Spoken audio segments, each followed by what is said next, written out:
Second. Thank you. Good morning to all of you. Now, this is the first session, morning session. I start with heart failure and SCT2 inhibitors, lesson learned. And most vibrant and dynamic orator is Dr. Other than Dr. R.K. Modi. Now, I would like to invite and over to Dr. R.K. Modi.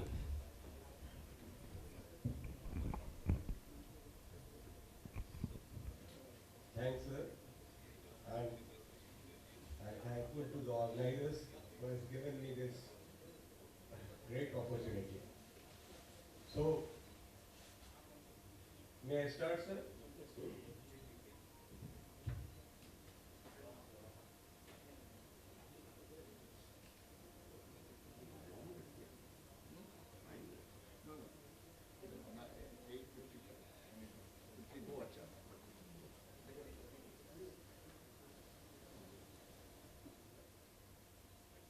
हाँ हाँ ये pointer काम कर रहे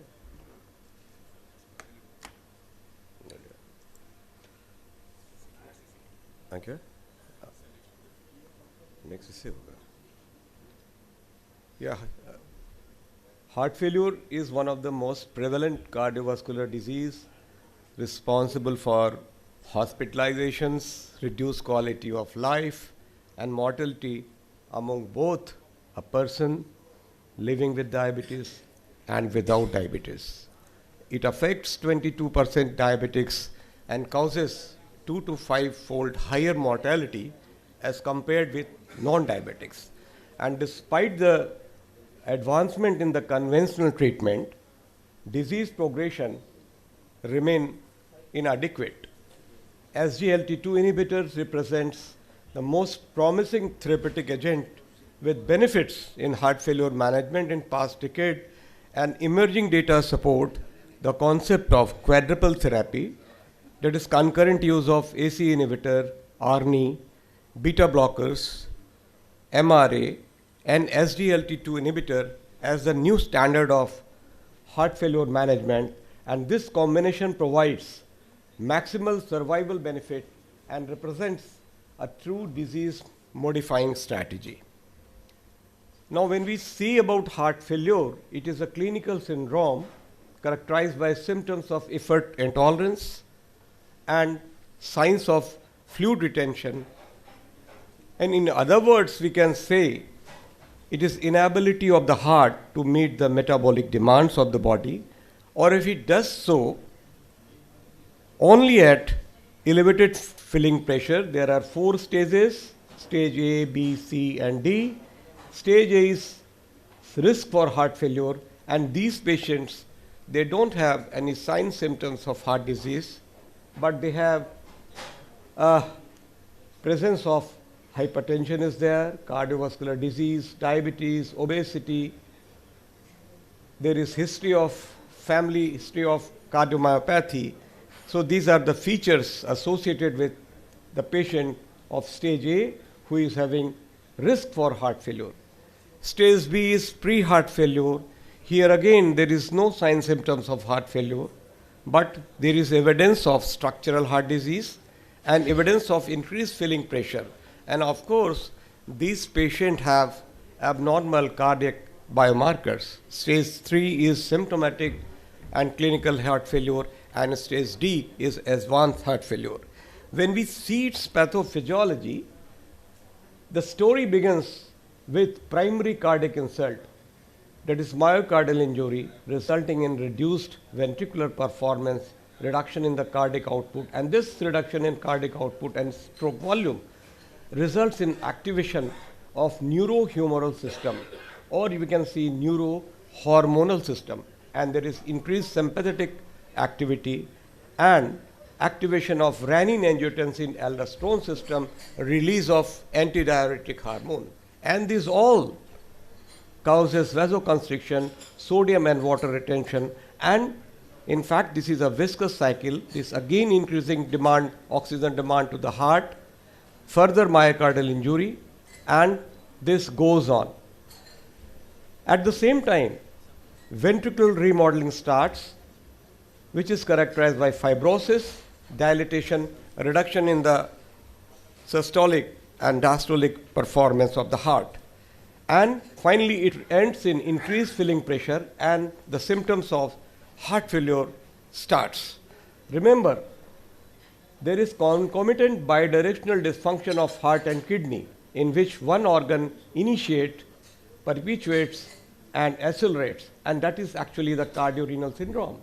And here we can see the cardiorenal connections in the form of RAS activation, oxidative stress, inflammation, and sympathetic nervous system stimulation. So those affecting heart as well as kidney. So in short, it is a progressive disorder.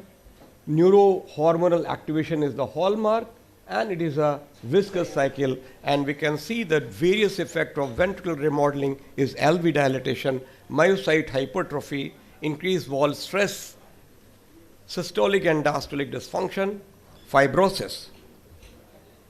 When diabetes is associated with heart failure, there is additional risk of hyperglycemia induced risk, and it is because of increase in the reactive oxygen species and increase in advanced glycation end products that accumulates in cardiac tissue, impairing contractility and diastolic dysfunction. And there is direct effect of insulin resistance, and there is metabolic shift to the fatty acid uptake, causing increased oxygen demand. There is lipotoxicity, impaired cancer handling, and mitochondrial inflexibility, leading to less ATP production. Diabetic cardiomyopathy is a distinct entity independent of CAD or hypertension, characterized by structural and functional abnormalities, including left ventricular hypertrophy, diastolic dysfunction, and eventual systolic impairment. Now this is a slide wonderfully showing the various factors causing this heart failure in diabetes, that is hyperglycemia, insulin resistance, and hyperinsulinemia, eventually causing cardiac ischemic cardiomyopathy and diabetic cardiomyopathy, which ends in heart failure. Now coming to the main topic, that is SGLT2 inhibitors, which are supposed to be the wonderful molecule. But we should know how they act. They act on SGLT2 receptors, which are located in the proximal convoluted tubule. And this has effects of glucose retaining effect. About 90% of filtered glucose is reabsorbed by these receptors. And not only this, in heart failure, this receptor contributes to sodium and water retention, endothelial dysfunction, and abnormal myocardial metabolism and impaired calcium handling. SGLT2 inhibitors, they block all these effects. So there is a small story in relation to SGLT2 inhibitors. In 1835, two Belgian scientists, they isolated a natural compound called florogin from root bark of apple tree, and they observed they can induce glycosuria but had severe gastrointestinal side effects. And later research based on the fact how kidney reabsorbs glucose by SGLT1 and SGLT2 receptors, because this compound, they actually SGLT1 and SGLT2, both receptors are there, and glucose is being reabsorbed by these receptors. In familial renal glycosuria, people lack functional SGLT2 and excrete excess glucose without major health problem, and this suggested that selective SGLT2 inhibitors could be safe. Researchers developed synthetic orally active derivatives of florogin that were more potent and selective for SGLT2, leading to the development of canagliflozin, dapagliflozin, and empagliflozin. And the initial goal of all these medications were solely to improve glycemic control in type 2 diabetes. but the major turning point came unexpectedly from the large cardiovascular outcome trial, IMPA-REG outcome trial in 2015, showing a significant and surprising 35% reduction in hospitalization for heart failure and 38% reduction in cardiovascular death in patients with type 2 diabetes and established cardiovascular disease. Subsequent trials, including CANAVAS, DECLARE-TIMI, DAPA heart failure, IMPERIAL-reduced, DAPA-CKD, all confirmed these remarkable benefits across the entire SGLT2 inhibitor class, even in patients without diabetes. And these findings cause a paradigm shift, leading to SGLT2 inhibitors becoming a foundational treatment in cardiology and nephrology guidelines. And today, SGLT2 inhibitors are core component of therapy for type 2 diabetes. Let us see its mechanism. The primary mechanism, it blocks renal glucose reabsorption, causes osmotic diuresis and natriuresis, decreases cardiac preload and afterload, and it causes metabolic shift, very important, enhance myocardial ketone body utilization and improving cardiac energetics and ATP production by up to 30%.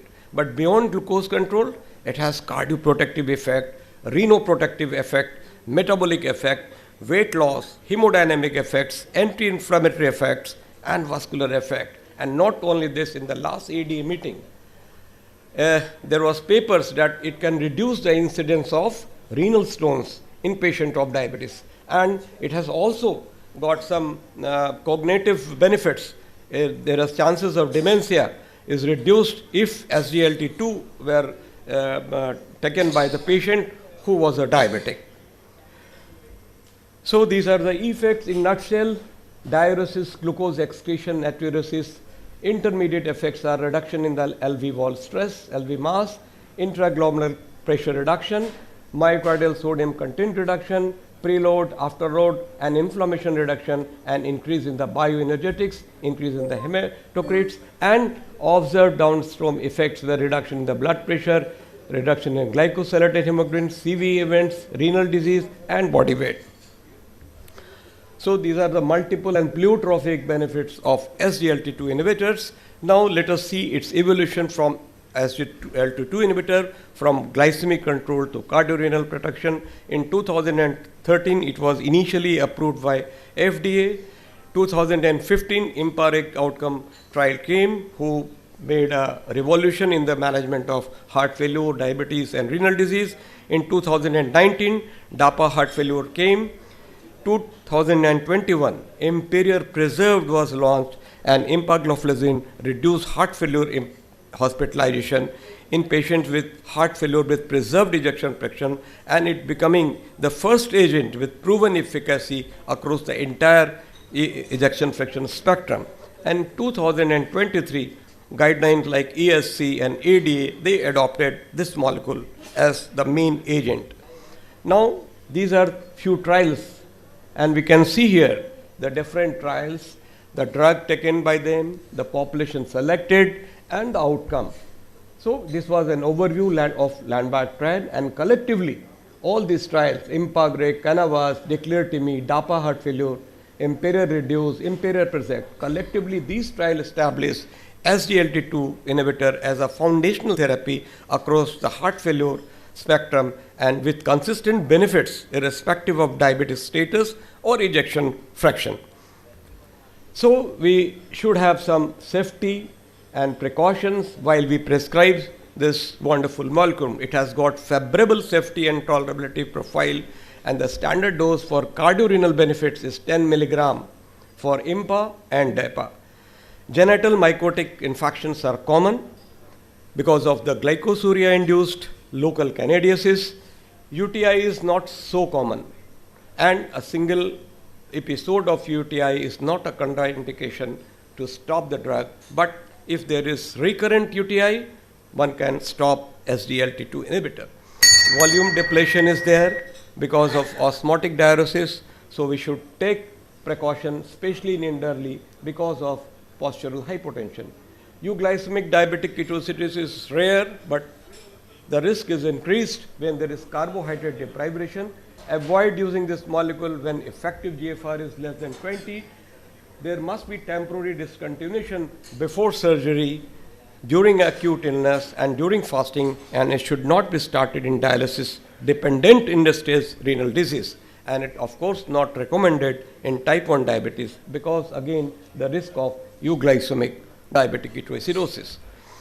So, which molecule is better? This is a big question, but there is minor differences in selectivity for SGLT2 versus SGLT1, renal clearance and half-life, and meta-analysis confirmed robust class effect. So, it is the class effect which is beneficial in cardiorenal syndrome. And which to select? All are same. Practitioner may select any approved SGLT2 inhibitor based on formulary availability, cost, or patient preference. And finally, the last slide, key lessons. Benefit independent of glycemic status, from glucose control to holistic multi-system organ protection, and universal benefit in all heart failure phenotype. Earlier the initiation, greater is the benefits. The AD25 recommends SGLT2 inhibitor for all patients of type 2 diabetes with established heart failure, any ejection fraction, CKD with ejection fraction more than 20, and patient having high ASCVD risks. European Society of Cardiology, this states that first-line therapy in all patients with heart failure with reduced ejection fraction, when ejection fraction is less than 40, with or without diabetes, this is class 1 level A recommendation. For heart failure with preserved ejection fraction, IMPA receives a class 2A recommendation to reduce heart failure hospitalization risk. It is hospitalization risk. But there are few unanswered questions about its role in acute heart failure, although trials are going, IMPULSE, DAPA acute heart failure trial, and results are promising. In right heart failure and pulmonary hypertension, post-myocardial infarction remodeling prevention, again trials are growing, and dual inhibition of SGLT1 and SGLT2, again sotagliflozin heart failure trial is going on. Another subgroup of patient of heart failure like a myeloid cardiomyopathy, genetic hypertrophic or obstructive cardiomyopathy, primary uncorrected valvular disease or severe renal disease, they should be further investigated for beneficial effects of SGLT2. And I end here. Thank you very much for your patience listening.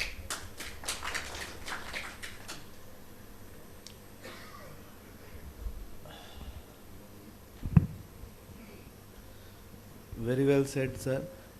The stage is open for any question.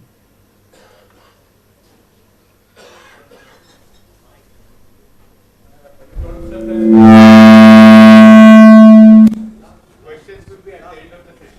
After all the speakers come. Thank you, sir. Thank you.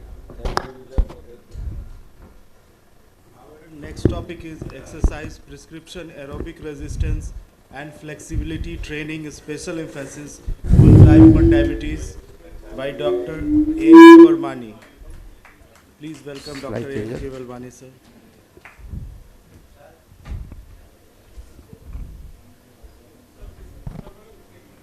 Good morning to all of you, honorable chairpersons and dear friends. At the outset, I must thank Dr. Suprem Mukherjee, Dr. Vijay, Dr. Saibal Gua, and of course my dear friend Dr. Ajay for inviting me to Bihar RSSDI. The topic given is something which I can say that I can preach, but I hardly practice. So exercise prescription, aerobic resistance and flexibility training with special emphasis on type 1 diabetes. And this topic has been chosen by, I think, Dr. Saibal Gua for me. He wanted me to go off the track and talk about type 1 diabetes only. Well, friends, along with diet, we all know exercise is a cornerstone of diabetes management. In type 1 diabetes, the challenge is not the lack of benefit, but the complexity of balancing insulin therapy, nutrition, and physical activity safely.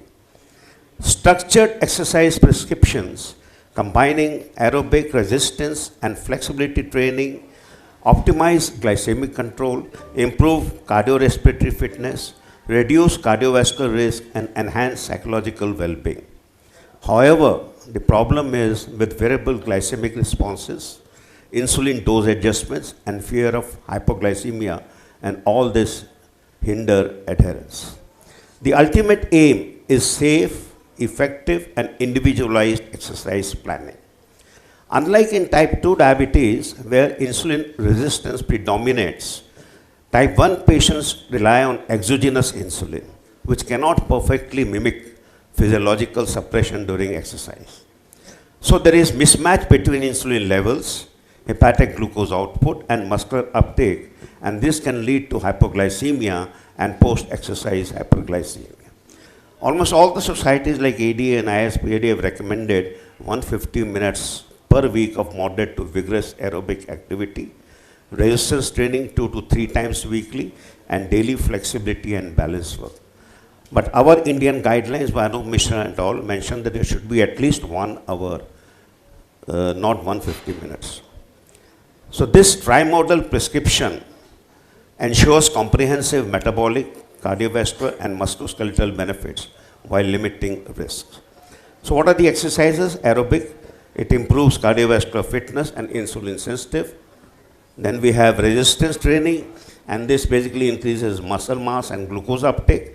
And flexibility, these are the type of flexibility exercises, they maintain joint mobility and reduce injury risk. And we follow the FIT principle.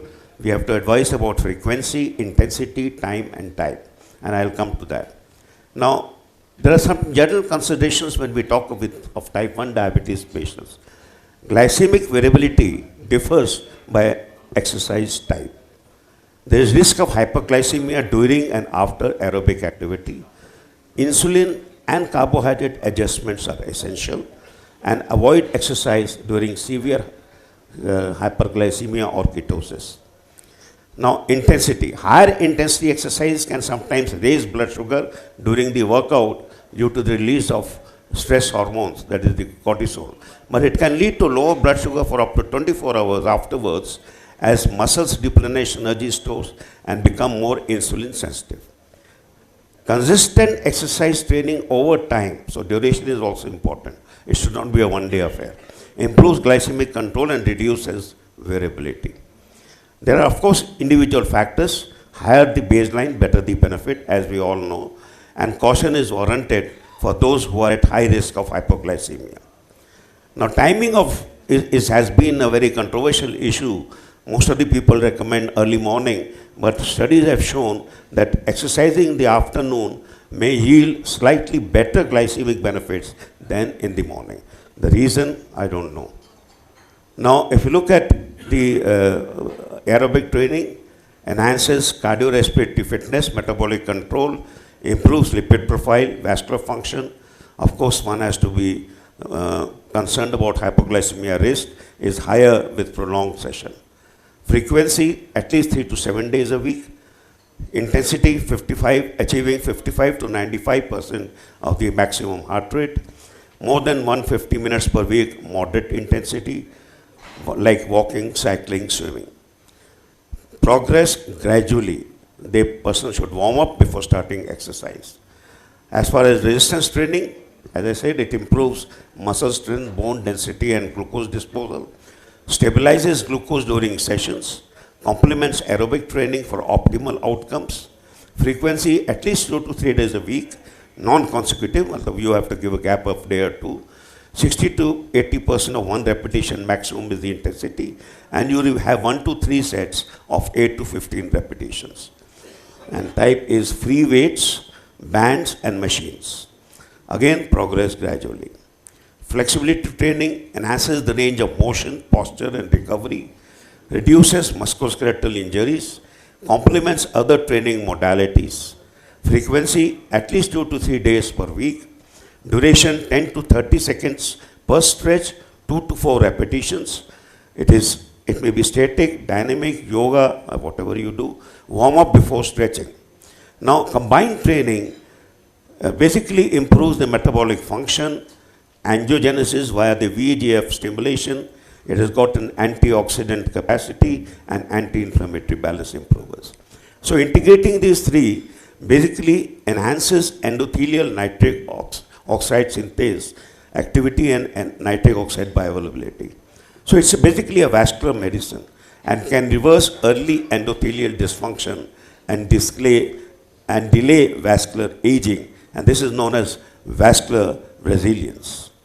However, we must remember it cannot fully compensate for poor sleep or persistent sedentary habits that require parallel behavioral interventions. Adjust intensity and sequence as per goals. Now, there are certain glucose management strategies. You must have frequent checks, carbohydrate intake before, during, and after exercise. Adjust the basal or bolus dose of insulin and monitor for delayed hypoglycemia.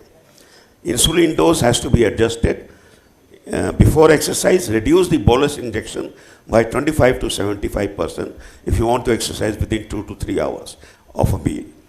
And then if the patients who are on insulin pump, it has to be reduced by 50 to 80%, at least 30 to 60 minutes before exercise. For multiple daily injections, lower the long-acting insulin dose of the day.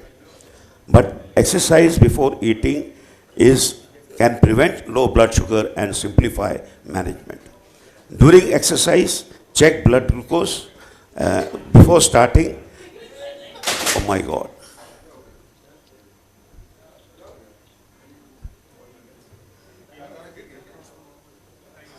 This is aerobic exercise. Consume 15 to 30 grams of fast-acting carbohydrates and retest in 10 to 15 minutes. If you want to exercise for more than an hour, you must consume additional carbohydrates, at least 15 grams every 30 minutes based on the blood sugar monitoring. After exercise, reduce insulin since exercise can increase insulin sensitivity, making you more vulnerable for hypoglycemia. Be cautious with evening exercise. You have to reduce the overnight basal insulin if you are going for evening exercise, and monitor glucose frequently. Now, there have been multiple studies with yoga showing beneficial effects. I will not go into the details, but despite methodological drawbacks of the included studies, yoga can be considered as an ancillary intervention for the general population and for patients with increased risk of cardiovascular disease. There are certain contraindications. Avoid exercise, as I said, in severe hyperglycemia, that is more than 300, or ketosis. Modify plans if there are complications like retinopathy, neuropathy, or nephropathy, and emphasize on hydration and food care. All these patients have to be monitored. The glucose should be tracked, A1C, strength, body composition, recording hypoglycemia or any injuries, and reassess prescription every few weeks. There are challenges: fear of hypoglycemia, limited awareness of insulin adjustment, time and motivation constraints, and physical limitations. Again, adherence is a big problem, so begin under supervision. Educate on carbohydrate insulin balance. Use technology like CGM and pumps, and encourage goal setting and peer support. If they are with friends, they are more likely to exercise. Now let's consider special populations, children and adolescents. They need structured play and support, and sports promotes psychosocial well-being and bone health. So they have to be supervised on the snack timing, dose adjustment, and that is very critical. And they should avoid prolonged fasting or activity during insulin peaks. Older adults, there's a problem of sarcopenia, there are problem of neuropathies, nephropathy, retinopathy, so one has to be very cautious and go ahead. Now, competitive athletes, we have got elite type 1 diabetes athletes, and they are endurance cyclists or runners, and they require a multidisciplinary supervision. Sports physician, diabetologist, dietitian, to fine-tune the basal rates, meal composition, and post-event refueling. And they have to have a CGM alarm set at a higher level of more than 100. All of you know measures to reduce sedentary behavior, reducing screen time, taking stairs instead of lift, which hardly anybody does, walk in the office for at least 5 minutes every hour, avoid prolonged sitting, Use cycle for nearby activities. Park your car at a distance from the shopping venue, and daily physical activity. As they say, burn calories, not electricity. There is a safety checklist. Pre-activity glucose should be 126 to 250. No moderate or large ketones. They must always carry 15 to 20 grams of carbohydrate, like glucose tablets. Avoid injecting insulins into active limbs immediately pre-exercise. Wear an ID bracelet. Post-exercise monitoring for more than 6 hours. Bedtime snack if done in the afternoon. Hydrate adequately. Monitor temperature and effects of insulin absorption. There are certain research gaps as far as type 1 diabetes is concerned. We have limited randomized controlled trials comparing modalities in type 1 diabetes. We need individualized algorithms for insulin adjustment and long-term studies on macro and microvascular outcomes. So what every physician should follow in his clinic?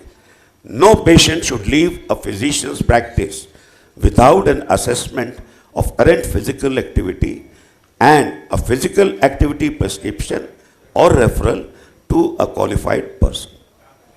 Exercise is medicine. Physicians should prescribe it and patients should take it. It may be the long-sought vaccine to prevent chronic diseases and extend life. Have we reached a point where not prescribing physical activity should be considered medical negligence? In fact, it should be mentioned in your prescription. What is the future? Research is expanding into closed-loop exercise algorithms, AI-assisted insulin carbohydrate models, and smart wearables that correlate heart rate, lactate, and glucose flux. Personalized exercise medicine, integrating genetic, metabolic, and behavioral phenotyping, promises to replace generic recommendations. So this is the basic future. We'll know how much exercise each person, each individual requires. So friends, key messages: exercise prescription for individuals with type 1 diabetes requires balancing metabolic precision and practical feasibility. So it's a two-edged sword. The triad of aerobic, resistance, and flexibility training is a synergistic regimen and improves glycemic control, cardiovascular health, muscular strength, and life satisfaction. By combining structured programming, technological support, individualized insulin carbohydrate adjustment, we can safely unlock exercise full therapeutic potential. Ultimately, empowering people with type 1 to exercise confidently converts physical activity from a metabolic risk into lifelong medicine. Tailor the plan to individual needs and safety. Thank you for a patient hearing. Thank you, Pani sir, for such a wonderful talk. Sir, there is no question answer from you. Kindly be seated. Thank you.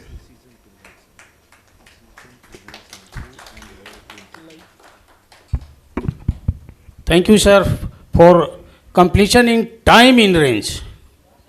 So now I would like to moving to next topic: precision prevention. Who, where, and how to intervene. This topic will be enlightened and highlighted by none other than Dr. D.P. Singh. Now over to you, sir.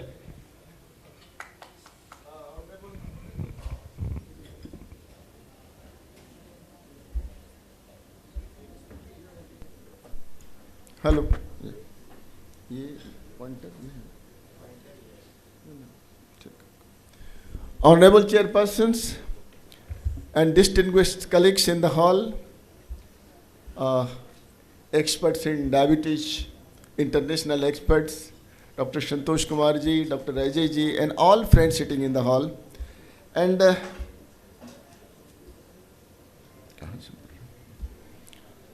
the topic allotted by Dr. Saival Guha and Dr. Supriyo is precision prevention of diabetes. Who, where, and how to intervene. As you know, friends, diabetes is preventable, that we know. And precision is the future of diabetic control. And next 15 minutes, we shall try to do justice to this. And long back, the father of modern medicine, Hippocrates, says that the function of protecting and developing health must rank even above that of restoring it when it is impaired.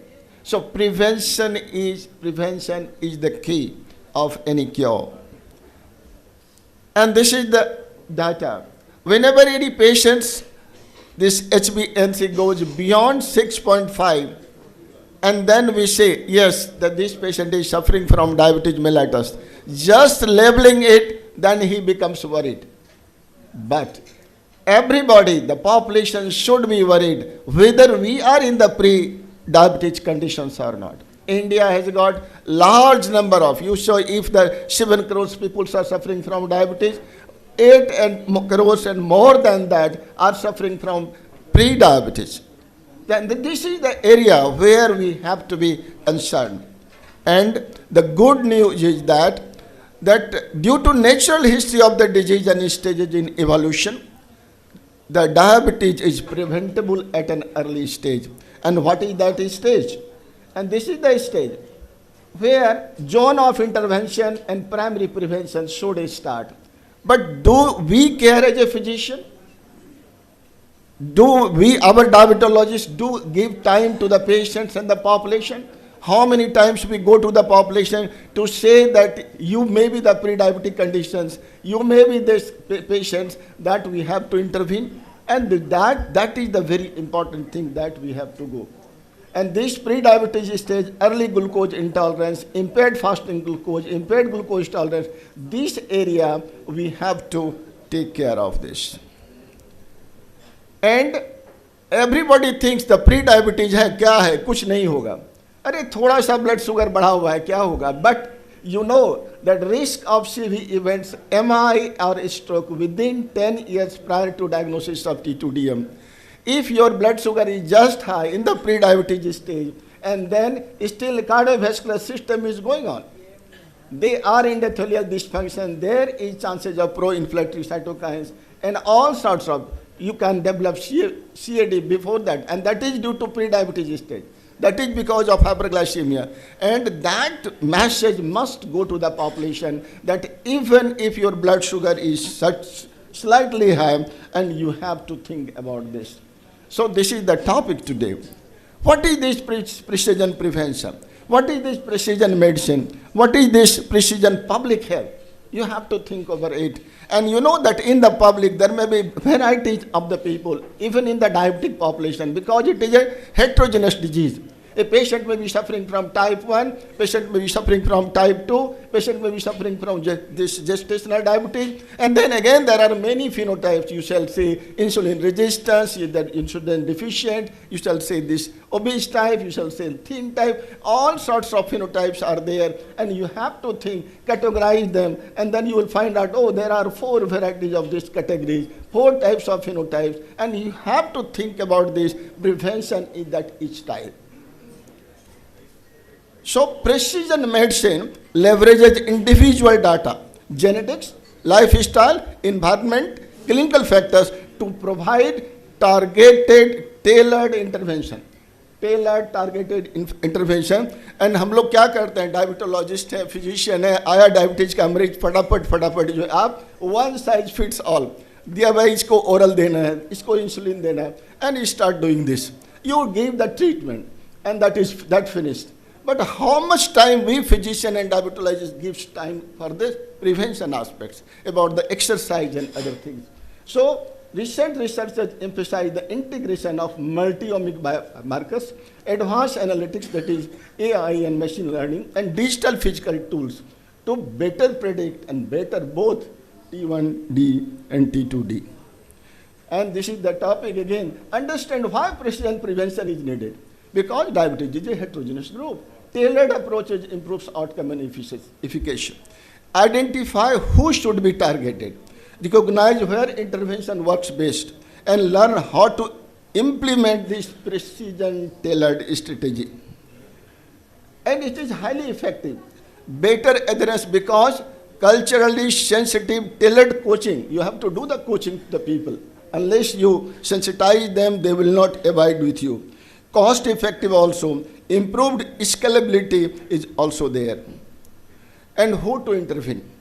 Individual with pre-diabetes, primary target remains with people high IGT or high IFG who are at the high risk of progressing to T2.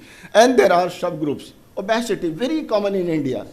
Maybe this in the children. Dr. Ravi is going to the NCD in the children, school going children. That's a very good work that the API and others. So obesity and dyslipidemia, highest risk to progression to T2, genetic predisposition, and even in the T and D risk, improves screening children with a specific genetic profile. You know that even the T1 do, Dr. Birimani sir talked about that.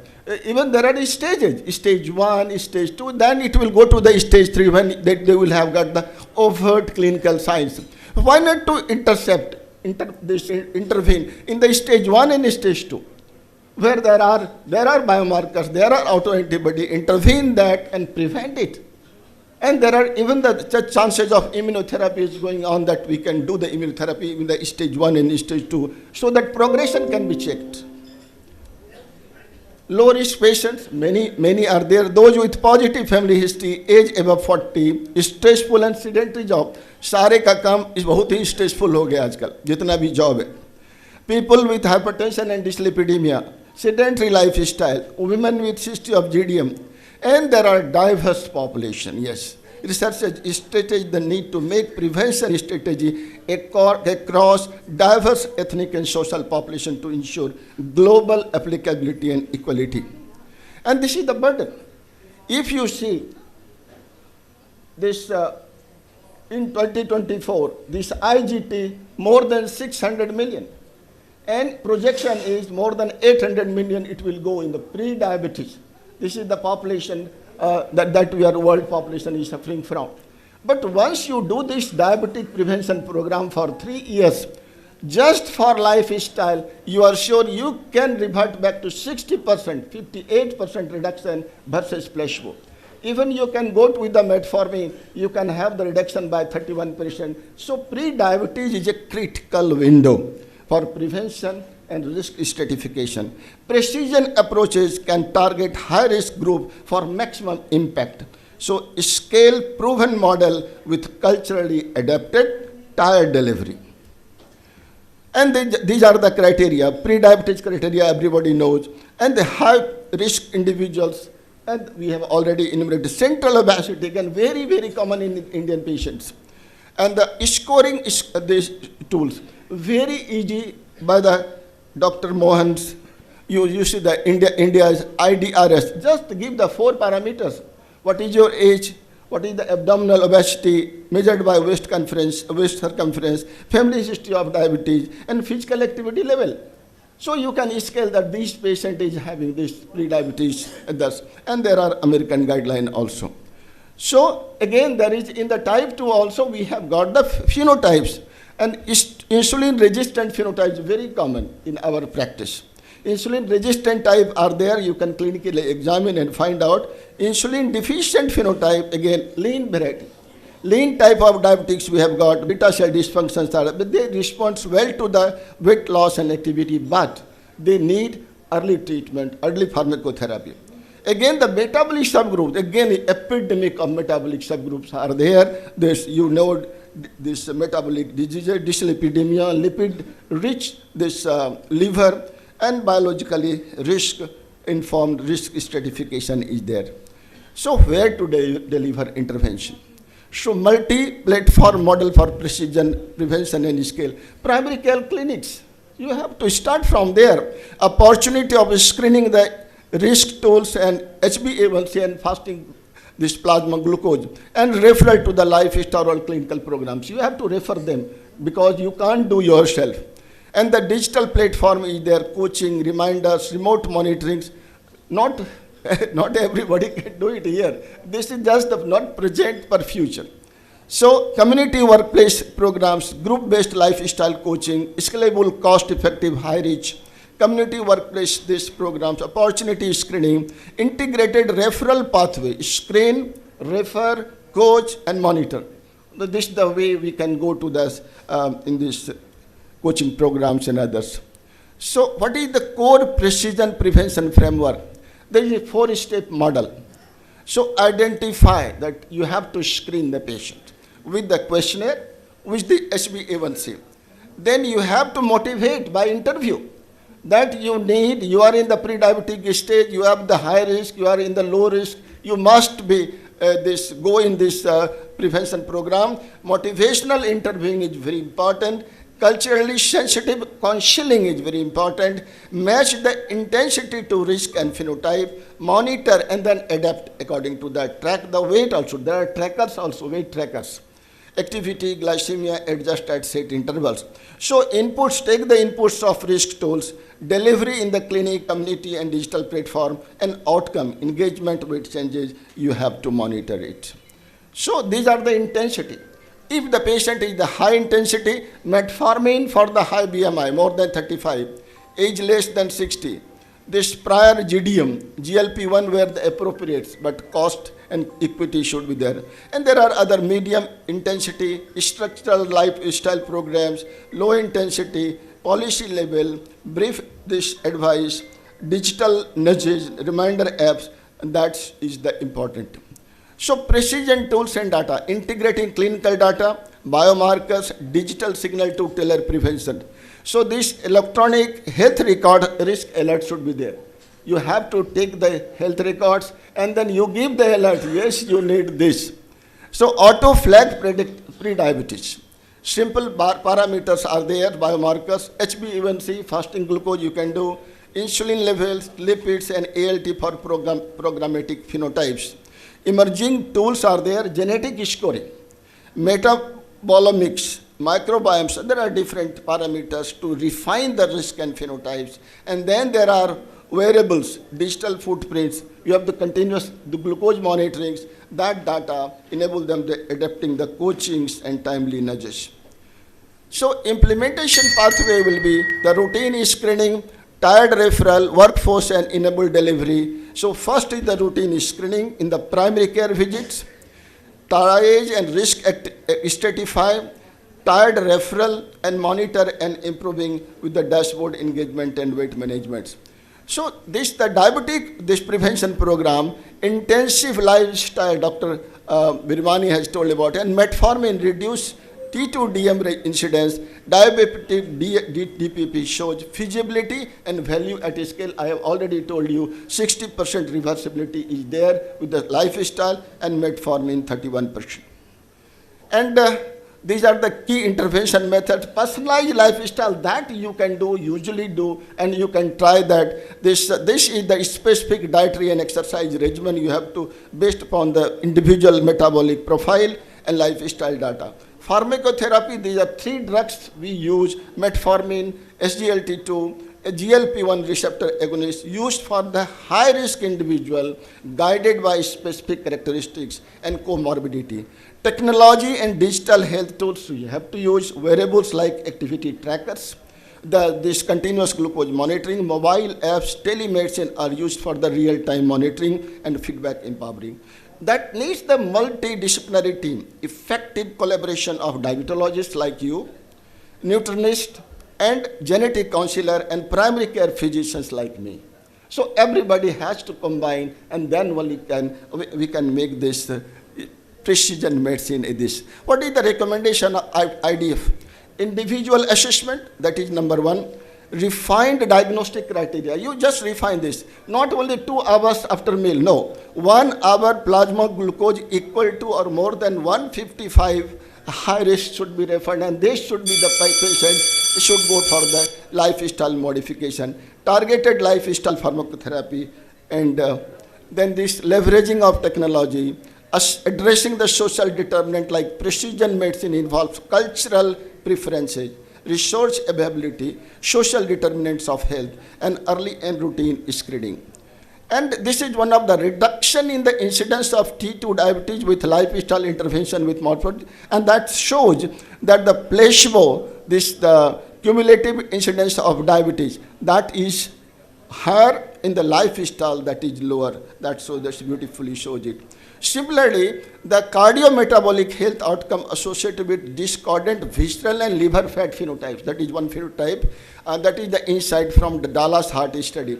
That showed that we randomized more than 3,000 non-diabetic persons with elevated fasting and post-load plasma glucose concentration and lifestyle modification program with a goal of at least 7%, that is very important, 7% weight loss, and at least 150 minutes of physical activity. The mean age was 51 years. And that data shows that is more than this reversibility is there with this lifestyle modification. And then practical clinical checklist screen the adults after more than 35 years, use a simple tool, enroll pre-diabetes and consider metformin in high-risk patients. Primary prevention in gestational diabetes, that is the priming of fetal beta cells around 11th week with 2 hours of PP blood sugar, more than 110 milligram may account for the persistence of fetal hyperglycemia throughout the pregnancy. And that is said that the Make India concept hai, and primordial prevention of diabetes is possible, and it is evidence-based, feasible and doable. Hope to achieve diabetes-free generation by these methods. So conclusion is, precision prevention is precision diabetic control. Should be targeted, is effective, is scalable. Clinical, community and digital coachings are required, and immediate action is implement the routine screening in primary care and postpartum GDM patients, build referral pathway, measure outcomes and ensure equity. सब लोगों को इसमें involve करना है. And last but not the least, your gene is your health. If your gene have got low genetic risk, good lifestyle, early prevention, intervention, good quality of life. If your high genetic risk, unhealthy lifestyle, delayed intervention, very poor quality of life, disabling diseases, premature death, you have to see the progression of this. And if you eat this good food, okay, that is your fate. Thank you very much. Thank you so much, sir, for delivering such an innovative speech about precision prevention of diabetes. If any question, you may ask to DP Singh, sir. Now, thank you, sir. Now, I would like to invite Dr. Basant, sir, to spread a message about is precision diabetes medicine realistic in low cost setting. Welcome, sir. Thank you. Good morning, dear chairpersons. Good morning, friends. I'm always happy to be in Bihar, and it's not my first occasion that I came here. I thank my friends for calling me here. And surprisingly, we are talking so much about precision diabetes management, and luckily we are using the word low cost setting. Otherwise, it's paradoxical, according to me, to speak so much about precision medicine in a country like India, in a state like Bihar. Not that my state is better off anyway. I think we should actually talk more about minimal management of diabetes. But anyway, let me see how much it applies to us, whether it applies at all. So this is a question. We know that incidence of diabetes is very high, and it heterogeneous depending on you see a lot of young people with diabetes in Asia, and it happens in India too. Disease progresses faster, you see more complications. You know the reason why there are complications. We are also to be blamed for it. And a lot of other things, poverty, less literacy, there's no availability of the good health care. All these lead to so many things. Also, the Asians are more prone for cardiovascular and other complications. So what is this precision medicine that we have been talking about it? Yesterday, we had 1 or 2 wise discussions and speeches on this topic. So this is targeted prevention, diagnosis and treatment based on clinical phenotype. We talk about phenotype, because there can be different phenotypes that we see. Also the biomarkers, lab profiles, genetics of the individual, and digital and lifestyle data. All these are part of the precision diabetology. If you want to handle a particular patient suffering from diabetes using precision medicine. So you can imagine on what percentage of patients you can do this in our country. So it is only to learn what it is and see whether we can apply it in future. We also understand the limitations of it, whether we can put them in one of them, can we use it? Maybe we can. So it is just that we are going through this. So, but precision does matter because all of us are talking about ADA. I mean, none of our speakers would forget to mention ADA 2-3 times living in India. Because we have to speak, I mean, I know even RSSDI, I was a part of the RSSDI guidelines, even there we mentioned about ADA, because that's how it started. But I'm sure we will move on further, and I'm sure all of you are inquisitive and be a part of this further movement. So we have lean young diabetics, we know it could be LADA and MODI, so precision medicine would help you, but your wisdom also helps you. So because when you see a young guy, low weight, history, high sugars, you will certainly start suspecting, is it a LADA or is it MODI? Or in any case, monogenic diabetes percentage would be less than 5% amongst the adult diabetes. But you need to keep it in your mind. We need to talk about this when you teach people. So obese middle-aged diabetics, you have more insulin resistance. I'm sure some of you are familiar with Mohan's clinical classification where he has shown us different types of Indian diabetics ranging from high insulin resistance, typical obese diabetes, then there are people who are very insulin deficiency, more insulin deficiency, less resistance. There are with equal resistance and insulin deficiency. So we have different kinds of type 2 diabetics in our individual.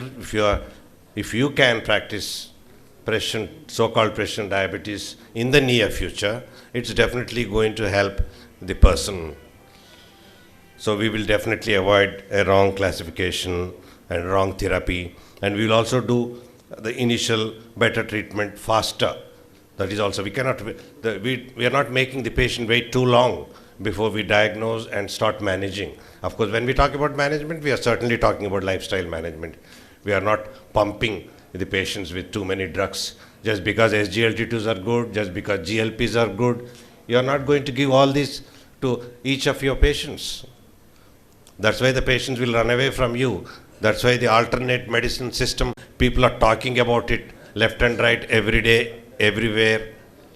So we need to do something in here to balance the activity so that we become more confident and the people have more faith in us, and we also do a better management of diabetes. We know all this, the phenotype-based precision is important, BMA-guided therapy is always important, and we also look at the age of onset, and C-peptides are important.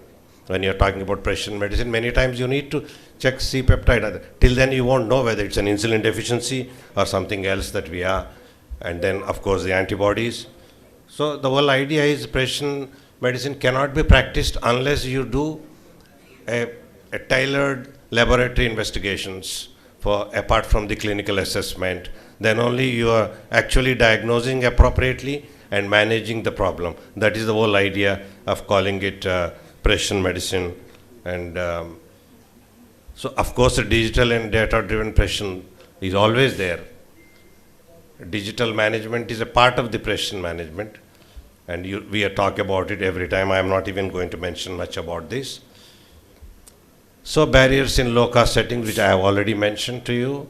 We know that we have limited access to biomarker assays, and we still need to train our diabetes practicing doctors more about this. Yesterday somebody was mentioning rightly, and we also have limited digital health infrastructure. We are still yet to digitalize our nationwide data, although we are proceeding a little bit better.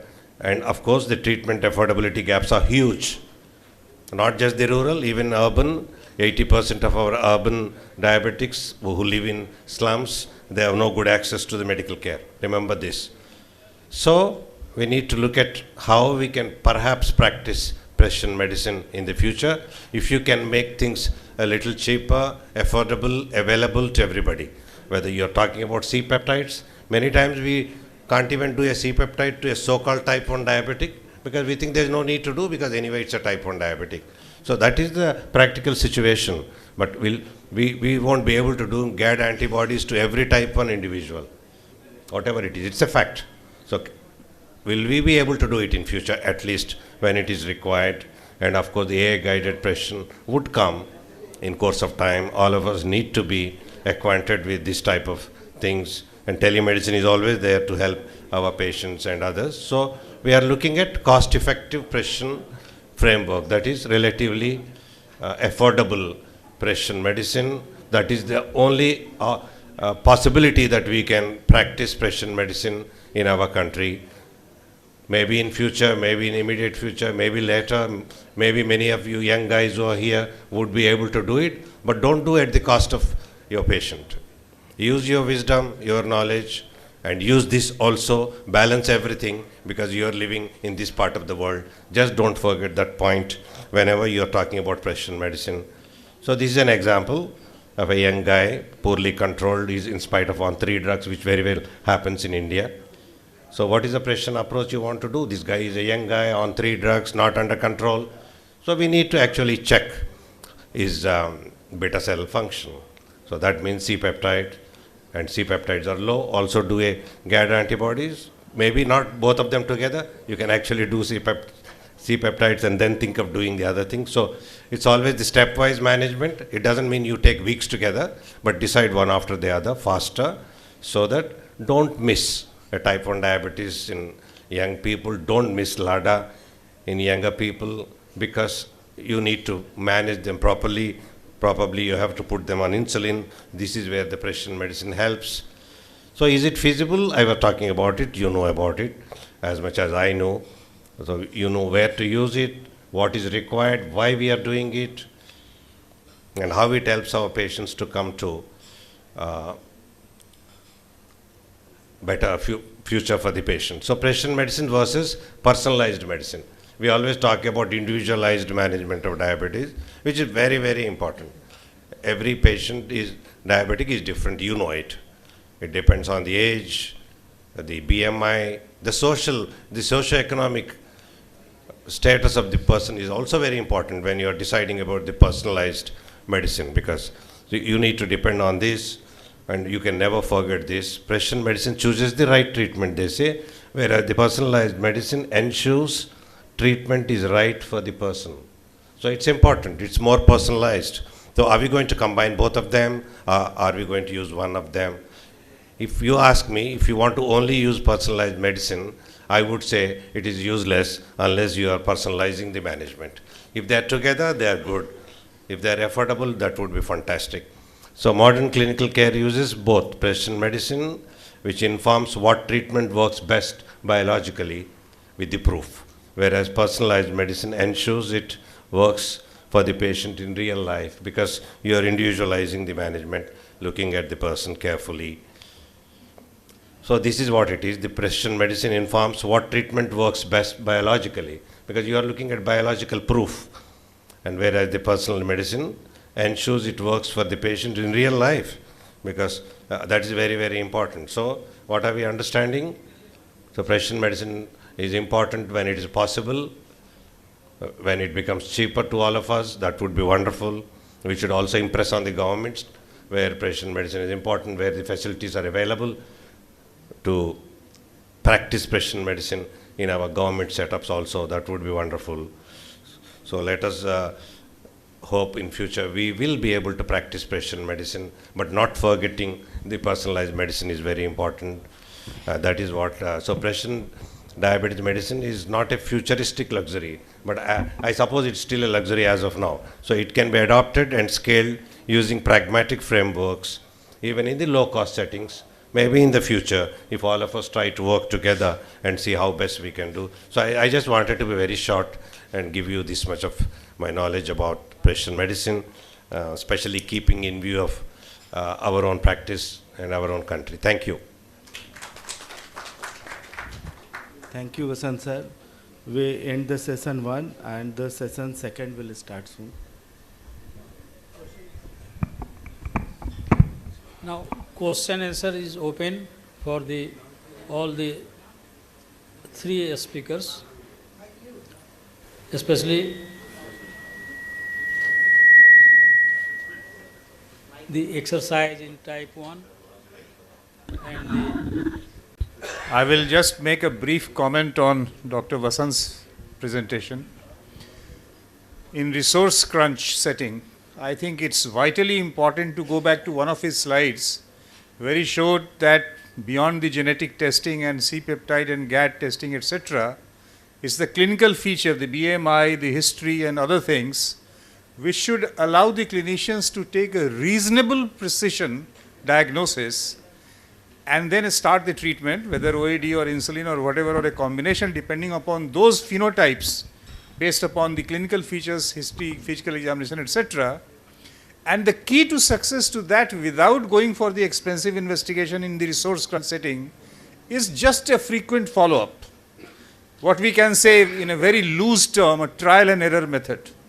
That try this based upon your clinical diagnosis for just 2 weeks or maximum 4 weeks, then call the patient quickly. And then you should be ready to revise your diagnosis that whatever treatment modality I thought was proper was not right, and now I should quickly change. Because even if you wish, if money is not available, how would you do those testings? Patient should not be left because the patient cannot afford. So frequent follow-up based upon the clinical feature and history should be the guiding principle toward this. Just one comment for Dr. Viramani's lecture presentation on exercise in type 1 diabetes. We should utilize the chronomedicine or the chronobiology in this method. Exercise should be basically done before noon because the muscle clock is more active before 12. So if you do your exercise in the morning, the glucose utilization will be much better in the morning rather than doing it in the evening.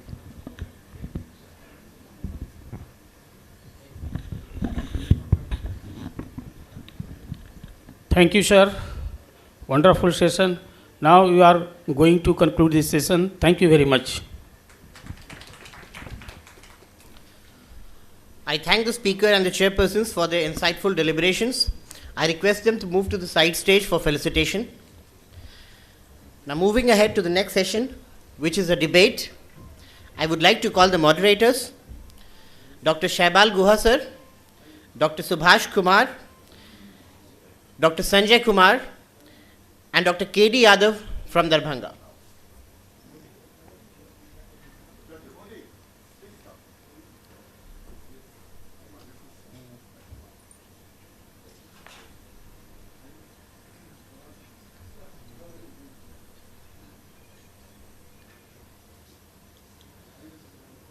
Over to the chairpersons.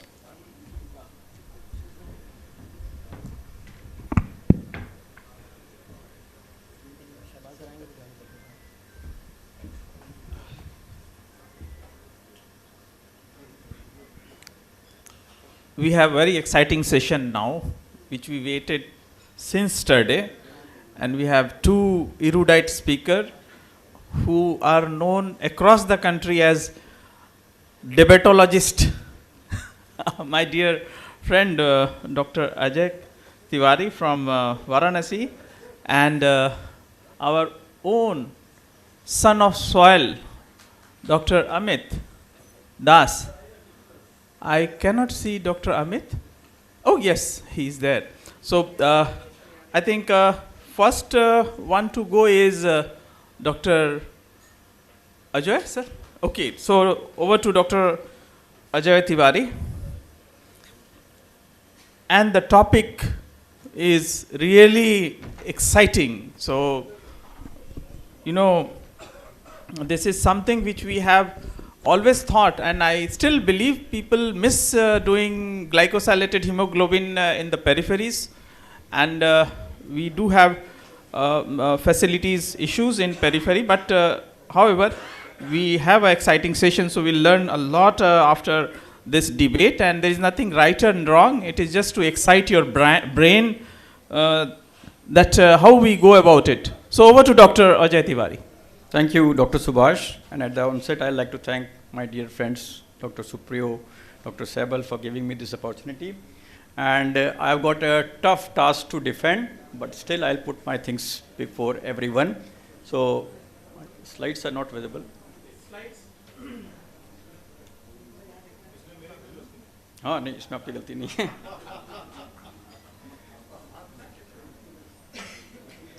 So I'll be talking for the motion that HbA1c is obsolete as a target for assessing glycemia in people with diabetes. So my conflict of interest is that Dr. Amit Das is a dear brother, and we are debating only for the sake of science, bringing out the best of the two sides of the same coin. So that is what I want to say. It's not a personal thing. It is just for the sake of science that we are trying to bring out the best of things. So first and foremost is that we have to understand what HbA1c basically stands for. So we have to understand that it is a weighted scale. It is basically, if you see, and these are the references, that basically it shows more to the last part of the 90 days. So the last 30 days contribute to the 50% of the A1C. So it's not a unified scale.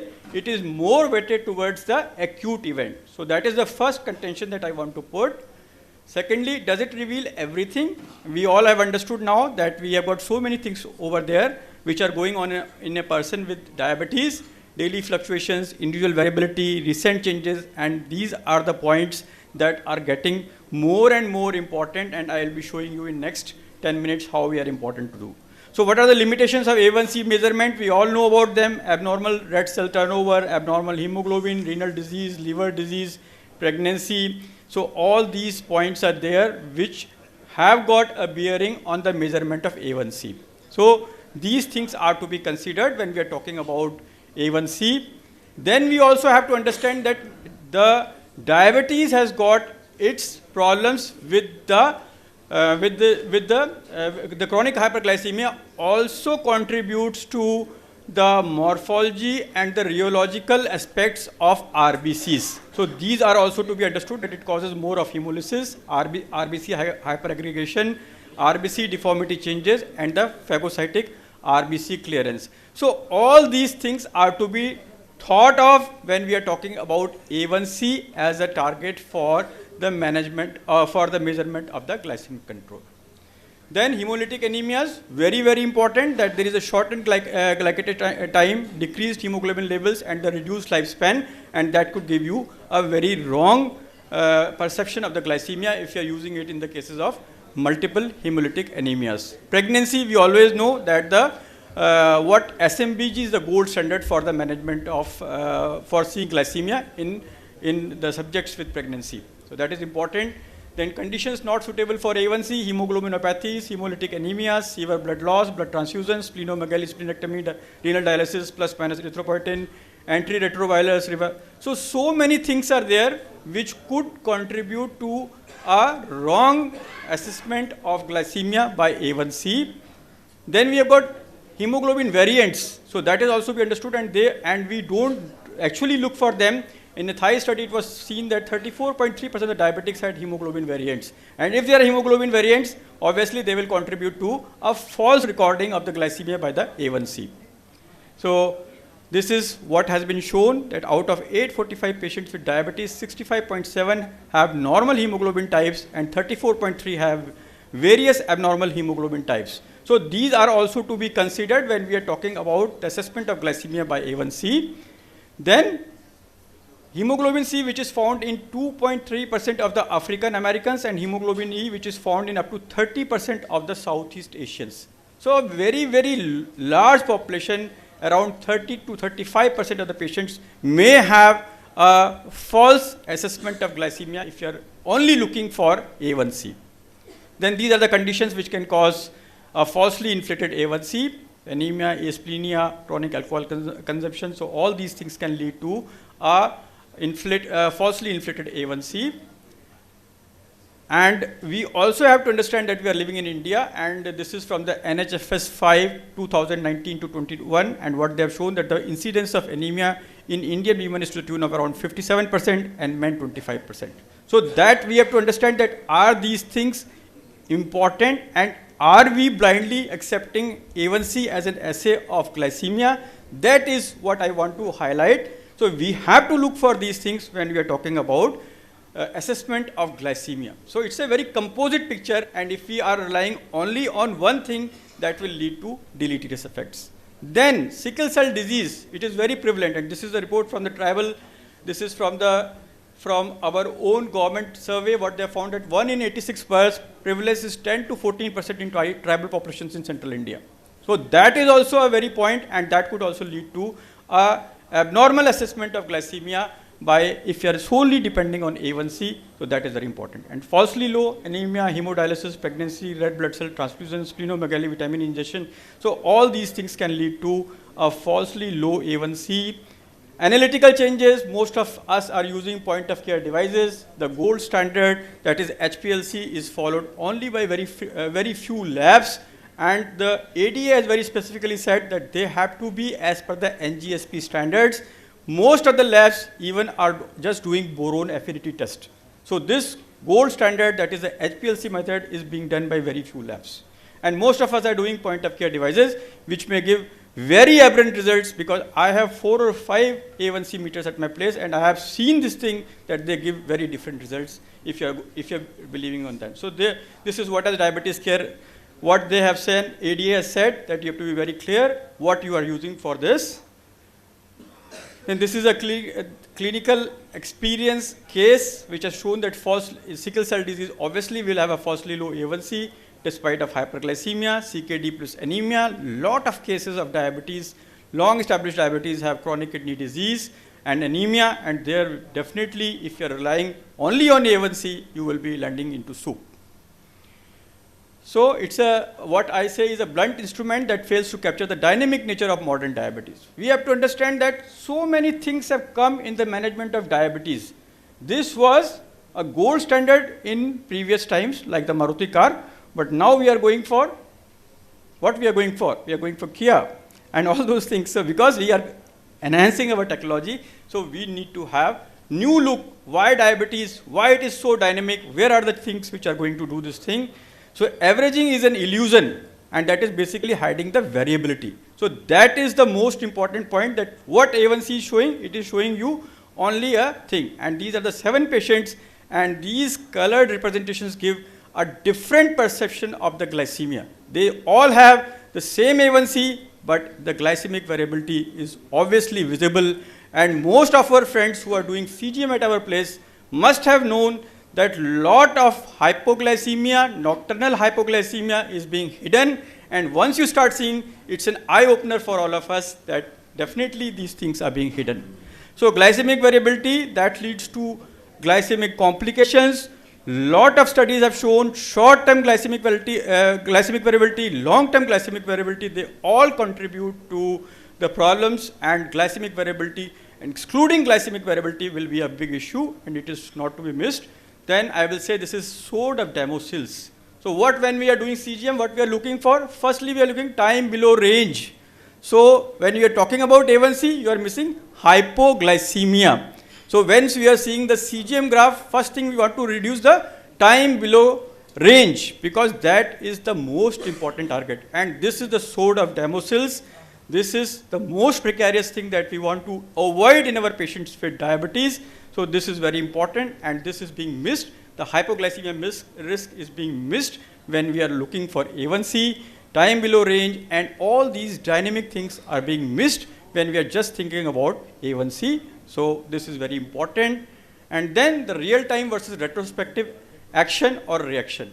So we want to be proactive now.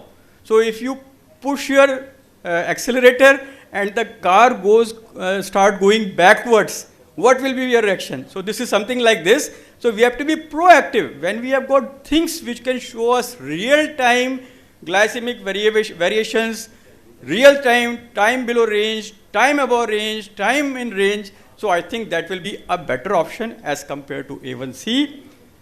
Then what is the relationship between fasting glucose and A1C? Data indicate that A1C measurement alone is not sufficient to accurately make the diagnosis of diabetes. For example, careful attention should be given to older adults of black origin So they have a higher A1C as compared to the Caucasians, around 0.3%. So these ethnic variations are also being understood. And I will say this is the timeless parable, and this is a parable from Hindustan. So 6 blind men and an elephant. So this is a very interesting poem by Godfrey Sachs. So he said that if you are blinded, you will see the elephant in different ways. Someone will say it's a fan, someone will say it's a spear, someone will say it's a snake, it's a tree, but actually the wise men see the composite. And what is the composite? So this has come from our own JAPI. They have said that glycemic pentad should be the emerging concept. So if you are just focusing on fasting glucose, postprandial glucose, and A1C, we are doing a great mistake. We have to talk about glycemic variability and quality of life. So this pentad has to be taken care of, and we need to have things which can actually reveal this pentad. And this is what I want to say, that we just not need to rely only on the glycemic standards. We have to think of our patients' well-being as a whole. That is most important. And that is why the wise men have already put that this is most important. Alternate biomarkers, I will not say, because many of them are not well verified, but we have got now standards which have shown that glycated albumin, fructosamine, also we have got reliable methods which has shown that they can be, these reports can be replicated, but CGM obviously would be a good option. And then a very interesting study, what they have shown that 8-point glucose profile that replicates, and that has got a good correlation with the A1C levels. So that is also very important, that even the SMBG that we are doing, if we are doing it multiple times, it has got a good bearing, and it will also will show the hypoglycemia and the hyperglycemia and the glycemic variations, even in resource-crunch situations. Then last part I'll say, BT tai bisarde, aage ki sudle. So why should we be focusing more? So advantages of AI with CGM data. Now you put your CGM data in any of the AI modules, and you will get the entire picture of the patient. And the predictions are also possible. What are the hidden patterns, what is the glycemic variability, and what proactive management we have to do. Distinctive features. Now this is also a very interesting study, pigeonhole model versus pallet model. So you have to see the patient in composite. The glycemia, everything has to be taken into account when we are talking about it. So this is a very important study, and this study was done at a primary care level. Multimodal AI correlates of glucose spikes in people with normal glucose regulation, pre-diabetes and type 2 diabetes. So they had multiple things working for this thing, that is the electronic records, health surveys, A1C values, gut microbiome, stool sample, genomics, CGM, food diary, and activity tracker. So all this data was compiled, and that gave them the analysis at multi-layer data sets, which is getting data from multiple points. So that will give you the complete picture of the diabetic control. So AI-driven insights from CGM enable proactive care rather than a reactive approach. That is important, and this needs to be integrated. And when it comes to capturing the dynamics of daily glucose control and providing actionable real-time insights, AI integration with continuous glucose monitoring data offers superior performance than A1C. And the last nail in the coffin, this has come from the ADA Standards of Care 2026. They have said that controversy exists. This is what has been written there. Controversy exists regarding the clinical significance of A1C differences by self-reported race and ethnicity. Black individuals may have 0.3% higher A1C, limitations of laboratory tests, and within personal variability in glucose, A1C underscore the need for multiple approaches to glycemic monitoring. So one will not fit all. We have to look for other approaches, and further evaluation is needed for discordant results in all racial or ethnic groups. And I'm telling you, lots of studies are being taken place which are trying to show the genetic effect of this glycation of A1C, and that is of paramount importance, and these things will come in the next standards of care. And you see what they have written: point of care testing, alternate criteria for diagnosis, standardization of A1C test, A1C sensitivity. So all these things have been brought by them. So I will end with this: all that glitters is not gold, and it is time to rethink that A1C should be considered a gold standard for the glycemic management. Thank you very much for presenting. Now, it is time to move from Nawab of Lucknow to Lichi se bhi meetha, king of Muzaffarpur, and he is barred from using any animation from movie, media, and see the style he has entered. I told you,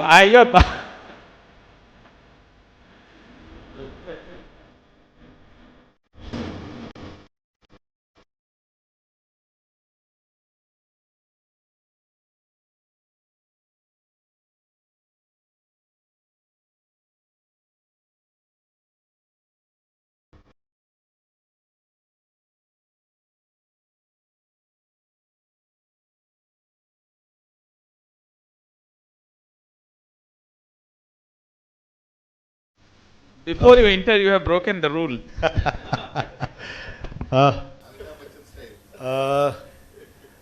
The music was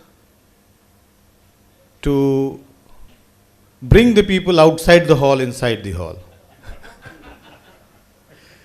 As if something flashy is going here. Thank you, chairpersons, and my dear elder brother. Rightly said, the Nawab of Lucknow, Ajay Tiwari, sir. This debate is not a fight. It is a combination of Ram and Lakshman,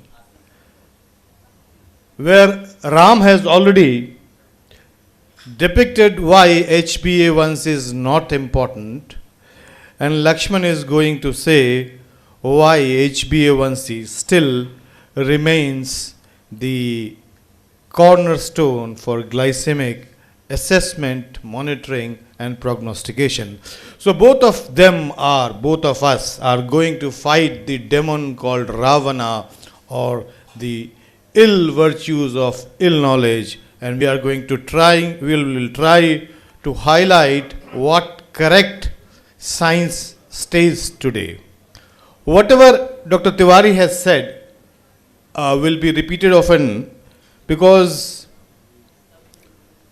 there are certain stark facts which needs to be retold so that you don't get misled by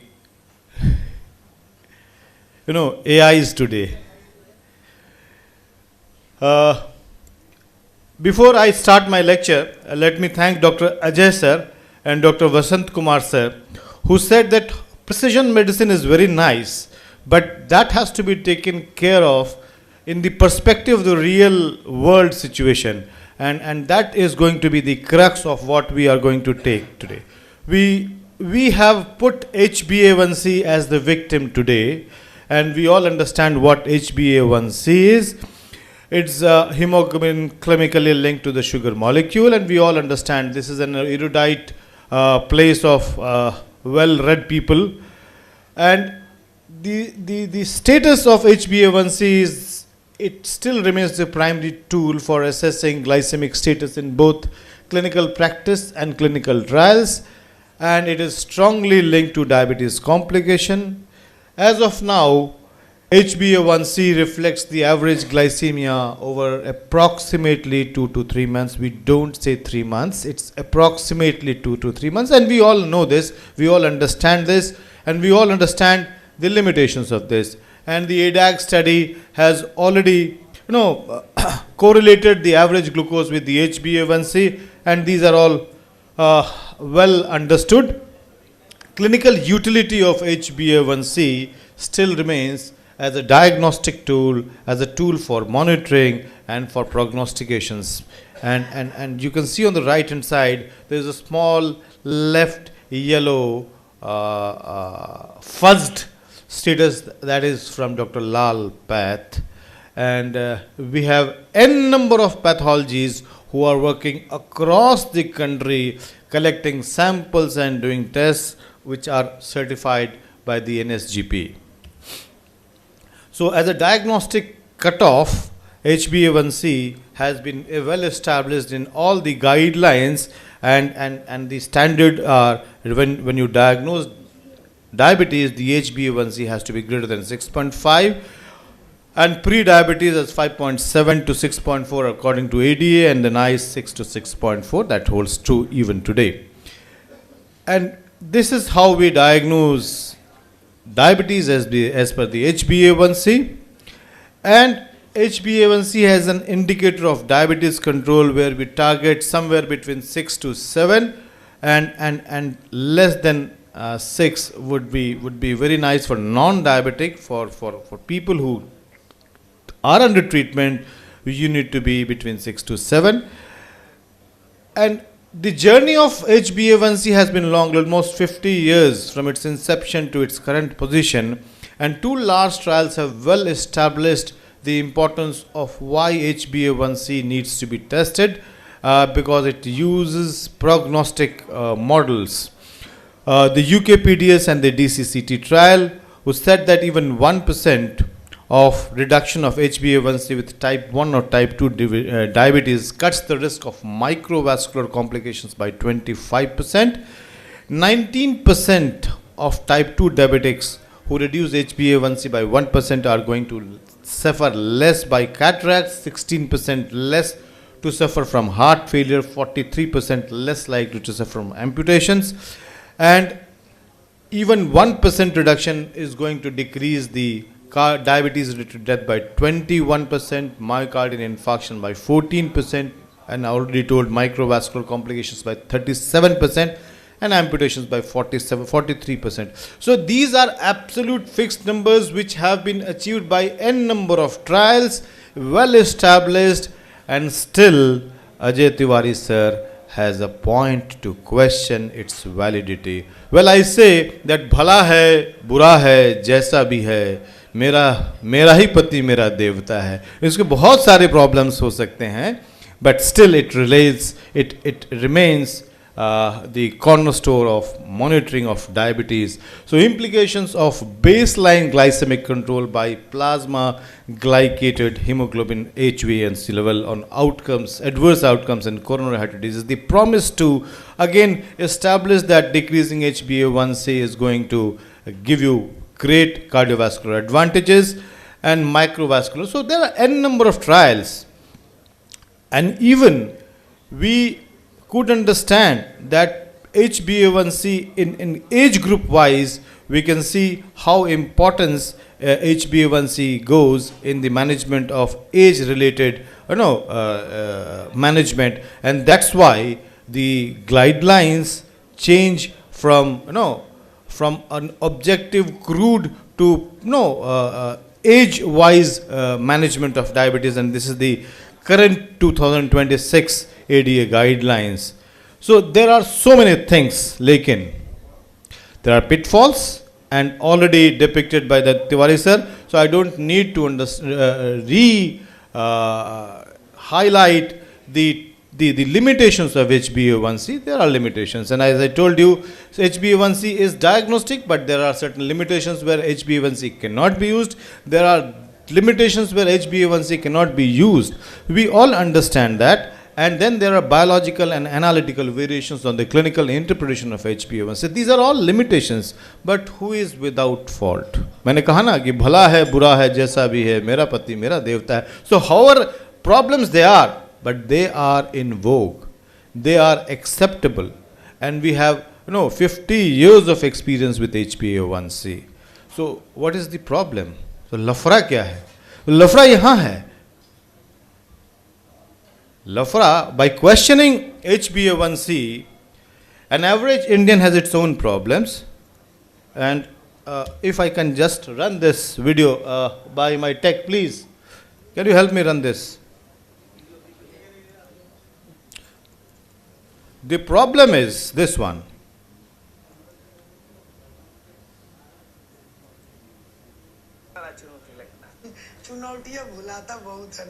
The average Indian has his own problems.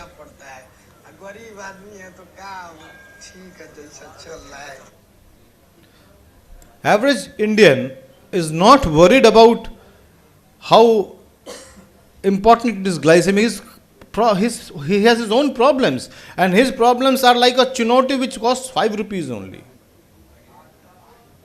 So that is his problem. And when we start treating the general mass, what Dr. Ajay said, if you start striking the moon, you will be missing your own land. So this is the problem. The problem lies here, and we have various methods of assessing the glycemic status, of which HbA1c is one of them. The 26 and 25 have perfectly set the status of HbA1c, and 2025 says that you emphasize on individualized goal using this TIR via CGM alongside traditional HbA1c with targets like more than 70% of TIR, less than 4% of TBR, and less than 1% time in level 2 hypoglycemia for non-pregnant adults. So, but the first criteria still remains HbA1c, and these are the different parameters which you see in your CGM profiles.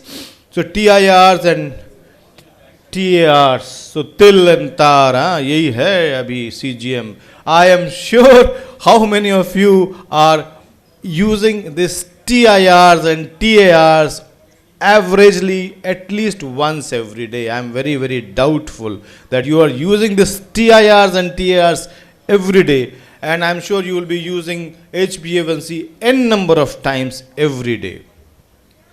So whenever we manage glycemia, start thinking of the people in the last line. Think of Mr. Vinod, and Dr. Jayant Panda is smiling across. And now here comes Vinod again. So Vinod is the last man standing in the queue. And whenever we start managing diabetes, of course, you have to manage the best people, or most affluent, but start thinking of the people in the last line. And HbA1c will cost you only 226 to 476 rupees per test as per RSSDI guidelines. This is their own position statement. So HbA1c will cost you only between 250 to 470 rupees. So glycemic assessment by 2026, assess glycemic status by HbA1c and or continuous glucose matrix or fructosamine. So the answer to your question today, Chairperson, says HbA1c an obsolete target. So 2026, so this is 2025, no? So the next year guidelines have been released, and 2026 guidelines say that use assess glycemic status by HbA1c with or without CGM matrix. So HbA1c still remains the cornerstone for glycemic status in the management of diabetes as per the Bible of diabetologists, that is ADA, and this holds true for 2026 as well. So, and the ACE guidelines have complications-centric algorithm wherein the glycemic targets are again assessed by HbA1c. You can see the green one here, and glucose-centric algorithm again, and that uses HbA1c again as the glycemic target. ADA ACE, and we have the CGMs which have their own pitfalls. You have to wear it for 14 days, and it has two types, retrospective and the real time. So there are many pitfalls to CGM. कोई बिना दाग के नहीं है, इनके भी दाग हैं. The targets keep changing. He was talking of pentad as if this is the real target. No, sir, it is the glycemic sixer now. It is not only the fasting high glycemia, it is the post-prandial glycemia, the glycosylated hemoglobin, lack of hypoglycemia, lack of nocturnal hypoglycemia, and glycemic variability as well. So the targets keep changing. बदलाव तो जरूरी है, लेकिन think of this man. Every time you write a prescription, think of Vinod. Why Vinod is important? Because he is the last man standing, and we as doctors should be responsible for this last man also. Thank you very much, because quality of life in diabetics is low and patients desire to keep it. Thank you very much. HbA1c obsolete as a target? No, HbA1c remains the glycemic target in 2026. Thank you very much. Good show, Dr. Amit, for your side of the argument, your side of the story. I would like to request Dr. Ajay Tiwari for his rebuttal, and you have got 2 minutes for that. Vinod is a ward parsad or something. Yeah. So I'll start with Vinod only, because I showed a slide as regards to the 8-point testing. So the cheapest thing that is available to us is a glucose strip.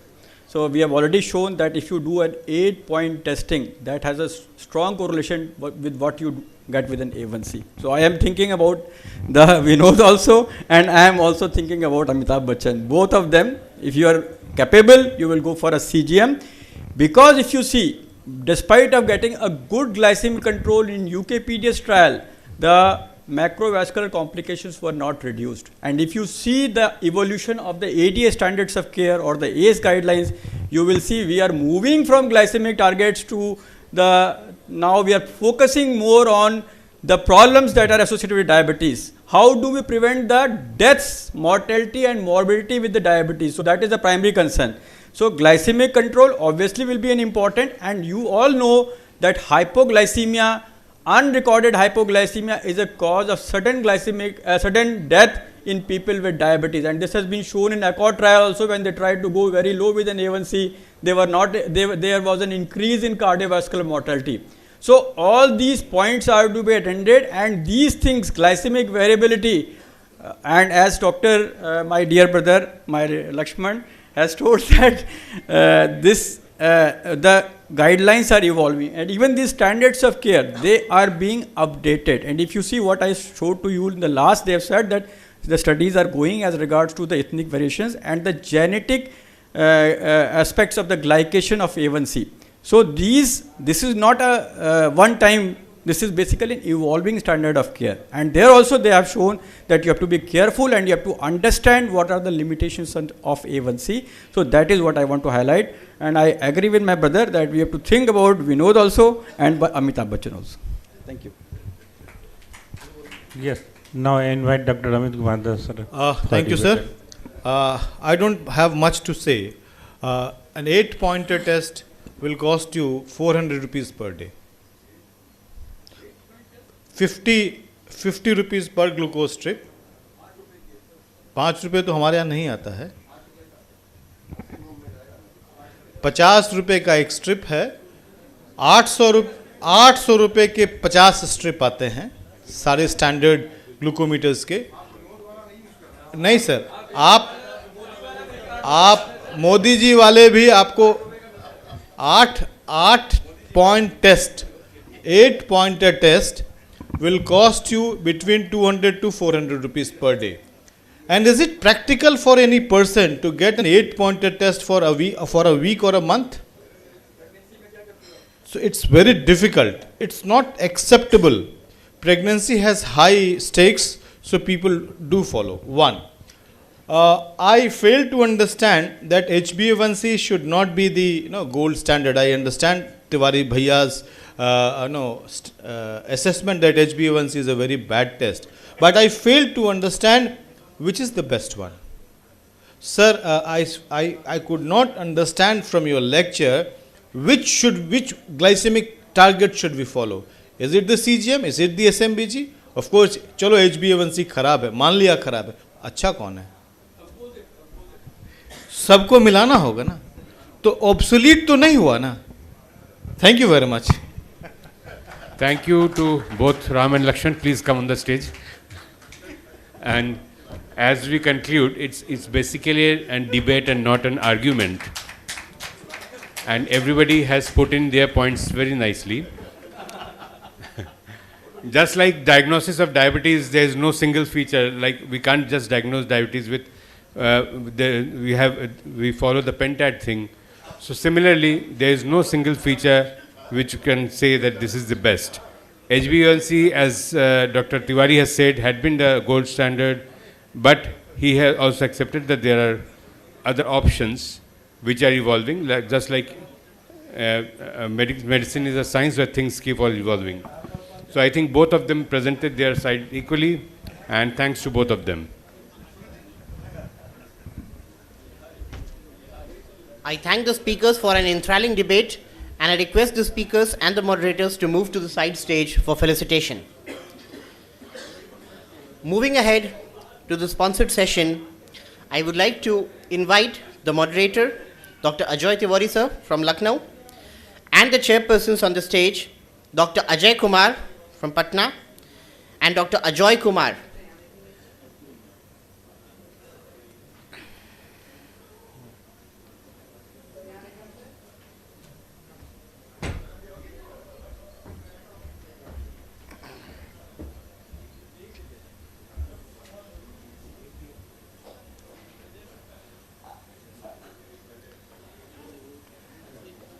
Over to the chairpersons.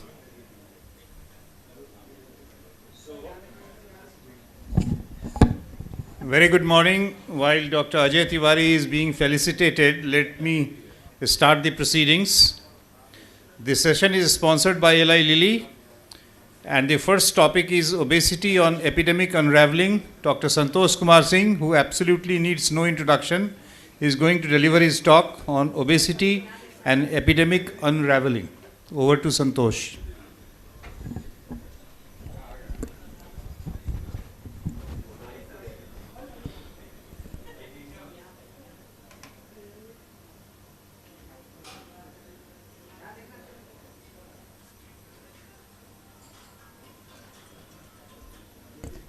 Honorable Chairperson, dear friends,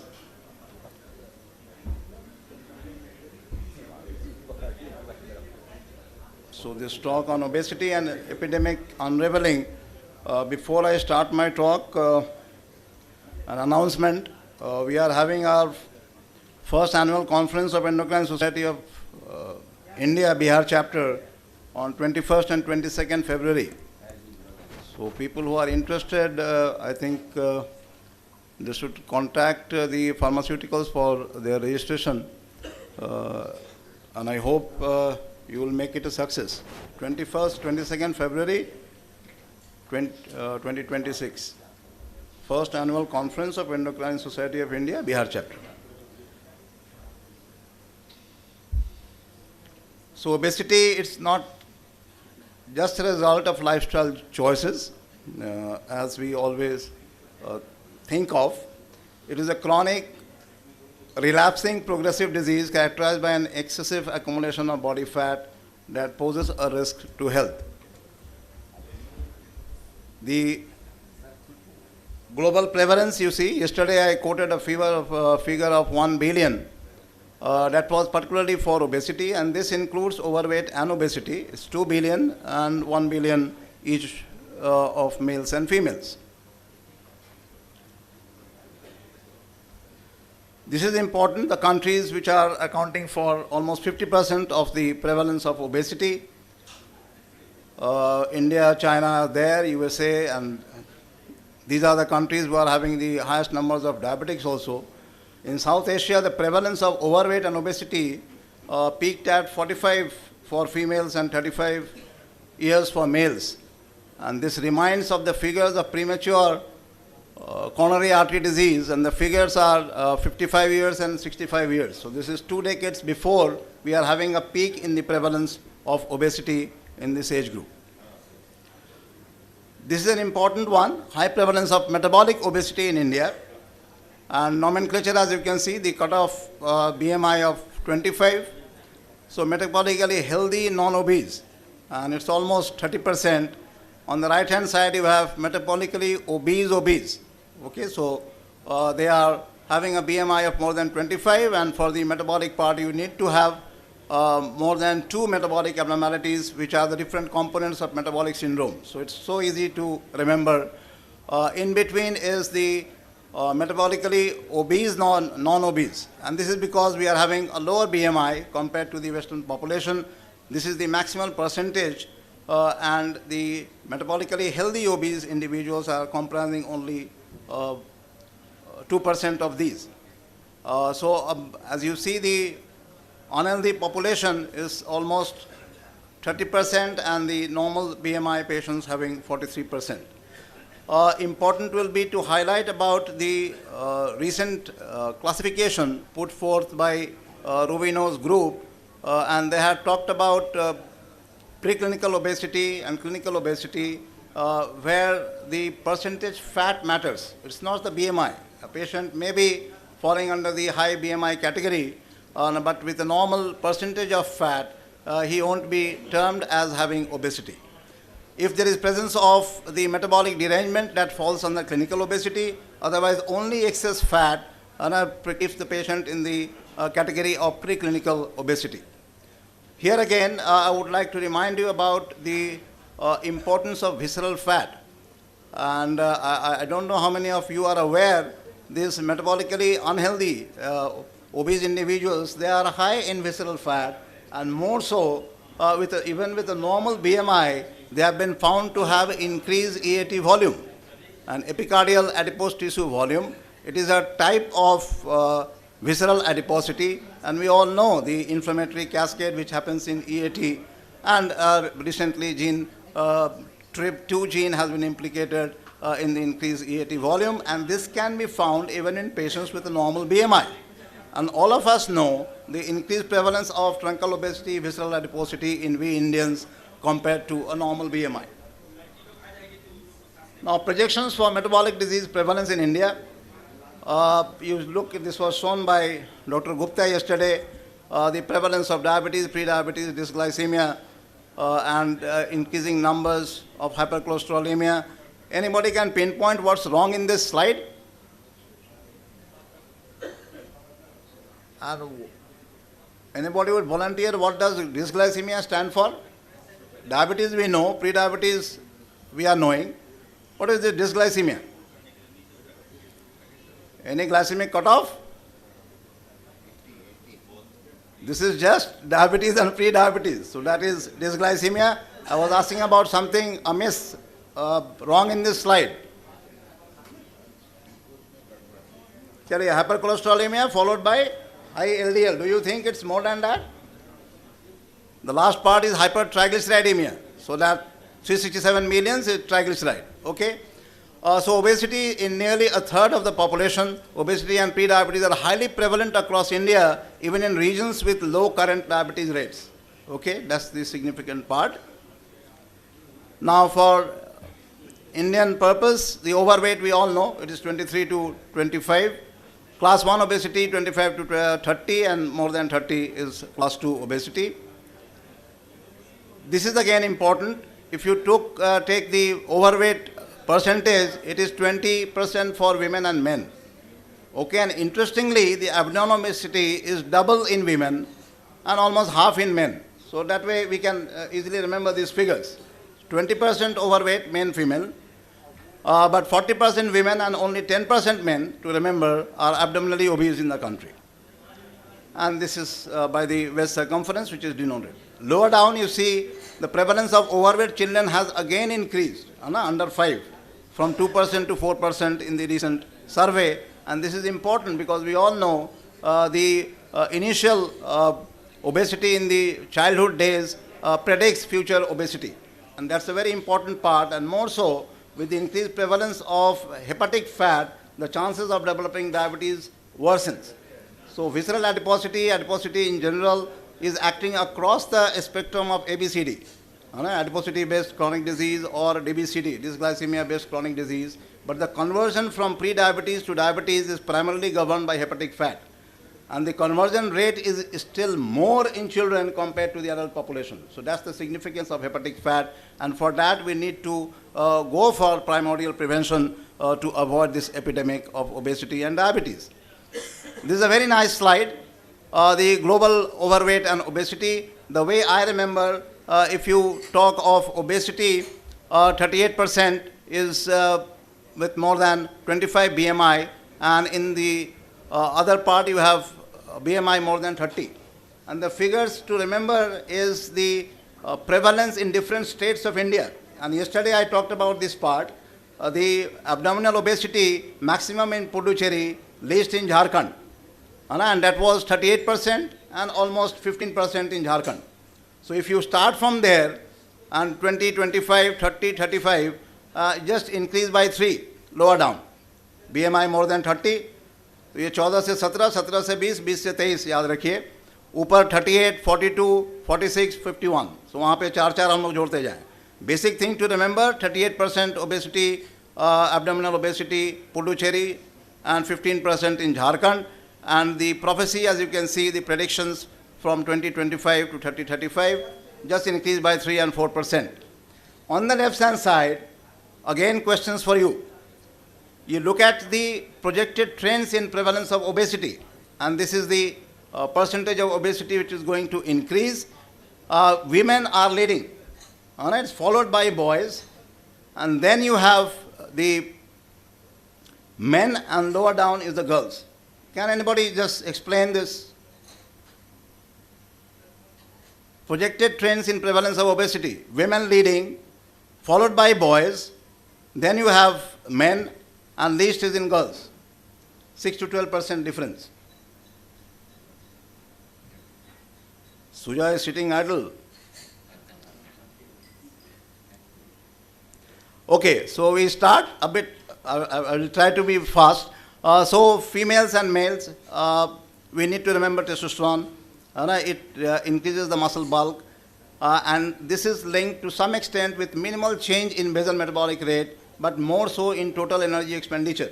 That is again dependent on the muscle metabolism and the increased activity thereof. In women, there is a lack of this testosterone. What about boys and girls? The difference again over here is cultural. The boys are having more access to junk food. They are having more access to screen time. And they are having more access to motorized transport. So all these factors, they come into being for the greater prevalence. Girls on the lower side, they are definitely more active even in the household, and more so because of the body shape, they try to be thinner compared to the boys. Okay? So this is the explanation for this slide. A very interesting one. Now, barriers to managing obesity. We have patient factors, physician factors. So patient factors, lack of recognition of obesity as a chronic and relapsing disease. Remember, the first line was it's a progressive relapsing disease, and we need to remember this aspect. Misbelief and misinformation. Okay, and this is again important misbelief is patient thinks that he will change his lifestyle and he can easily counteract the obesity problem. Environmental factors, culture and family influence, definitely in some societies they try to at least be of normal weight or overweight rather than being thin. And definitely, as was pointed out, the social determinants of health, these are important factors, because in the West, if you see, the type of food which is taken by the lower socioeconomic status is definitely detrimental compared to the patients who are, or people who are there in the high economic group. Another type of food, taking the high-fat saturated diets. Now, cost of treatment, definitely it's a problem, so they desist from going for consultation in a routine way, as was shown for Binod, I think, the name which was put forth by Amit. And comorbidities and medications, definitely they do matter.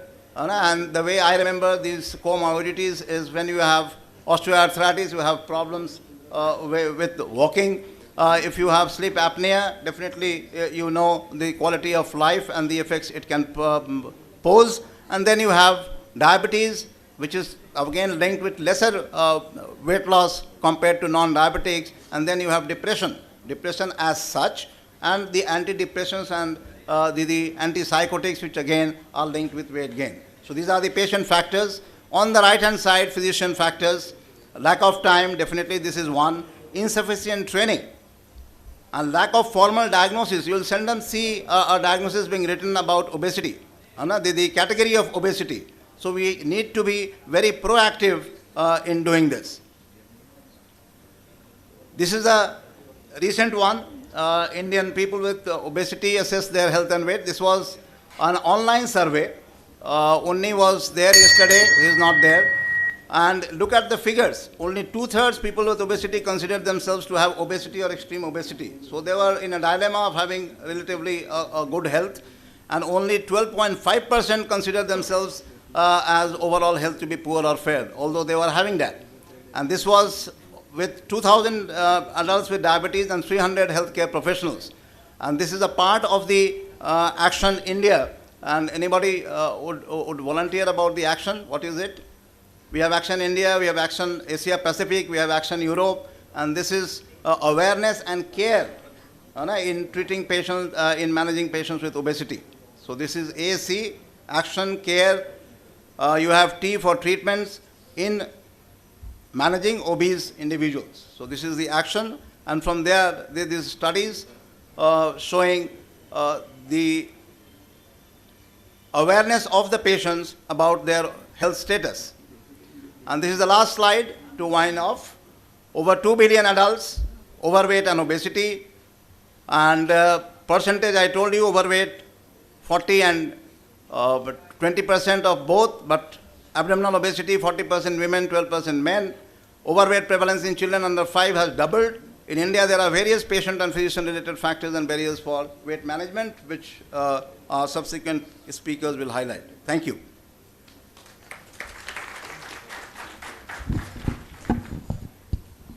As I can see, Dr. K.P. Chandra is not available, and Dr. K.K. Tripathi also not coming. I have been told that Dr. Ajay Tiwari is going to replace these two speakers. So please take the podium, sir.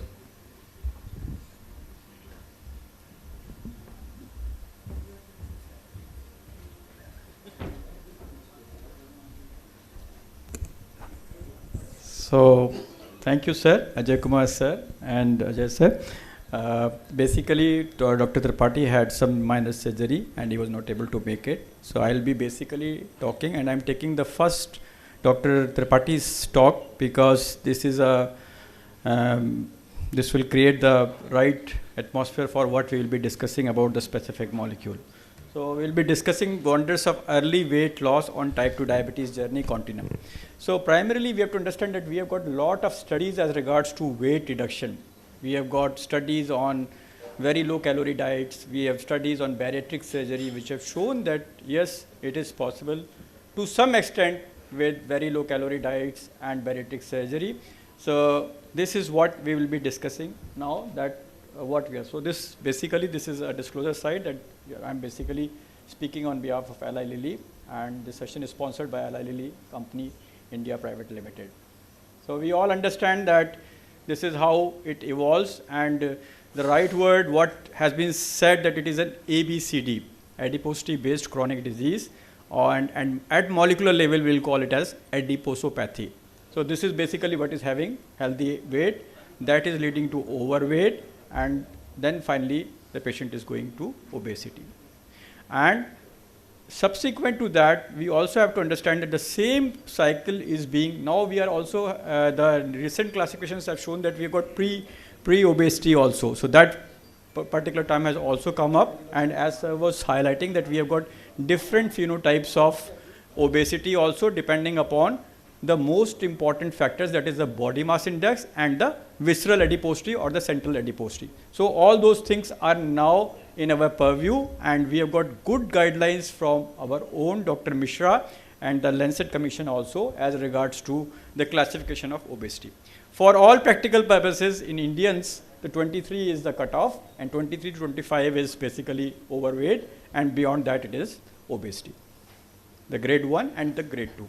So, this is basically how it happens, and we have seen this slide so many times that as we are moving from normal to type 2 diabetes, and in between that is not pre-diabetes, it is intermediate hyperglycemia. So, that is the right term for it, and I would say especially when we are talking with our patients, we should abstain from speaking pre-diabetes. Basically, we will say intermediate hyperglycemia, because an A1C of 5.9 and 6.4 doesn't make much difference. We have to understand that the patient's ability to control his the glucose levels is decreasing over a period of time. So, how obesity leads to metabolic and heart disease? So, hypertrophied adipose tissue. So, basically this hypertrophied adipose tissue, basically what is happening, as as the adipose tissue is hypertrophying, the oxygen supply is reduced, and basically it becoming dysfunctional, and that is basically leading to the increased the release of the cytokines and inflammatory cytokines, and that is basically leading to insulin resistance, hyperglycemia, dyslipidemia, hypertension, systemic inflammation, and hypercoagulability. So that is the basic thing. So I was telling you that at the molecular level, it is the adiposopathy which is leading to all the problems, and then we also have this new concept of twin cycle, that this ectopic fat is being deposited at the level of liver, pancreas, muscles, heart, and the islets, and that is basically the reason why, which has come from the direct trial, that why this, how we can have a reversal of diabetes by reducing the amount of fat. So we have got a lot of studies as regards to the progression from pre-diabetes to diabetes. We have got very landmark studies, and we have got follow-ups for a very, very long time of these trials.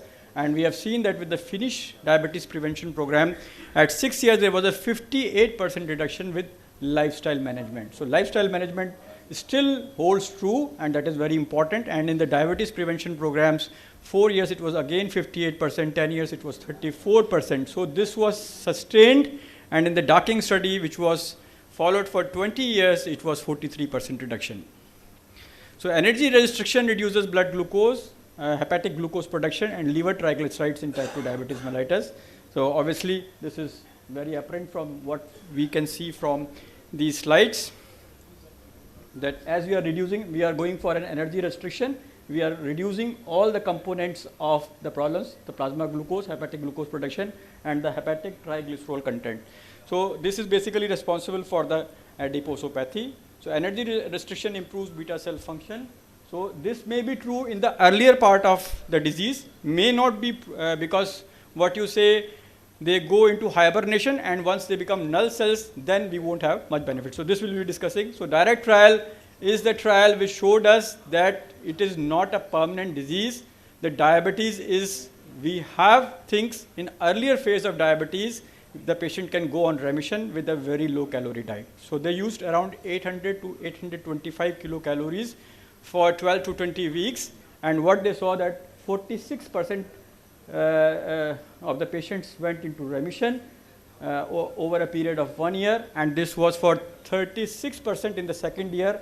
And those patients who achieved the magic figure of more than 15 kg, 86% of those patients could maintain a remission.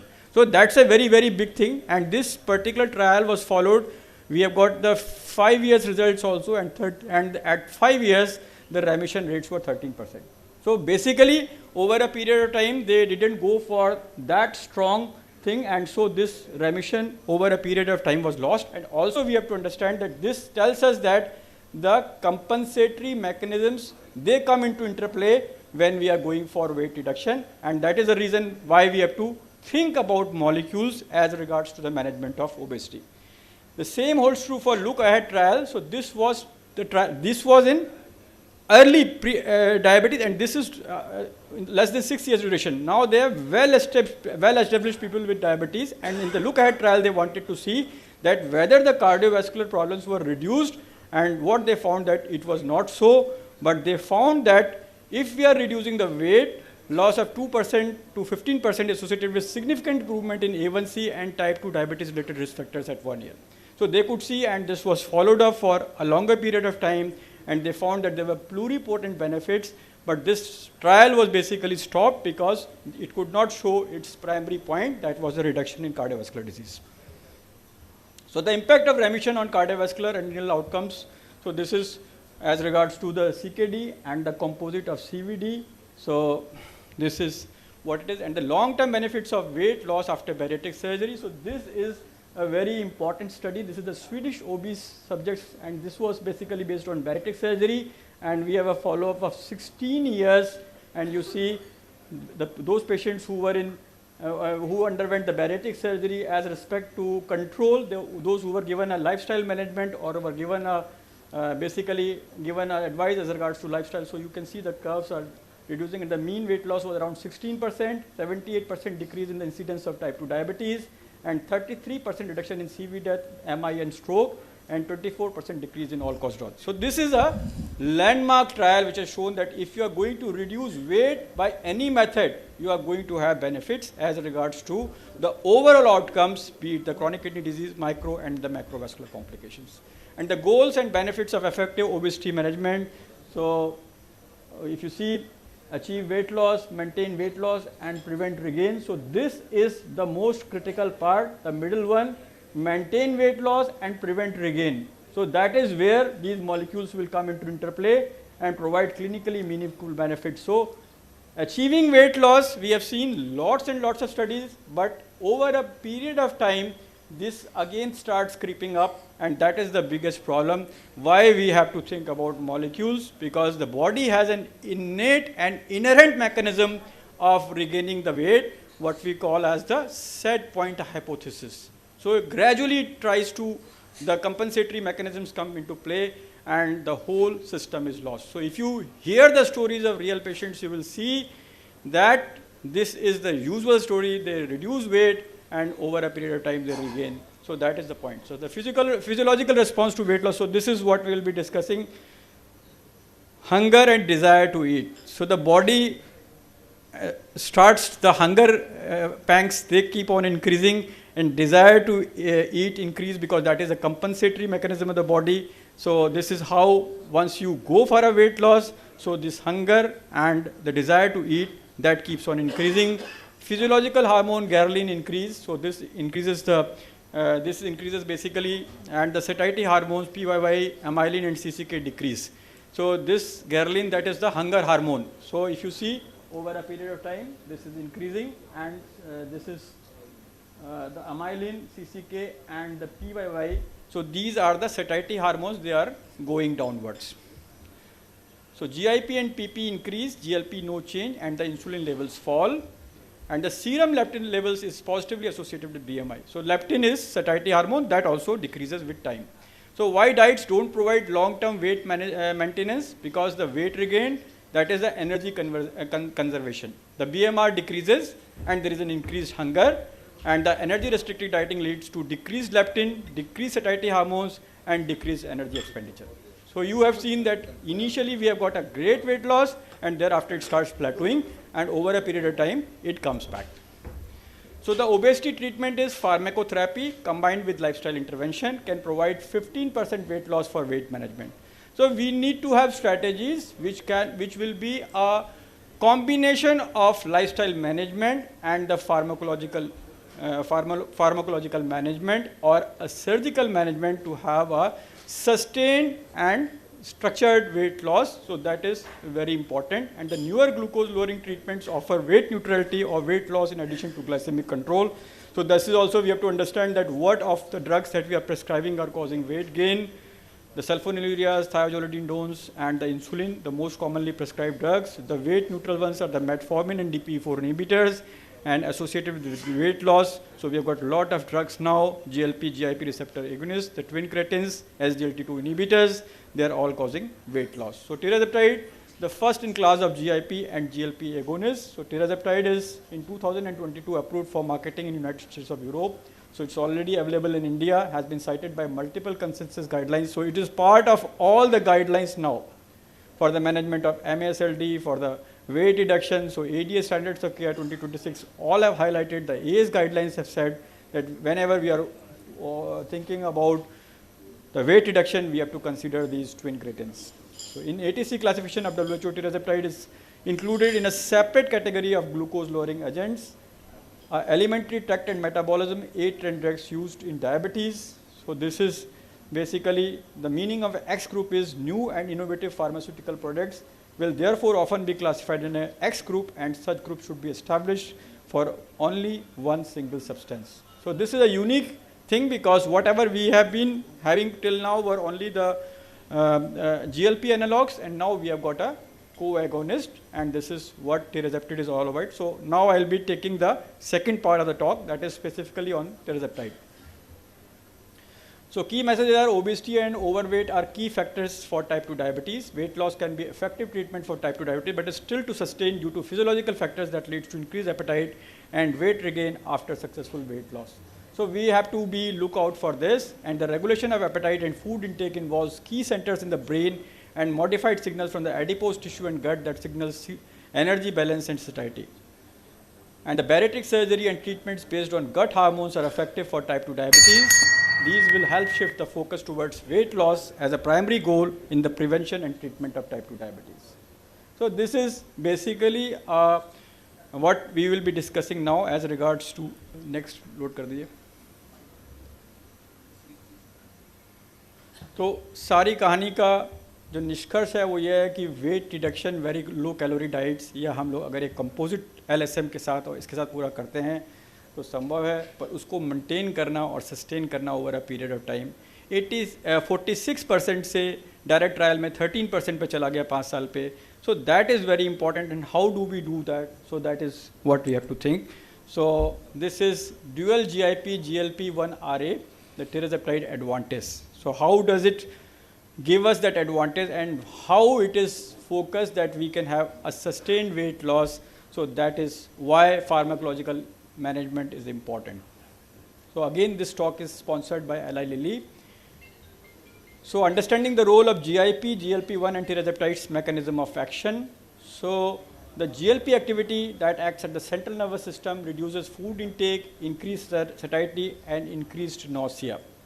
So at the level of the hypothalamus, the arcuate nucleus, there it is basically giving the signals for reduced food intake, increased satiety, and at the level of the gut, it is decreasing the gut motility, and that is basically the condition like gastroparesis. And the pancreas, it causes the increased insulin secretion and reduced glucagon, and stomach, it is delaying the gastric emptying. So these are the things which are adding up. And the GIP activity, so this is being reinforced. Reduced food intake, decreased nausea, and increased insulin secretion and increased glucagon in the glucose dependent way. And the added benefit is its action at the adipose tissue. So this is the advantage of the GIP, that is increased insulin sensitivity at the adipose tissue, increased lipid buffering capacity, increased blood flow, increased storage capacity, and reduced pro-inflammatory immune cell infiltration. So if you understand that the entire thing which is happening in this adiposopathy is occurring at the level of the adipose tissue and the liver. So they are the primary targets for the causation of adiposity. So if we can take care of these two fundamental things, we have a chance that we can have benefits as regards to this. So tirzepatide is a single molecule designed to activate both the GIP and the GLP receptors. The structure is based on the native GIP sequence, and the receptor activity, the activity on the GIP receptor is similar to the native GIP hormone, whereas the activity on the GLP-1 receptor is lowered compared to the native GLP-1 hormone. So primarily the basic structure is the native GIP sequence, and the mean half-life is approximately 5 days, so it has to be given once a week, and the dose adjustment, no dose adjustment of tirzepatide is recommended for patients with renal or hepatic impairment. We all know that these GLP based can be used up to an eGFR of 15, so that is the advantage, but we have to be careful that the nausea and other things that these drugs cause, so we have to understand, and this has to be individualized as per the patient. So the tirzepatide dual impact on glycemic control and weight loss as the primary objectives. So we have got these trials, these are the SURPASS group of trials. So these SURPASS group of trials were basically meant to see the amount of A1C reduction with these molecules, and then we had specific trials, the SURMOUNT group of trials, which were basically focused on the weight loss. So SURPASS 1 was as compared to the placebo, and the mean type 2 duration was 4.7 years. So this was the patient selection, and this was almost similar in all the trials, and they compared to different. So SURPASS 2, they had a comparison with the semaglutide, SURPASS 3 with insulin degludec, SURPASS 4 with insulin glargine, and SURPASS 5, it was again compared with the placebo as an add-on to insulin glargine with or without metformin. So this was this was the structure of these trials which were done for this. And so in SURMOUNT 1, the weight management was 5, 10, 15. So gradually we have to build this thing, and it was a 72 weeks trial. SURMOUNT 2, again weight management with type 2 diabetes. So So this was surmount 1 was without type 2 diabetes. Surmount 1 was only for the weight management. Surmount 2 was with weight management for people with diabetes. And surmount 3 was weight management after lifestyle modification. And surmount 4 was weight reduction maintenance. So basically they wanted to see how it happens if you stop this particular molecule, what are the consequences of that. And surmount 5 was weight reduction compared to semaglutide. So tirzepatide approved indications are type 2 diabetes. Tirzepatide is indicated for the treatment of adults with insufficiently controlled type 2 diabetes mellitus as an adjunct to diet and exercise. As monotherapy when metformin is considered inappropriate due to intolerance or contraindications, in addition to other medicinal products for the treatment of diabetes. And the chronic weight management, tirzepatide is indicated as an adjunct to a reduced caloric diet and increased physical activity. So LSM is the basic, and in adults with initial body mass index of more than 30, obesity 27 to 30, overweight in the presence of at least one weight-related comorbid condition, that is hypertension, dyslipidemia, obstructive sleep apnea, cardiovascular disease, prediabetes, or type 2 diabetes mellitus. So refining the treatment for obesity, so weight reduction seen as soon as 4 weeks and powerful weight reduction seen at 72 weeks with tirzepatide. So we have a 22.5% weight reduction, and this these curves start going separating very early in the course of the treatment, and at this 72 weeks we have a 22.5% reduction as compared to the placebo, and this is 16% average reduction in body weight with tirzepatide 5 mg at 72 weeks, and 22.5% average reduction in body weight with tirzepatide 15 mg at 72 weeks. So that is the dose where we have to take it over a period of 4 weeks increments. So this is how you do it. So this is with the different doses of 5, 10 and 15. And the percentage of people who achieved weight reduction at 72 weeks. So that is very importantly how many people are getting these effects. So some patients or all the patients. So even at the lowest maintenance dose of tirzepatide 5 mg held, 1/3 of the patients experienced more than 20% weight loss. So that is very important, that can we universalize the role of this molecule in all the patients. So this is as regards to 5% weight loss, around 96.3% were able to achieve, 10%, 90%, more than 15%, 78.2%, and more than 20%, around 62.9%. So, and in addition to that, we have benefits as regards, basically they are not drugs for hypertension or the management of dyslipidemia, but we have pluripotent benefits as regards to the reduction of systolic blood pressure, diastolic blood pressure, triglycerides, SDL cholesterol, and the LDL cholesterol. So adverse reactions, obviously nausea, and the gastrointestinal disorders that are being reported by the patients, dizziness, hair loss, few of the patients have reported, and that they have also reported in our patients. There will be some reduction in the lean muscle mass also, but the loss of the fat mass is more than 3 times as compared to the lean body mass. So any weight reduction modality that you use, it will cause some reduction in the muscle mass, but what you are gaining as regards to reduction of the fat mass, that is important. Tirzepatide has a similar safety profile to other incretin-based therapies, and the most common adverse reactions were gastrointestinal in nature and were mostly mild to moderate. So basically you are building the dose from gradually 2.5, 5, 7.5, 10, 12.5 and 15. So that is the rationale, that if you are building it slowly and you are going slow, definitely these side effects will be mitigated, or over a period of time they will have less magnitude. So tirzepatide MTD versus semaglutide MTD for people with obesity. So the mean percentage change, so this was demonstrated superior reduction in body weight compared to semaglutide. So this is important. This was 15.4% as compared with semaglutide, and 21.6% with tirzepatide at 72 weeks.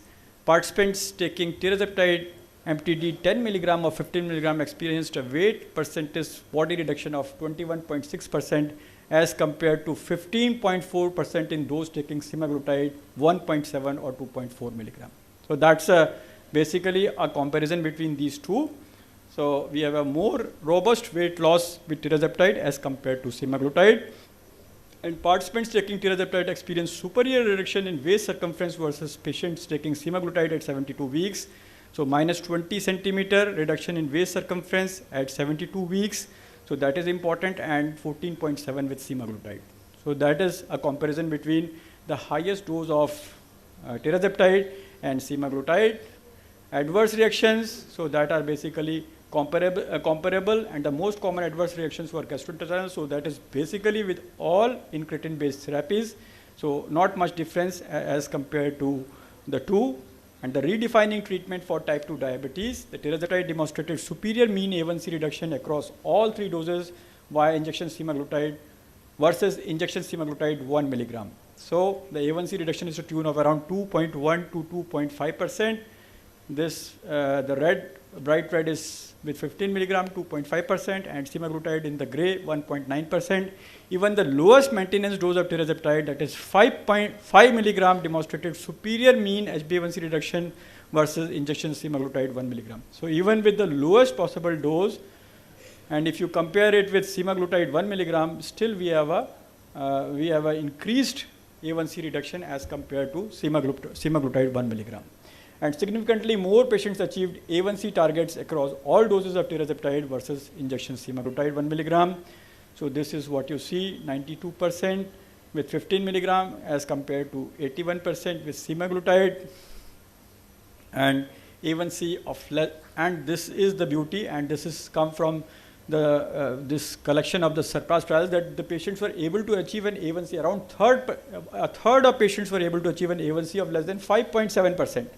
So that is basically a euglycemic status without hypoglycemia. So they did a composite of all the SURPASS group of trials, and they found that the 1/3 of the patients were able to achieve an A1C of less than 5.7% without hypoglycemia. So basically the aim of any AOM is to go to euglycemic status. We are going for 7% because we want to avoid hypoglycemia. So if we are able to achieve an A1C of less than 5.7%, at the same time mitigating hypoglycemia, so that will be the ideal drug for the management of diabetes.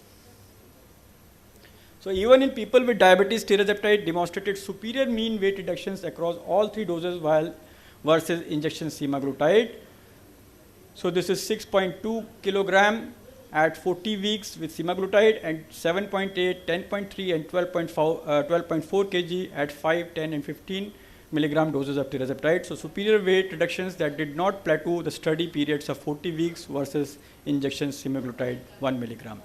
So more patients achieved the composite endpoint with tirzepatide versus semaglutide. Tirzepatide 15 milligram had nearly 3 times as many patients achieve a composite endpoint as injection semaglutide, that is less than 6.5% A1C, weight loss of more than 10%, and no clinically significant or severe hypoglycemia. So that is the important thing, getting an A1C control, reduction of weight, and at the same time mitigating the risk of hypoglycemia. The most common adverse effects with sema and tera, so we have already discussed this thing, nausea and diarrhea and some lesser known side effects, and the incidence of hypoglycemia was similar to injection semaglutide. So 2, 3, 1, 8, so these are the number of events, very less 0.4, 0.6, 0.2, 1.7, and the severe hypoglycemia was 0, 1, 0.2, so almost comparable, and likely they will not do it, because what they have seen that as you, basically what they are doing, they are increasing the glucose dependent insulin secretion, and at the same time they are reducing the glucagon. So they have done some studies where they have shown that at lower levels of hypoglycemia, this glucagon inhibition is stopped, and the glucagon comes into play in those conditions. So at lower levels of sugar, there is a protective mechanism and the glucose interplay comes up, and this glucagon suppression is not sustained at lower values of blood glucose. So the summary is tirzepatide significantly reduces the body weight, 16% on 5 milligram and 22.5% on 15 milligram. Tirzepatide demonstrated superior weight reduction versus semaglutide, 21.6 versus 15.4.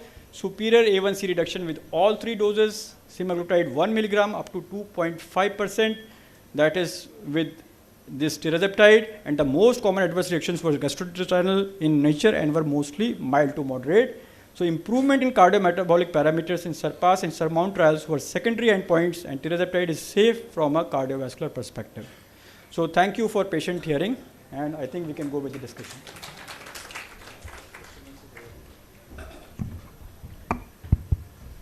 Thank you, Dr. Professor Ajay Tiwari. So we have seen the role of anti-obesity in the management of diabetes. By now we are aware about the complex interplay of the obesity and the diabetes. And Dr. Ajay Tiwari has pointed out about the value of the anti-obesity drugs in the management of type 2 diabetes mellitus, number one. And number two, he has put out that the GLP, GIP-1 is a bit superior so far the weight reduction is concerned. And we have seen the clinical value of the obesity reduction. We have found the tremendous benefit after the bariatric surgery in the decompensated obesity. So it's very clear that we need a good anti-obesity drugs for our patients. Session is open for question and comments. Yeah.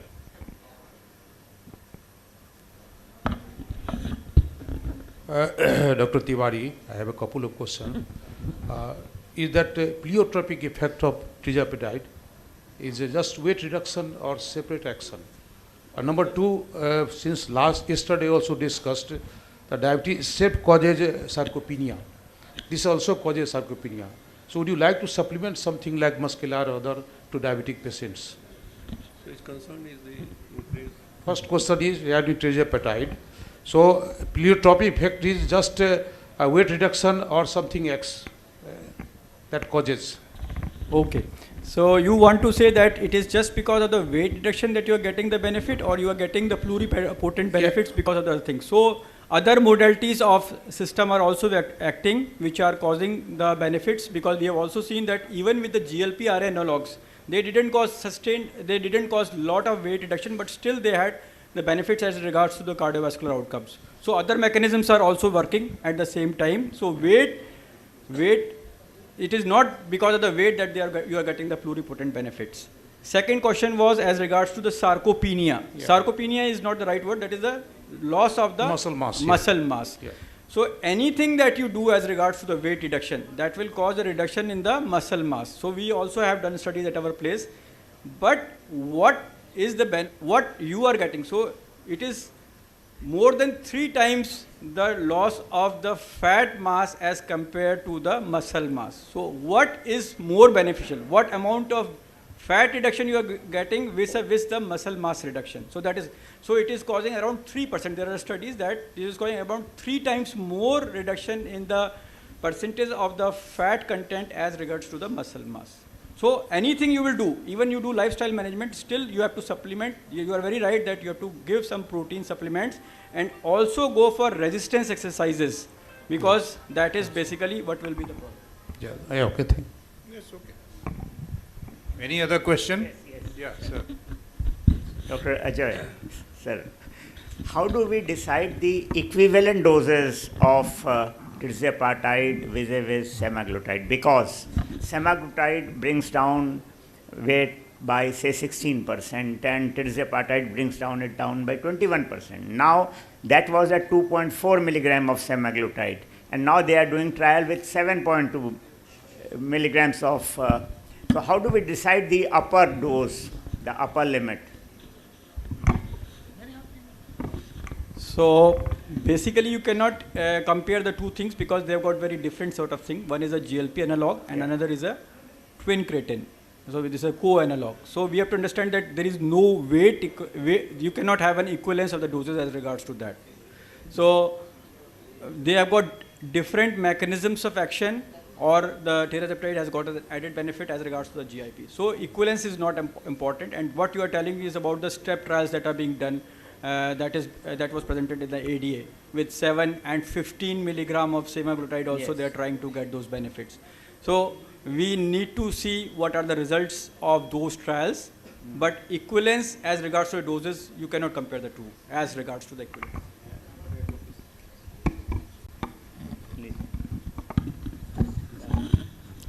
The initial two queries were answered yesterday only. The importance of weight loss and cardiovascular benefit. And I emphatically told you that only 20% of the effect was related with weight loss. Okay, so we are having the other benefits linked with reduction of inflammatory stress and all. The other putative reasons being reduction in systolic and diastolic blood pressure, and we all know from the UKPDS data itself that it is more robust even than glycemic control. So if you are able to control systolic blood pressure or even diastolic blood pressure, you will definitely be able to reduce the cardiovascular events. Similarly applies for triglyceride, and we talked about waist circumference, and in the dedicated data of SELECT, they have shown that only 32% of the benefit was linked with waist circumference reduction, that is the weight reduction part. CRP was well shown, the impact of inflammation on reducing the cardiovascular outcomes.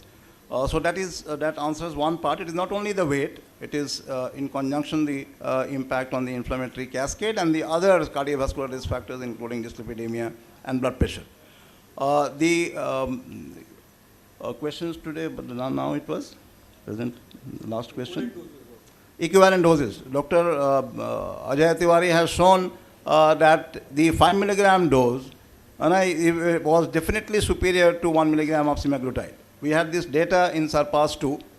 We have data from SURMOUNT that definitely the dosage, even the minimum doses score over semaglutide of 1 milligram, the 5 milligram doses. 15 milligram definitely is better regarding weight reduction and glycemic control compared to 2.4 milligram of semaglutide.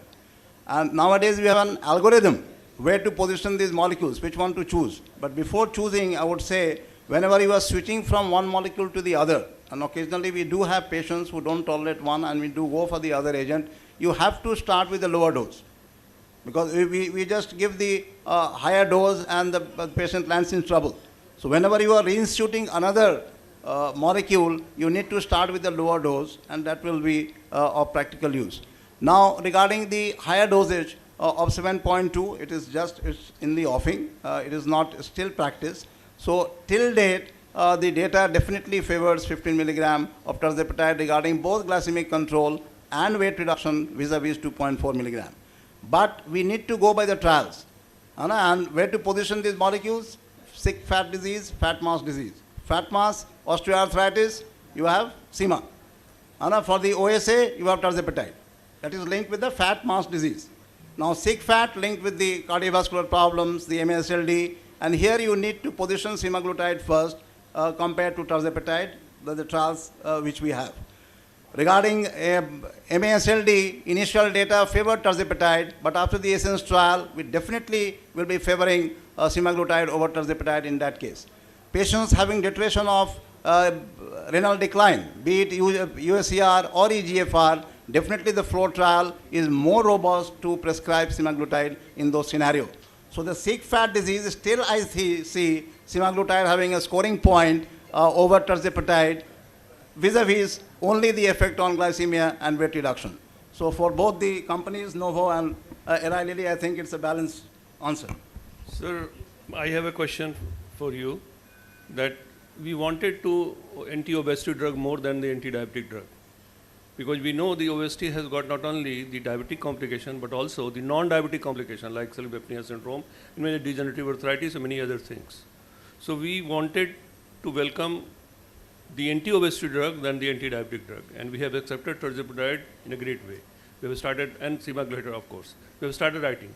So what do you think that starting dose should be in all patients who is suffering from the obesity, having the BMI of more than 35 or 40, and what will be the maintenance dose? So that is a clinical question. So should we go for the 15 milligram in all patients, which might, I think, may not be tolerated by the many of you Bihari patients? You see, there is no query regarding the initiation dose. It has to be from the lower dose. It is 0.25 for SEMA and 2.5 milligram with tirzepatide. Regarding the benefit, if you see, with tirzepatide 10 and 15 milligram, it's almost 5% difference across the spectrum. And from there, I'll just talk about the surpass PEDS study, which we will talk about the quantum of change which we can have. So you start with the lower dose for both the molecules. The higher dose, as I am using, I don't exceed 10 milligram of tirzepatide because of that minuscule difference from 10 to 15. Okay, for semaglutide, if you want to have a weight benefit, definitely you will go for the higher dose. But as I said, according to the trials, if you are thinking of its utility in renal function decline, definitely 1 milligram is enough. So that will depend. It is not only the obesity part, you have to take into picture and the cost effectiveness where you stand. So it is nothing that you have to escalate to the highest dose to reap that benefit. Similarly, if a patient is having problem with the higher dose, we definitely will go for the lower dose and can maintain with that lower dose to reap that benefit, right? The problem is that if you will start with the low dose of 2.5 milligram, most of your patient will tell that there is no weight loss. So initial euphoria, I mean, many patients will not accept that I have taken 1 month of therapy and I didn't lose any kilo of weight. So what do you think, that is the patient who can tolerate the 5 milligram initially? Should you agree to start with? So first and foremost point is that why we are using these drugs. So basically we are basically using these drugs for the purpose of diabetes, and we have to see what amount of weight reduction we are getting with these drugs. So obviously tirzepatide has got the best 22.5% as compared to 15.6 with the semaglutide. Secondly, as regards to the HbA1c reduction, again we have seen that the lowest possible dose of tirzepatide overscores over semaglutide. So that is a very important thing. If we have to look for renal benefits, obviously we will be considering SGLT2 inhibitors. They have got a better profile. As regards to heart failure, obviously we will be using SGLT2 inhibitors. So firstly, we have to see what is the proposition why we are using these drugs. We want to have a gross reduction in the weight that is substantial, which was not being achieved by the medications that we already had with us.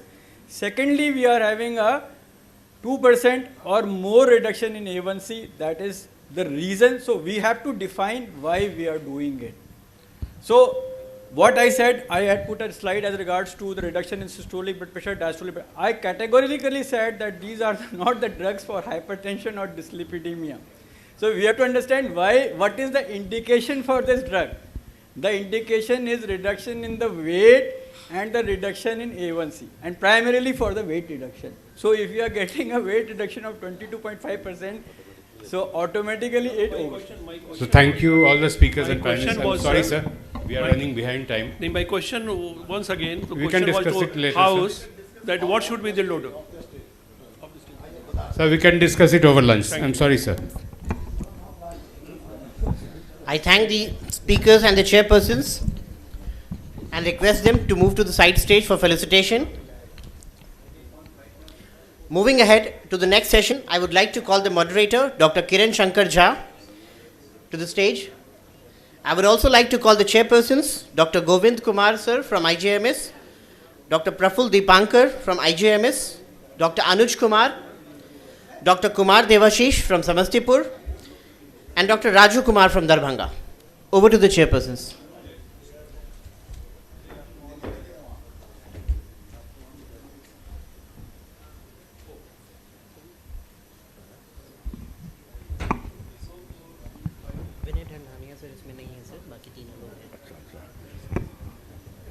Thank you, RSSDI BIHAR chapter. I welcome you all on this August day. The audience is very thin, but I think as the session improves, goes on, the attendance will be thick. I welcome Dr. Sujay Ghosh from Kolkata. The subject is very tough, very new, and very challenging. So, please, Dr. Sujay. Thank you, sir. Good morning, ladies and gentlemen. At the very outset, I would like to thank the organizers for having invited me, particularly Shoibalda and Supriyoda. I have been asked to deal with a very difficult and a rather futuristic talk. I think in the morning, Dr. Vasant Kumar sir talked about what we should be doing in our setting. But this talk is very futuristic in terms of implementation in our country at this point of time. But it is some hope. What was an absolutely hopeless disease will probably have some hope in future.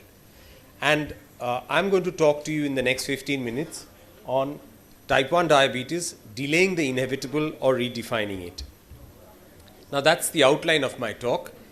In terms of the pathophysiology and the background, we know that type 1 diabetes is an autoimmune disorder wherein the beta cells of the pancreas get destroyed and there is an absolute insulin deficiency.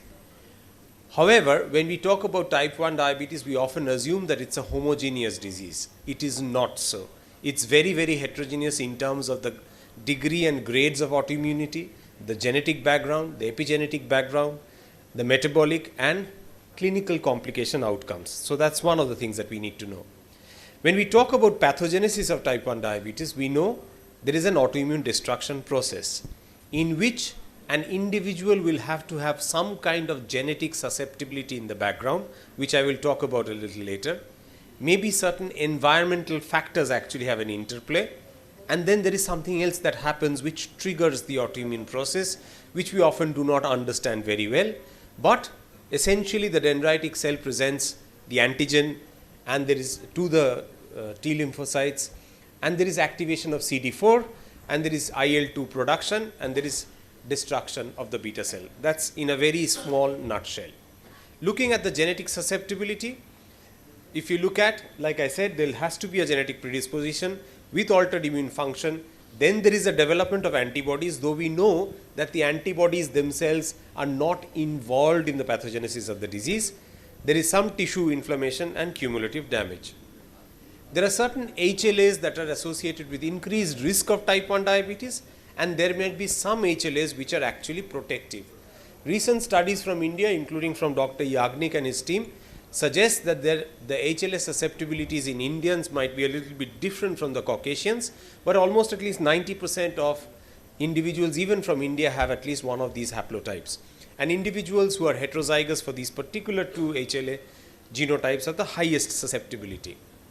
Now, in addition to the HLA susceptibility, there's a lot of other stuff that is going on in terms of the T cell, the T regulatory cells, and these variants might remain in your system and be dormant for a very, very long period of time.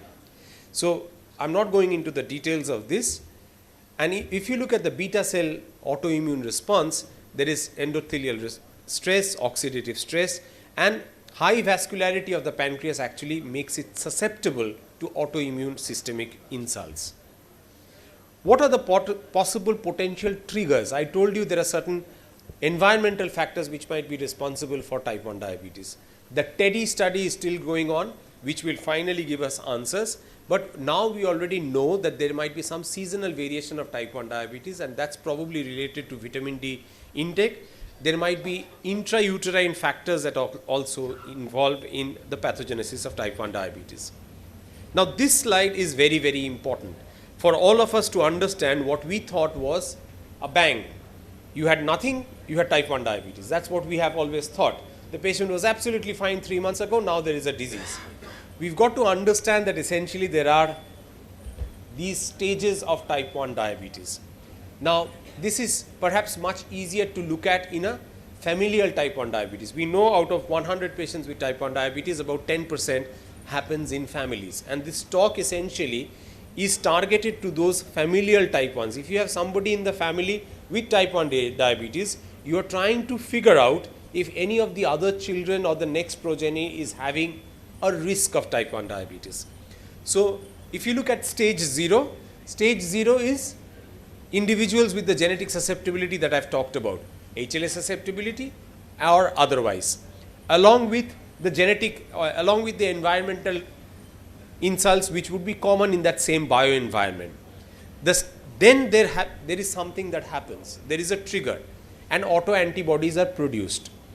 That is when you come to stage 1 of type 1 diabetes. You might have 1 antibody positivity or you might have 2 antibody positivity. Initially, the blood glucose will be absolutely normal.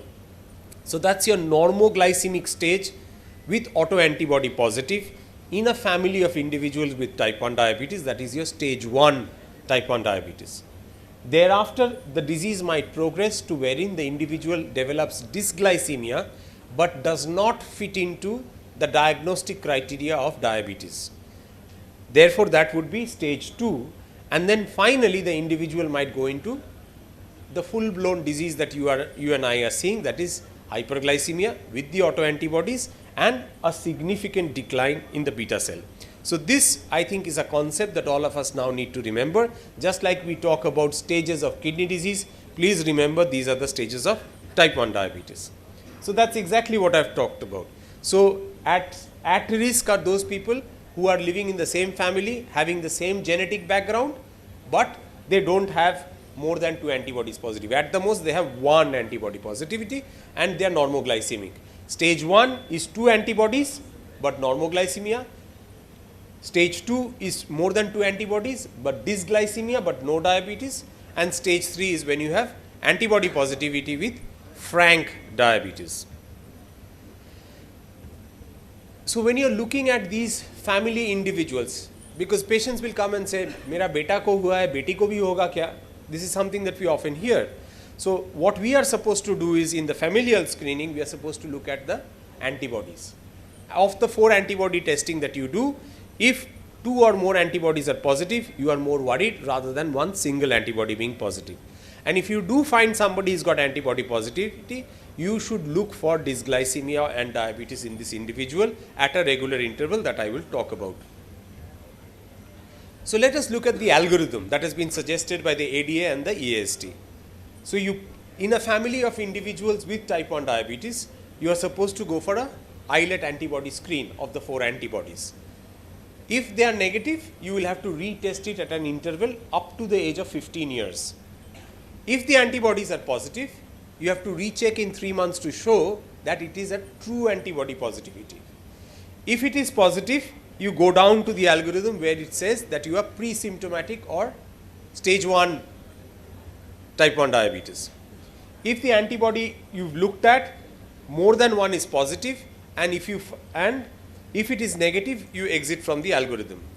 Now, if you have a pre-symptomatic type 1 diabetes, that means you know this is already stage 1.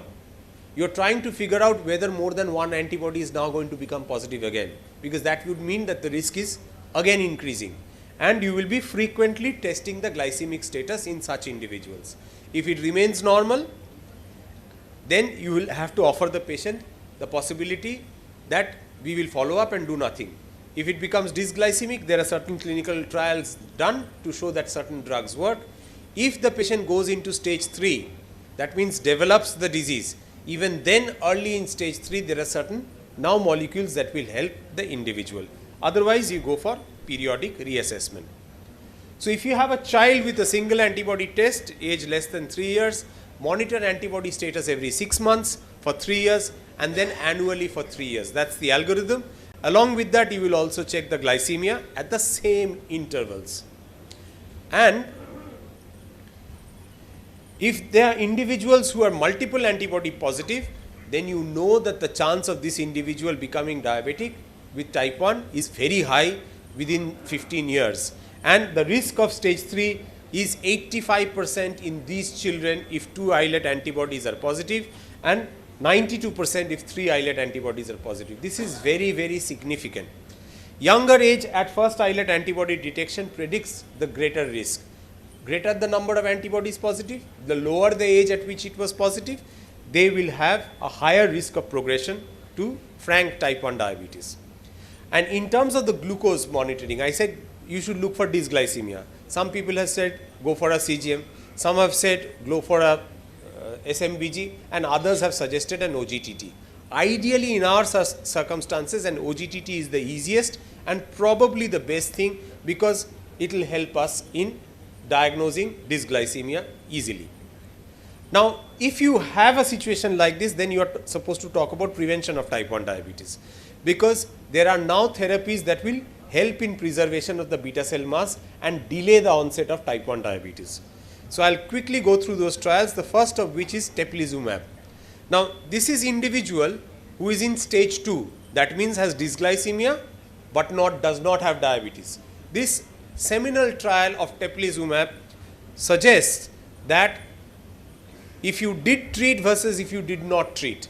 If you did not treat, the individual will develop type 1 diabetes within 2 years. If you treat, it will develop in 4 years. Now you might say this is such an expensive therapy. You are only prolonging the type 1 diabetes onset by 2 years. I agree and I accept, but it's a foot in the door. It gives us hope of better therapies in the same line in future for management. Now imagine a 3-year-old having type 1 diabetes versus a 7-year-old having type 1 diabetes. There is hell and heaven difference in the management. You know, the younger the child is, it's more difficult to actually manage type 1 diabetes, and even pumps are not recommended. The AID is not recommended at a very young age, even if the patient can afford. So this is in terms of the patient in stage 2. Now let us assume, and in that same follow-up period of time, if this is up to about 900 days, again the delay is almost double if you had treated the individual with teplizumab at that point of time. Now comes the PROTECT study. These are individuals who have already developed type 1 diabetes. So you have a patient who's come with you, newly diagnosed type 1 diabetes, within the first 6 weeks of diagnosis. I know it's very difficult to get somebody at that point of time in your clinical practice, but if you do treat such individuals, the amount of beta cell preservation over the years is going to be much better. The next molecule is baricitinib, which also, if used within the first 100 days of diagnosis of type 1 diabetes, leads to preservation of beta cells. Then, one of the theories that we have is that viral infections trigger type 1 diabetes. There are certain trials with these antiviral drugs which have also shown better preservation of beta cell. Next is rituximab, which is an anti-CD20 monoclonal antibody. That also showed that there is improvement in beta cell preservation. Abatacept is another drug which is a T-cell directed therapy showing some promise, and verapamil is a very cheap drug, right? This is an animal model study to show that there was preservation of beta cell function, and if you look at the next slide, a paper published in JAMA, that again shows that there is some amount of preservation of beta cell in newly diagnosed type 1 diabetes. You use in a very low dose not to cause hypoglycemia, that might lead to some amount of beta cell preservation. And there have been so many other things on earth that have been tried which has actually not worked. So if you are looking at now the future directions, yesterday I was listening to another webinar about CRISPR-Cas9. That seems to be the answer to a lot of things, including certain malignancies. Here again you are removing some of the genetic determinants of immunologically mediated reactions. That can be one of the things that will work. There are microbiome based therapies, and like sir was talking about, precision based approaches. Now one of the things that I would like to highlight, which is at least in our hands, all that I talk to you might be seen in something like buying a BMW. Now if you have a child who you have diagnosed with type 1 diabetes, you can help the family. How? If there is another sibling, or if there is a next generation, at least you can do the antibody test. If you find that the two antibodies are positive, then at least you know that this is high risk for developing type 1 diabetes. You can educate the parents that anytime your child has any of one of the 4 T symptoms, toilet, thinness, tiredness, then or thirst, you know that this child is going to develop type 1 diabetes. Please ensure that you bring the child to the medical facility urgently without developing ketoacidosis, which can be fatal. At least that bit we can do in our clinical practice. And that's exactly what we've told you, so that you are making the parents and the family aware of the possibility of another child having the same problem, and provide psychological support as well. So I'll finally summarize again by saying, for those with an established family history of type 1 diabetes, go for a genetic risk stratification if possible. If not, at least think of antibody testing, and you know that you can prevent or delay type 1 diabetes now at stage 2 and help better beta cell preservation at stage 3. Thank you very much. Next speaker is next question answer. Next speaker is Alok Gupta, Diabetes Education, Empowering People with Diabetes, Families and Community. Thank you, chairpersons and thanks to the whole RSSDI team of Bihar chapter, right from President to Organizing Secretary and each and everyone for making me a part of this academic feast. The topic which I have been given is diabetes education, empowering people with diabetes, families and community. And I have added the second line from my side, challenges and solutions. And we know that a lot of guidelines are there in the textbooks, in the ADA guidelines or ESD guidelines, how to disseminate knowledge to the diabetic population or to the general population. But I will be sharing my own experiences, my own insight, which I have gained through 4 decades of my clinical practice.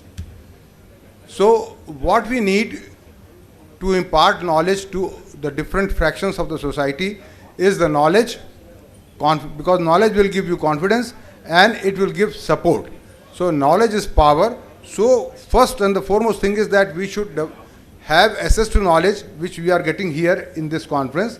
And then after gaining that knowledge, we go to our clinical practice and impart that knowledge or transfer that knowledge to the general population, to the diabetic population, and to our patients.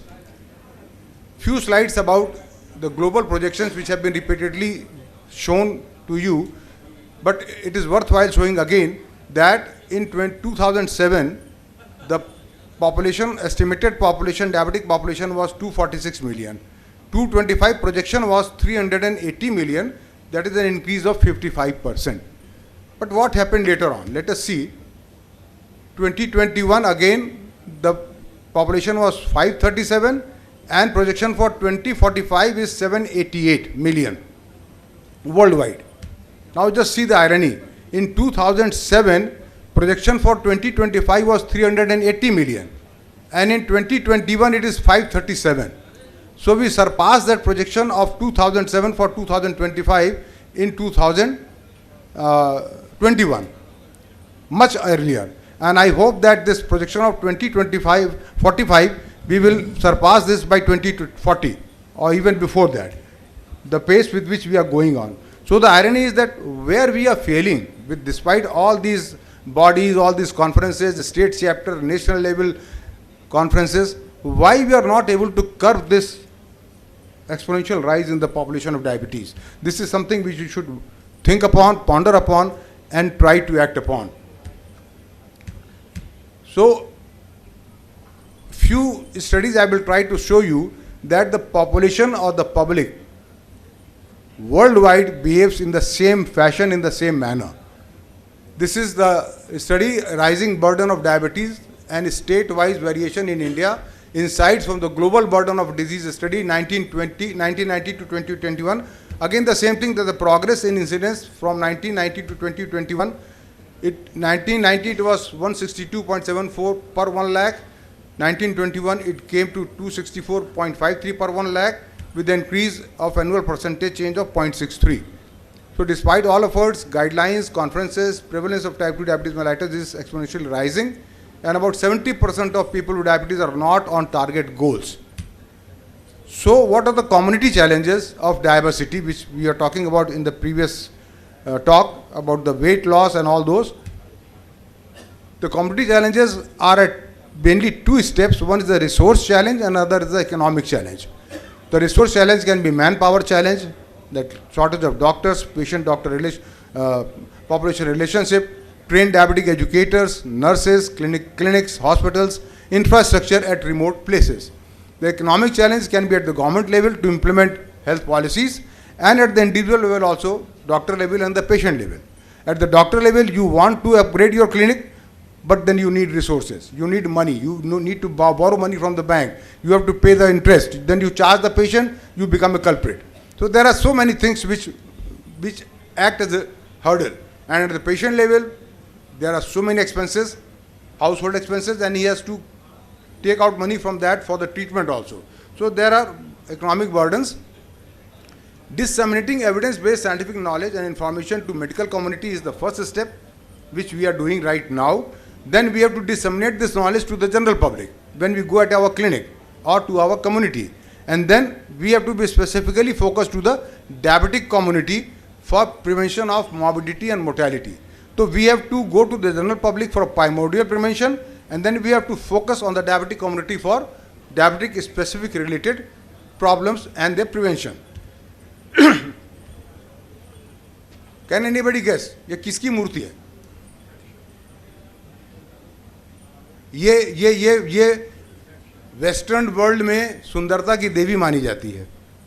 आपको इसमें कहीं सुंदरता दिख रही है? ये Venus of विलेंडॉर्फ है. आप कभी सोच भी नहीं सकता कि वीनस की मूर्ति ऐसी होगी जिसको लोग सुंदरता की देवी मानते हैं.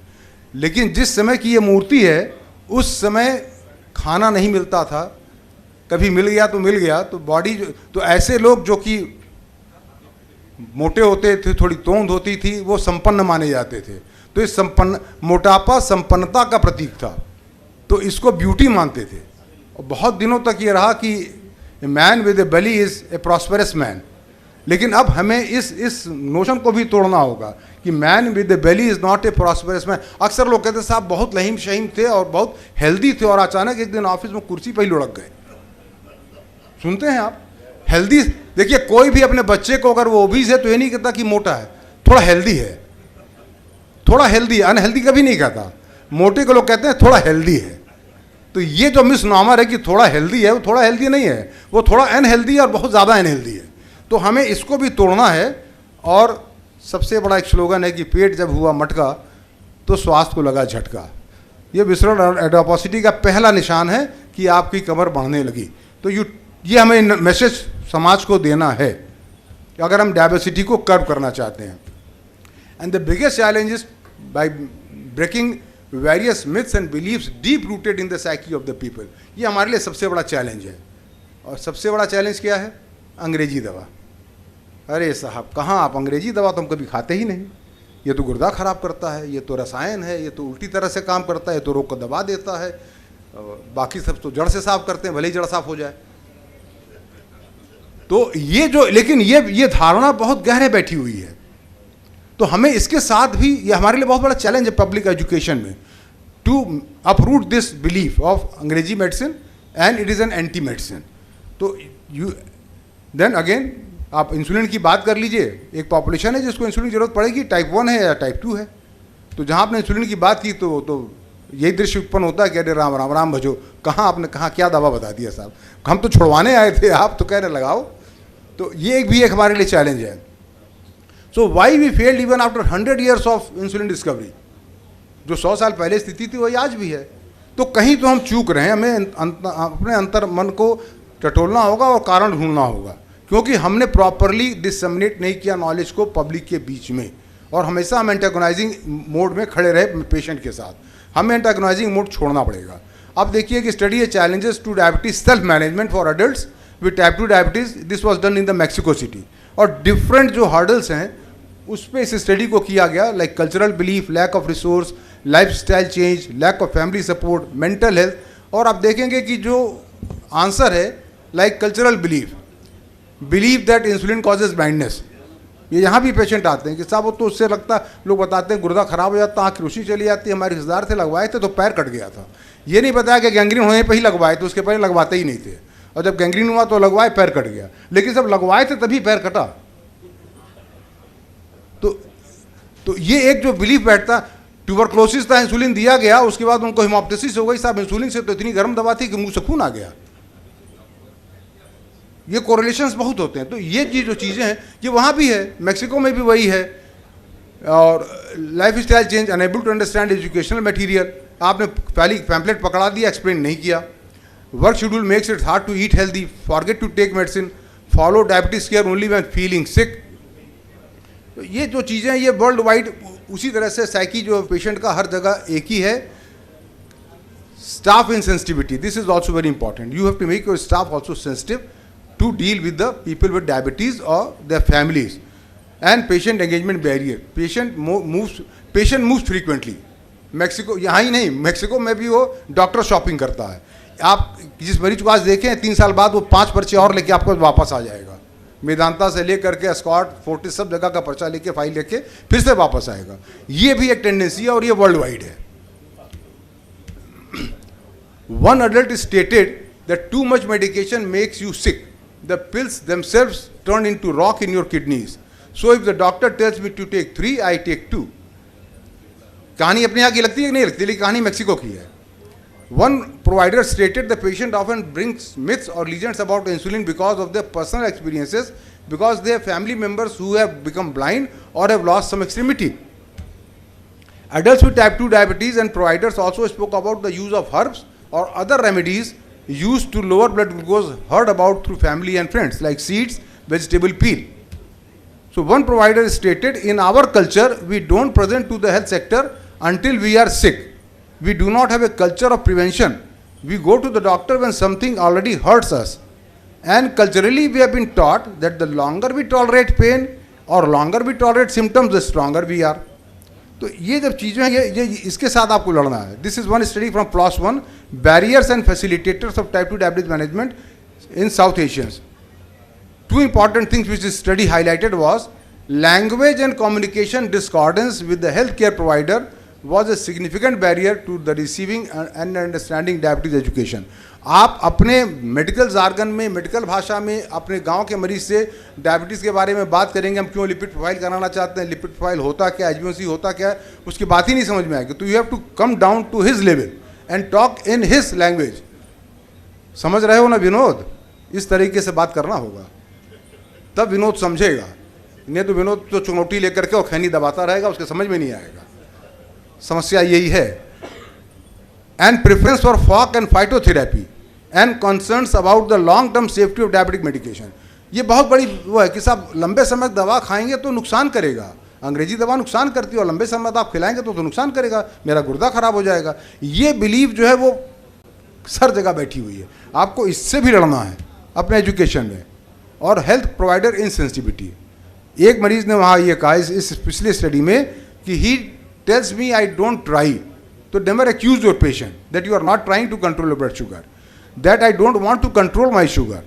Another stated, sometimes I don't like it, I know I am going to die, but the doctor is rude sometimes and I don't like that and I get very depressed. मेरे अपने डायबिटीज़ क्लब मैंने अपने शहर में अपनी diabetic population का बना रखा है. वहाँ एक बंदा अचानक आना बंद कर दिया. मैंने इंक्वायर कराया कि भाई क्यों नहीं आते, उससे फ़ोन पे बात की तो उसने फ़ोन पे नहीं बात की, उसकी वाइफ ने फ़ोन पे बात किया. उसने कहा कि साहब आप वहाँ ऐसी बात बता देते हैं कि वो नहीं कंट्रोल रहेगा तो आँख का पर्दा ख़राब हो जाएगा, तो गुर्दा ख़राब हो जाएगा, तो पैर कट जाएगा. तो वो एकदम जिस दिन आते हैं उस दिन भर एकदम सुस्त रहते हैं, डिप्रेस रहते हैं, खाते पीते भी नहीं, कहते हम वहाँ नहीं जाएंगे. तो मुझे लगा कि नहीं, कहीं मेरे कम्युनिकेशन में गड़बड़ी है. Instead of making him aware I am making him more anxious and depressed. तो ये भी आपको ध्यान रखना कि इस तरह की चीज़ों को जब आप पेशेंट को बताते हैं तो how you have to be. और चमत्कार को तो सब जगह नमस्कार आप जानते ही हैं. तो ये जो चीज़ें अलग हैं सोशल मीडिया में, ये आपके सारे प्रयास पर अलग पानी फेरती हैं कि जड़ से इलाज है, 3 महीने में जड़ से समाप्त हो जाएगा, है ना. और कुछ नहीं मिलेगा तो एक पेड़ है जिसका नाम ही इंसुलिन रख देंगे. ये इंसुलिन क्यों लगा रहे, तो इंसुलिन का पेड़ आ गया है, पत्ता चबाओ रोज 4. तो आपको इनसे भी लड़ना है जब आप नॉलेज डिसमिनेट करेंगे. तो people of great faith and respect in the traditional values, तो आप उसके साथ मत लड़िए.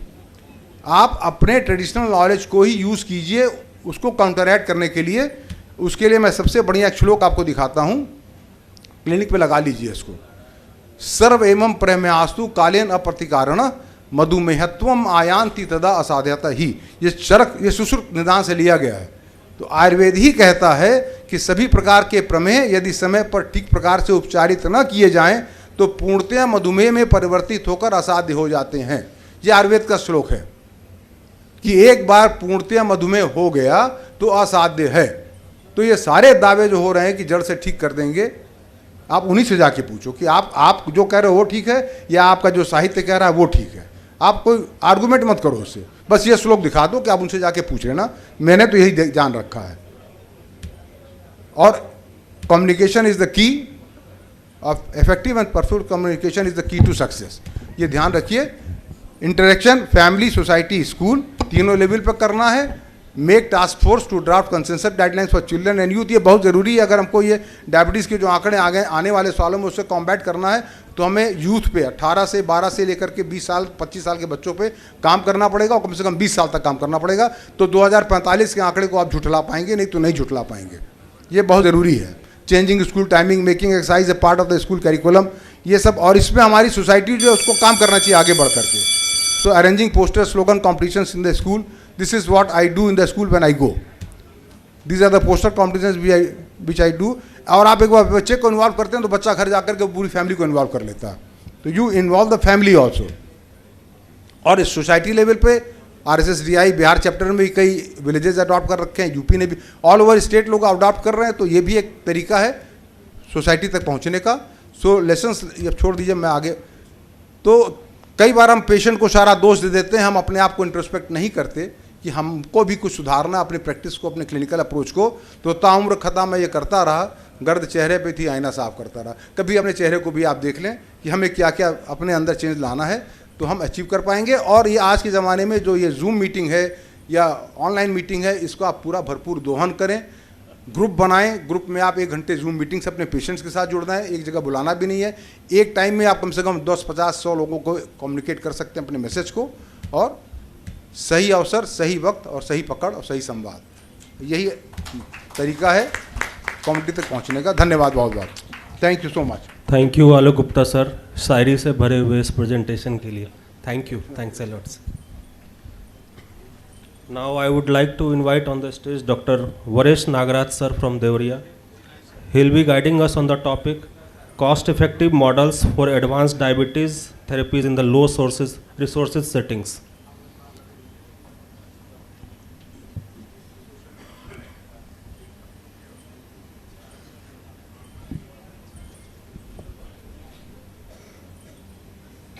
Respected seniors, dear friends, at the outset, I thank Bihar RSSDI for inviting me in this excellent conference. Thanks, Dr. Supriyo, सबको प्यारे हैं, हमें भी और सबको प्यारे हैं. Dr. Shehwal, Dr. Vijay, thanks. Start करिए. आनेगा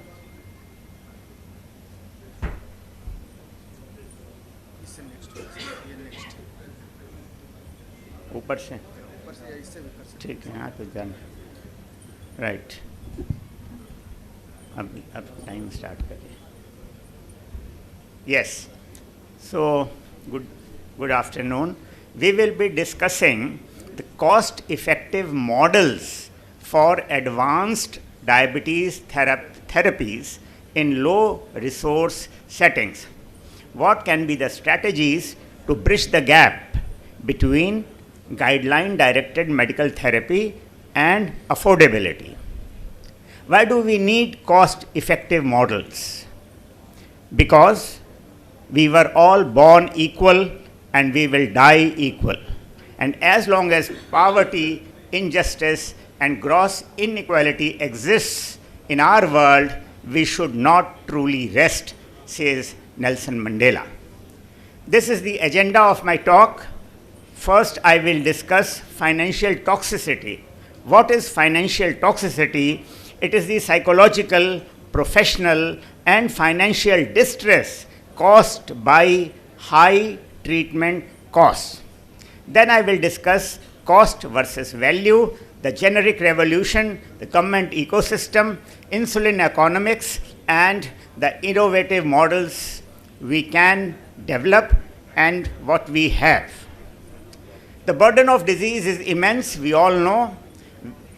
As on date, we have around 11 crore people with type 2 diabetes and about 16 crore people with pre-diabetes, and the transition from pre-diabetes to diabetes is occurring at a very alarming rate. The out-of-pocket expenditure is a reality here. We are not properly insured, and out-of-pocket expenditure accounts for more than 60% of total health spending in India. The high cost of therapy leads to poverty, debt, psychological distress, non-adherence, and also poor health choices.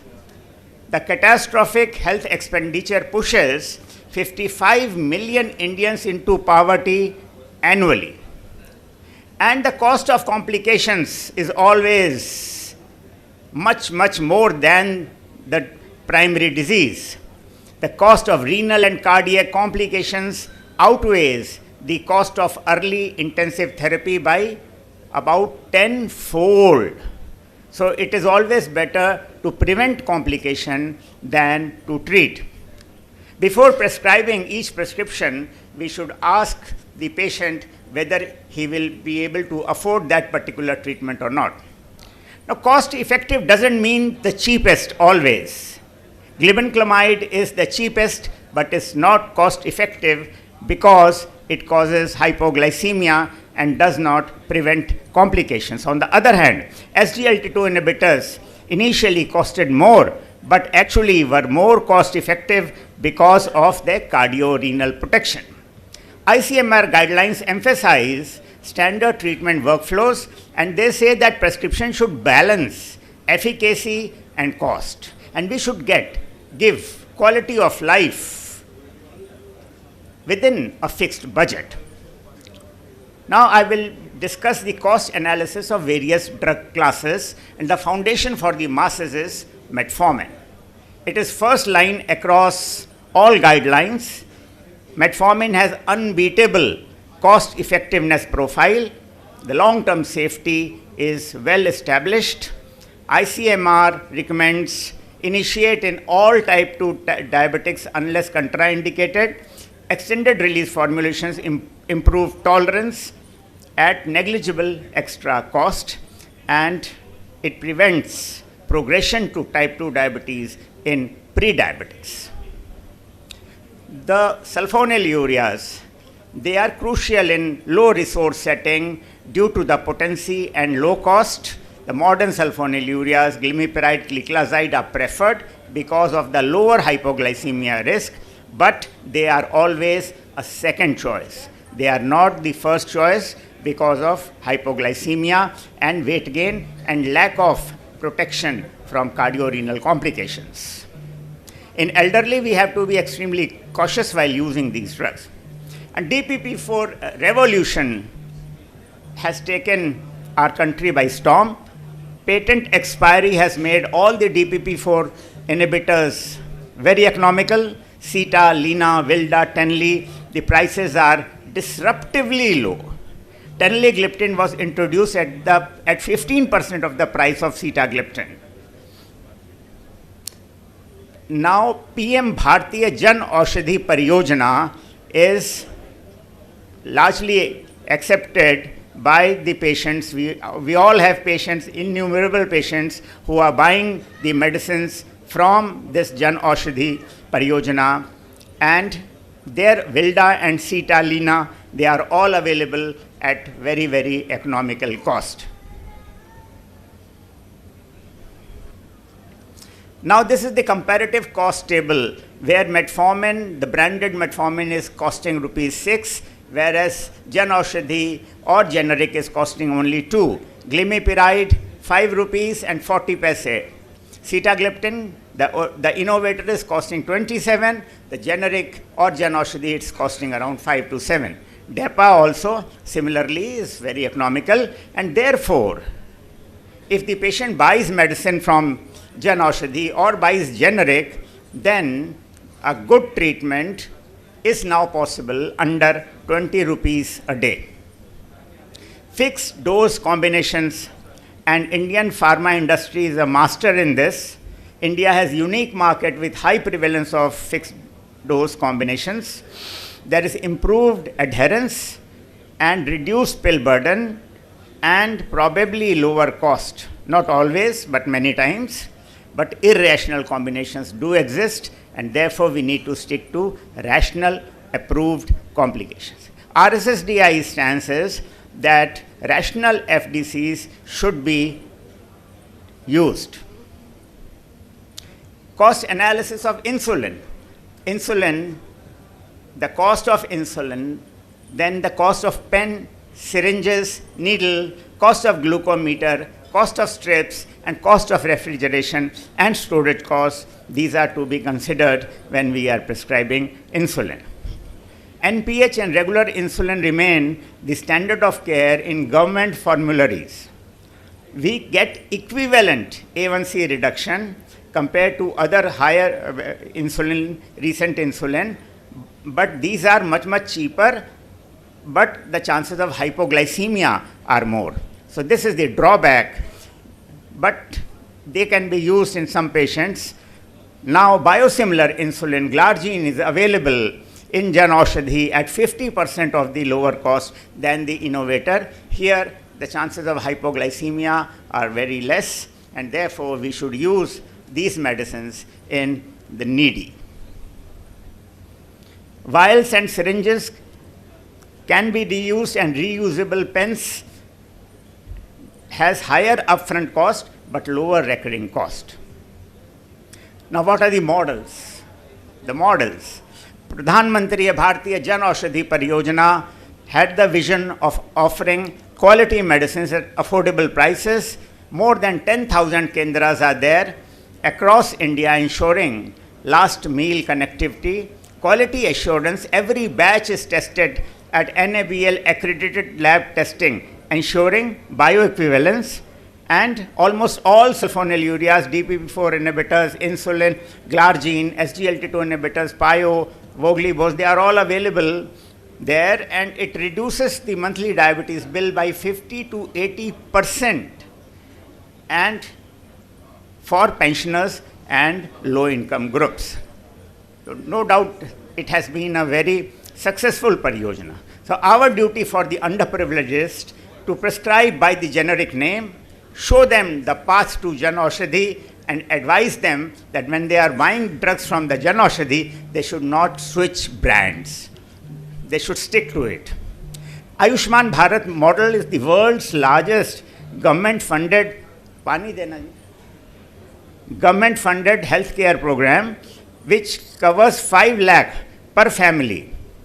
And the gap is that, oh, thank you, Sujay, I'm grateful. Right. The gap with Ayushman Bharat is that it does not cover outpatient chronic medications. OPD expenses are not covered in Ayushman Bharat, but the silver lining is that we can, by preventing catastrophic expenditure during hospitalization, allows family to afford OPD costs.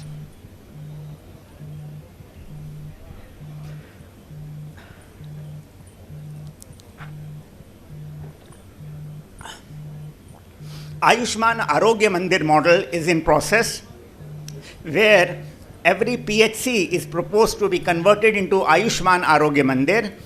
Paramedicals are trained for NCD screening. Free tests, free medicines are given to the patient, and Tamil Nadu and Rajasthan have a model of free drug distribution. This assures decentralization of the services. The National Essential Diagnostic List, where HbA1c and glucometers are made available at the PHC level, and hub and spoke model, where sample is collected at village and tested at the lab, which is the hub. The impact is that the patient will not have to travel, because when the patient comes to us, the patient has to make expenses on travel, and 1 day of wage is also lost. That can be prevented if proper decentralization has been done. Then task shifting model. We know that there is shortage of specialists in rural India. ASHA and A&M workers can be trained for non-communicable disease screening and adherence counseling. Doctors at the PHC also need to be trained in diabetology. And there is evidence to suggest that task shifting improves glycemic control and adherence. Telemedicine and digital health. eSanjeevani is the government's national teleconsultation service, which bridges rural patient with specialists in medical college and district hospitals. The hub and spoke model I've just spoken about, and it reduces travel cost and wage loss. Now Disha, this is the strategy which is used for HIV patients, where they are being given antiretroviral treatment free of cost. The same thing can be applied for diabetology also, and NPCDCS framework, that is National Program for Prevention and Control of Cancer, Diabetes, Cardiovascular Disease, and Stroke, where screening of all adults is to be done. And the guidelines have to be implemented, doctors have to be trained, and digital tracking has to be done. And lifestyle is the ultimate low-cost therapy, and MNT and exercise should be advised to every patient. It is the cheapest way, and diabetes remission even can be achieved by this low-cost, zero-cost therapy.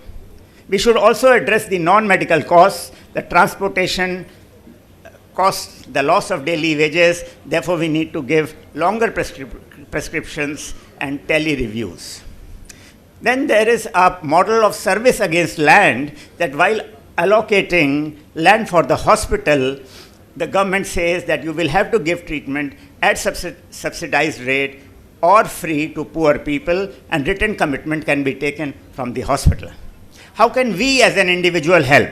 We should be available and accessible to the needy. We should offer subsidized rate for the needy, and we should pay full taxes so that the government is supported for these programs. So the take home is, cheapest is not always cost effective. Treating complications is much more expensive. Crisis drivers is not only biology, but affordability also. We should include in cost analysis prevention of CKD, atherosclerotic CV disease, CHF, retinopathy, the cost of dialysis. Guideline-directed therapy is now affordable in India.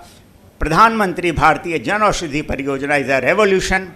Metformin, DPP-4, SGLT2 inhibitors, pioglitazone, insulin glargine are now very affordable, and system matters as much as molecules. Diet and lifestyle modification does not cost a penny. So Mahatma Gandhi said, I believe in equality for everyone. Every patient deserves good treatment. Thank you. I would like to thank Dr. Varesh Nagraj sir for such an informative sessions. Thank you, sir. Thanks a lot.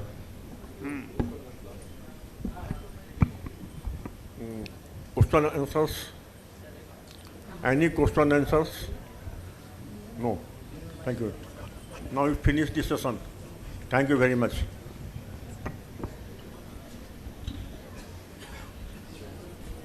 I thank the speakers and the chairpersons for a wonderful session, and I request them to move to the side stage for felicitation. Moving ahead to the next session, which is again a sponsored session, I would like to invite the chairpersons, Dr. B.K. Singh, Dr. R.P. Srivastav, Dr. Hem Shankar Sharma, and Dr. Ajay Kumar Sinha, sir.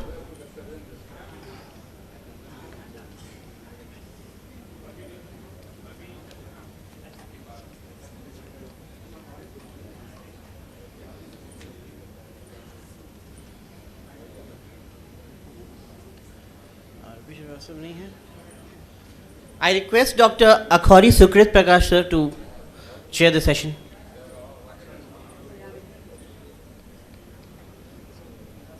एक ही talk है.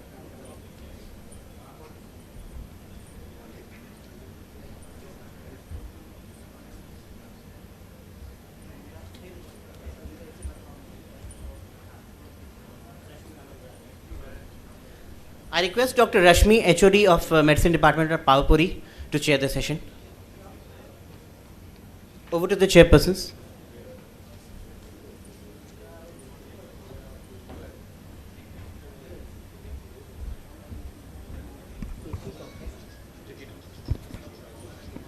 Good afternoon.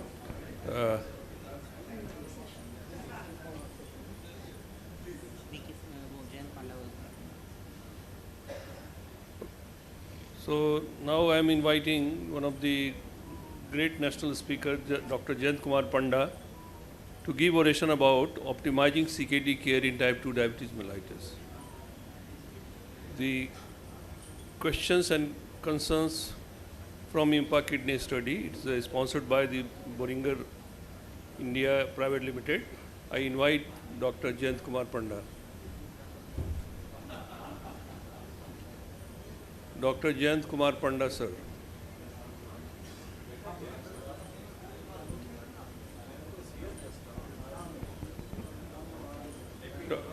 Dr. Abhishek.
Dr. Jayant Kumar Panda is coming, or should we start the next session?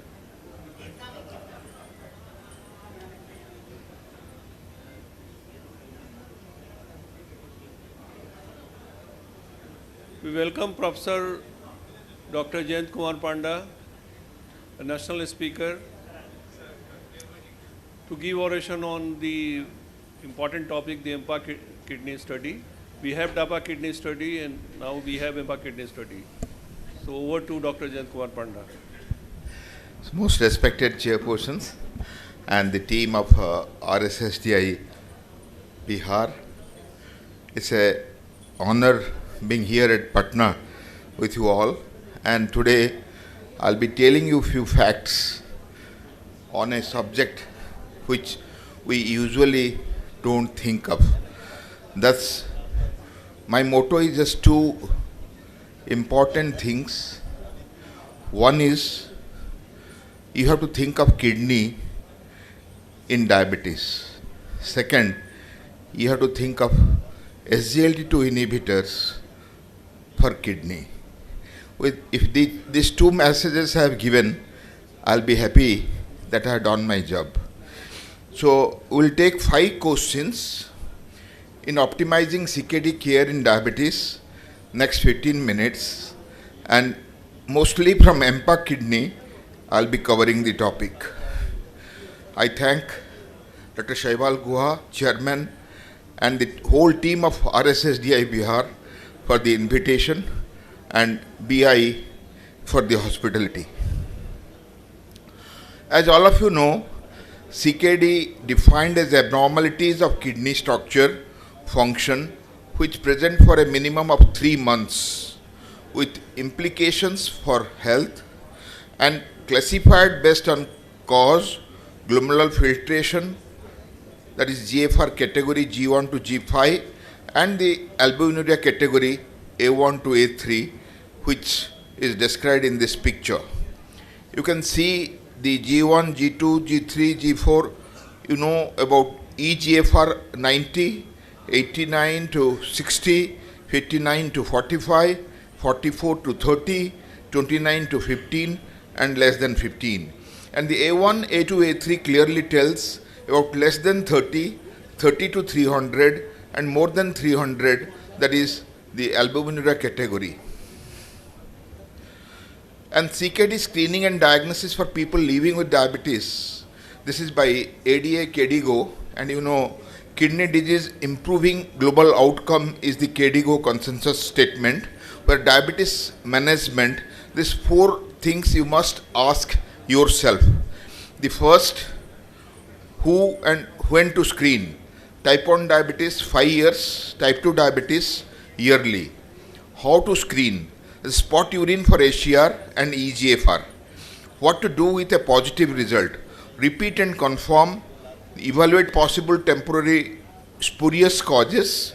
Then consider using cystatin C and creatinine to more precisely estimate GFR.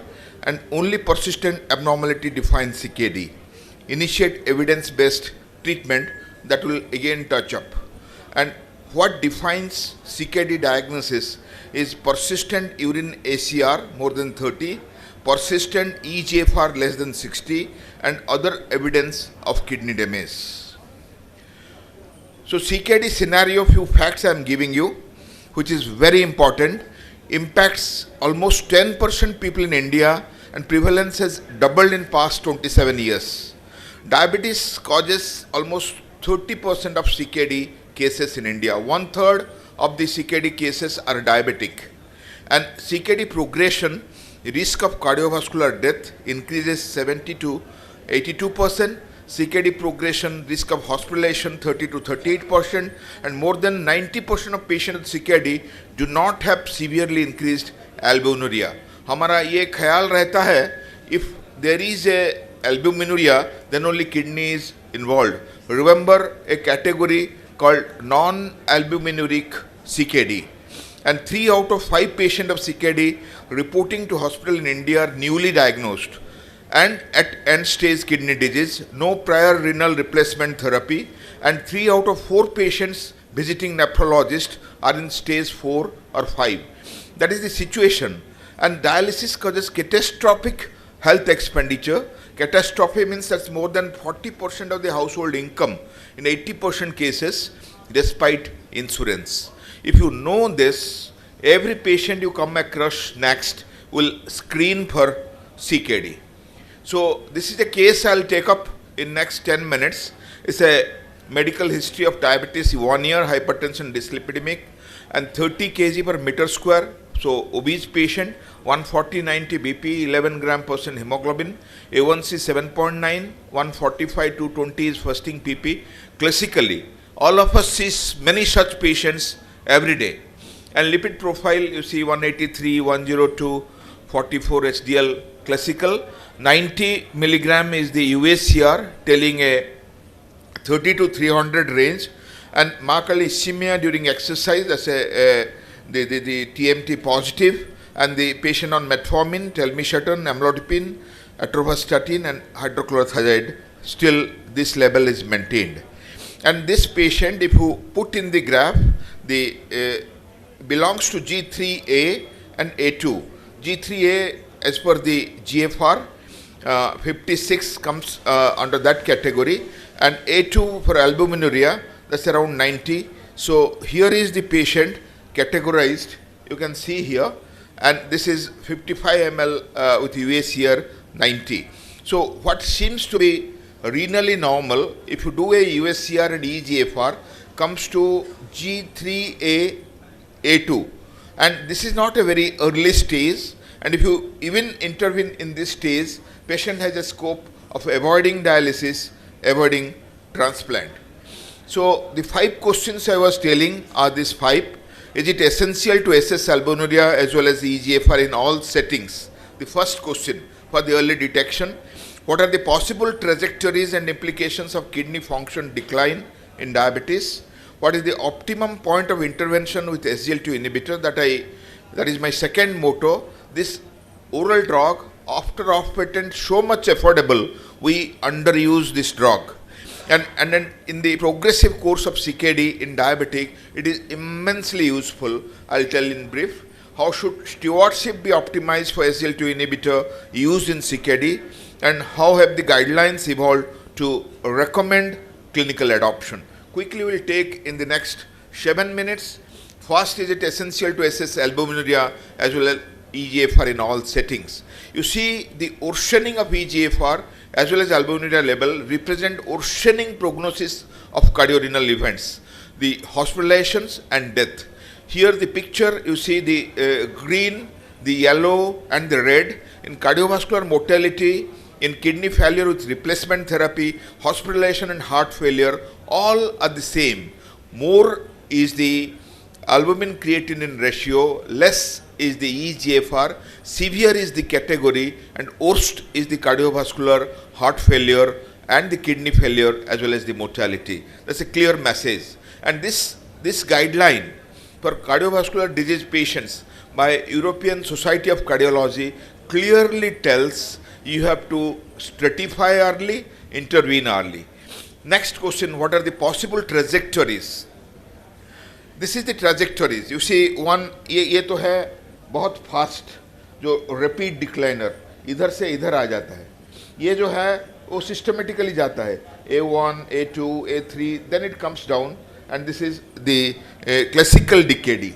And here एक है जो आप detect कर लिए, intervene कर लिए, regression of अल्बुमिनुरिया, फिर normal को आ जाता है. And here something non proteinuric, non albuminuric, जो मैं बोला अनयूजुअल, वो ऐसे घूम फिर के इधर किडनी फेलियर आ जाता है. These are the trajectories of kidney function, and you will get all this 4 type of patients in your clinic. एंड slowing EGFR decline leads improved kidney outcome in DM. This is in the odds ratio, in the hazards ratio, you can see very clearly it's favoring diabetic patients. And multifactorial management, you see this is BP control, this is RAS inhibition, this is SGLT2 inhibition, and this is MRA, the mineralocorticoid receptor antagonist. And if you combine them one by one, the follow-up time to the kidney failure is delayed. If it's only the hypertension control, and if it's with the multiple therapy of this RAS inhibition, SGLT2 inhibition and MRA, this is delayed and delayed.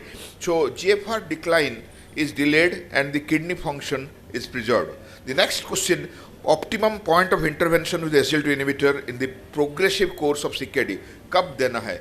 You see the incident of worsening nephropathy. The empiric outcome tells the first demonstrated kidney protection of SGLT inhibition in patient with diabetes and CVD. And then this is, if you incident of worsening nephropathy, that is 39% risk reduction.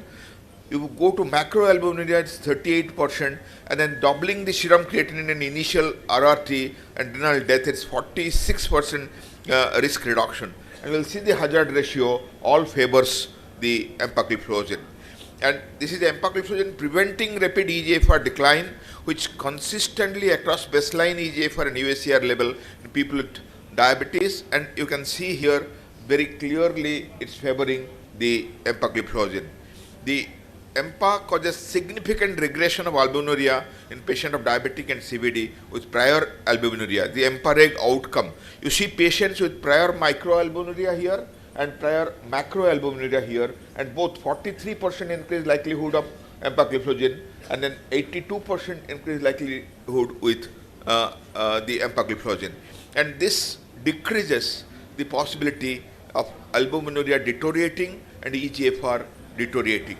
And the SGLT2 inhibitor and cardiorenal outcome in diabetic and ASCVD will see the summary for the patients with diabetic and atherosclerosis.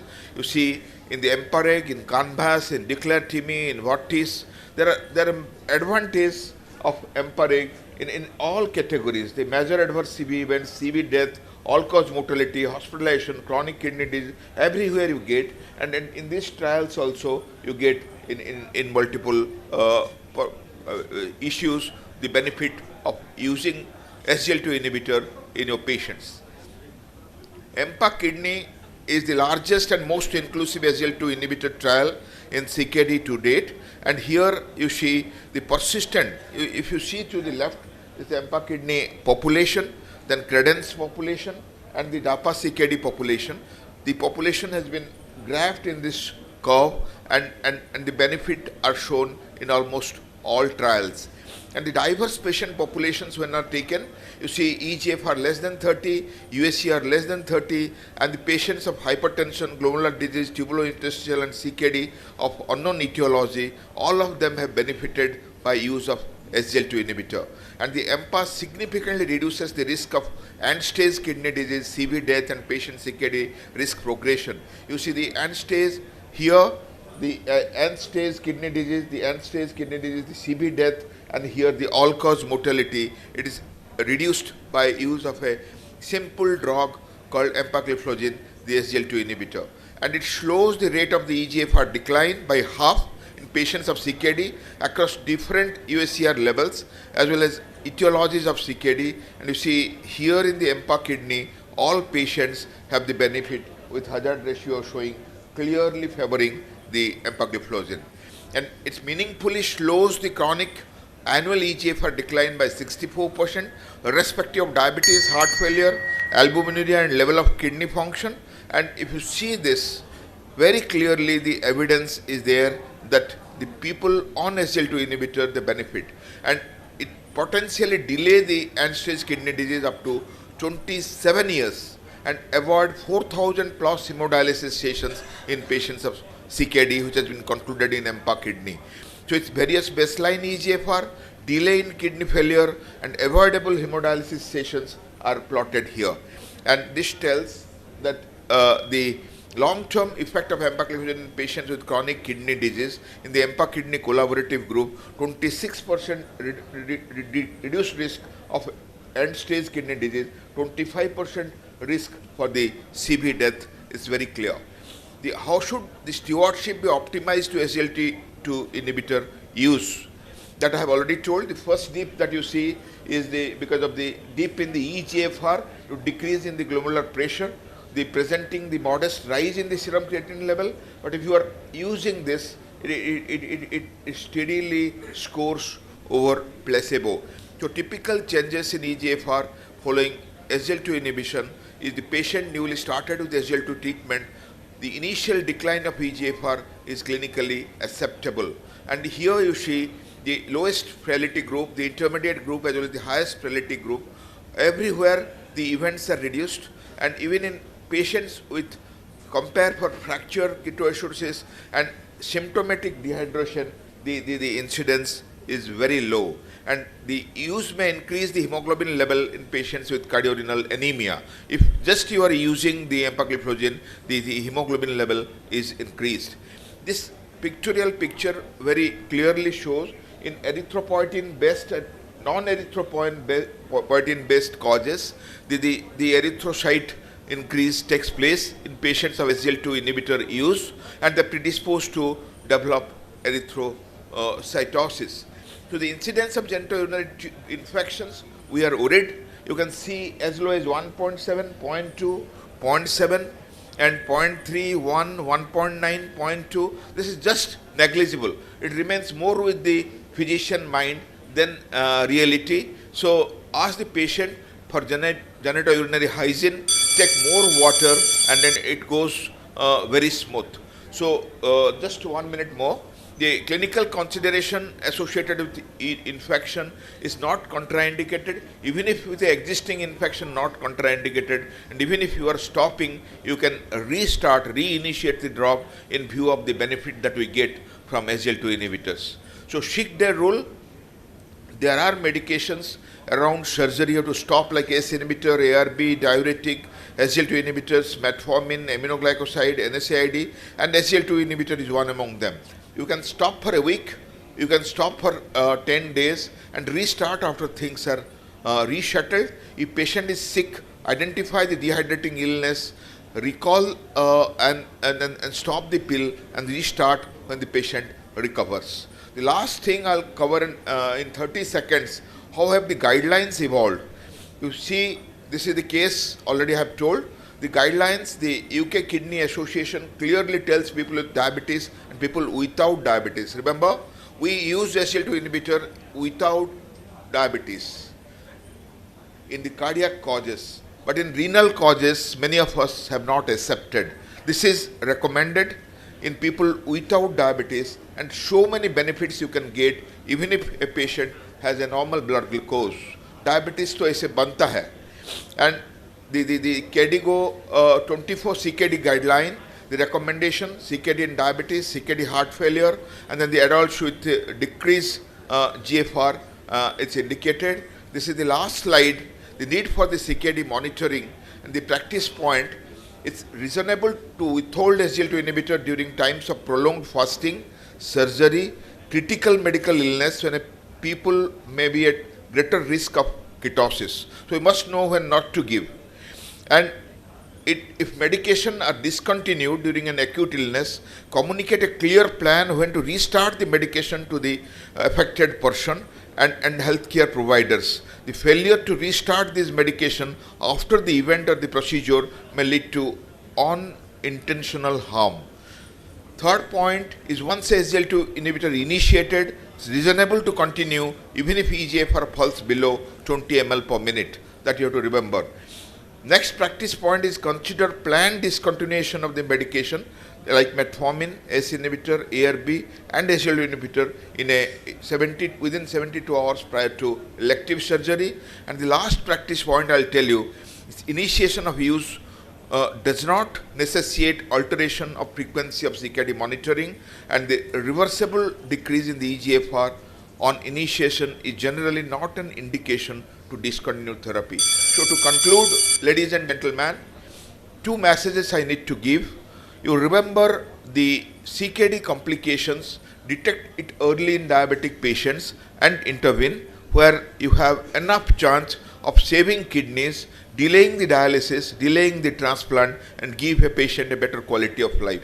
Second thing, remember SGLT2 inhibitors, especially empagliflozin, which has enough of evidence delaying the worsening of the UACR, decreasing of the EGFR, protecting the kidneys, even reversing the proteinuria and saving the kidneys for the long-term health. I again thank RSSDI BIHAR for the opportunity, and hopefully this will give you a message in your practice which you can take forth.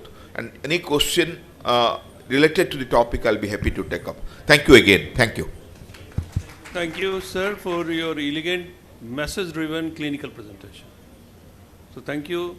As you all are aware that empagliflozin has started his journey after 2016 empirical study to use in diabetes. Now it has gone to the heart failure. Now it has come to the kidney failure. So even in non-diabetic, one has to be very aggressive about the use of SGLT2 inhibitor if he wants to regress the worsening of the kidney failure, particularly in 3B or for category 4 CKD patients. So thank you once again. Any question? One question. Yes, sir. Because what's the percentage of adding non-steroidal inflammatory agent, phenylenedione, in case of CKD along with the SGLT2? What's the percentage of benefit in the CKD? You're asking about MRA, non-steroidal MRA? Yeah. You see, as I told, this is like combining the treatment, like a RAS blockade, like using the SGLT2 inhibitors, then giving the non-steroidal MRA. It all depends on the stage where you are intervening. If you are intervening in an earlier stage, the non-steroidal MRA has better effect than other members of the group in improving the EGFR and also decreasing the ratio of urinary albumin creatinine. And if you are doing it in a early stage, say stage 2 or stage 3A, even 3B, the percentage or expectation is up to 20% what they predict. And if it's a late stage, stage 4 or 5, in up to 5 to 10% you can get, but still it is indicated monitoring the potassium. You know, it's a newer drug, we need to get more evidence, but the benefit is there, but that too in a combination. Don't use the non-steroidal MRA alone. thank you, sir. We have to stop as per the instruction from the organizers. This is a very important topic, so I think there will be more questions. So the Professor Panda will take your question outside the... Yeah, I'm there. I will take up the other questions. Thank you once again. And then just think of the benefits of the bark of the apple tree for protecting the kidney, protecting the heart, which has gone beyond diabetes. Thank you for the time. Thank you, organizers. Thank you, sir, for sparing your time to share your insights on the usage of SGLT2 inhibitors. I request the speaker and the chairpersons to move to the side stage for felicitation. For the next session, I would like to call the chairpersons, Dr. Santosh Kumar Singh, Dr. Mahabir Thakur, Dr. A.K. Das, Dr. Divendu Bhushan, Dr. Abhishek Kumar,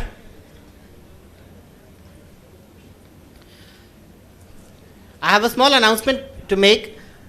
Because of paucity of time, we won't be interrupting the scientific sessions, and Flexi Lunch is being served for the delegates at in the step of 1 hall on the ground floor, and for the faculty, the lunch is being served on the 7th floor. Over to the chairpersons.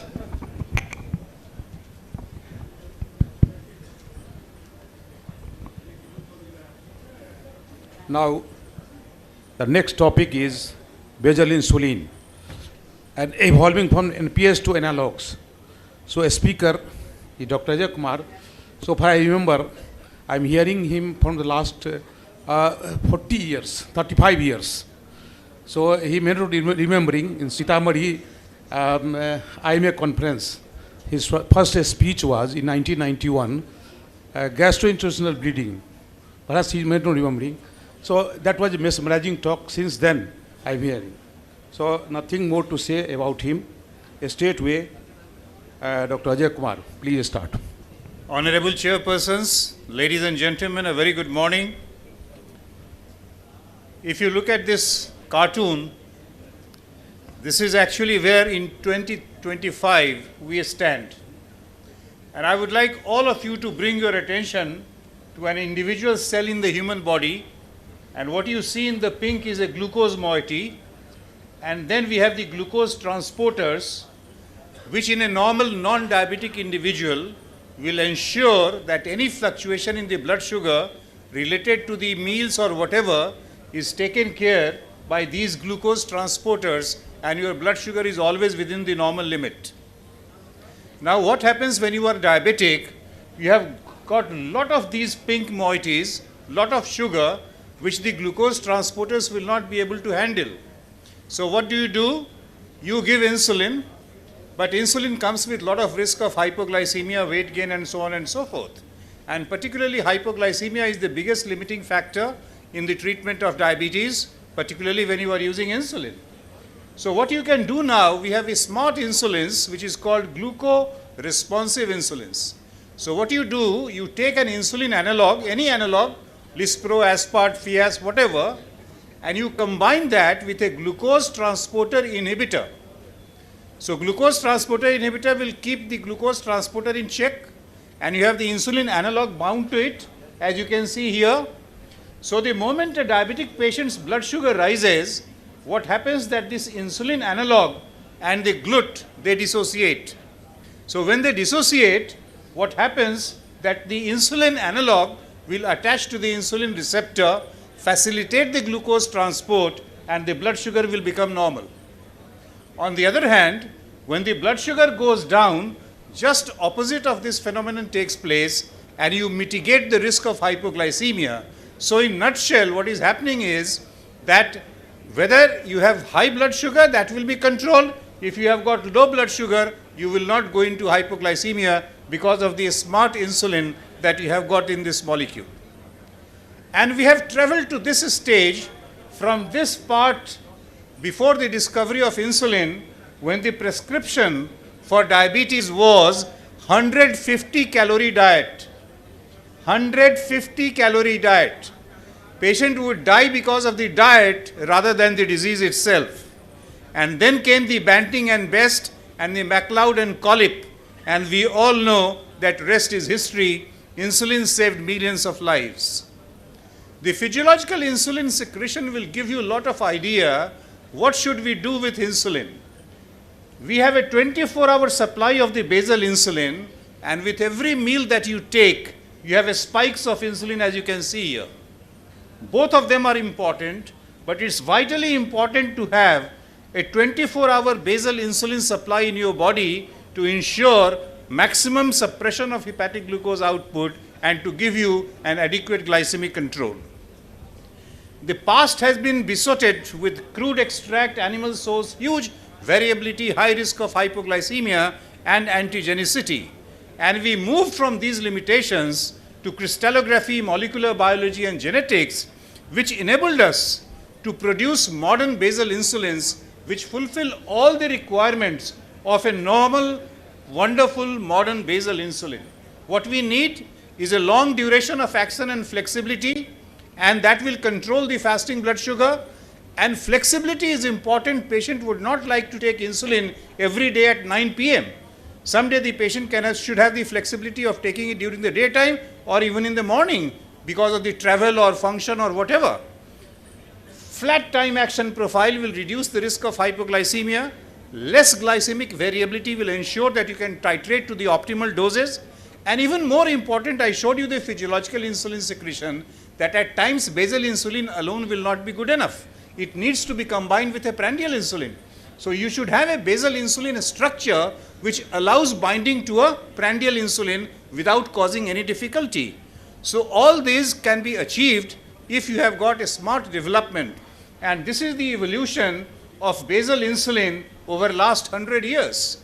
You have to concentrate on three important issues: the half-life, the duration of action, and the amount of glycemic variability. NPH had a half-life of 5 to 10 hours, a duration of action of 12 to 20 hours, and lot of glycemic variability. What it means? It means that it will lead to good control, but it has to be given twice daily in most of the cases, will lead to lot of hypoglycemia because of the variability. So these limitations were overtaken by further development, as you can see here, that you moved from that NPH insulin to the glargine insulin, glargine 100 and 300. You have got much more longer duration of action, much more longer half-life, and reduction in the glycemic variability. And then you finally move on to the insulin degludec, which has a half-life of 25 hours, duration of action of 42 hours, and very low glycemic variability. This is what we call the smart development and evolution from NPH to the modern era. How has it translated the clinical benefits? NPH, as I told you, will give you the control with lot of limitations of hypoglycemia and twice daily dosing. Glargine, once daily dosing, is still some amount of variability, no flexibility. Detemir doesn't cause as much hypoglycemia and weight gain as the other insulins, but unfortunately had to be given twice daily and needed further evolution. Glargine 300 gives you 3 hours flexibility, reduced injection volume, very good insulin, but at the same time you need 20% extra doses. And when you come to degludec, it's a perfect once daily dosing, very limited glycemic variability, lot of flexibility, and I will be touching upon these aspects very soon. Look at the pharmacological characteristics of insulin degludec, much longer half-life as compared to glargine. You can see a flat time action profile, reducing the glycemic variability, reaching the steady state concentration within 2 to 3 days, and remarkable reduction in glycemic variability, as you can see. So how the flexibility matters. Because of a very long half-life and duration of action of 42 hours, it doesn't matter what time you take, morning, evening. I will not suggest you to prescribe like this, but I want to ensure and assure you that even if you give like this within a window of 8 to 40 hours, so what you are going to achieve is similar HbA1c reduction without increasing the risk of hypoglycemia. That's the beauty of this basal insulin, which has completely transformed the landscape of the basal insulin in clinical practice. Does it come at an extra risk of hypoglycemia?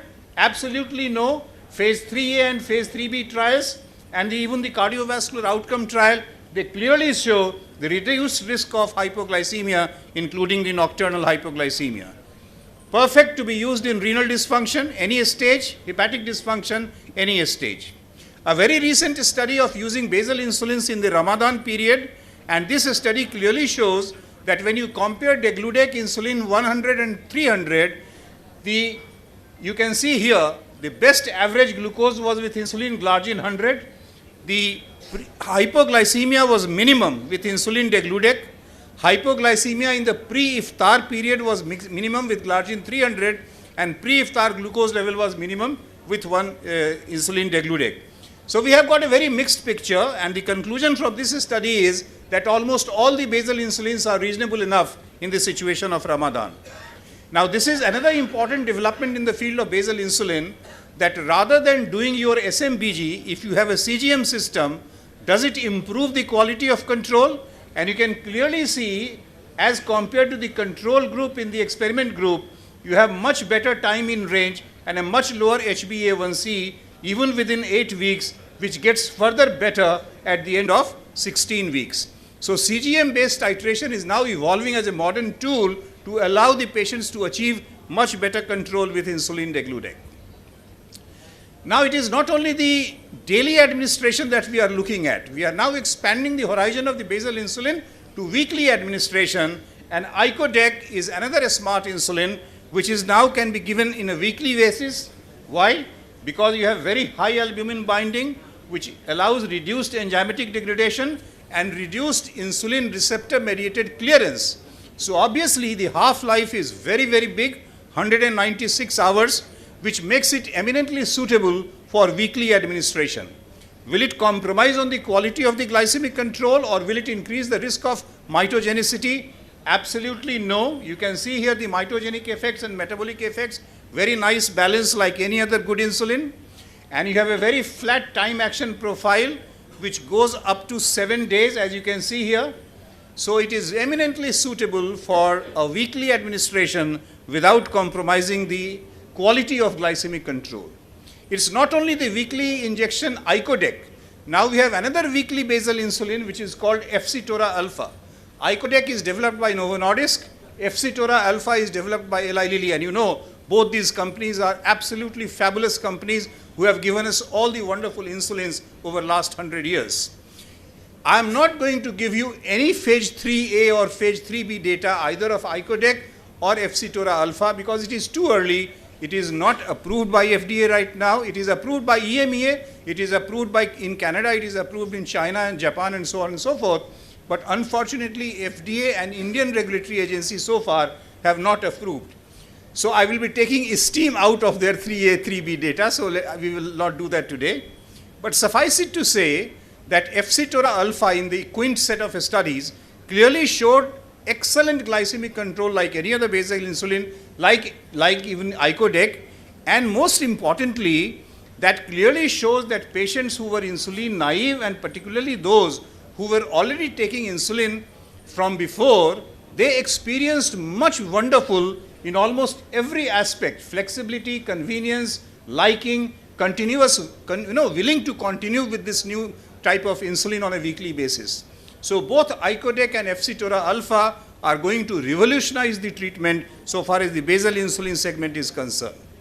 And I was talking about the need for addition of prandial insulin to basal insulin, and this slide will clearly tell you that after a few months or maybe a few years, it is absolutely imperative.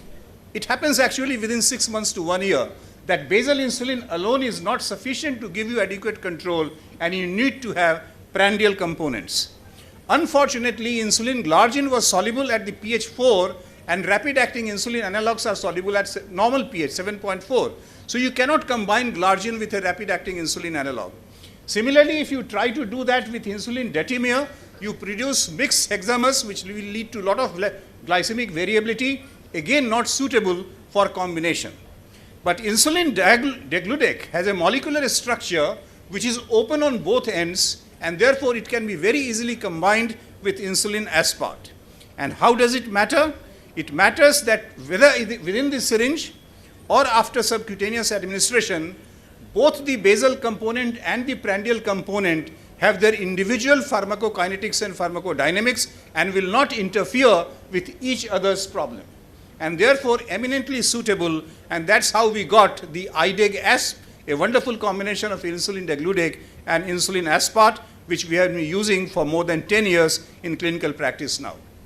If you ask me how does IDEG-ASP differ from the conventional premixed insulins, it's absolutely clear. The shoulder effect in the conventional premixed insulins is completely missing in IDEG-ASP, and therefore it will not increase the risk of hypoglycemia 4 to 6 hours after administration, and particularly it will be extremely useful because if you give it during the bedtime, nocturnal hypoglycemia will be remarkably reduced by using a molecule like IDEG-ASP in clinical practice. You can see this clear difference.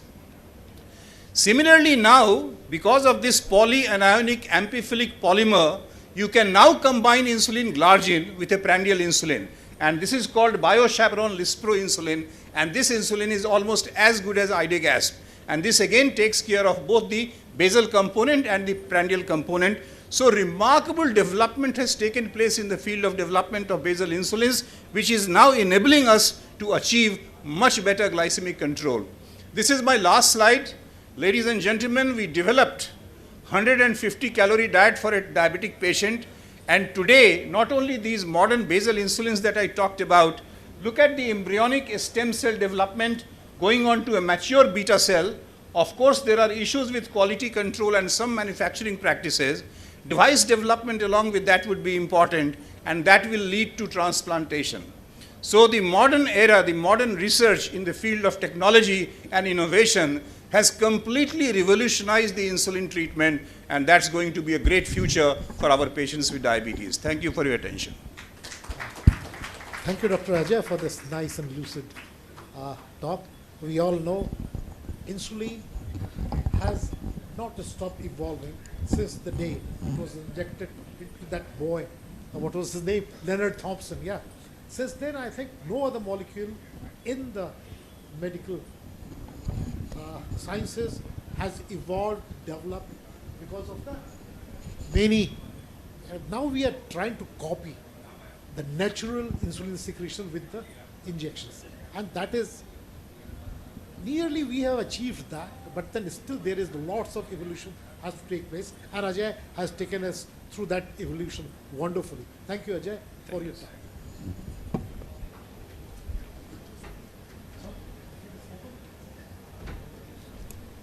That was indeed a marvelous description of the evolution of insulin over the past 100 years with glimpses into the future developments.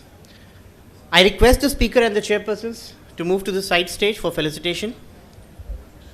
Now moving ahead to the next session, I would like to call the moderator, Dr. A.K. Aditya from Samastipur, and the chairpersons, Dr. Adnan Imam, Dr. Shyama from AIIMS Patna, Dr. S.K. Prasad from Darbhanga, Dr. Janmeshwar Prasad from AIIMS, Dr. Hari Prasad, and Dr. Avdesh Kumar from Bihar Sharif.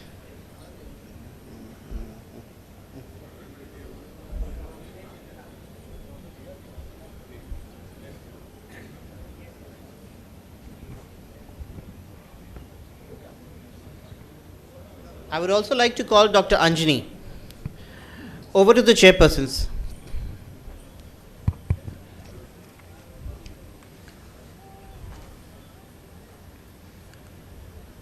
Welcome you all in this session. I feel privileged to the organizing team assigned me the task of moderator. And the fantastic organization, thanks to the patrons, thanks to the team, the past chairman, Dr. Supriyo Mukherjee, the immediate now, who will take the charge, Dr. Sehwal Guha, Dr. Bijayji, and the treasurer Manish Prasad.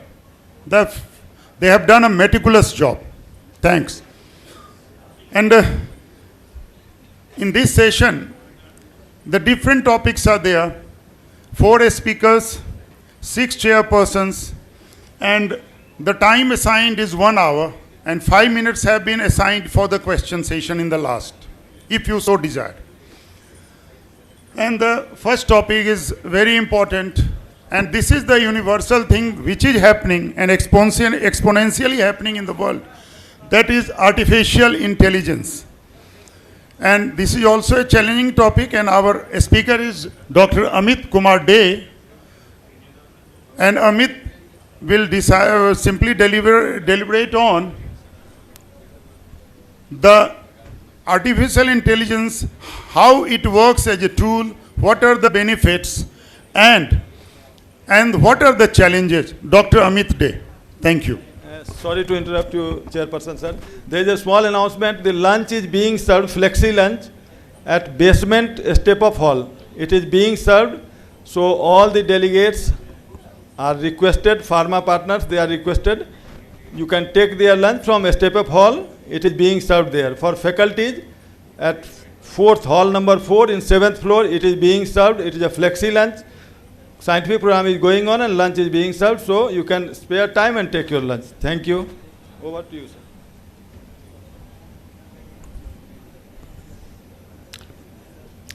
Very good afternoon, everyone. At the outset, a big thank you to Professor Shaibal Guha, Professor Supriyo, my dear friends, Dr. Abhishek, Dr.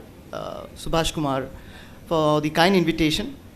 The last time I was here in Patna was in the beginning of this year in January, delivering a primer on artificial intelligence at Patna Medical College.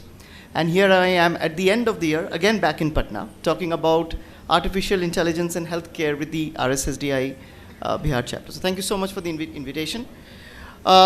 Dear friends, I also bring greetings from the International Diabetes Federation as I'm heading the AI and Technology Committee. And this is a domain that is a very fast evolving domain, and a lot is happening across the global space. And we are very fortunate to have collaborators across the globe who are working very closely with us in developing models and algorithms which can fit in a responsible way in the field of healthcare. So over the next 15 minutes or 13 minutes as I'm allotted now, I will try to take you through the journey of the entire AI space where diabetes care can be revolutionized. Now, why we are talking about technology today, especially in low middle income group countries and resource limited settings and states of India, is because we have something which is very powerful in our hand, and that is this, our mobile phones, right? So we call it the digital window. And with this, we are actually going to be able to reach out to many more people, the unreached, with the right intervention or the right nudge or the right prompt at the right point of time. Because everybody, more than 95% of us is carrying a smartphone.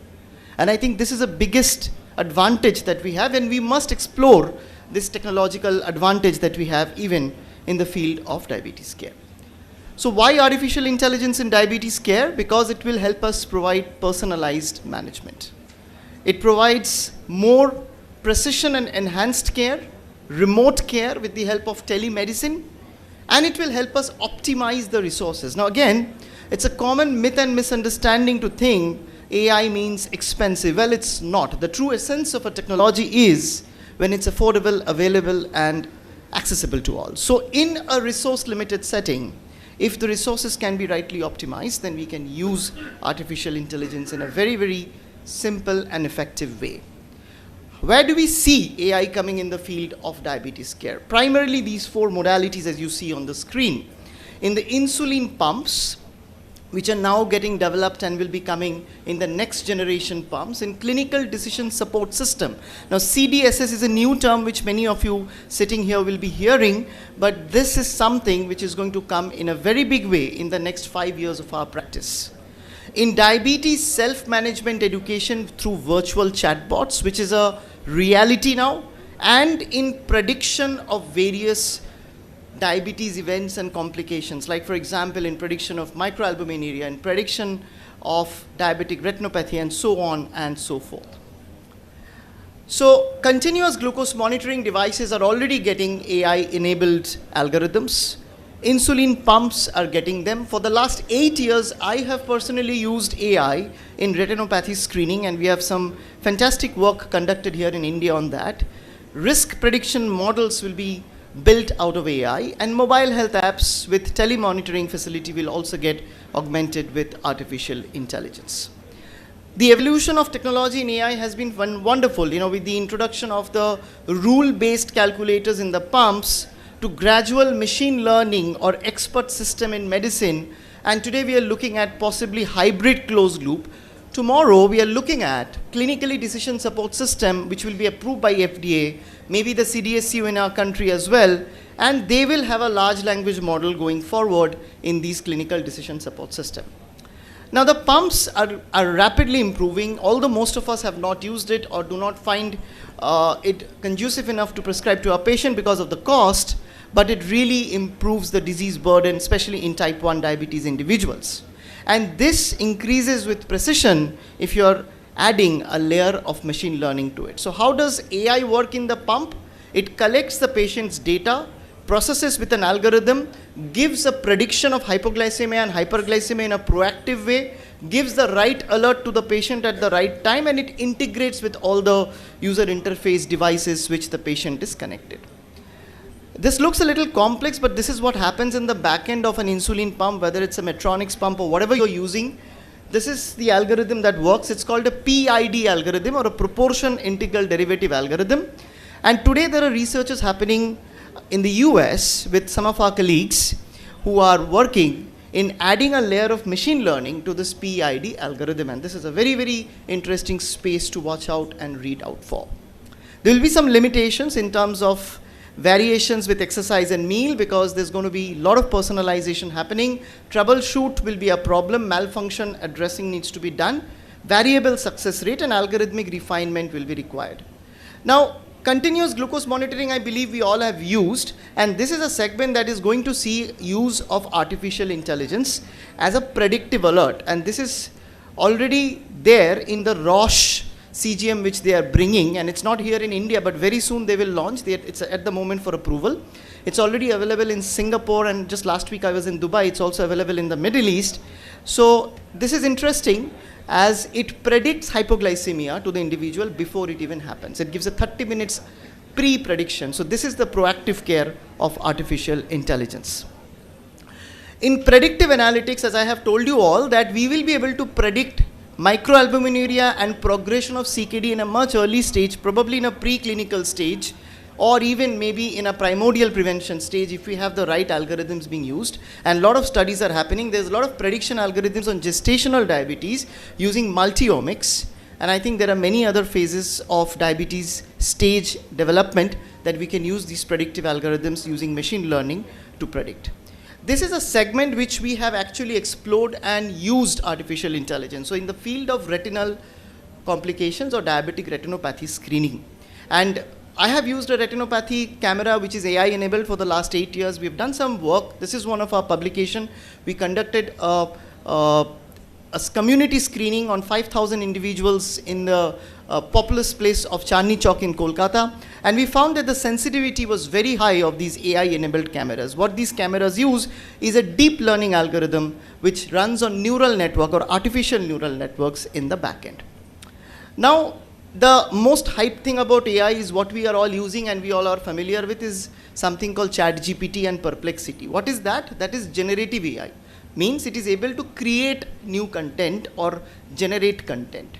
So this can be actually utilized in the field of diabetes self-management education. So you can have a chatbot which can converse with the patient in real time and give personalized understanding and learning and recommendation, but with the human and the doctor and the clinician in the loop. It's a 24/7 support beyond the clinicians connect or the healthcare providers connect.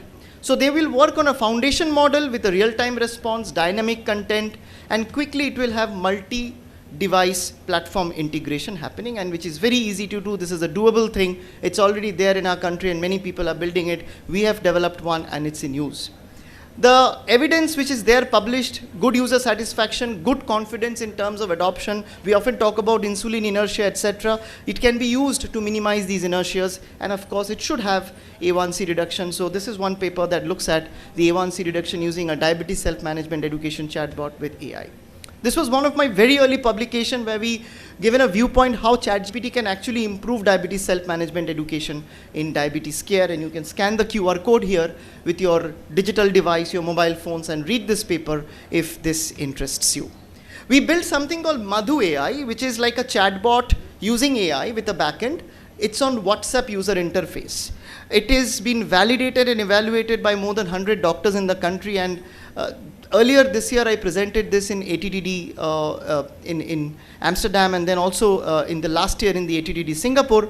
This was one of the study which we did, the validation of the Madhu AI, India's first WhatsApp chatbot, in terms of its accuracy, relevance, helpfulness and empathy, and likeliness to do any harm, because the first rule of medicine is do not do any harm.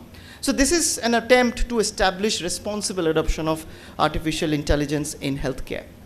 There's going to be some limitations, but beyond the limitations, we need to look at the possibilities that these technologies can bring and the comfort, and most important, the accessibility that these technologies can bring, and we should be open to adoption and adaptation. In lifestyle and daily support, the wearables can give behavioral nudges, there can be integrations, and personalized feedback can also be taken forward. Now, what is a clinical decision support system? A clinical decision support system is basically existing but not very prevalent, but it will come as and more we get digitalized and digitized. So it will draw information from a knowledge base and the patient data, and it will give actionable outputs. This is an example of a work done by our colleagues in Israel, Professor Revital Nimri and Professor Philip Moshe, whom I just met last week in Singapore. And they are doing this work with the DRIA-MED, which is FDA-approved virtual endocrinologist. And these are some of the results of the study in terms of accuracy, response, and consistency of the clinical decision support system, which they are building. And it speaks about its adoption by the physician community as well in the US.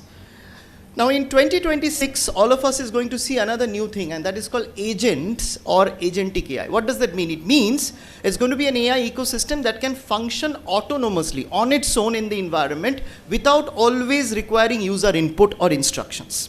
So that's how an agentic AI will be able to function. So now if you have an intelligent decision support system working in the back end of an agentic AI and a chatbot for patient knowledge, then it becomes a very, very powerful system of autonomous decision support to the patient, right? So it has to be used in a very, very responsible way. This is a proof of concept which we will publish very soon about how an agentic AI architecture can improve diabetes care. So you can see here it will pull up from the CGM data, it will pull up knowledge from the language model. It is going to give recommendation in terms of acute crisis like DKA or in-hospital management, and it should be governed by data privacy, data interoperability, and improve community care and diabetes diagnosis for the healthcare provider as well. These agentic AI can even come in the smart insulin pens. We are talking about smart insulins, the pens may have it. So it can give recommended dosing, bolus calculations, autonomous dosings can be augmented, and also continuous glucose monitoring will also have agents and agentic AI coming very soon next year. A couple of Chinese companies are already working on it. So what you see these agents do, they'll give a personalized agent which is going to give personalized recommendation, motivation with behavioral nudges in a proactive way. Let the patient not fall into something before it has even happened. So it's going to be a proactive management rather than a reactive management with the help of agentic solution. And this comes with the concept of just-in-time adaptive intervention, which means, see, what we preach here in this conference and what we are practicing in our Monday to Friday clinic, there's a big difference. And the difference is, we don't let ourselves implement, what we preach. And this is because we are not able to connect with our patients on the right time. So just-in-time adaptive intervention means if you're able to give the right nudge to the right patient at the right point of time, then in a disease like diabetes, you're able to bring a behavioral change, hence improvement in glycemic parameters as well. Whatever I spoke about, there is research and evidence. And these are the kind of a meta-analysis that speaks about the level of evidence. And you can see the one on the green at the top. So regarding decision support system and retinopathy screening, we have got very, very strong evidence that this is going to work in diabetes care. About the others that I spoke, I think the evidences are just getting built. But on behalf of the International Diabetes Federation, now the focus of the diabetes community is, well, these technologies are there, but they actually come with a lot of responsibilities because they're going to function autonomously. So we need to establish the definition of responsible AI. Hence the IDF, under the leadership of the current president, Professor Swartz, we have formed a AI and technology committee, and the first task that we undertook is developing a guideline of responsible AI in diabetes care. What do you mean by responsible AI? It has to be ethical, transparent, accountable, fair, safe, inclusive, and privacy preserving. Each of the point is important. At the moment, the algorithms that exist are black box algorithms. Data privacy is not very well established. Regulatory segments are fragmented. We don't understand it. Our literacy is poor, and there is limited accessibility, as most of you would say. But this is going to change very, very fast because now we will have more data, and as we get more data, we'll have more regional models being built up. These are some of the frameworks which exist. In India, we have the DPDP Act, and the recent DPDP Act has been passed by the Parliament, so we must all look at the Digital Data Protection Act, and all of us must be familiar with it. The trust crisis is very important. When we talk about using an algorithm in a pump, does it really work? Does it really do good to the patient? So trust is fundamental in adoption of AI, because even without it, even the best AI in the world will not be adopted. So what we call from IDF is a multi-stakeholder approach with the healthcare providers, the technology developers, the regulatory bodies, the patient communities, and the academic researchers coming all together on same platform, discussing it and co-developing it. So we started up with building some consensus roundtables, and The last year has been a year of travel for me, this year rather, and we had multiple roundtables in Geneva, in Vienna. We started in Mumbai in the DRS meeting, and just last week I had the opportunity of holding roundtables on adoption of responsible AI in Singapore, followed by Dubai, where I'm just coming back from last year. But you know, the vibe in the medical community across the globe is very, very positive. Everybody is looking forward to the adoption of artificial intelligence, and everybody wants to use it ethically, in a safe way, and in a responsible way. And to do that, it starts with literacy. We need to be educated and literate about this technology. So this calls for a collaborative approach, as we had published a paper in Lancet, that it's time for action, and it's also time for caution using artificial intelligence. The true essence of successful adoption of technology and AI-driven solution in diabetes care is when we make it available, accessible, and affordable for all. It doesn't have to be in the tier 1 cities. It has to be available in the rural areas, because 537 million people living with diabetes in this world deserves nothing less than equitable, safe, and effective AI technology solutions, which can actually revolutionize the way we practice medicine or the way we practice diabetes. Thank you very much. I would like to end by just making one appeal to all of you, that this is something which is happening, and it's happening very, very fast, dear friends. We as healthcare providers, whether it's diabetes, whether it's surgery, whether it's medicine, we need to be in the forefront driving this change. And this has been the vision of the IDF. This has been the vision of our organization, Doctors AI. Thank you so much.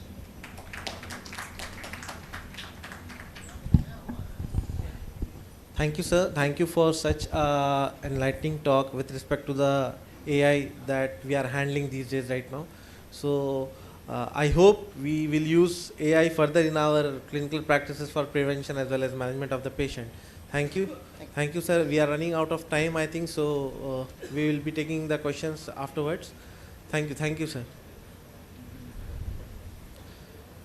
So we will be discussing about low carb versus balanced diet, and I request Dr. Ajay Patwari, sir, who came all the way from Dhanbad to talk about this topic, and we will be happy to get enlightened by his talk. Thank you. Thank you, sir. Respected moderator, sir, and chairperson, sir, I first thank the organizing committee, Bihar RSSDI, for inviting me, especially Dr. Saibal Guha, sir, Dr. Supriya Mukherjee, and of course the new Dhurandhar of RSSDI, Dr. Vijay Kumar. He is the person to be watched for in future, a very hard-working person. So I'll be talking on low carb diet. It's already a lunch time, and we'll be deciding on what to eat, what is using our intelligence. So low carb versus balanced diet, tailoring for individuals. So from the morning we are seeing how to tailor for an individual needs using genomics and everything. So nowadays the treatment is not like one size fits all. And we know nutrition remains the foundational in diabetes management. A low carb diet and a balanced diet can both be effective for weight control and metabolic health, but their success depends on an individual's metabolic profile, preferences, and comorbidities. Current evidence supports tailoring dietary choice to the persons rather than prescribing a universally superior pattern. The diabetes epidemic, we have seen that the target, the expected rate of diabetes growth in India, it has already achieved. Means we are, whatever the data was there, what showing that in 2030 what will be, we have already achieved that target. So of course it's not good, but it means this epidemic is going in spite of all educations and all this, it is increasing. So type 2 DM affects more than 500 million globally, and we know India is one of the largest and fastest growing population with diabetes. Sometimes we refer as diabetes capital of the world, and projected to reach 150 million by 2030. Traditional Indian diets are heavily carbohydrate centric, dominated by rice, wheat, and refined grains, contributing to chronic hyperglycemia and insulin resistance. And high carbohydrate intake of refined and high glycemic index food is linked to the increasing prevalence of diabetes, obesity, and cardiovascular disease in India. Therefore, dietary intervention targeting carbohydrate quality and quantity, balancing carb reduction with improved protein and fiber intake are critical for diabetes prevention and management in India. And diet remains the cornerstone of management goals of achieving glycemic control with HbA1c less than 7, weight management and CV risk reduction. But cultural preferences, socio-economic factors and rural-urban disparities necessitate the tailored nutritional strategies rather than one size fits all. The carbohydrate metabolism and its impact on glycemia. We know dietary carbohydrates are broken down into ultimately glucose, which triggers the beta cell to release insulin, which facilitates the uptake of glucose by muscle, fat and liver, which is stored as fat when the glycogen stores are full. We use the term glycemic index. Basically, it measures how rapidly a carbohydrate food raises the blood glucose. And we know high GI foods means rapid glucose spikes, increasing the insulin demand and leading to glucose variability. The other term, glycemic load, it refers to the portion size and the carb content to estimate overall blood sugar response. In diabetes, insulin secretion and action is impaired, leading to hyperglycemia. Managing carb intake, both quantity and quality, it helps in controlling the postprandial glycemic excursions. So when we differentiate between the low carb and balanced carb diet, the intake of carbohydrate in low carb, as the name suggests, is of course low, around less than 130 gram per day, 10 to 45% of the energy. And when you talk of the balanced carbohydrate diet, it is around 45 to 50% of the total energy intake. The common foods in the low carbohydrate diet, we use meat, fish, egg, cheese, fats, non-starchy vegetables, whereas in balanced carbohydrate, whole grains, fruits, legumes, lean protein like Mediterranean or DASH diet, they are the main components of the diet. The typical effect of low carb diet is there is rapid and early reduction in weight, fasting blood sugar, HbA1c and triglyceride within the first 6 months. But the balanced carbohydrate, it is sustainable and long-term pattern with consistent micronutrient intake. The risk with low carb intake is nutrient deficiency, constipation and adherence fatigue is there. Whereas balanced carbohydrate, there is less dramatic early loss, but in the long term, better adherence is there.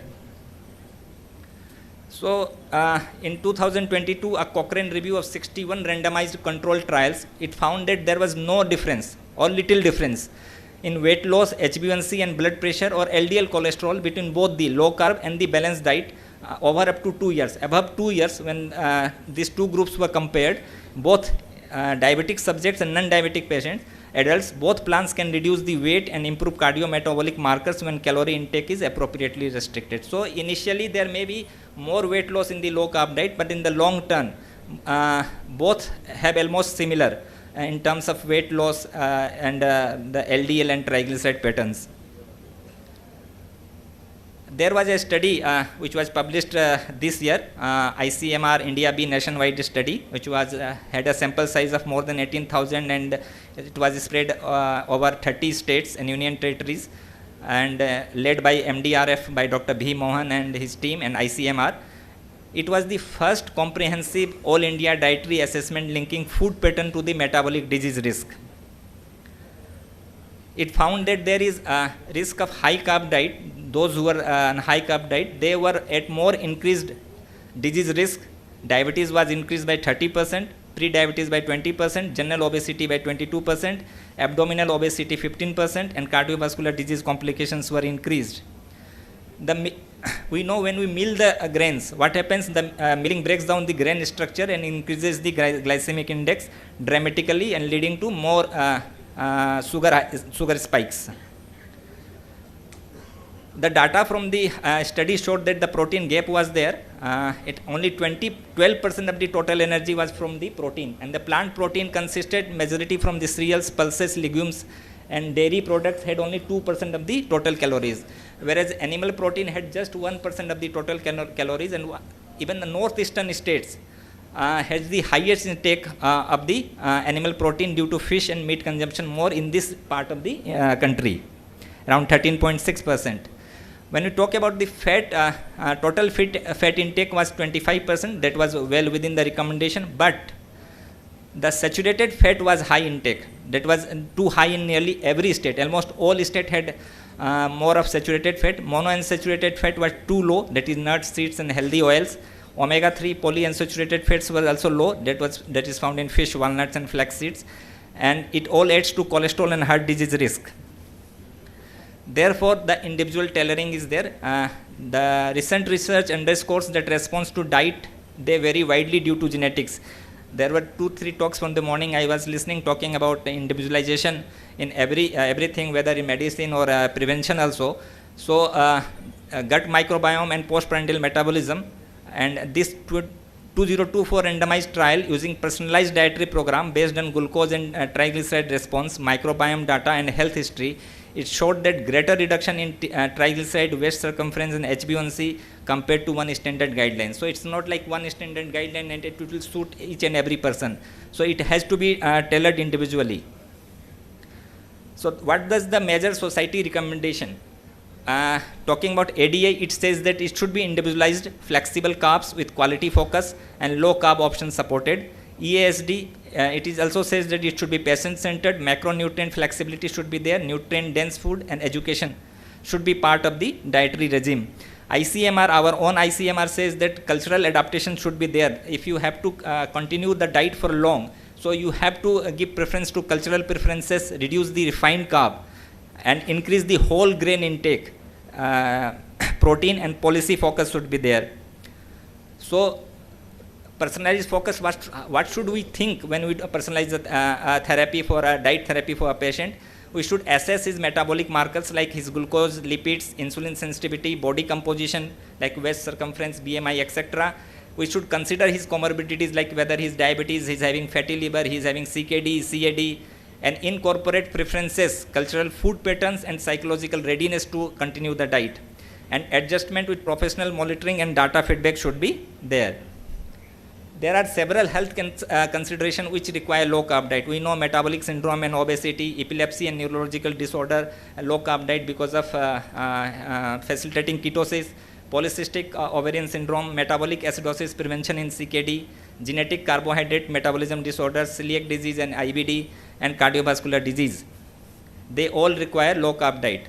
Therefore, personalizing carbohydrate target involves matching intake to the physical activity levels, exercise intensity and duration, and the individual's body composition or health goals.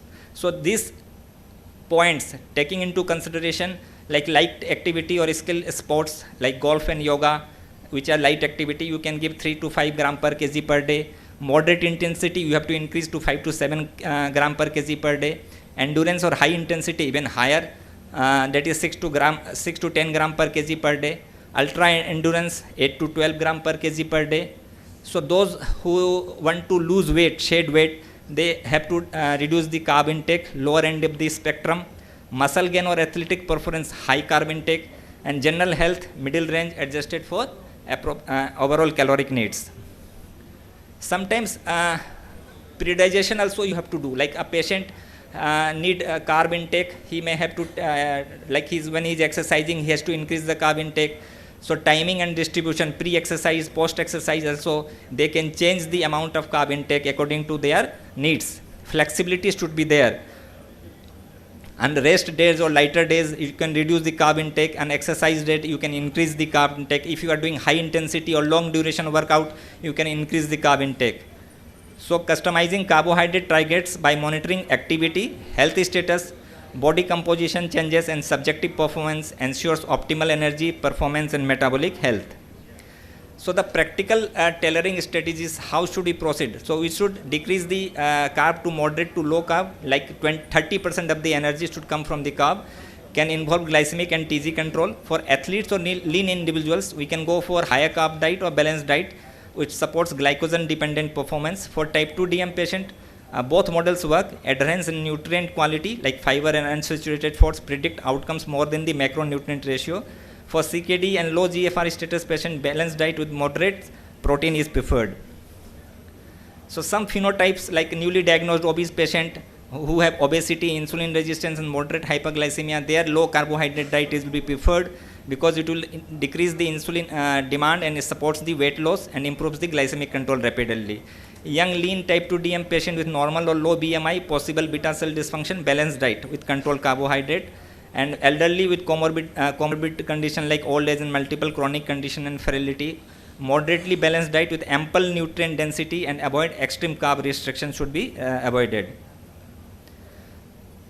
So the data from that study showed that our diet consisted 62.3% of the total calories came from the carbohydrate, and white rice was dominating in south, east and northeast region. Wheat flour like roti and chapati dominates in the north and central region. Added sugar consumption exceeds the safe limit in 19 states, and only 12% of the calories came from the protein, whereas it was 15 to 20% recommendation. So the solution is, small solution are there, but it's having a big impact. Reduce 5% of the carb with protein. Plant protein significantly reduce diabetes, pre-diabetes risk. Dairy protein significantly reduce disease risk like milk, curd and paneer. Egg or fish protein reduces risk, and red meat or fats, there was no improvement. So practical modification like South Indian diet. If he is taking 4 idlis, reduce to 3. North Indian, if he is taking 2 parathas, so you take 1. So when you go down now, you take 2 naans, so instead you try to reduce 1 naan. And try to increase the curd and dal portions. Maintain cultural essence while improving nutrition, and focus on portion balance, not elimination. So why the protein works? Because of low glycemic index, rich in micronutrients and dietary fiber. There is increased satiety, feeling full longer with the protein, prevents the blood sugar spikes and reduces frequent hunger and overeating, and they are less prone to refined food consumption. So the key takeaway message is small feasible tweaks recommended instead of diet overall. Reduce the total carbohydrate quantity, not just switch grains. Cut back on refined carbs like white rice, maida. Milled whole grains offers no benefit, and minimize sugar to less than 5% of the total calorie. Increase the daily pulses, bean, lentils and curd, paneer. A small portion protein substitution creates measurable health benefits. Switch to healthier oils with nuts and seeds. Cultural foods can remain. Focus on portion balance. Policy support essential for sustainable dietary change. So to conclude, my last slide, carbohydrate metabolism intricately influence blood glucose levels through enzymatic digestion, absorption and insulin mediated uptake. Understanding glycemic response to different carbohydrate types like glycemic index and glycemic loads aids in dietary planning to optimize glucose control. So in summary, low carb and balanced diet provide comparable benefits for weight and cardiometabolic health, but personalization guided by biomarkers, medical condition and lifestyle, they maximize the safety, adherence and efficacy in long run. Thank you for patient hearing. And with this, I also take the opportunity to invite all the respected audience here to attend the Devghar, our Jharkhand RSSDI conference at Devghar on 9, 10, 11 and 6 blessings of the Baba Vednath. Jai Vednath. Thank you, sir. Thank you for the very informative talk. It really helped us to enhance our basic understanding of the nutritional recommendation in diabetes. Sir, how low carb diet is different from keto diet? Sir, keto diet are further low carb. Pardon, sir. Question session has been fixed for 5 minutes later on. Thank you. Thank you, sir.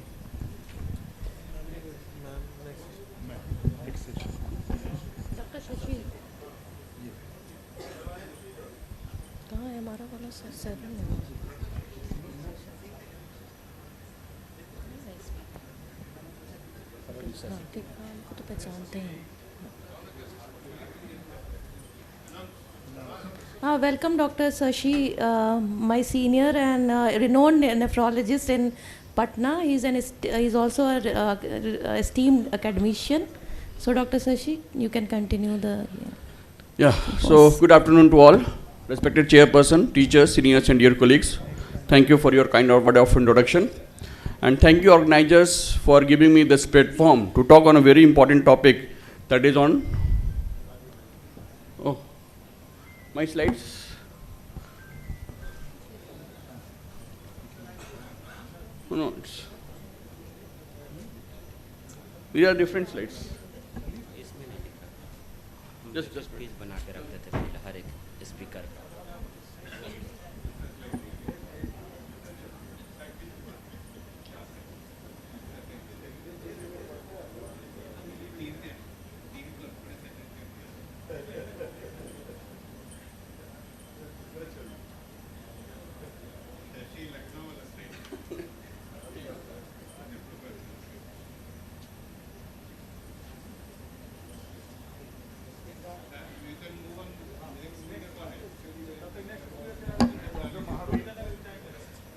Sir अगर yes, yes. Next. Huh?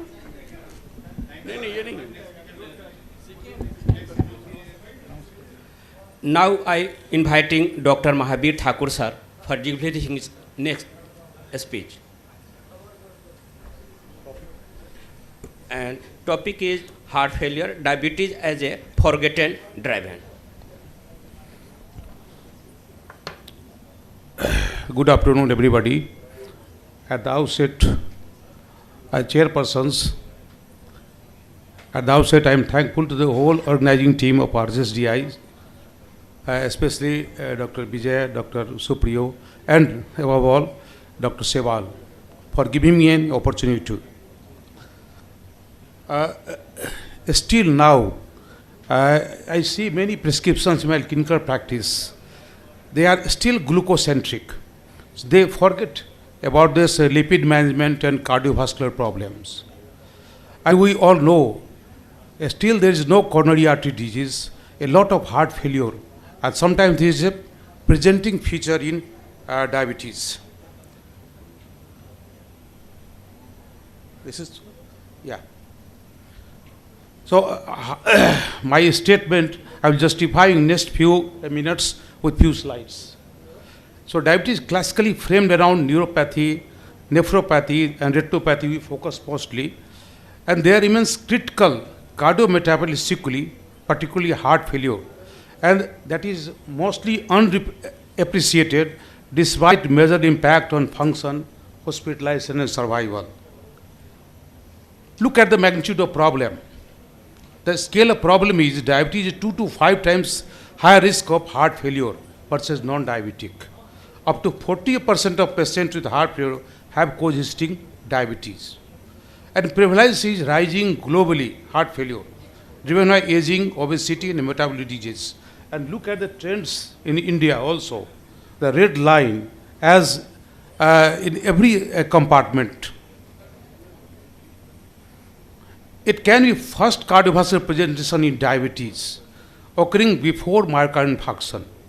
Diabetes independently alters cardiac structure, function, so early recognition of heart failure in diabetes reduces morbidity and mortality.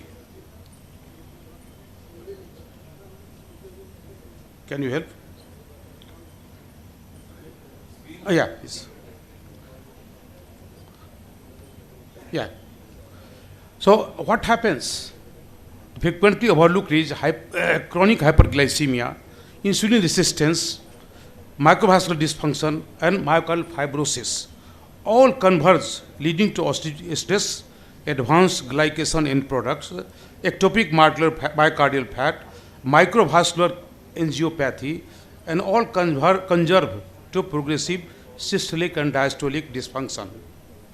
What is early is even before without coronary artery disease. So if you go for a stress test and means coronary angiogram, you may miss this. And the hallmark is diastolic dysfunction, early hallmark is. And rather later on, progressive myocardial stiffness, altered energetics, drive, and symptomatic heart failure. So early detection is very important to just to be targeted therapy interventions. Then what are the contributors? Central obesity, that increases workload, promote inflammation, systemic inflammation, and insulin resistance. Next, adipokines inflammation, the adipose-driven cytokines, lipotoxicity injure myocardium and microvasculature. And then, lastly, metabolic clustering, hypertension, dyslipidemia, hyperglycemia, they all synergistically accelerate heart failure offset. So those are the frequently associated with diabetes. So the hidden driver is it damages the small coronary vessels, sometimes sparing the major ones. So even the epicardial vessels are normal. That results into reduced myocardial perfusion, regional hibernation, and increased risk of HFpEF. So we know you have not much to offer to HFpEF patients, so you have to look into this. And routine stress testing offers misses microvascular diseases. And what to do? Next step is screen proactively, assess symptoms, natriuretic peptides, echocardiographs in selected patients with diabetes, and with exertional dyspnea on unexplained fatigue. Sometimes patients land with unexplained fatigue. So we simply say just weight management or anemia or preconditioning is not there, conditioning. But no, you have to scratch our mind and search for this. Optimize glycemic control, weight, blood pressure, treat dyslipidemia. And these modulate heart risk and progression. Even LIU also recommends early institution of lipid-lowering drugs. So that is missing in most of the prescriptions. And next, the integrated care. Coordinate with endocrinologist earlier, cardiology, primary care to identify heart failure early, and implement guided directed therapy where applicable. And now with the talk of Dr. Amit Dey, we can advance further and predict further earlier with this AI-driven diagnostic tools.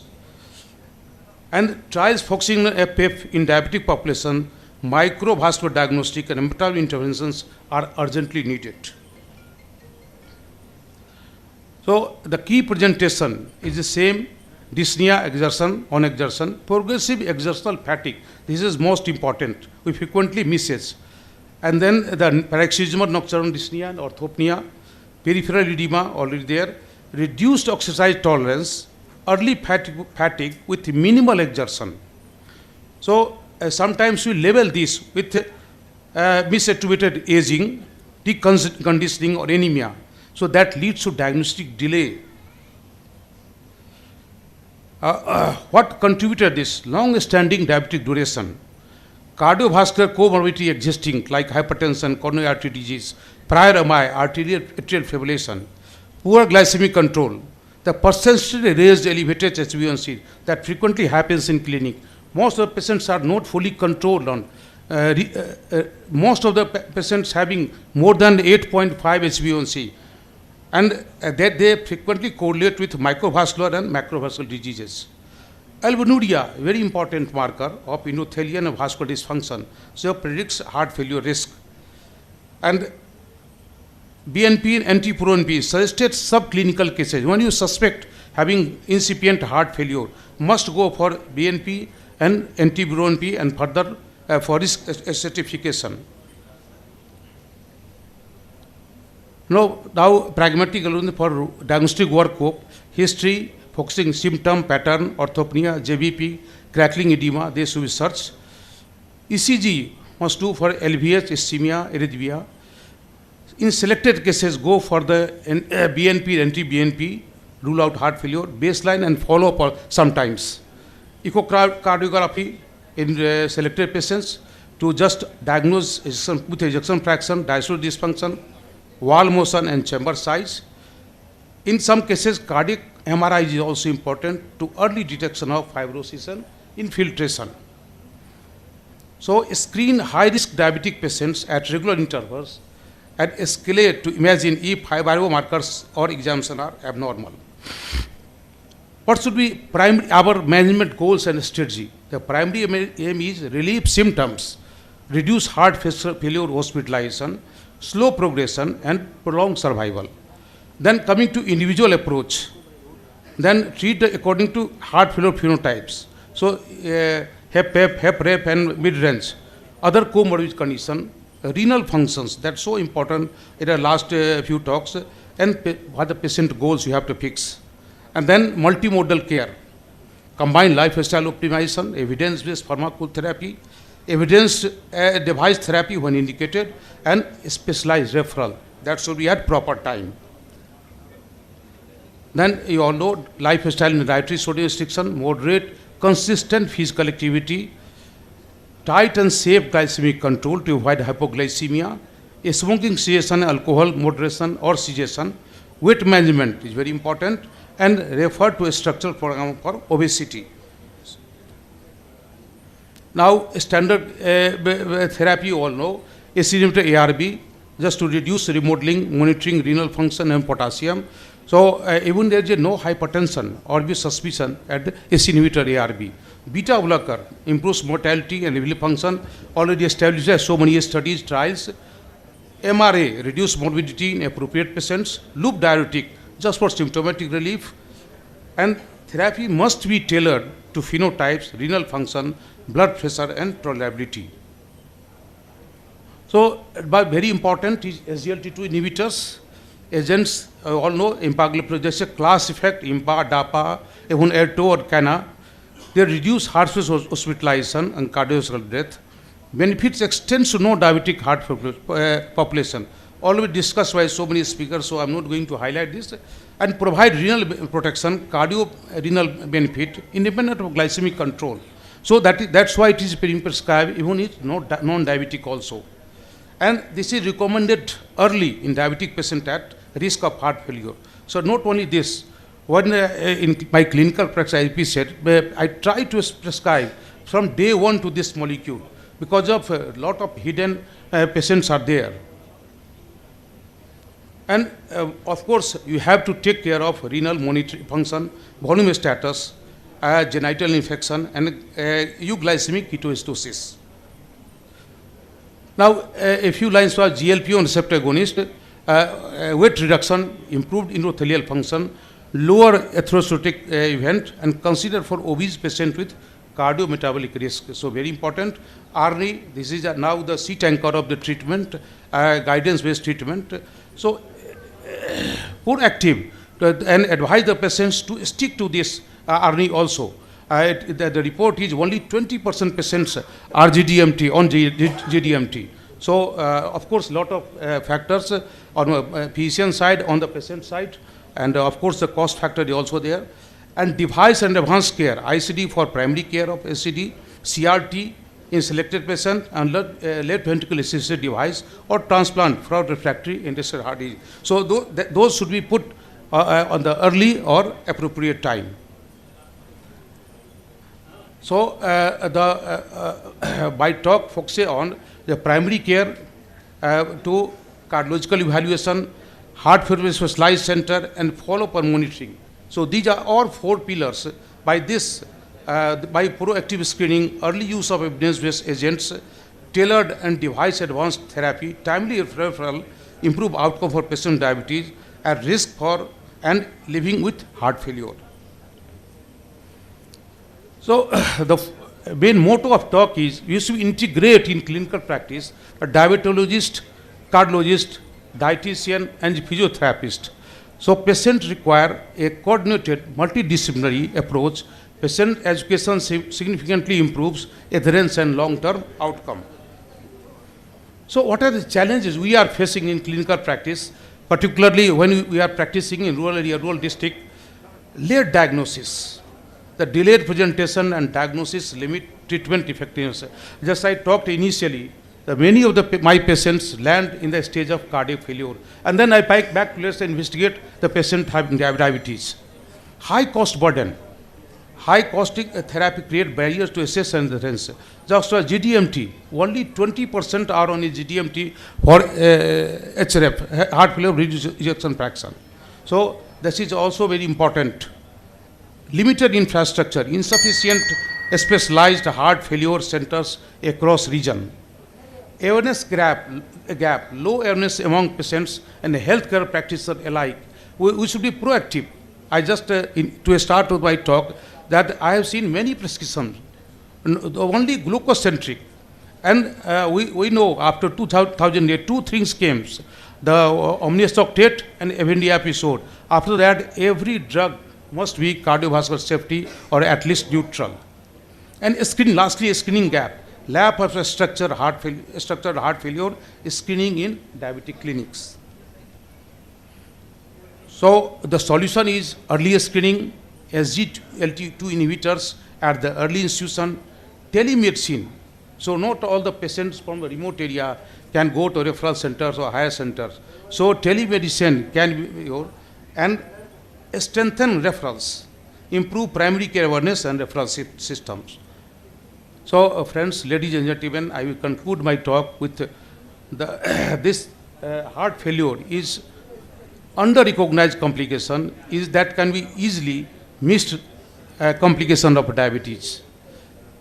diabetic cardiomyopathy occurs even without coronary artery disease. So this is independent mechanism. Routine assessment is very essential. That it must be routine valid in all diabetic patients from day one.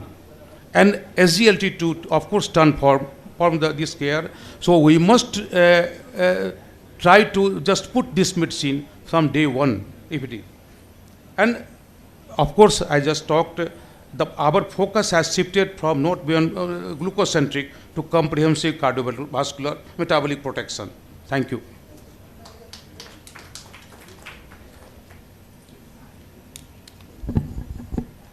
Thank you, sir, for this enlightening talk on cardiorenal metabolism and continue on heart failure for diabetic patients. So we would like to invite another speaker. No? Dr. Sashi. So I would like to re-invite Dr. Sashi, sir. He is a renowned nephrologist and an esteemed academician and will be presenting on cardiometabolic continuum. Yeah. So good afternoon again, and sorry for this technical glitch. So without wasting any time, I'll straightforward come to my topic, that is understanding this CKM syndrome. So this term is not new, but in 2023 during American Heart Association meeting, they coined this term cardio, kidney and metabolic syndrome, and there is a huge literature published in the circulation in November 2023 edition. So why it is important? When we look at the definition, so this is a flow of my talk, we'll introduce this term CKM syndrome, epidemiology, pathophysiology, diagnosis and management challenges we are facing and key takeaways. So this cardiometabolic kidney metabolic syndrome is a complex interplay of dysfunction of heart, kidney and liver that leads to multi-system dysfunction. So dysfunction in one system triggers or worsens dysfunction in others, and that perpetuates a self-reinforcing cycle. It not only increases the morbidity, but it also increases the mortality. And such kind of patients may have more than one disease at a time. So when we look at the epidemiology and impact of CKM syndrome, so CKM syndrome affects almost more than one quarter of world's population. Individually, CKD prevalence, especially in our country, is estimated around 15 to 17%, and metabolic syndrome affects almost 30% of Indian adults. And not only they increase the morbidity and mortality, they are a huge burden on our healthcare.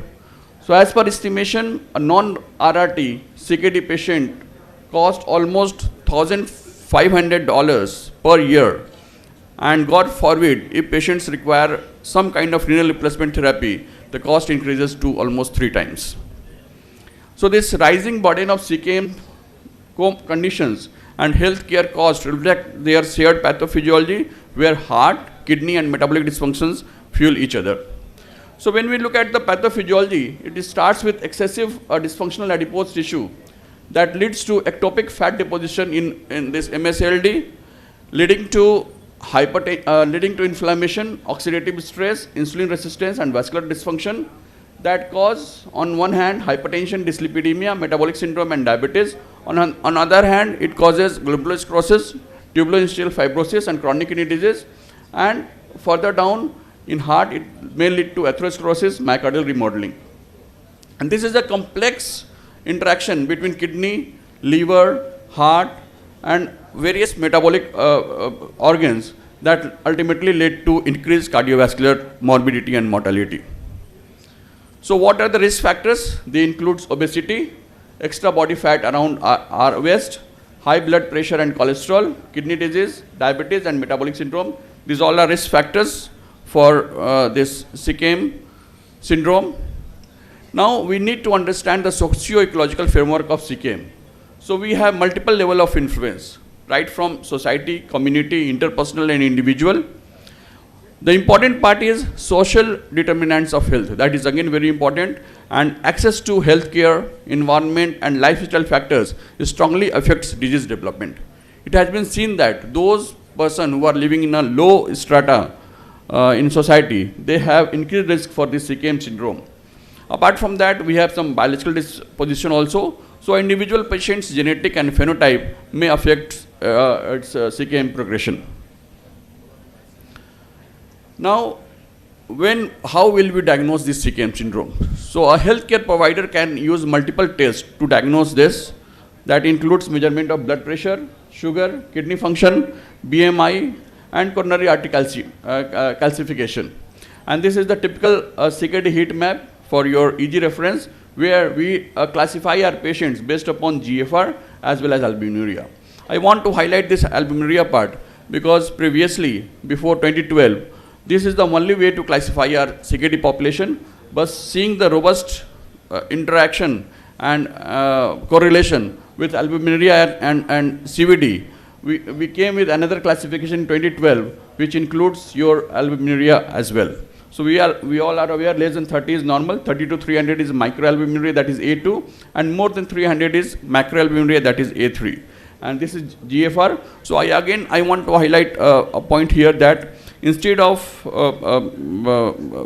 maintaining creatinine, we should go for calculating eGFR, which is more practical for dosing of medicines as well as classification of CKD patients.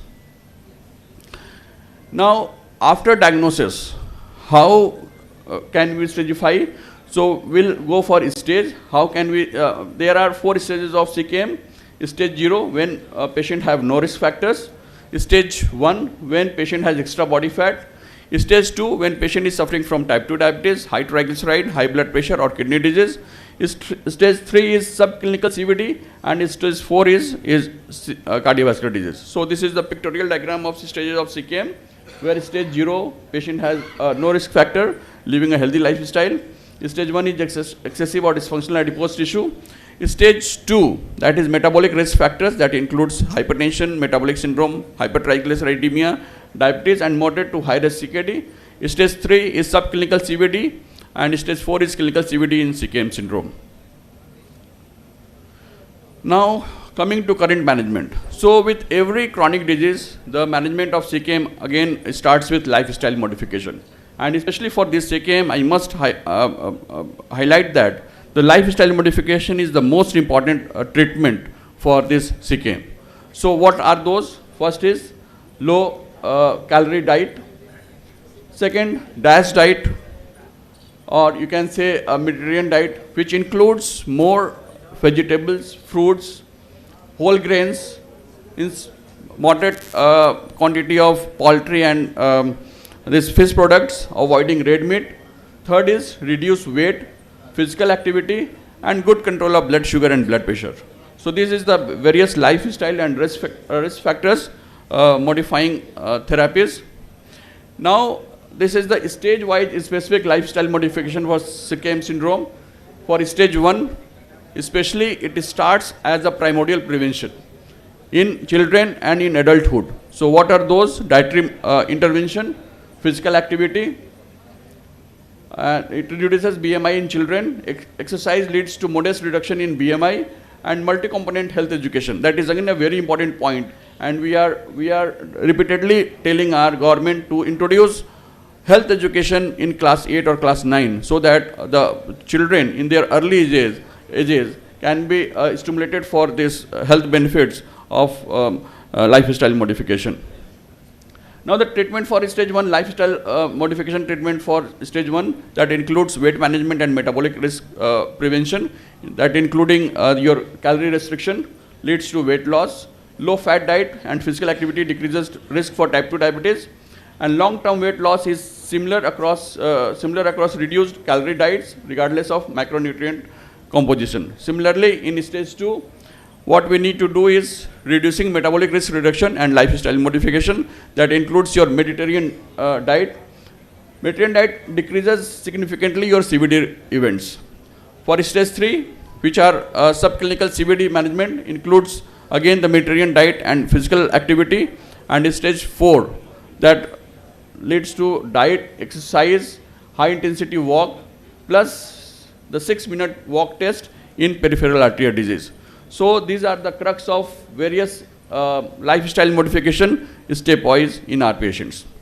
Now coming to the pharmacotherapy. So we all are aware about the 4-pillar approach for heart failure that includes your RAS blockade, ARNI, SGLT inhibitors, and mineralocorticoid receptor antagonist. For chronic kidney disease, RAS blockade, SGLT inhibitors, GLP-1 receptor agonist, and finerenone, which is a newer non-steroidal mineralocorticoid receptor agonist. For type 2 diabetes, lifestyle changes. Apart from that, we have SGLT inhibitors and RAS blockade, and GLP-1 receptor agonist. And for atherosclerotic associated cardiovascular disease, statins, SGLT inhibitors, and GLP-1 receptor agonists. For hypertension, the first and foremost is ACE inhibitors or ARBs, that is RAS blockade again. For overweight or obesity management, we need GLP-1 receptor agonist apart from lifestyle modification. And if patient has not much desired effects, then we go for bariatric surgery. For hyperlipidemia, statins, ezetimibe Y, PCSK9I, and various other modalities. But the crux of all this pharmacotherapy is that most of these patients require RAS blockade, SGLT inhibitors, and GLP-1 receptor agonist, and this newer mineralocorticoid receptor agonist like finerenone. So when you look at the evidence for prevention and management in CKM syndrome, for stage 0, attaining and maintaining ideal cardiovascular health linked to decreased CVD and mortality. For stage 1, that is non-judgmental weight loss, that is again important, and counseling is again important for our patients for likelihood decrease in the weight. For stage 2 hypertension, the first choice is RASI, that is RAS inhibitors. For hypertension, hypertriglyceridemia, initial focus on lifestyle changes and addressing secondary causes. For metabolic syndrome, again lifestyle modification. Diabetes, we all know the SGLT inhibitors, GLP-1 receptor agonist. For stage 3, for subclinical ASCVD, what we need to know is CAC, that carotid artery calcium calcification score. And for subclinical heart failure, the LV systolic dysfunction, ACE inhibitors, beta blockers are associated with less heart failure or CVD mortality. For stage 4, what we need to consider, we need to decrease the weight, the lipid control, hypertension, the control of diabetes, and CKD prevention. So these are the evidence-based prevention and management of CKM syndrome. Now these are the various current guidelines of all the major international societies. Like in European Society of Cardiology in 2023, their key recommendations for this CKM syndrome is the use of GLP-1 receptor agonist, SGLT2 inhibitors as first line for all diabetes with SCVD, and SGLT inhibitors for all diabetic patients with heart failure. Similarly, in ADA 2024, they recommend SGLT inhibitors for diabetes-related heart failure and chronic kidney disease. ADA and this European Association of Studies on Diabetes, they both recommend GLP-1 receptor agonist and SGLT inhibitors as a foundational therapies in type 2 diabetes and ASCVD. And KDIGO in 2022 came with a recommendation of comprehensive strategies with SGLT inhibitors, GLP-1 receptor agonists, statins, and lifestyle modification for this CKM syndrome. So this KDIGO in 2022 placed these SGLT inhibitors just beside metformin as an initial drug for diabetes with chronic kidney disease. Now what are the challenges? The challenges are multifarious, right from diabetology, from cardiology and nephrology perspective. So what are the challenges from diabetology perspective? We have limited specialist availability, reluctance to prescribe therapies requiring close monitoring, and underestimation of risk in outpatient patient settings. Because in the initial stage of the disease, the diabetic colleague can identify the various complications in early stage. From cardiology perspective, the inadequate focus on weight, BP, and diastolic dysfunction. And from nephrology, challenges are there, as nephrologists are mainly they are mainly hospital-centric care. They provide mainly hospital-centric care with limited access to community setting. The use of USCR in early stage, which is mostly unused, underused, and prescribing restrictions that limit optimal combination therapies. So we need a holistic approach for the CKM management.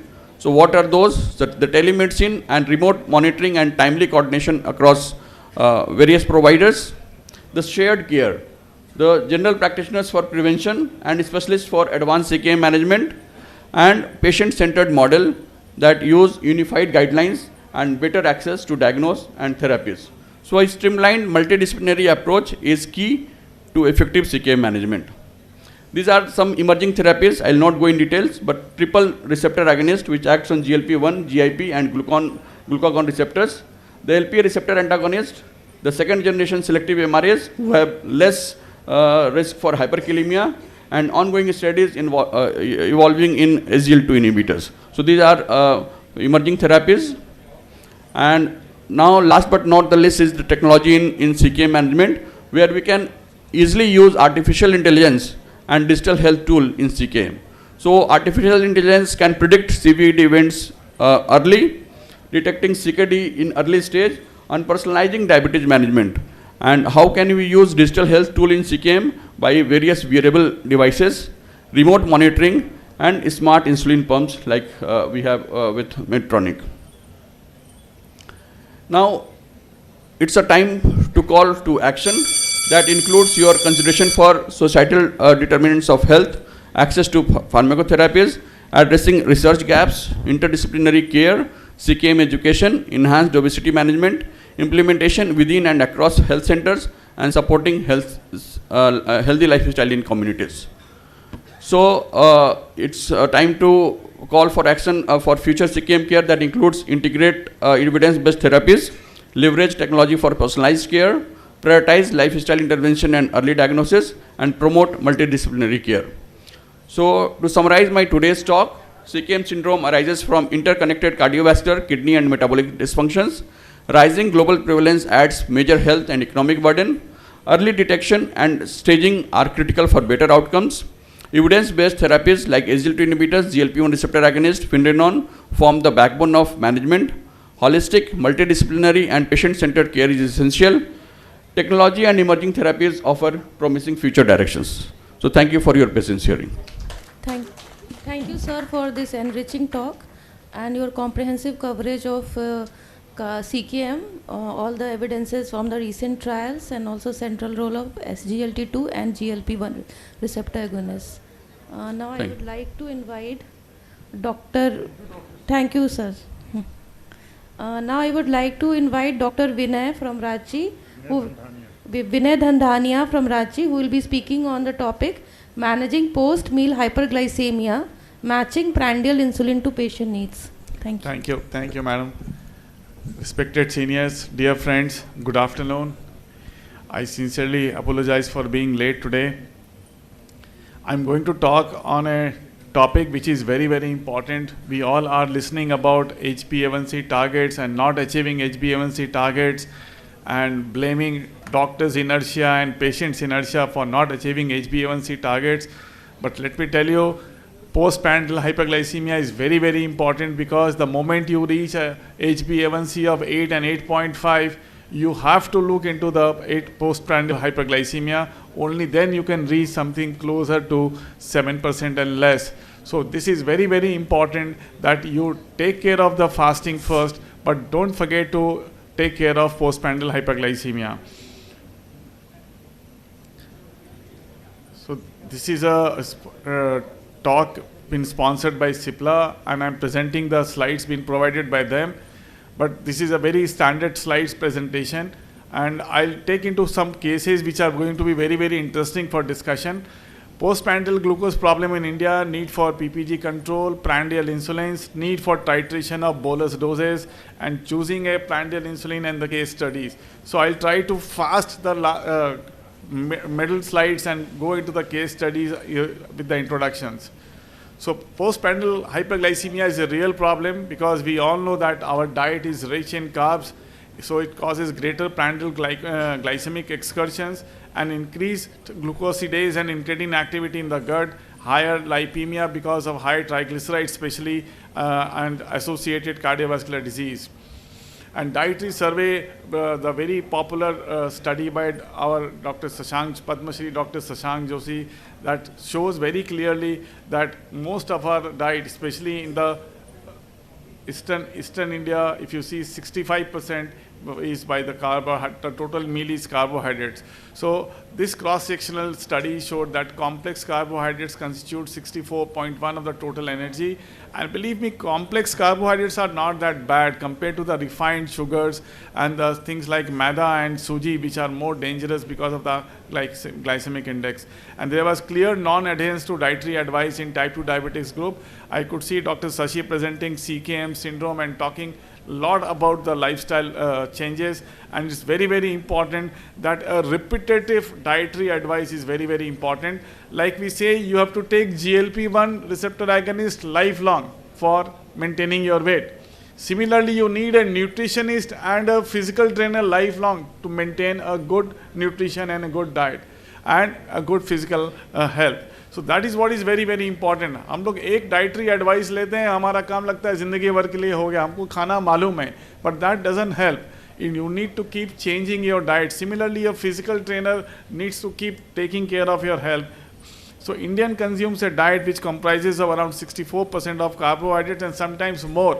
For example, I'll tell you, breakfast, sir, chapati और भुजिया खाते हैं, आलू का भुजिया and chapati खाते हैं, and थोड़ा सा अचार ले लेते हैं. So what is chapati and आलू का भुजिया and achar? Is close to almost 90% carbohydrate. So this is a very, very common diet in our clinical practice, I mean in our community. So you need to ask your patients what you are actually having. People take doodh roti, dahi chuda. You know what is dahi roti and dahi chuda? Chuda is carbs, we all know about it. But what is dahi? Dahi has got a lot of lactose into it and very little of fat and proteins. So this is again becomes more of carbs in your diet. So you need to tell patients have dahi chuda but add on vegetables separately, 2 bowls of vegetable, तब जाके वो balance होने का glycemic index को आप change कर सकता है. If you see the relative contribution of PPG as I discussed in maintaining your HbA1c is very, very important when you come to something like 8.5. And risk with uncontrolled PPG is definitely macrovascular complications, and that is why you see that even at the level of pre-diabetes, the pre-diabetes and diabetes has got a very similar pattern of macrovascular complications. So it's very important that you address PPG as close to normal as possible, taking into consideration and preventing hypoglycemia. And more patients achieve A1C targets by adhering to PPG targets than FPG. When I say if you come down to 8.5 and less. So it's very, again, important that if you see a patient of HbA1c 8.5 and 8.6, then try to focus on your postprandial glucose, all the 3 or 4 postprandial glucose. हमारे यहाँ postprandial states बहुत होता है. हम लोग सुबह उठते हैं, सर हम मेथी पाउडर लेते हैं, फिर कुछ फ्रूट्स खाते हैं, फिर कुछ नट्स खाते हैं, स्प्राउट्स खाते हैं, उसके बाद नहा धो के हम नाश्ता करते हैं. ऑफिस पहुंचते तो फिर मेरा फ्रूट रखा रहता है, कुछ बीच में खाने को रखा रहता है, फिर लंच करते हैं. So everything is like a state of postprandial. So it's very, very important. If you do a CGM, you will see the graph which have been there after each snack and meal which you can talk to your patients. These are the meal which you should try to check and restrict your postprandial states. Prandial insulin options, we all know that human insulin formations, especially the short-acting insulins and the analogs which are available, and regular human insulin versus rapid-acting insulin analogs, they mimic more physiological insulin profile, meaning to say, if you see in diabetes, the first phase of insulin is lost. There are 3 phases, first phase, second phase, and the basal insulin release. So the first defect which happens in a diabetic is loss of first phase of insulin release. And we don't have any therapy, any oral drugs that can actually mimic your first phase of insulin release. So by giving a rapid acting or a ultra rapid acting insulin, you are trying to mimic that first phase of insulin release. So that actually mainly helps in improving your postprandial glucose control, improve HbA1c, and it will also lower your weight gain and lower risk of hypoglycemia. So what are the rapid-acting insulin analogs? The insulin Lispro, insulin Aspart, and insulin Glulicin, all 3 of them are available in the market. Insulin Lispro, the onset is 5 to 15 minutes, Aspart is 10 to 20, Glulicin is around 20 minutes. So when you are actually asking a patient to take Lispro or Aspart, you can actually ask them to take 5 to 10 minutes before starting their meal.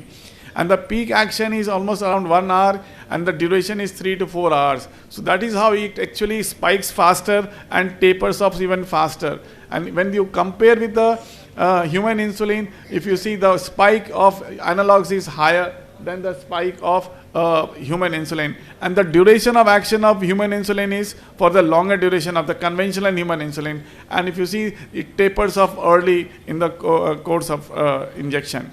So the peak plasma concentration of rapid insulin analogs is approximately double than that of human insulin. So need for titration of bolus dose is again very, very important. We keep talking about basal insulin to start with in a type 2 diabetes. Then we can have a basal plus, we can have a basal plus, then we can have a basal bolus therapy.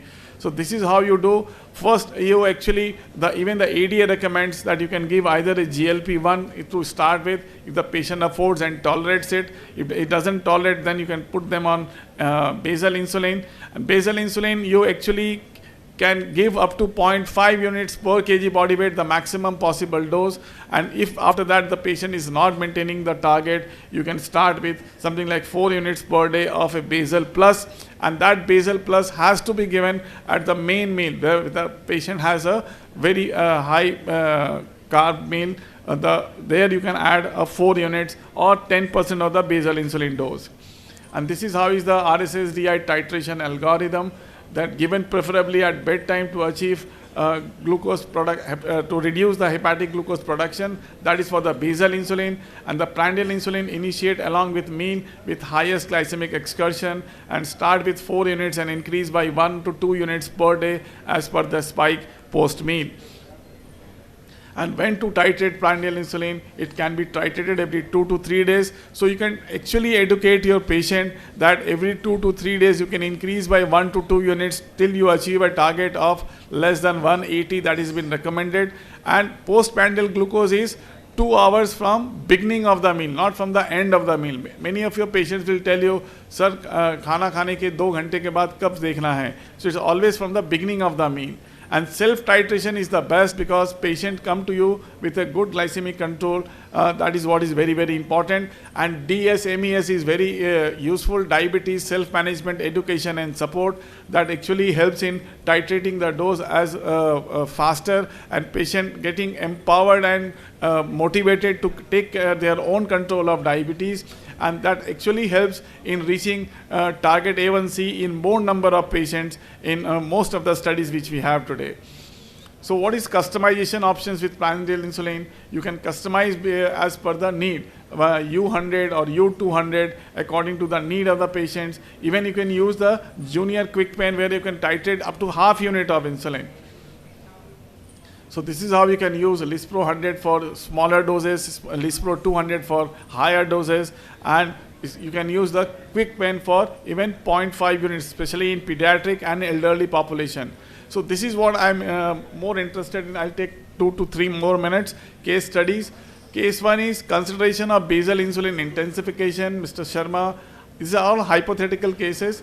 52-year-old banker, 80 kgs, type 2 diabetes for last 15 years with an HbA1c of 8.7. This is what I was trying to stress upon. 8.7, 8.5. Think about the postprandial glucose. Fasting is 170, postprandial is 200, post-lunch, post-dinner 190, before dinner 190 and post-dinner 220. So patient informs about irregular min schedules and that he cannot bring about any change in the schedules. Very difficult for them.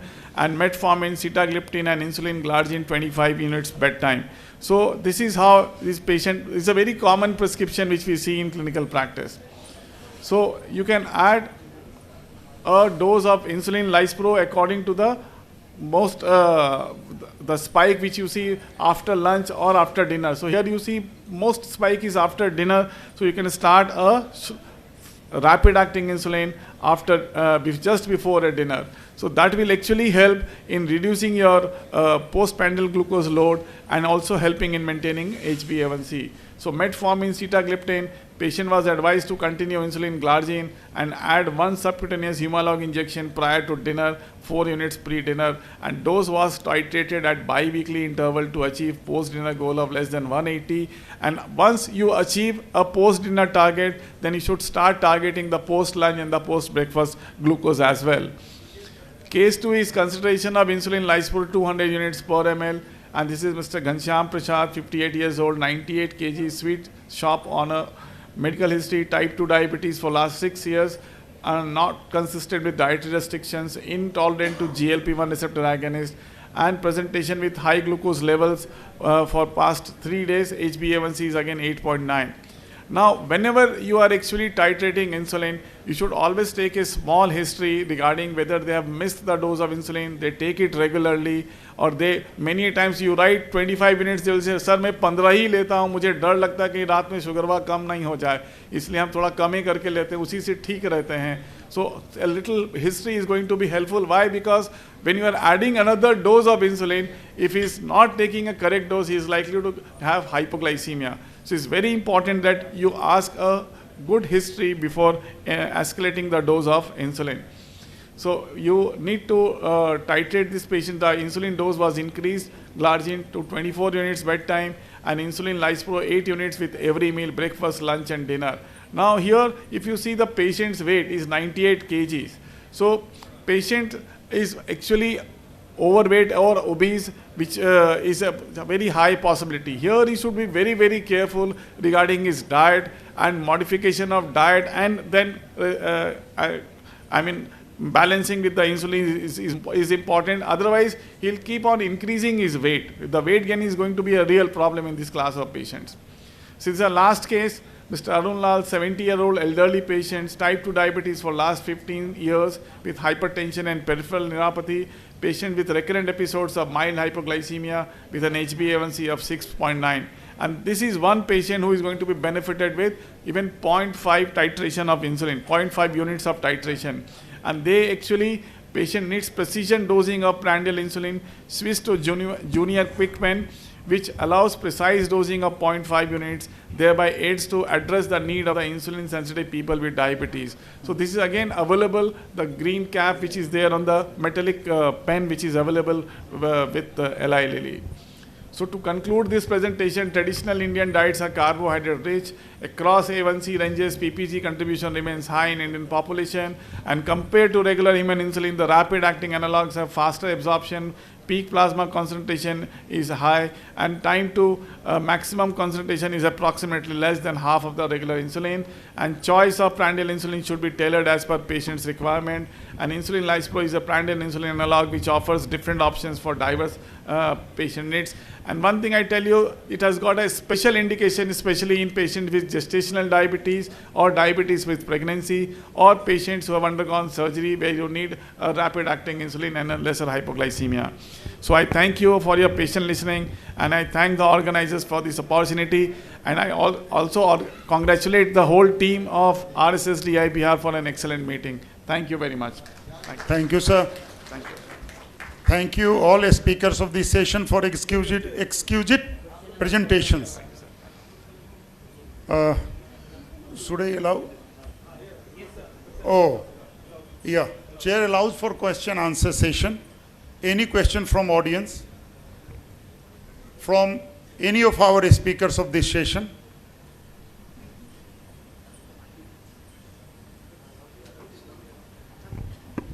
Sir, many a times we encounter patients who have controlled fasting blood glucose levels, but they have escalated postprandial levels. Yep. So in such cases, should we add a prandial insulin, or we can prefer an oral hypoglycemia like alpha glucosidase inhibitor? So which will be more beneficial? And even the HbA1c values are within optimum range. See, if I tell you a HbA1c of 8.7, yes, and as you rightly said, fasting is under good control, and you want to add an alpha glucosidase inhibitors. Yes, what is the efficacy of alpha glucosidase inhibitor? 0.5 to 0.7% reduction in HbA1c. Yes. So even if you add 50 milligram of acarbose 3 times a day, you will achieve a 0.5 to 0.7% reduction in HbA1c. That will not achieve your target, isn't it? Yes. So that is what is very, very important, that where you stand with your target. If your HbA1c is 7.5 and 7.6, there definitely your acarbose or voglibose is going to be helpful. And not to forget, you need to modify the diet also. Tell your patient, besan ka roti khao, aate ka or maide ka roti nahi khao. You know, that is how you can substitute.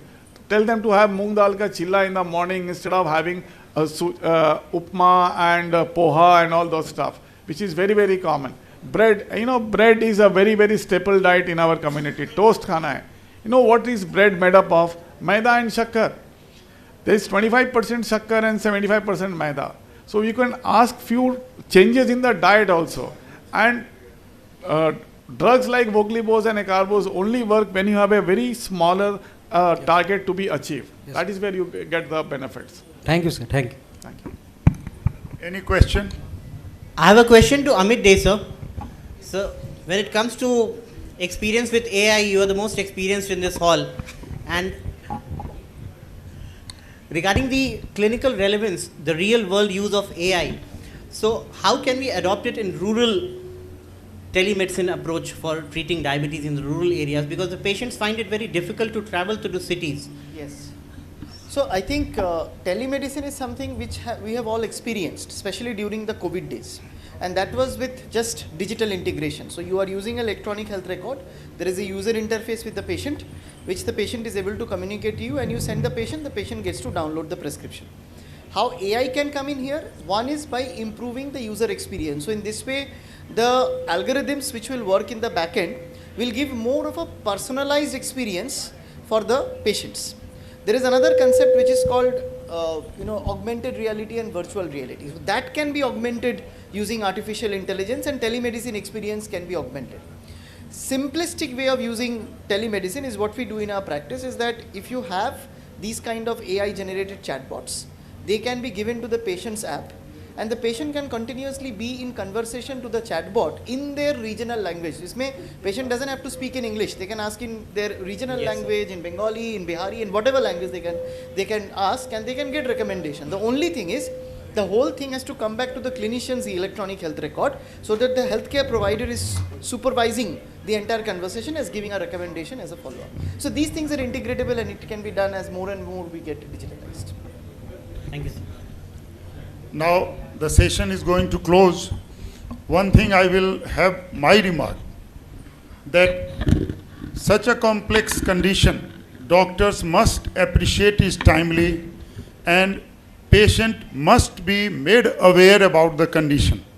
And next, we all should digitalize ourselves, and digital literacy must be there so that we can holistically manage this condition. Thank you all for patient hearing, and thank you chairpersons for nice coordination. Thank you all.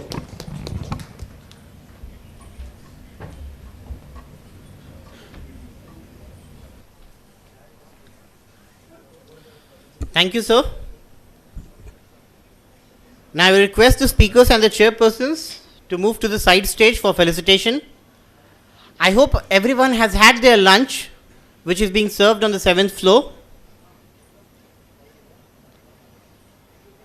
We will take a break of 2 minutes before the start of the chairman's oration.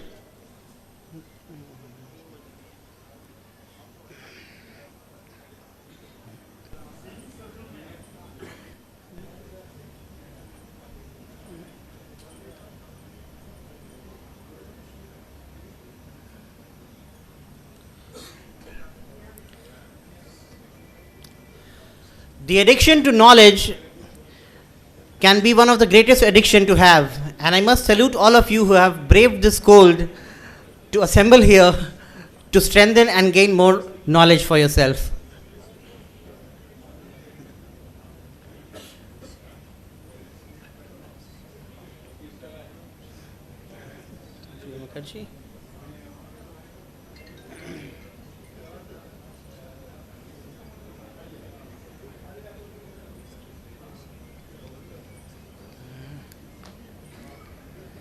From 3:30 onwards, the certificates will be distributed, the certificate of participation.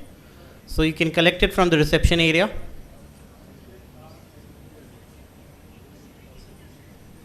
Start. So for the next session, let me call on the stage the chairpersons, Dr. Ajoy Kumar,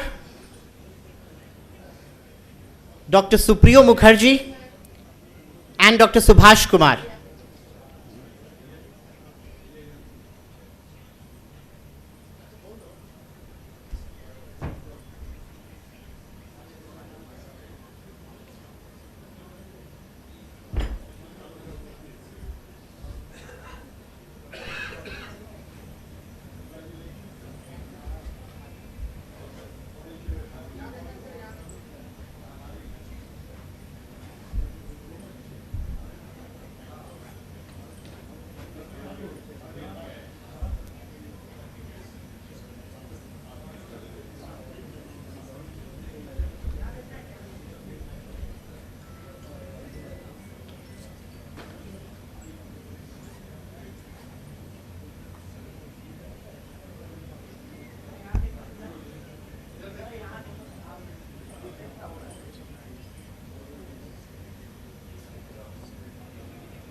I would like to call on stage Dr. Ranjan Kumar.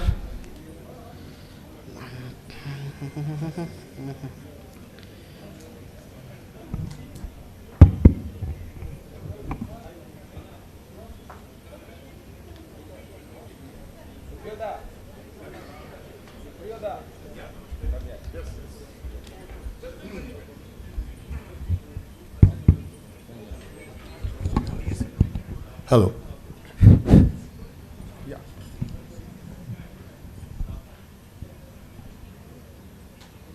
Of this chairman oration session, today's topic is different fasting patterns and diabetes and what are the safe management tips. And the speaker is Dr. Sehwal Guha. First of all, I congratulate him on being elected as chairman RSSDI Bihar chapter.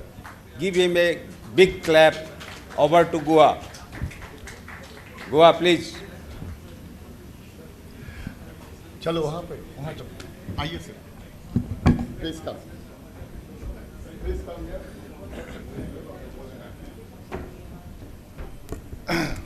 Yes. Good afternoon, everybody. This is a privilege to announce this year's chairman's oration.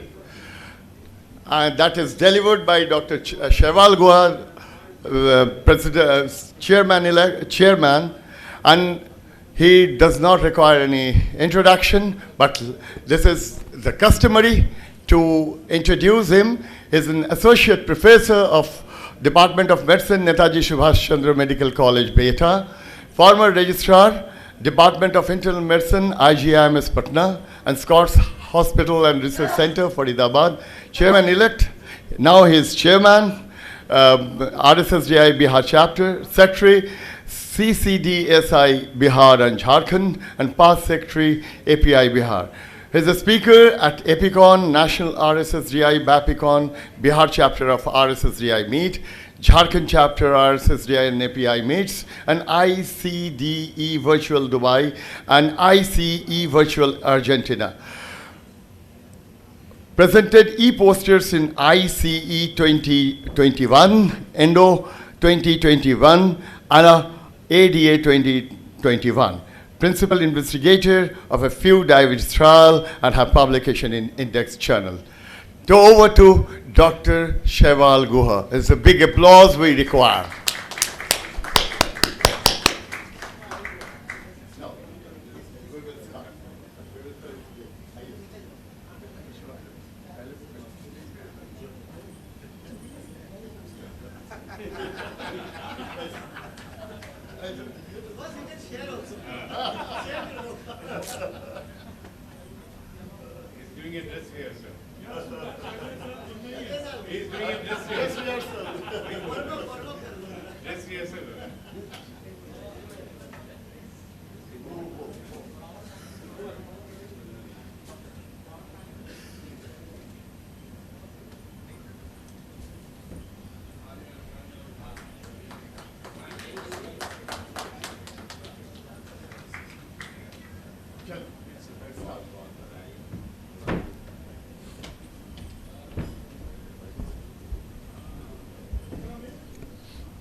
At the outset, I would like to thank all my colleagues, all my seniors, and basically seek blessings from my seniors for giving me this opportunity to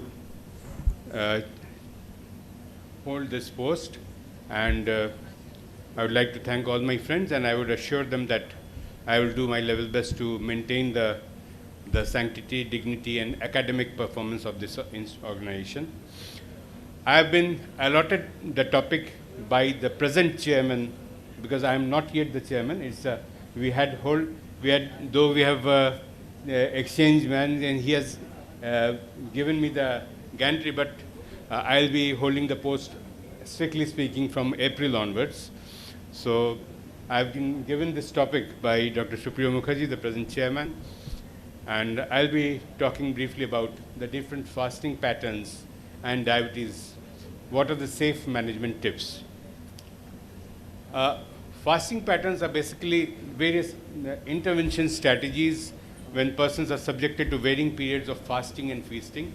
And it's an age-old thing, and it exists in the historical age in every possible religion. It's there. The eating pattern switches between fasting and feasting, and more stress is on when to eat rather than what to eat. And it's is an old thing, and it's again the in thing now in the health and fitness community. And because we have some evidence-based health benefits, and it has shown to have potential to correct various metabolic abnormalities, and it's easier to adhere than to compared to many other measures, especially as compared to exercise. What are the rationale behind that? It's presumed that most older oral drugs affect the metabolism of glucose, but not the etiopathogenesis of diabetes, and that's why fasting is important. Lifestyle interventions like exercise and diet affect the underlying pathological mechanism of diabetes. Intermittent fasting or calorie restriction has been shown to reduce the blood pressure, triglycerides, A1C, and LDL. People with insulin resistance, pre-diabetes, and diabetes, and in those category of people, fasting has shown to improve their metabolic profile. So it is thought that what is the hypothesis, why it works? It is thought that in fasting for 12 to 48 hours, body is forced to rely on the stored fuel for energy, with the fat, and the lipase breaks down to triglycerides and glycerols and fatty acids by beta oxidation, and this helps in managing body weight, stabilize the blood sugar, and improve metabolism. And obviously there is a secondary method of function of benefit, that if there is an increased fasting window, the person tends to eat less because there are less number of meals. So as a whole, the calorie restriction over a period of 24 hours is reduced. It's basically an interplay between leptin, ghrelin, and weight loss, and high sugar levels. It has been shown to turn off the body's appetite and control system, and when there is a high sugar diet, it leads to uncontrolled hunger because this system is numbed, and this uncontrolled hunger leads to weight gain. And intermittent fasting has shown to reduce or normalize this ghrelin action, which makes it more sensitive, and hence it eliminates hunger. So basically, by fasting, we approach a delicate balance between leptin and ghrelin secretions, which leads to proper weight control. How does fasting work? There are various hormonal mechanisms which work, like human growth hormone. The levels increase as much as 4 to 5 folds, which leads to fat loss and muscle gain. Insulin sensitivity improves over a period of fasting, and that leads to and sensitivity increases, so that leads to reduced insulin secretion, which makes stored body fats more accessible. Then cellular repair mechanisms are activated during this fasting state, and this increases autophagy, and it improves cell general health. And finally, it has been seen that changes are observed in the function of certain genes related to longevity and protection against disease. So basically, fasting leads to benefits due to an interplay in changes in hormone levels, improvement in cell function, and there are certain gene expressions. So it's a conglomerate, it's a mix and match of all these mechanisms which ultimately leads to the benefits achieved by fasting. This is a simplified mechanism how reduced carb intake leads to reduced circulating insulin, and due to various mechanisms has been shown to reverse type 2 diabetes in certain early diabetics, though that's a controversial topic which I don't need to touch upon. And this is a simplistic timeline of tissue breakdown, and as we can see from the top layer, the glucose is the first chemical which is broken down when fasting starts. Then it's glycogen which are broken down, and after a certain period of fasting, which lasts for about 6 to 8 hours, the amino acid and fatty acid starts to break down. And if fasting is prolonged, and when these are depleted, is the turn of the ketones which are broken down to make energy. And this is what for ideal fasting pattern, we need breakdown of glucose, glycogen, and minimal breakdown of amino acids and fat, and some breakdown of fatty acids, but we should prevent the stage from advancing into breaking down of ketones to a large extent.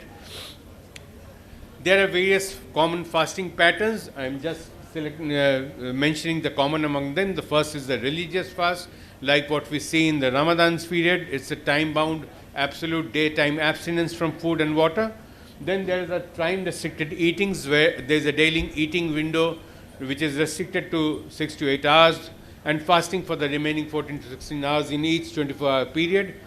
Then there are intermittent fasting variants, where one fasts for 2 days and then has a normal meal for 5 days, or there is an alternate day fasting, or a weekly prolonged fast of 2 days or 3 days at a stretch. Then there are prolonged fasting, where period calorie restriction prolonged, it exceeds 48 hours. And there are fasting mimicking diets also, where a person has low protein, low carb diets on a daily basis.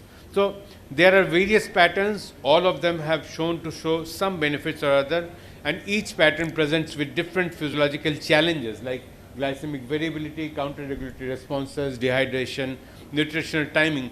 So we have to personalize therapy as per the patient's needs, and we have to decide which risk factor is more liable to happen in that particular fasting pattern. Various trials have been done with fasting, though there are not much trials, but whatever trials have, I could lay my hands upon. I've mentioned here. One is the 5:2 meal replacement RCT, and this has shown improved A1C at 16 weeks versus comparators. Then there was the time-restricted eating randomized trial published in 2023. This has shown that time-restricted produced modest weight loss and a small A1C reduction. Then there is a fasting mimicking diet program, which showed an improvement in metabolic markers and lower medication needs in some participants. 6 months periodic fasting proof of concept published in 2022. This also showed a metabolic improvements and supported feasibility of periodic fasting. Intermittent calorie restricted continuous meal replacement studies showed many of them achieved diabetic remission or large A1C reductions, but it was a short-term follow-up, and this was published in 2023. Then late 8-hour TRE feasibility RCT, this showed improvement in BMI and trends to lower A1C. Then there was a network meta-analysis which showed a reduced weight and often short-term improved glycemia. And then recent Shingles Center short TRA trials which showed TRA reduces body weight consistently, and glycemic benefits have been shown to be often modest. So what are the potential benefits of fasting? Whatever be the type of fasting, whatever be the mechanism underlying mechanism of benefit, the basic benefits shown are a modest weight reduction, there is an improved insulin sensitivity, and indirectly leading to a lower total daily insulin dose. And intermittent fasting shows a better glycemic control versus continuous calorie restriction. This has been substantiated by some of the trials. And also intermittent fasting has a better compliance as compared to continuous calorie restriction. And then certain cardiovascular, metabolic and hepatic benefits have been seen in various fasting patterns, which like improvements in fasting sugar, triglycerides, blood pressure and markers of NAFLD, particularly in the obese or type 2 diabetes patients. And it is believed that this is due to the metabolic switching towards fatty acid oxidation and ketone use and autophagy, leading to reduction in inflammation. And possibly there is a diabetic remission in early type 2 diabetes, as has been shown in few trials. However, The limitations of fasting are obviously there, and the commonest risk is hypoglycemia risk, which is always there in whatever be the fasting pattern during the fasting days. Ketoacidosis and dehydration are also a theoretical risk, and these are actually risky, especially if the patient is of a type 1 diabetes, or patient is on SGLT2 inhibitors, or an elderly or CKD or heart failure patient, or he is fasting in a hot climate, or has intercurrent illness. Then fasting is also not suitable for certain patients like type 1 diabetes with variable control, recent severe hypos, or history of DKA, or in pregnancy, and certain other conditions. Adherence and sustainability concerns are also there. It's not possible for every patient to stick to the similar pattern on a regular basis. So weight benefits are attenuated once the structured support system ends and patients becomes relaxed. And then there are social, cultural and occupational factors. Patient who is in a shift duty or who has a family meal pattern and a joint family, so it's difficult for him to maintain his fasting routine on a regular basis. So strict fasting windows cannot be maintained in those patients. Hence there is a need for structured supervision and monitoring.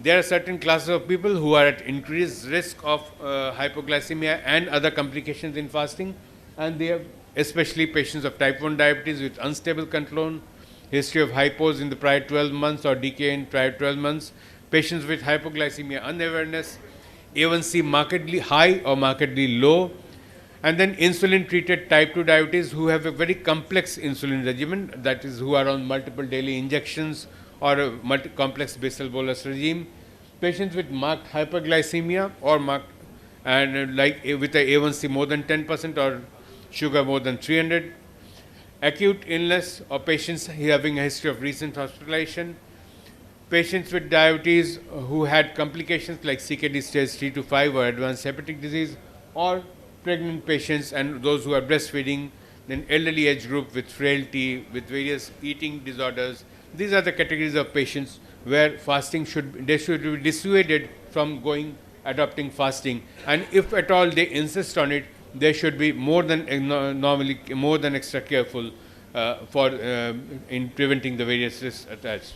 There are certain structured risk tools which are available. One is the commonest is the IDF guidelines, the IDF DAR risk category or the ADA recommendations, and we should tend to follow those things in these patients. So when a patient is determined to go for fasting, the first is the pre-fast clinical assessment. So patient should be examined at least a month before, and a baseline metabolic review is needed.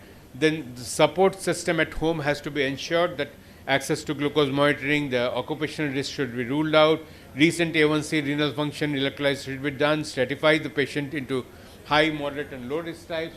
Then any shared decision making should be documented, and high risk patients should be advised against undertaking fasting or to defer it. And then written individualized plan, medication adjustment should be done, SMBG schedule should be mentioned, stop fasting rules like when he should abruptly stop fasting, sugar less than 70, sugar more than 300, symptoms of decay, those should be specified at the outset. These are the IDF guidelines, the IDF Diabetes and Ramadan Global Guidance Guidelines, which mentions in a documented manner what is to be done before initiating fasting. Then when a patient is going to start his fasting, who is a diabetic, his medications need adjustment. So first and the most important is adjustment of insulin dosage. Basal insulin, and we need to decrease the dose on fasting days by about 10 to 30%, and it depends on the patient. Prandial insulin has to be shifted before the major meals. If he is skipping a meal, we should not give the prandial insulin. Basal bolus type 1 diabetes is a high risk category patient. He can fast only with advanced technology, so he should have a backup of CGM pump, ideally with an automated insulin delivery device, and if not available, a CGM is at least needed, and structured education is needed to carefully monitor the patient. Coming to the oral hypoglycemic drugs, sulfonylurea and maglitide are high risk drugs. They have a high hypoglycemia risk, so wherever possible they should be replaced with safer drugs like DPP-4 inhibitors, GLP-1 agonists or SGLT2 inhibitors, and we should reduce or omit the dose before at the time of fasting. Metformin is generally safe, but the dosage can be shifted to after main meals. SGLT2 is safe otherwise, but euglycemic decay is a theoretical risk, especially if the patient is reducing his calories to a large extent or is getting dehydrated. Then there is a definite risk of euglycemic decay in these patients. So caution or temporary discontinuation can be done and at least the patient needs to be educated about symptoms of DKA. And GLP-1 agonists and DP4 inhibitors are definitely safe, and they have to be timed, especially the short-acting GLP inhibitors, agonists have to be timed to match the largest meal. And other agents like the thiazolidinediones or agarbos or insulin secretagogues, these have to be used on a person-to-person basis. TZ should be given after examining that the patient doesn't have any heart failure risk or the fluid status is okay. Acarbose they blunt the postprandial hyperglycemia peaks if the patient is on a time fasting who fasts throughout the day and has a large meal when he breaks his fast. Hydration, nutrition and exercise needs to be monitored. Adequate fluid intake, excessive caffeine and hypertonic drinks avoided. Balanced pre-fasting meals with low GI carbs with high fiber and protein. Suggest portion control. We should advise slow carbs with complex carbohydrates. Strenuous exercise needs to be avoided. Moderate exercise is fine. SMBG has to be trained. The patient has to be trained when to do it. Then CGM is definitely beneficial and indicated, especially in type 1 or type 2 diabetic patients. Fasting is to be stopped if, as I've said, index sugar is low or high. Insulin-treated patients, ketone is to be measured if symptomatic, and in illness we have to monitor it. And when to break fast action plan should be very, very clear in a diabetic patient before undertaking fasting. Safety evidence and outcomes from recent trials. Yes, we have some, like the time restricted eating and certain regimens can reduce weight and improve glycemic benefits. Heterogeneity of trials and moderate certainty of evidence that yes, fasting definitely reduces weight means that careful selection and monitoring is very much necessary. Studies often show a slightly increased risk of acute metabolic events like hypoglycemia, hyperglycemia, DKA, but structured pre-fasting education and use of proper technology can definitely improve outcomes. And for that, we have our systems and technology in place. We can use a CGM, we can use an automated insulin delivery device if it's possible. Telemedicine support can be provided to our patients during the period of fasting. Pre-fast group education programs can be done when it's a community fasting event. Structured follow-up tools like follow-up with a phone or SMS or various apps definitely improve adherence to and improves the safety and reduces risk of complications. There are certain key practical points which we all consultants should keep in mind, that we should start with risk stratification. Hypos causing medications should be either substituted or reduced, or the doses can be simplified. Essential lab tests should be done at the outset. We should educate the patients about SMBG, CGM, nutrition, importance of hydration, importance of avoiding strenuous exercise, and also and finally we have to provide them emergency contacts in case something happens during fasting. No one size fits all, so obviously the treatment has to be individualized and shared decision making has to be documented. Objective targets of blood glucose needs has to be specified, and very importantly, when to break fast, that action plan has to be specified to every patient on an individual basis. It may vary from patient to patient, and for that we have beautiful technologies today, and which we should use as much as possible, and all of these can help us minimize various complications. And long-term comparative outcomes, there are certain limitations of various fasting methods, because we don't have very stringent tests done. We don't have many good trials regarding fasting, obviously, because this is a topic which is not related to drugs, so there are very few aids, financial aids for these trials. So long-term comparative outcomes by microvascular or macrovascular endpoints for time-restricted eating versus standard dietary therapy in diabetes are very limited. Evidence in favor of some regimens remains low, and the results of trials are heterogeneous. RCTs comparing intermittent fasting against best practice weight loss interventions in diverse type 2 populations are needed. And guidelines obviously continue to evolve like any other field of medicine. And like this ADA 2025 added this explicit recommendation referring the Ramadan guidance and the use and importance of technological aids. So we are hopeful that with passage of time we will have more guidelines to aid us about how to go about tackling patients about fasting. So fasting is common and it's there in all religions. There is a health fad as well, and it's supposed to be risky in diabetic patients, but with appropriate assessment and planning, it can be done safely and we can minimize the risk particularly. And there are certain selected patients who need close follow-up, so we should classify those patients and categorize the risk.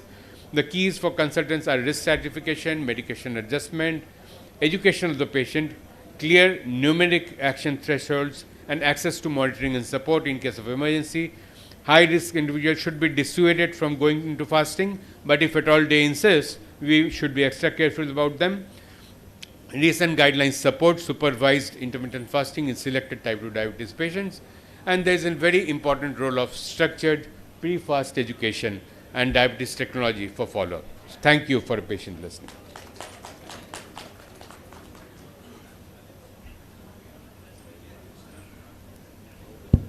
Thank you, sir.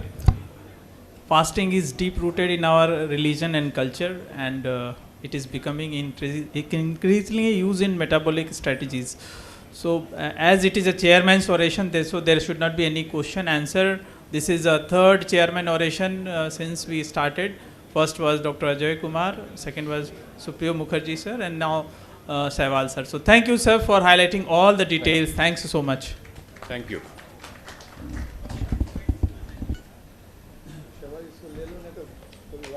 Thank you, sir, for your masterly oration. I request the speaker and the chairpersons to move to the side stage for felicitation. Moving ahead to the second last session, I would like to call the moderator, Dr. Surendra Kumar. I would also like to call the chairpersons on the stage, Dr. Suresh Bhausinka from Sitamarhi, Dr. Ritesh Kamal from Darbhanga, Dr. Saurav Karmakar from AIIMS Patna, Dr. Sanjeev Kumar from AIIMS, Dr. Mohammad Zishan, and Dr. Om Prakash from Aurangabad.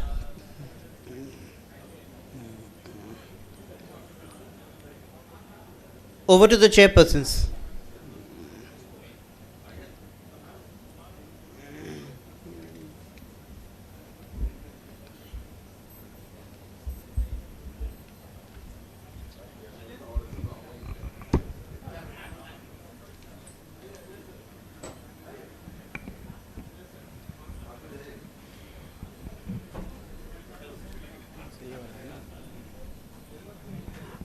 Thank you everyone for giving the opportunity. So today we will like to invite our first speaker, Dr. Vikas Singh, and he will enlighten us on the coronary intervention in diabetes, PCI versus CABG. Over to you, sir. So thank you so much for that introduction. Very good afternoon, everyone. So whenever we are dealing with a diabetic patient and we are planning any intervention, whether to advise angioplasty or a bypass surgery, we often face a confusion what to do. Over next 10-12 minutes, I would be trying to solve that problem for you to the best extent possible, what the guidelines say, what literature says, and what to advise when. So this is a slide you must have seen many a times before, highlighting the traditional ASCVD risk factors. Diabetes obviously remains one of the most common, one of the deadliest risk factors when you talk about ASCVD.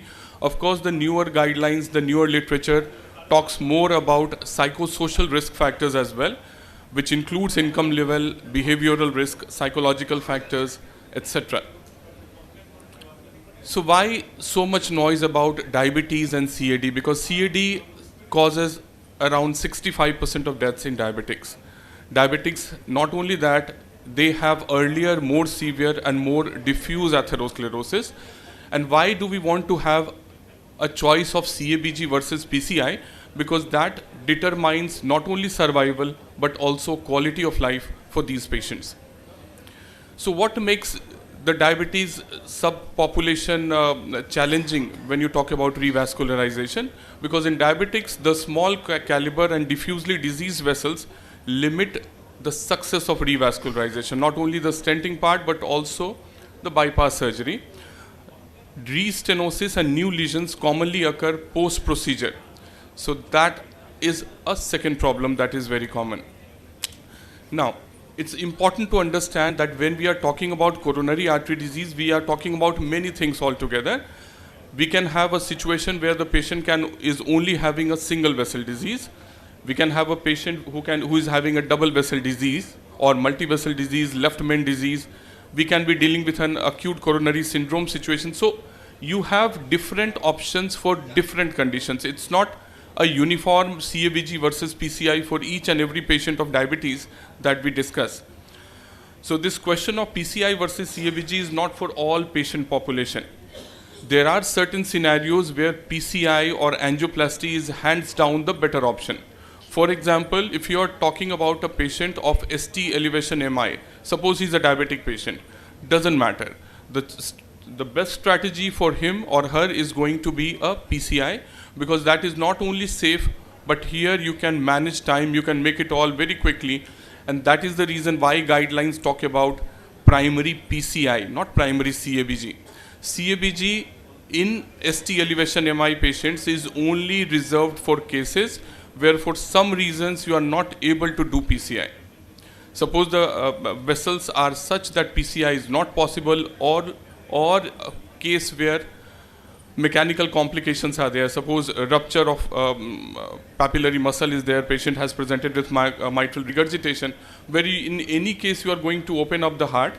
That is the case where you can plan a CABG. Otherwise, ST elevation MI, straightforward, PCI, hands down better than CABG. Now, why this question of PCI versus CABG comes? This is one of the earliest trials, the BARI trial. It compared PCI and CABG in diabetic patients with multi-vessel coronary artery disease. So here is a patient population who has disease in all 2 or more arteries. So it included 353 diabetic patients, and the 10-year survival in these diabetic patients was 73% in CABG arm versus 45% in the PCI arm.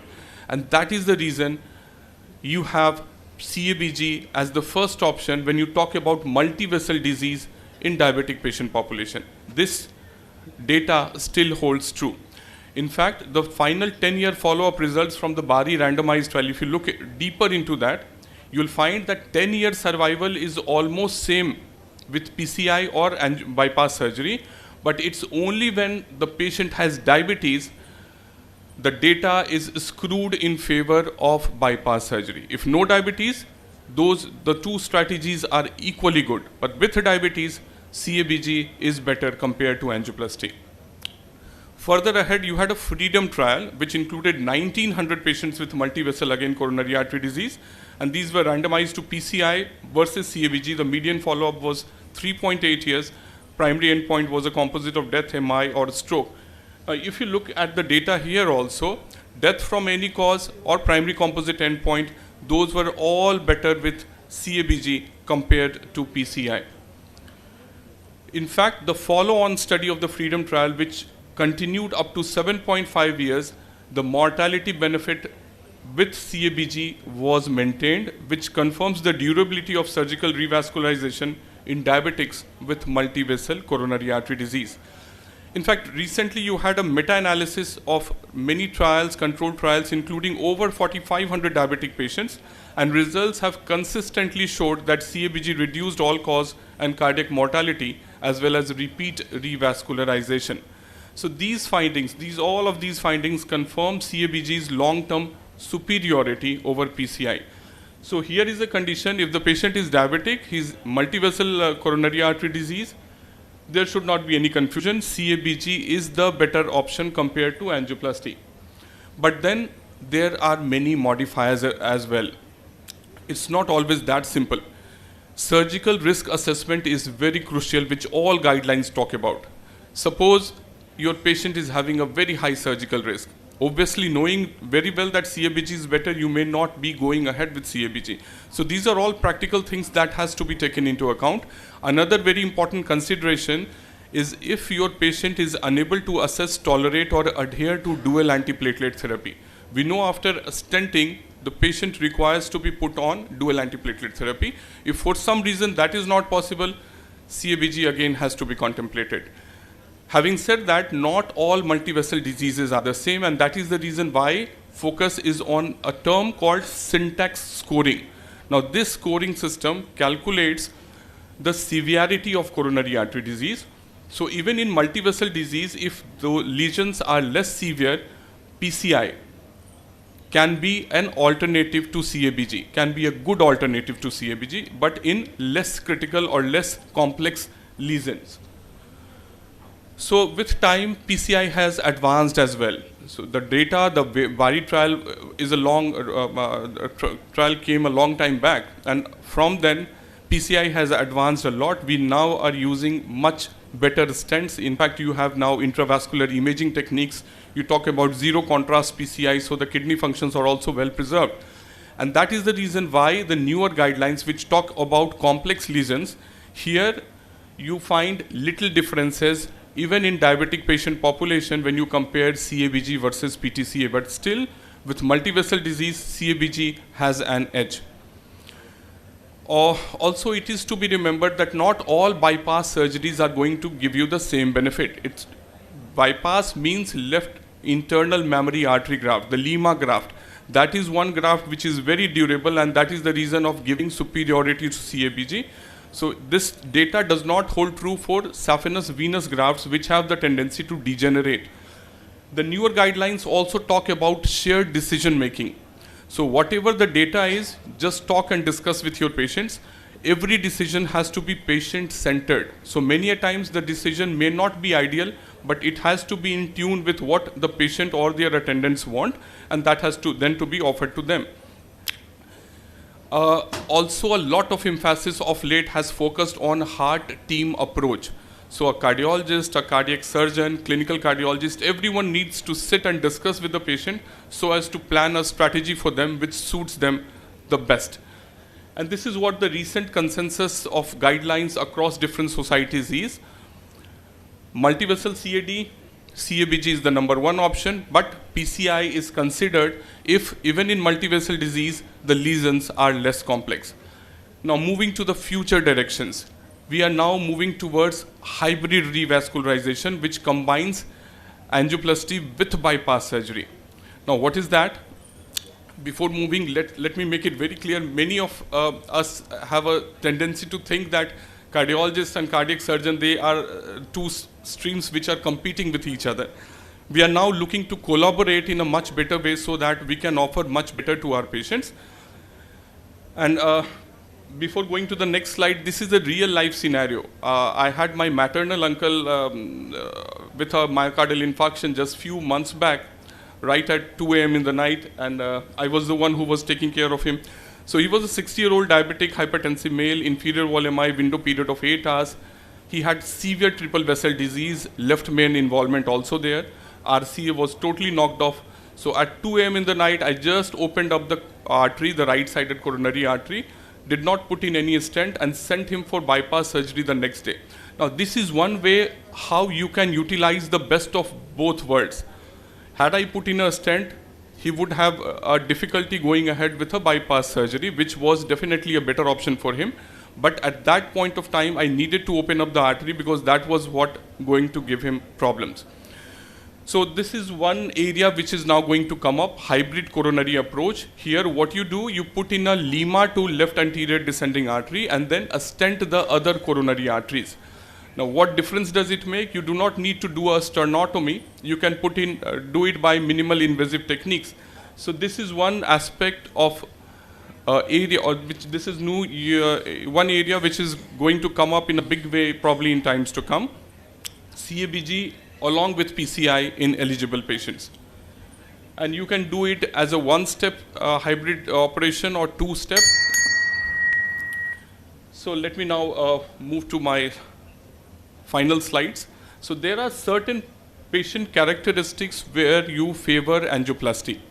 If there are severe comorbidities, obviously angioplasty is the first choice. If advanced age, frailty, or reduced life expectancy is there, you cannot subject him for a bypass surgery.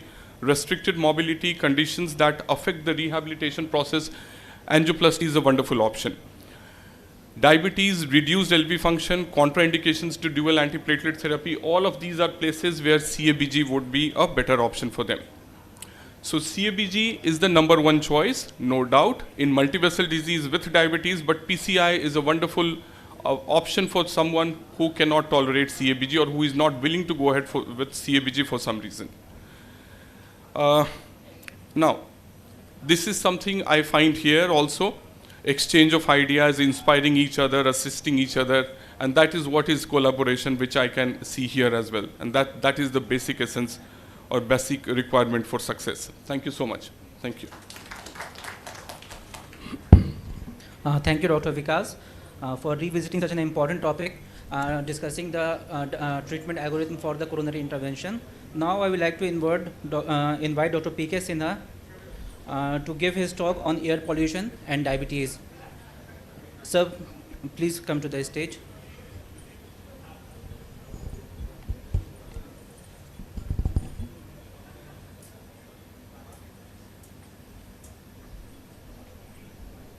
So, very, very good afternoon, everyone.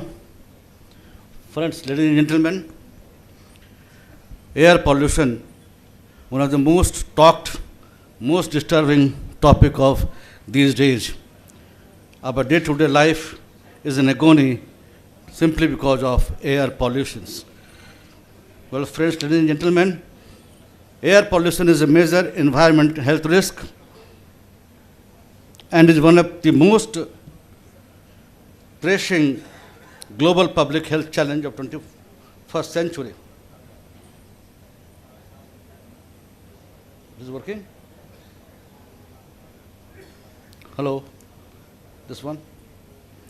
So emerging research shows a connection of air quality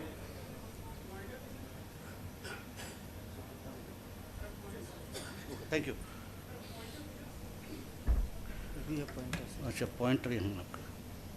So thank you. So fine particle matter emerging as a major driver. So air pollution is a complex mixture of particulate pollutants and gaseous pollutants. Particulate matter, the aerodynamic classification is PM10, PM2.5 and PM0.1. It is elemental and organic compound, carbon, hydrocarbon and transition material, etc. Second one is the gaseous pollutants, oxides of nitrogen, ammonia, sulfur dioxide, ozone, carbon monoxide and non-methane volatile organic compounds. Well, friends, the industrial source, residential source, farming source, and of course the transport makes a big contribution. So, among air pollutants, PM2.5 has been identified as substantial public health concern. Annual population weighted mean concentration of PM2.5 increased from 27 microgram per cubic meter in 1998 to 44 microgram per cubic meter in 2002, exceeding what you have heard about WHO recommended limits. Increasing industrialization, fast urbanization, agriculture practices, biomass burning, vehicular emissions, coal-based power plants, construction dust, and demographic expansions contributes to these rising trends. Well, Namdev et al. Analyzed aerosols trend in India using satellite-derived aerosol optical depth AOD and ground-level PM2.5 data from 2001 to 2019, and what is observed? Significant increase in air pollution, particularly of Indo-Gangetic plain, with sharp winter and post-monsoon peaks driven largely by biomass burning. Poor socioeconomic class suffers disproportionately high burden, you all know it. Well, friends, the air pollution burden in India, the GBD study 2019 says that ambient air pollution is the second leading risk factor for mortality in India in 2019. 1.67 million deaths accounting for 17.8% of total mortality in India in 2019 attributed to air pollution. Deaths linked to ambient PM 2.5 and ambient ozone pollution rose sharply by 115.3%. 1/5 of the total worldwide diabetes burden is attributed to air pollution, 13.4% to ambient air pollution and 6.5% to home air pollution. Well, friends, current cumulative evidence appear to suggest that type 2 diabetes related biomarkers increases with increasing duration and concentration of air pollutants, that the risk of type 2 diabetes rose by 8 to 10% per 10 microgram per cubic meter increase in exposure, and that the association is stronger in females. Subpopulation studies observed higher risk of air population causing diabetes in elderly people, pregnant women, children, individuals with obesity, and people with pre-diabetes. Pollutant composition also plays a role, the particulate size, whether it's 10, 2.5 or 0.1, and the constituents. Well, friends, research on air pollution, Lancet Plenary Health Study found that long-term exposure to the fine particulate matter is associated with a significant increase in the risk of developing type 2 diabetes, with around 20% of cases linked to PM 2.5 exposure. Indian cohort study at Delhi and Chennai showed that higher levels of PM 2.5 were linked to elevated blood sugar and increased incidence of type 2 diabetes after prolonged exposure.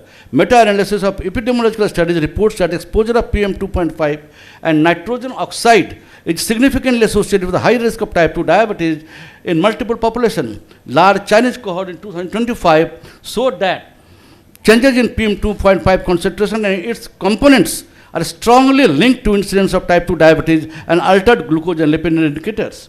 Well, friends, a meta-analysis found that long-term PM 2.5 exposure increased type 2 diabetes risk by about 10% per 10 microgram cubic meter increase in PM 2. In a multi-ethnic cohort study in the US, prevalent diabetes was significantly associated with PM 2.5. So, friends, ladies and gentlemen, there is a long list that you can see here. The odds ratio and the hazard ratio all are above 1 when associated with 2.5 PM. So, it is absolutely related. These are the list, I'm not going to read it out. So, multiple work has been done on the relation of the air pollution with the diabetes, and so many work done up to 2024, the list is there. So, a vast work is being done. Well, friends, short-term effect, the Block et al. 2013, short-term PM 2.5 exposure linked to metabolic dysregulation indicated pollution causal links to type 2 diabetes. The Jan et al. Has come with short-term PM 2 exposure significantly indicates PM 2 level, so suggesting higher diabetic link. So, friends, ladies and gentlemen, why this link is there? So, a pathological mechanism is working out. Mechanistic evidence suggests that PM 2.5 inhalation generates reactive oxygen species and causes systemic inflammation, number 1, oxidative stress, number 2, impairs insulin signaling, number 3, affects pancreatic beta cell function and autonomic nervous system imbalance. Just you can see pollution exposure, inflammation, oxidative stress, insulin resistance, beta cell dysfunction, impaired glucose regulation, and type 2 diabetes. So, let us see one by one. So, oxidative damage, inhaled pollutants like PM 2.5, which can contain heavy metals and polycyclic aromatic hydrocarbons, penetrate deep into the lungs and enter the bloodstream. These particles trigger the excessive production of reactive oxygen species, overwhelming the body's antioxidant defenses and damage the cellular components like proteins and DNA. The pro-inflammatory signaling, chronic oxidative stress activates key inflammatory pathways such as NF-κB and JNK, which stimulates the release of pro-inflammatory cytokines like TNF-alpha, IL-6 and IL-1B. These mediators circulate systematically and affecting insulin-responsive organs, including liver, skeletal muscles, and adipose tissue. Well, friends, disruption of insulin signaling, systemic inflammation, and oxidative stress directly interfere with IRS1-AKT insulin signaling pathway. This impairs the translocation of glucose transporters, GLUT4, to the cell surface, reducing the ability of tissues to take up and utilize glucose effectively. Hypothalamic dysfunction, emerging research highlights that PM 2.5 can reach the brain by the olfactory nerve, inducing neuroinflammation in the hypothalamus. This disrupts the central regulation of energy intake and peripheral glucose homeostasis, potentially leading to increased adiposity and further metabolic dysfunction. Well, friends, the beta cell dysfunction, chronic exposure to air pollutants can induce endoplasmic reticulum stress and mitochondrial damage in pancreatic beta cells, leading to impaired insulin secretion and increased apoptosis. Pollutants accumulate in and inflame adipose tissue, promoting visceral fat accumulation and shifting macrophages to a pro-inflammatory phenotype. It also disrupts the release of beneficial adipokines like adiponectin while increasing levels of leptin, further driving systemic insulin resistance. Well, friends, autonomic nervous system comes into play. The acute and chronic inhalation of particulate matter can trigger an imbalance in the ANS characterized by sympathetic overactivity and reduced heart rate variability. This imbalance disrupts normal endocrine signaling and directly impairs glucose homeostasis. Friends, ladies and gentlemen, so it is a key mechanism overview. You can see the pollutants goes to the lungs and thereby it goes to the oxidative stress and inflammation, and all these are there. It causes insulin resistance, impaired glucose metabolism and inflammation of oxygen, finally leading to type 2 diabetes. But then friends, recently, these are the experimental evidences in favoring those mechanisms. I'm not going to deal with that. Recently, TRPV1 is emerging as an important biological link between air pollution exposure and diabetes and dysfunction. TRPV mediated pathway, you could see the PM2.5 ozone, diesel exhaust, all goes to the lungs and activates the TRPV1, which airway sensory neurons, and thereby it causes neurologic inflammation, systemic inflammation, metabolic dysfunction, autonomic dysfunction, and thereby resulting into the high incidence of type 2 diabetes. And this is the target which we can take up as a treatment module later on in Susan. So ready to use references for this TRPV1 hypothesis. Well, friends, how to prevent it? Reduce outdoor exposure during high pollution, use air purifier indoors, promote green spaces, and support clean energy policies. Well, friends, government has got initiatives. Government has introduced Air Quality Index, AQI, in 2015, National Clean Air Program, NCAP, in 2019, promoting clean energy, adoption of BS4 fuel standards, phasing out of coal-based power plants, and a strong push towards renewable energy expansion. Pradhan Mantri Ujjwala Yojana, clean cooking gas to millions of households, reducing biomass fuels, and green transport initiatives. Well, friends, challenge in addressing the air pollution, poor implementation, weak enforcement, and regular monitoring. Rapid urbanization and socio-economic constraints are there, which hinders the implementation. What is our role? Community-based initiatives to create awareness towards air pollution, health impact, and preventive approach by our community. Our target is school teachers and students and voluntary school organization, where we can apply teachers training workshop, student-centered interactive sessions, and student-led campaigns like drama, debates, poster campaigns, and community meetings. Here we can work out for helping the society to get rid of air pollution. Well, friends, key takeaways are consistent evidence shows air pollution, especially PM2.5 and traffic-related pollution, is associated with higher risk of type 2 diabetes. Biological mechanisms include inflammation, oxidative stress, endocrine disruption, and insulin resistance. Reducing air pollution could decrease diabetes incidence at a population level. People with diabetes are more vulnerable to complications from polluted air. Government initiatives and community participation is needed. Well, friends, emerging area of research, potential and early life exposures, potential links to gestationals and type 1 diabetes, this is there.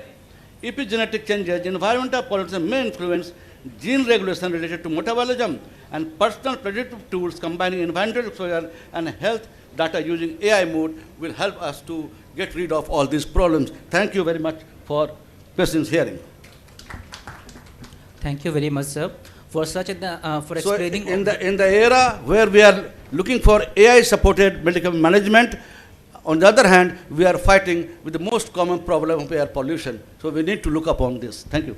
Thank you very much, sir, for explaining the various mechanisms linking air pollution to diabetes. And these days, this is the burning topic. Now, I would like to invite Dr. C.B. Prasad sir to give his talk on peripheral vascular disease, medical and surgical therapy.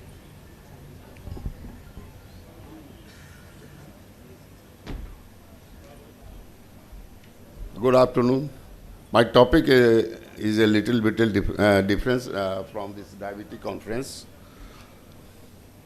I am going to talk about the peripheral vascular disease. As the name suggests, it's a disease of peripheral vascular system outside of the heart and brain, where the peripheral artery and venous and lymphatic systems are involved. Peripheral artery is characterized by narrowing of the arteries, supplying blood to the limbs, most commonly the legs, predominantly caused by atherosclerosis. Venous condition affecting the veins such as DVT and chronic venous insufficiency, lymphatic system leading to lymphedema. Atherosclerosis as a primary cause of this PAD, as name suggests. There is a this is chronic inflammatory process, involves the progressive buildup of plaques within the arterial walls, leading to narrowing and hardening of the arteries. This clinical impact of this is reduced flow to the limbs, progressive narrowing of the arterial lumen, plaques for rupture and thrombosis.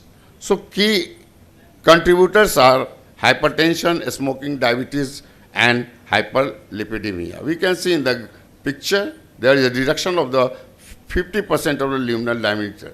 The basic process of atherosclerotic process is endothelial dysfunction, lipid accumulation, immune cell recruitment, smooth cell migration, fibrous cap formation, plaque rupture, and thrombosis. Damage to endothelial lining, arterial walls triggered by hypertension, hyperlipidemia, smoking and diabetes, LDL cholesterol accumulates in the subendothelial space, and oxidized triggering inflammation. Monocytes migrate to the side, differentiate into the macrophage, and engulf oxidized LDL forming cells are formed. Smooth muscle cells, in smooth cells migration, vascular smooth muscle mass migrate from media to intima, where they proliferate and produce extracellular matrix. That leads to fibrous cap formation, which forms over the lipid-rich core, creating a mature atherosclerotic plaque that narrows the arterial lumen much more. This plaque rupture and advanced plaques can become unstable and rupture, exposing the thrombogenic core to bloodstream, leading to thrombus formation. This is the diagrammatic representation of the normal and atherosclerotic artery, where decreased flow, plaque formation, and narrowing is there. The clinical presentation spectrum is asymptomatic intermittent claudication and CLTI. That is the most dangerous thing we have to see, the CLTI, which is mainly caused by the diabetes. So in this diabetic conference, we will give more stress on that portion, so that will be better. Asymptomatic, naturally, no overt symptom is there, often discovered incidentally. Intermittent claudication, where exertional muscle pain that occurs during physical activity and relieved by rest within few minutes.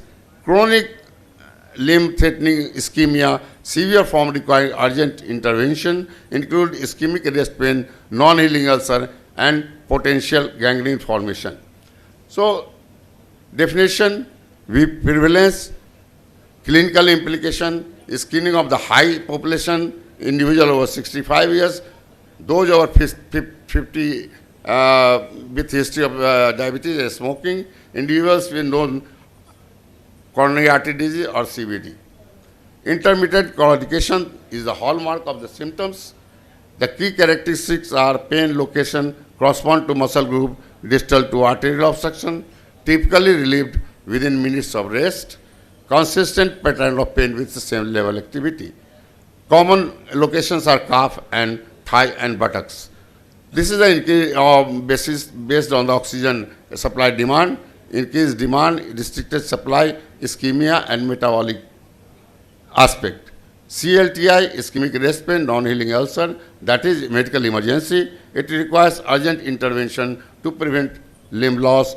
That is urgent diagnosis and treatment is essential. The classification Fontaine and Rutherford has classified on the basis of asymptomatic mild claudication, moderate to severe, and ischemic rest pain. Diagnostic approach on the basis of claudication, rest pain, non-healing wound, risk factors, that is on the physical examination, inspection, temperature, palpation, and auscultation. The significance of AB index is a primary diagnostic tool. That is the measurement done with this image. You can see that there is a systolic pressure recorded in the brachial artery of the arm and the posterior tibial artery of the legs. And that shows that that is a percentage. We can see the percentage, that is severe PAD is less than 0.4, moderate PAD 0.4 to 8.99, normal 0.9 to 1.0, and 0.1 to 1.49 normal. Advanced non-invasive diagnostic modalities are there: segmental pressure measurement, pulse volume recording, duplex ultrasound. CT angiography, MR angiography can be done, and digital subtraction angiography can be done. Management strategy is lifestyle modification, pharmacotherapy, supervised exercise therapy, revascularization. These are the non-modifiable factors: age, genetic predisposition, gender, ethnicity, age over 65 years, males are at higher risk. Modifiable risk factors are smoking, hypertension, diabetes, hyperlipidemia. As per disease, we have to give the treatment of those conditions. So, lifestyle modification is the foundation of management. Smoking cessation, dietary improvements, weight management. We have talked, our Dr. Ajay Kumar and Dr. S. Santosh Kumar Singh has talked a lot about the semaglutide and tirzepatide regarding the weight management and dietary improvement, diabetes there. Supervised exercise therapy is needed along with the physiotherapist advice. The pharmacotherapy for hypercholesteremia statins is given. Primary goal is to lower LDL cholesterol. Benefits is reduced plaque regression, progression, atorvastatin and rosuvastatin is there. Antihypertensive, ACV inhibitor, ARB is there. For glycemic control, insulin, we have a lot of drugs in our armamentarium, but SGLT inhibitors. But recently, semaglutide has been tried in the STRIDE trial. It has shown 40 meters increase in the traveling distance. So, antiplatelet therapy, common are aspirin, clopidogrel, ticagrelor, and prasugrel. Silogestol, pentoxifylline can be given. This is the potential biomarkers, PCSK9 inhibitors, sortilin, then JAK inhibitors. Advanced imaging AI are being used to provide much needed solution to the past and present. These are the percutaneous transluminal angioplasty can be done. Device advanced cutting balloons, cryoplastic balloons, focal pressure balloons, and drug coated balloons are there. Balloon expandable and self-expanding cardiology. Shocking wave lithoplasty system disrupt PAD3 clinical trial has shown it. This is I am not going to surgical aspect because being a physician I can't deal with the surgical aspect. I will just show the slide. Vascular bypass glass, balloon angioplasty can be done, atherectomy can be done, laser angioplasty can be done, a stent can be given, and revascularization. These are the factors which revascularize the damaged arterial wall. So, hybrid revascularization approaches are there, surgical, hybrid, and endovascular approaches. Emerging therapies are regenerative medicines, that is stem cell therapy. Mechanism of action is stimulate angiogenesis, enhance cholesterol solution, and improves endothelial benefits. Its potential benefit is it reduced amputation rate and improved wound healing. This is the, we have discussed about this drug-coated balloons and drug-coated stents. Managing CLTI is very important. Urgent revascularization needed because we have to lose a limb that is very dangerous and very bad for the patient. First line, restored blood flow to the ischemic tissue, infection control, intensive aggressive control of the ulcer, systemic antibiotics, source control of infection. Wound care, regular development of necrotic and moisture. Amputation prevention is the first primary factor, should be there. A special consideration is diabetic vascular disease, where distinctive pathophysiology, we have two unique challenges in case of diabetes, tight glycemic control to improve outcome, aggressive risk factor modification, specialized food care and ulcer prevention, hybrid procedure, cross-sectional imaging are cautions. Follow-up clinical assessment, imaging detection, management approach, impact of physical quality of life, physical mobility, cardiovascular risk, symptom management, functional improvement and psychological support.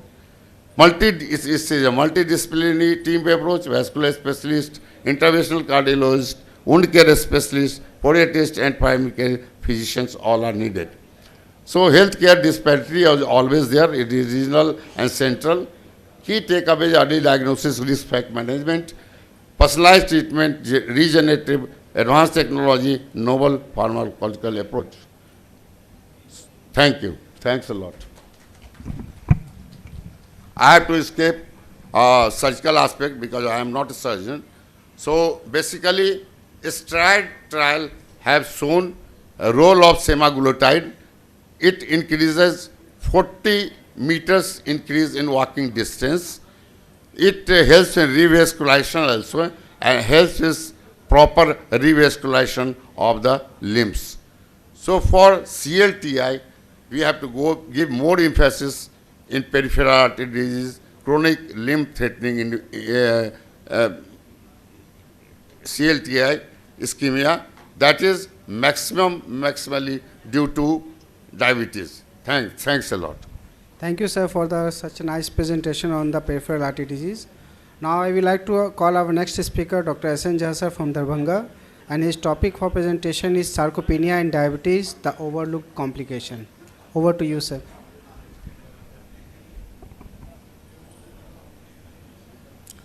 Good afternoon. My talk is related to the improvement in the quality of life and physical strength to the diabetic persons. When we see a case of diabetes, what we do? We try to control blood sugar level. We see the renal parameters, we see the cardiac parameters. But one thing that almost overlooked is muscle strength.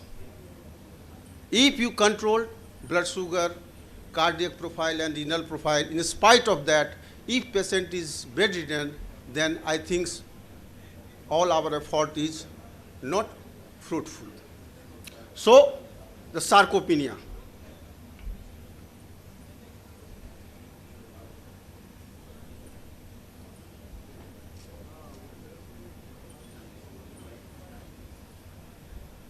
Sarcopenia represents the progressive generalized loss of skeletal muscle mass, strength and physical performance. Although traditionally it is considered that sarcopenia is age-related changes. Definitely, of course, with age there is loss of muscle mass. But clinical evidence shows that diabetes accelerates the sarcopenic process. Despite the substantial impact on metabolic control and functional outcomes, sarcopenia remains systematically under-recognized and under-treated routine diabetic management protocol. Now, come to the epidemiology. It is 2 to 3 times more frequently in patients with diabetes as compared to age-matched control. And 40% of the diabetic patients who are diabetic for more than 10 years are sarcopenic. Risk factor includes long duration of diabetes, poor glycemic control, coexisting diabetic neuropathy, micro and macrovascular complications, and other comorbid conditions. Now, this is the different multifactorial causes, endocrinal causes, genetic factors, chronic diseases, nutritional factors like vitamin D deficiency, insufficient protein, low physical activity, immune system inflammation, and insulin resistance. Now, expanded pathophysiology. First is insulin resistance. Muscle is the important target organ for insulin action and insulin resistance. 80% of the postprandial glucose uptake is there by the skeletal muscle. Insulin resistant bulks mTOR activation, thereby decreasing protein synthesis. FOXO inhibition, that increase proteolysis and make the muscle more weak. MicroRNA 29 and microRNA 133 dysregulation alters myocyte differentiation in type 2 diabetes mellitus. Next, advanced glycation end product. Due to long-lasting hyperglycemia, these end products, what it does, it cross-link with muscle protein. It leads to mitochondrial dysfunction, impaired satellite cell regeneration, and last but not least, AGE accumulates in intramuscular connective tissue, and that stiffens the muscle and further reduce the contractility. Chronic inflammation, that is diabetic inflammation. It produces persistent rise in interleukin 6, TNF-alpha, CRP, and activating ubiquitin proteasome system that increase muscle proteolysis. Autophagy lysosomal pathway, there will be breakdown of organelles. Adipose-derived interleukin 1b plays key role in the sarcopenic obesity. Mitochondrial dysfunction. It leads to decreased ATP production, so there will be early fatigue and feeling of weakness, decreased PGC1A expression, impaired muscle regeneration. Now come to the diabetic peripheral neuropathy. Progressive motor nerve damage leads to muscle fiber denervation and subsequent disuse atrophy. Motor dysfunction, loss of fine motor coordination, reduced mobility, and voluntary muscle activation patterns. Functional decline, accelerated deterioration in activities of daily living, and overall physical impedance. Hormonal dysregulation, there will be a decreased IGF-1, relative hypogonadism in men, reduced estrogen in post-menopausal diabetic women, worsen fat infiltration. Now, intramuscular fat, that is called myosteatosis. Now, myosteatosis is now recognized as central driver of diabetic sarcopenia, leads to mitochondrial stress, lipotoxicity, and reduced muscle density. Now, what is the clinical presentation? There will be generalized weakness. So, chair transfer difficulty, inability to rise from seated position without support, persistent fatigue, that will lead to profound tiredness, decreased physical activity, progressive reduction in voluntary movement and exercise tolerance, reduced gait speed, there will be recurrent fall frequency due to impaired balance and reduced muscle strength. This is slide showing sarcopenia, loss of muscle mass. This is first line screening test, that is called SARC-AP questionnaire. There are 5 points. Number 1, strength, difficulty lifting, carrying 10 points. 10 points. 2, assisted walking, need for walking aids. 3, rising for chairs, difficulty with chair transfer. 4, climbing stairs, trouble ascending 10 steps. And 5, recurrent fall and number of falls in past year. So if score is 4 points, indicates high clinical suspicion for sarcopenia, warrants comprehensive diagnostic evaluation. Diagnostic components, parameters, muscle mass, quantitative measurement of total skeletal muscle volume by DEXA scan and BIA CT MRI imaging. Muscle strength, capacity for force generation against resistance, hand grip dynamometry. Physical performance, functional mobility and movement quality, gait speed less than 0.8 meter per second. So, muscle strength assessment by hand grip dynamometry. Clinical method, hand grip strength testing using a calibrated dynamometer provides an objective reproducible measure of overall muscle strength. Advantages, it is simple and completed in 2 minutes. Cutoff level is for men less than 27 kg and for women less than 16 kg. Muscle mass quantification. One by DEXA scan, another is bioelectric impedance analysis. DEXA scan, high precision and reliability, low radiation exposure, high cost and limited availability. Bioelectric impedance analysis offers a cost-effective portable option for routine clinical practice. Advantage is point of care convenience, lower cost and wider accessibility affected by hydration status. This is 5 repetition protocol. Very easy. Ask the patient to rise from seated position without any support or arm rest. And total time is calculated. If it is more than 12 seconds, that indicates impaired performance. Second is 4-meter walk test. Very simple. One has to cross 4 meters within 5 seconds. And if the speed is less than 0.8 meter per second, that warrants further investigation. This short physical performance battery. There are 3 points. One is balance test, gait speed test, and chair stand test. For category 1, that comes under 1 to 3 points. That means worse physical performance, high mortality, poor probability of recovery, poor probability of improvement. Grade 2, a score 4 to 9. That is reduced physical performance, but there is chance of recovery. If a score is between 10 to 11, best physical performance and good quality of life and very low mortality. Biomarkers. Established biomarkers are CRP, interleukin C, vitamin D level, IGF-1. And emerging biomarkers are irisin, GDF-15, myostatin, creatine to cystatin C ratio, and follistatin. Now, what will be the clinical consequence of sarcopenia? There will be metabolic deterioration because there will be increased insulin resistance, worsening glycemic control, and progressive beta cell dysfunction. So there will be more hospitalization and more duration of hospital stay. And musculoskeletal morbidity is elevated fracture risk, recurrent fall, and impaired bone health. Impact on diabetes management outcome.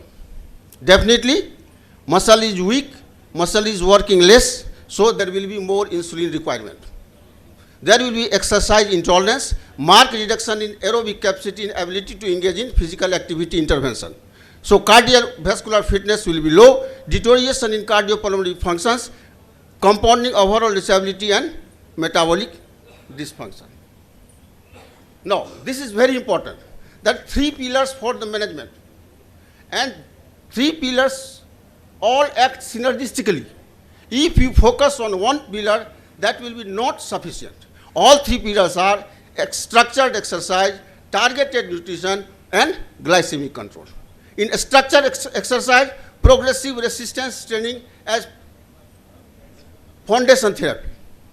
Targeted nutrition means adequate protein with leucine-rich foods and micronutrient. Glycemic control means strategic medication selection to optimize glucose while protecting muscle mass and preventing catabolism. Exercise prescription for muscle preservation. Resistance training, frequency 2 to 3 sessions per week. Minimum approach progressive load-based strengthening, targeting major muscle group. Goal, stimulate muscle protein synthesis and counteract age-related decline. Complementary activity, 150 minutes per week for cardiovascular health, that is aerobic exercise. Balance training to reduce fall risk. Flexibility work to maintain functional range of motion. Protein optimization, 1 to 1.2 gram per kg body weight daily. Vitamin D supplementation and leucine-rich food priorities food that stimulate mTOR pathway and muscle protein synthesis, dairy products, egg, legumes, nuts, fish, and lean meats. Avoid severe caloric restriction. No drugs. Metformin may mildly inhibit hypertrophy, but overall beneficial. GLP-1 receptor agonist, good for obese diabetes, neutral lean mass, reduce fat mass. Newer agonist, reduce myostasis. SGL2 inhibitors, improves mitochondrial efficiency, may be used. Pioglitazone must be avoided. Insulin, anabolic but risk of weight gain. Optimize dosing around exercise. Newer drugs, myostatin inhibitor, bimagrumab, increase lean mass significantly. Selective androgen receptor modulator, increase lean body mass, not yet approved. Irisin analog, experimental. Mitochondrial therapeutics, elamitrepride, none are yet standard for care. So, conclusion, early screening after age 50 in type 2 diabetes mellitus, maintain HbA1c, encourage 7,000 to 10,000 steps per day, adequate protein and vitamin D, avoid prolonged bed rest, and manage obesity early. Thank you. Thank you, sir, for the nice presentation. Now we will end this session here, and I hand over the mic to the organizer. I'm thankful to the speakers and the chairpersons for sharing their knowledge on these important topics. I request them to move to the side stage for felicitation. Now we have come to the last session of the 8th annual conference of RSSDI BIHAR. So to moderate the session, I would like to invite on the stage Dr. Ranjan Kumar. I would also like to invite the chairpersons, Dr. Arshad Ahmed from IJMS, Dr. Anjani Kumar from AIMS Patna, Dr. Abhishek Kumar Chandra, Dr. R.K. Singh from Samastipur, Dr. Ashutosh Kumar from Motihari, and Dr. Santosh Kumar from IJMS Patna.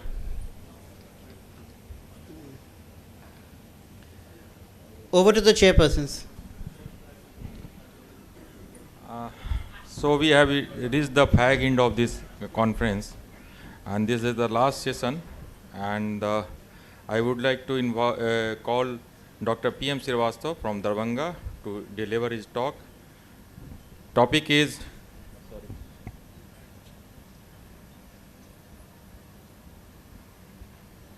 paradigm shift about obesity first and diabetes second. Over to Dr. P.M. Thank you, sir. Good afternoon, everybody. Weight-centric paradigm, obesity first and diabetes second.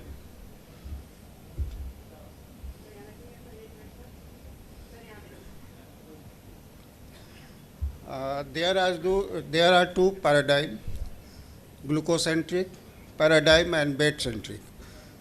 Traditionally, glucocentric model historically diabetes management evolved around HbA1c reduction and glycemic control.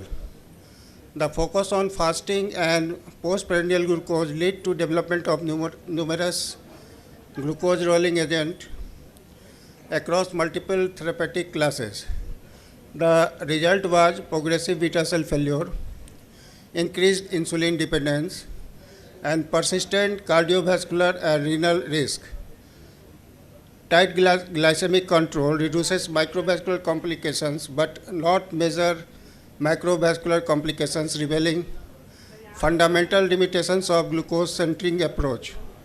Loading glucose improves number but not necessarily outcome. The paradigm shift. Obesity is of metabolic origin, and the disease fundamentally begins with excess adiposity, not glucose dysregulation. The 80 to 90% of type 2 diabetes patients are overweight or obese, and obesity precedes diabetes diagnosis by several years. Obesity, the biological nexus is visceral adiposity represents metabolically harmful active fat, that drives a systemic metabolic dysfunction through multiple pathways. Adipose tissue dysregulation, release free fatty acid, cytokines, and adipokines.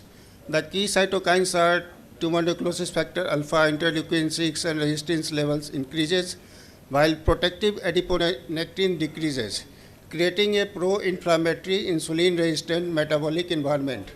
Insulin resistance, impaired signaling in muscle and hepatic tissue, beta cell failure, inadequate compensatory insulin secretion, and finally over type 2 diabetes, frank hyperglycemia and metabolic decompensation.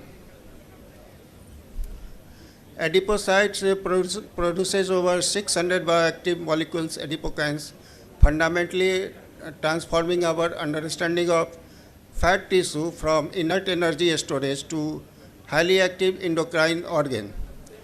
It causes dysregulation of leptin and ghrelin signaling, affecting satiety and hunger.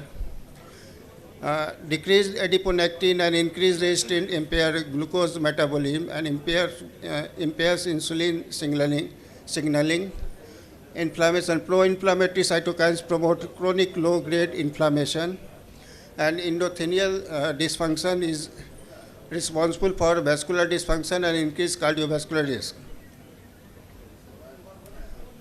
So the vicious cycle starts comprising of obesity, hyperinsulinemia, insulin resistance, and beta cell dysfunction. These all leads to compensatory hyperinsulinemia and insulin resistance. Lipotoxicity and glucotoxicity leads to progressive beta cell damage. Chronic inflammation perpetuates insulin resistance. Incretin dysfunction reduces GLP-1 and GIP effects, and gut-brain adipose axis is dysregulated. So there is lot of metabolic complications. Clinical evidence in the direct trial, groundbreaking result. The study was done in the United Kingdom in 2018 in newly diagnosed type 2 diabetes mellitus patient, less than 6-year duration. Intervention was low calorie diet, 825 to 853 kilocalorie per day with a structured weight loss program. The strong dose response correlation demonstrated between magnitude of weight loss and likelihood of diabetes remission, establishing weight reduction as disease modifying intervention. 46% achieved remission at 1 year, and remission in those losing weight more than 15 kg was about 86%. Clinical evidence in Look Ahead study. Over 5,000 overweight adults with type 2 diabetes mellitus followed for more than 10 years in this landmark trial, comprising intensive lifestyle intervention, diet plus exercise versus usual care. The HbA1c reduction was 0.6% with sustained improvement. Weight loss was 8.6%. Reduction at 1 year, maintained at 4 years. Cardiovascular benefit, improvement in blood pressure, HDL cholesterol and triglyceride, and quality of life, enhanced physical fitness, and patient-reported outcomes. The study demonstrated that long-term weight control improves multiple metabolic domains simultaneously, addressing the comprehensive nature of obesity-related diabetes. Pharmacological breakthrough in weight-centric therapy. GLP-1 receptor agonist, liraglutide and semaglutide, 10 to 15% average weight reduction with HbA1c decreases of 1.5 to 2%. Cardiovascular outcome benefit established in multiple trials. Dual GIP and GLP-1 agonist, tirzepatide, unprecedented weight loss up to 20% with near diabetes remission in many patients, superior glycemic control and metabolic improvements.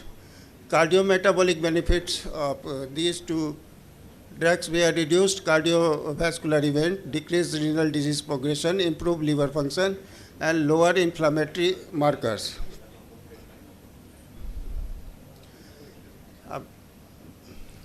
Breakthrough evidence in a STEP and SURPASS trial.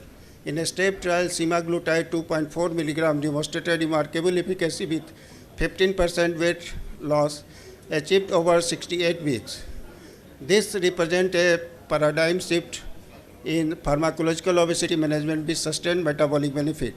In SURPASS trial, tirzepatide 15 milligram achieved 20% weight loss with HbA1c normalization and 50% of participant. Dual incretin action combining GLP-1 and GIP enhances metabolic efficacy beyond single pathway therapies. Pharmacotherapy is now bridging obesity and diabetes care with unprecedented efficacy. The foundation of metabolic therapy, dietary strategy, calorie deficient 500 to 750 kilocalorie per day with balanced macronutrients composition, 45 to 50% complex carbohydrate, 20 to 25% quality protein, and 25 to 30% healthy fats. Physical activity, minimum 150 minutes weekly of aerobic exercise combined with resistance training twice per week to preserve lean muscle mass and enhance insulin sensitivity. Behavioral modification, goal setting, self-monitoring, stress management, and cognitive restructuring from the psychological foundation for sustainable lifestyle transformation. Sustainable lifestyle changes remain the cornerstone of diabetes remission and long-term metabolic health restoration.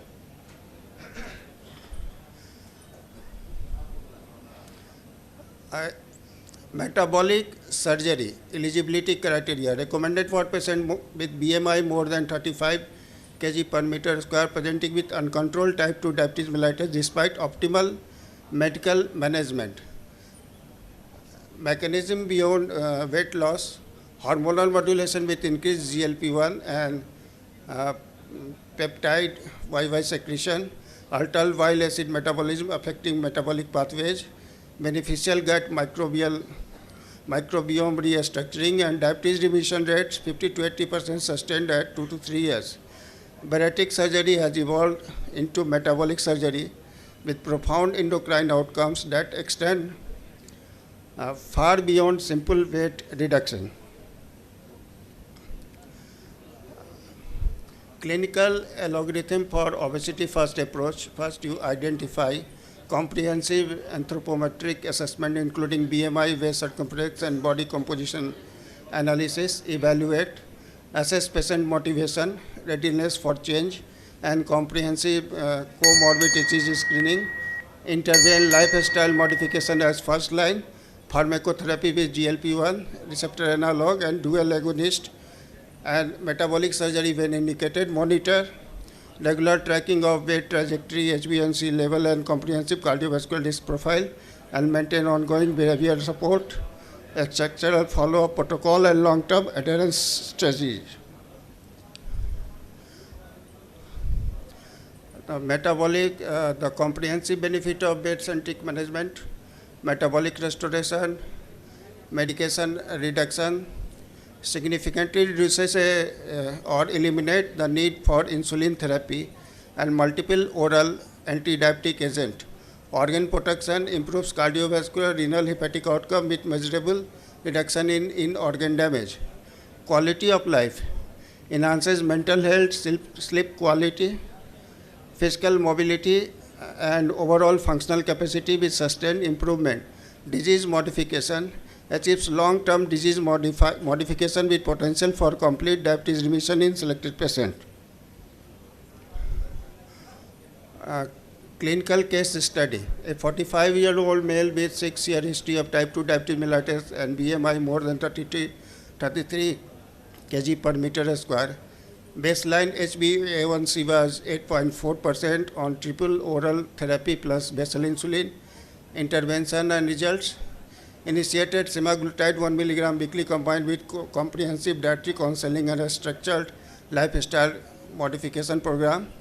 The weight loss was 11 kg achieved in 6 months. HbA1c reduction was 6.3% from baseline of 8.4%, and 100% insulin cessation maintained on metformin monotherapy. This case powerfully illustrates the transformative impact of bed-centric management on both metabolic control and medication burden. Systemic metabolic benefits are cardiovascular health. Average blood pressure reduction was 5 to 10 milligram. Hepatic improvement, anti-inflammatory effect, lipid optimization, and sleep and mobility. The future diabetic management, triple agonists like GLP-1, GIP, and glucagon combination represent the next frontier in metabolic pharmacotherapy with sustained superior efficacy, precise medicine, digital therapeutics, and population health. Take-home message: obesity is the central driver of type 2 diabetes pathophysiology. Weight reduction improves or reverses diabetes progression. New incretin-based therapies provide dual metabolic benefit. Paradigm shift from glucose control to metabolic restoration. Treat weight early, delay or prevent diabetes entirely. Thank you. Thank you, Dr. Pankaj Boss. Next topic is diabetic kidney disease shifting from late to early, and the speaker is Dr. Abhishek Kumar. Dr. Abhishek. This is the last topic, and Dr. Organizer, Dr. Vijay, Dr. Sehwal Guha, Dr. Supriya Mukherjee has done a very fantastic talk. Okay. This is the last topic. Audience is visibly tired, but we will try that this should not be the least topic.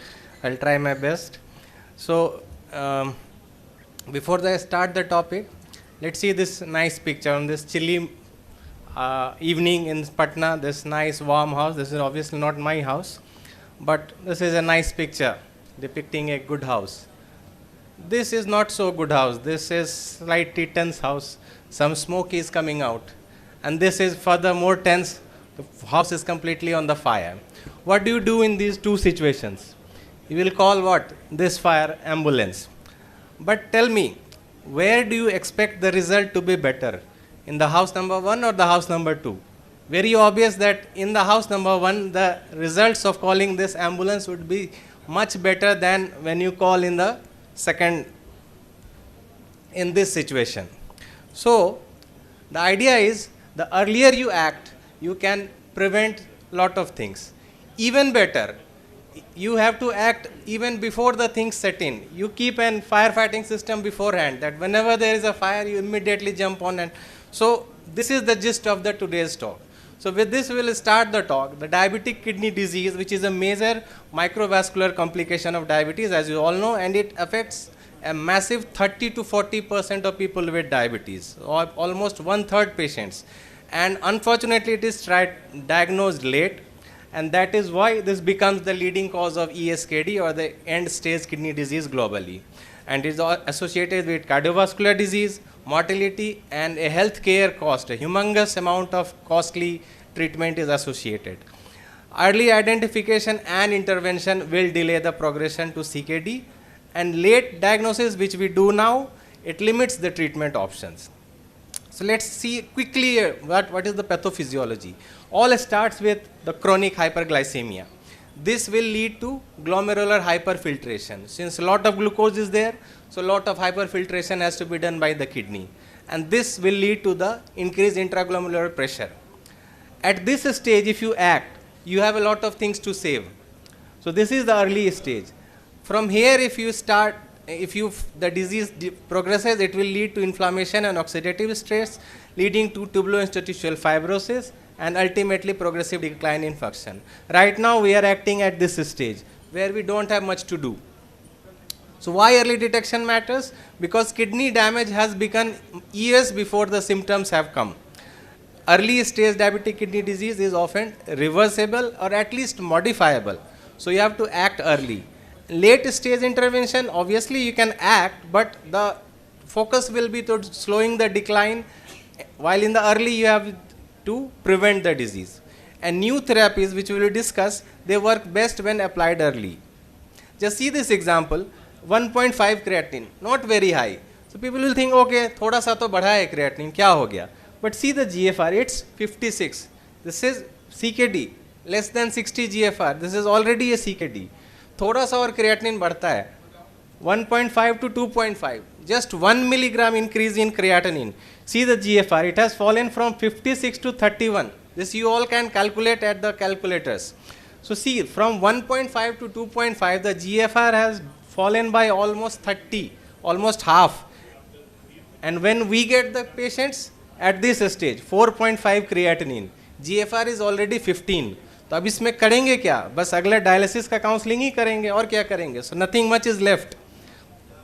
So the stages of DKD, as you all know, normoalbuminuria, moderately increased albuminuria, which was previously called microalbuminuria, severely increased albuminuria, which is macroalbuminuria. See, this you all know, so I will not go in detail. But this graph is important. So onset of nephropathy has started at the beginning of microalbuminuria. This is the stage where GFR is increasing. GFR has not declined yet. So see, here is the point where nephropathy has already started. So GFR will go high and then there will be a rapid decline in the GFR. And the proteinuria will increase in the opposite direction. So how early the things have started, that you can note. So the traditional late management approach focuses on glucose control only, and the DKD is obviously detected at the onset of macroalbuminuria, as we saw in the previous slide. We start ACE inhibitor ARB. At that stage, limited therapeutic options are there and often lead to dialysis and transplant. While the modern early approach, we insist on eGFR screening along with urine ACR screening. So eGFR plus ACR together, not serum creatinine. Use of disease modifying agents before advanced decline, and there is a concept called cardiorenal metabolic. So a cardiologist, a nephrologist and a diabetologist together working, which is a rare scenario. Patient-centered preventive care should be done. So all these recommendations are backed by a lot of evidence. American Diabetes Association as well as KDIGO recommends that for all type 2 diabetes patients, annual urine ACR screening and eGFR screening should be done, and that should be done annually. Similarly for type 1 diabetes after 5 years. This is a KDIGO heat map. So traditionally most people are trained to see this GFR. We mostly see this GFR, but there is a second dimension to it, that is the proteinuria. So a combination of GFR and proteinuria makes the things more evident. For example, if you see this GFR, which the patient had 1.5 creatinine, would fall somewhere here, G3A. But if the proteinuria is high, this becomes a red category. That means the patient is very severely ill. There is a third dimension also added. This is not visible in this, but now at a third dimension in which we include the cause. What is the cause of the CKD? That adds to the third dimension. So this CKD heat map should be more frequently used and followed. So the newer biomarkers are cystatin C, NGAL, KIM1 and other continuous monitorings. So the treatment goals are very obvious: to prevent the onset of albuminuria, reduce intraglomerular pressure, reduce the GFR decline, cardiovascular risk, and how do we do this? We will improve the glycemic control, BP control and lifestyles measure. Important thing is the HbA1c target, there is no fixed target. We have to individualize the HbA1c targets based on the patients.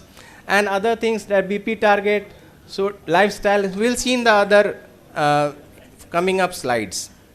So what are the important drugs? SGLT2, GLP-1, everybody has talked about this, non-steroidal mineralocorticoid receptor antagonist and a combination therapy. For example, SGLT2, there is a strong evidence, class 1A recommendation by KDIGO to start it in the at least above GFR 20. So this is again backed by a lot of evidence. I will not go in detail. Credence trial, DAPA CKD trial, all these trials support the use of dapagliflozin, empagliflozin. GLP-1 has been talked a lot since the morning. Glucagon-like peptide receptor antagonist. Of late, celebrities have made this very popular, Ozempic, Ribelsus. So this is again a class 1B recommendation to use, but this is not the first line drug to be used. This has to be used in patients who have not achieved the target with the use of metformin and SGLT2. And this is backed by important trial called FLOW trial. Similarly, the Finrenone, the non-steroidal mineralocorticoid receptor antagonist, again a class 2A recommendation to use this until the GFR is more than 30 and proteinuria, GFR is more than 25 and proteinuria is more than 30. backed by trials Fidelo, Figaro, and lot of things. So this chart summarizes what we just discussed. Start with the lifestyle modifications. First line therapy includes SGLT2, metformin, and RAS inhibitors, which we are doing very frequently, and added statin therapy for cardiovascular risk. Next step, GLP-1, non-steroidal MRA, and other antihypertensives. And then go to the other glucose lowering agents. So this cardio-renal metabolic, this is the same thing, but this pyramid emphasizes that this base, every patient has to use this base, diet, lifestyle modification. Some of them will use metformin, another few of them will use these drugs, and some of them will need to be used this. So then coming to the patient education, ultimately patient has to participate in your treatment, otherwise all treatment will fail. So self-monitoring of glucose and BP, very, very important. Your BP measurement in the clinics is not accurate because patient has come from far, he is stressed out, so BP may not be accurate. Home measurement of BP is the most accurate. Adherence to medicines, obviously patient has to be educated to continue the medicines. Third is the sick day rules. This most people forget it.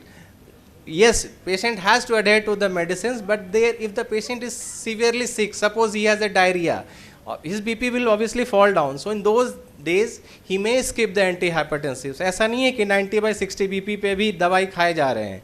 Sugar 70 हो गया लेकिन BP sugar की दवाई खाए जा रहे हैं, should not be done. This he has to be taught that if you are sick, you may skip these drugs.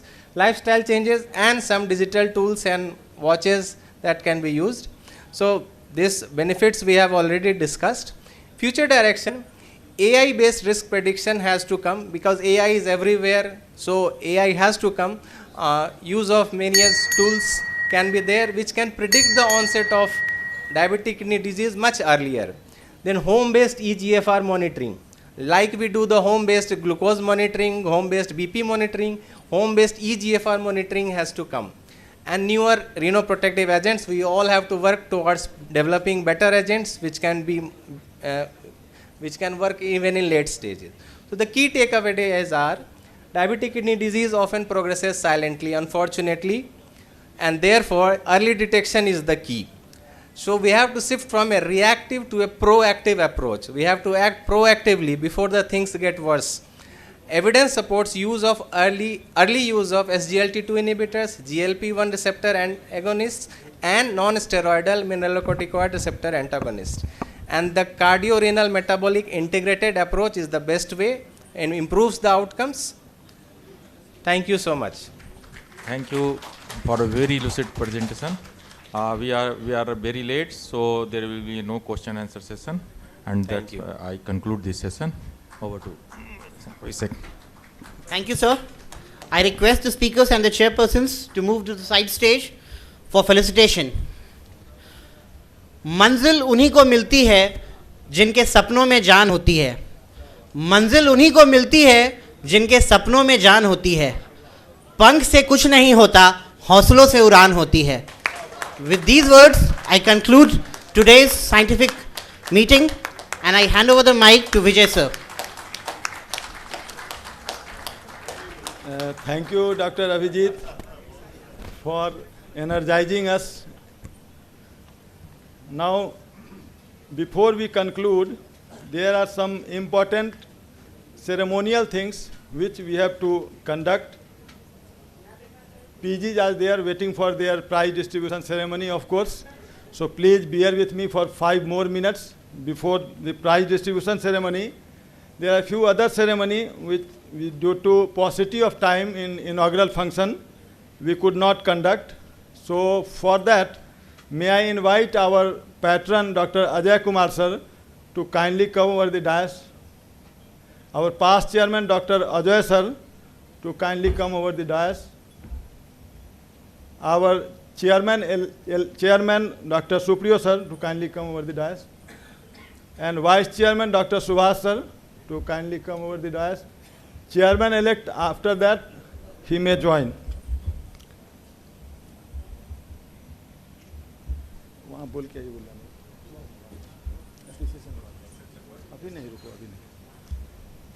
So, मैं बारी बारी से अब कुछ लोगों को बुलाऊंगा जिनका RSSDI बिहार में बहुत बड़ा योगदान रहा है और आगे भी रहेगा, ऐसी हम उम्मीद करते हैं। उसमें पहला नाम है, लाइए, एक ऐसे शख्स हैं जिन्होंने RSSDI बिहार को सींचा है और वो फाउंडर भी हैं, फाउंडर सेक्रेटरी भी रहे हैं और अजय सर के देखरेख में उन्होंने RSSDI बिहार को यहाँ खड़ा किया है और उनका योगदान हम लोग भुला नहीं सकते हैं।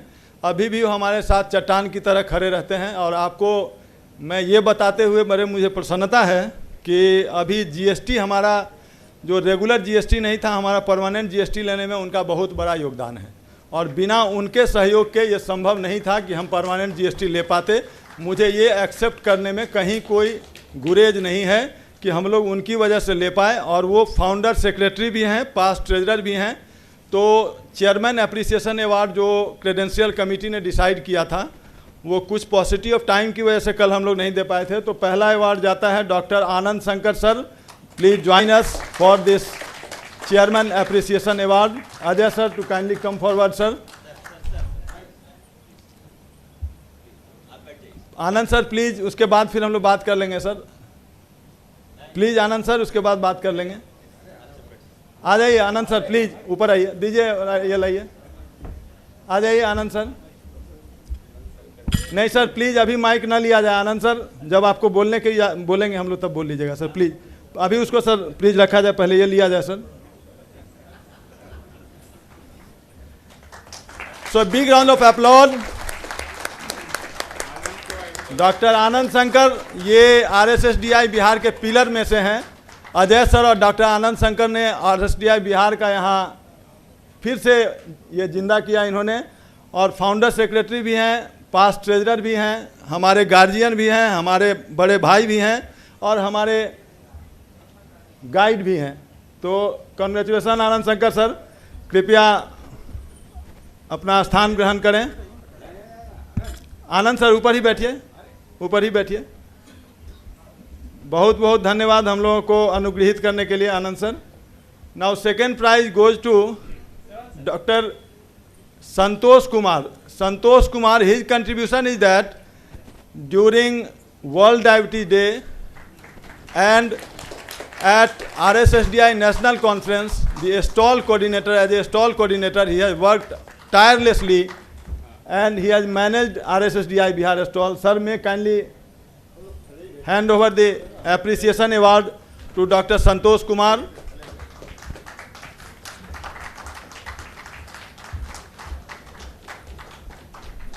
Now, next prize or next appreciation award goes to Dr. Adnan Imam. Dr. Adnan Imam, he is also the backbone of RSSDI Bihar और जब जब हम संकट में रहते हैं तो अदनान को याद करते हैं कि अदनान भाई कैसे होगा, तो अदनान पहुंच जाते हैं। कभी कभी ऐसा हुआ कि मैं टाउन से बाहर हूं, कुछ एक्टिविटी करनी है, डॉक्टर अदनान बड़ी अच्छे से करते हैं, बड़े अच्छे से करते हैं। So thank you doctor Adnan for.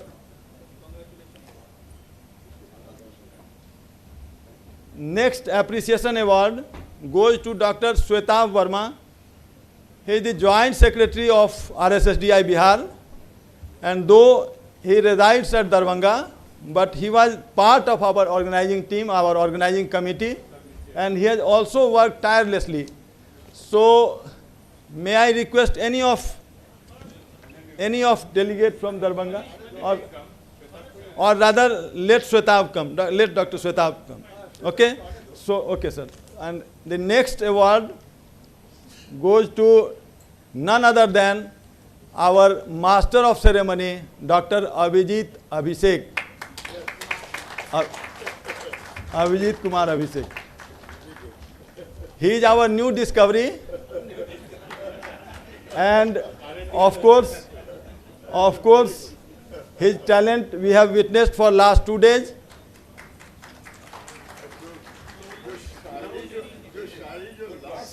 So, thank you Dr. Abhijit for this wonderful work, उसको रखिए, हाँ रखो. Now, Dr. Swetav will join us. Now the award of PG quiz, poster and oral presentation, Swetav का भी आएगा तो. बात कर लिए हैं? अच्छा ठीक है, वहीं सर आप लोग वहीं बैठिए सर, अभी और अवार्ड देना वहीं से कर लीजिएगा सर, बैठे रहिए प्लीज।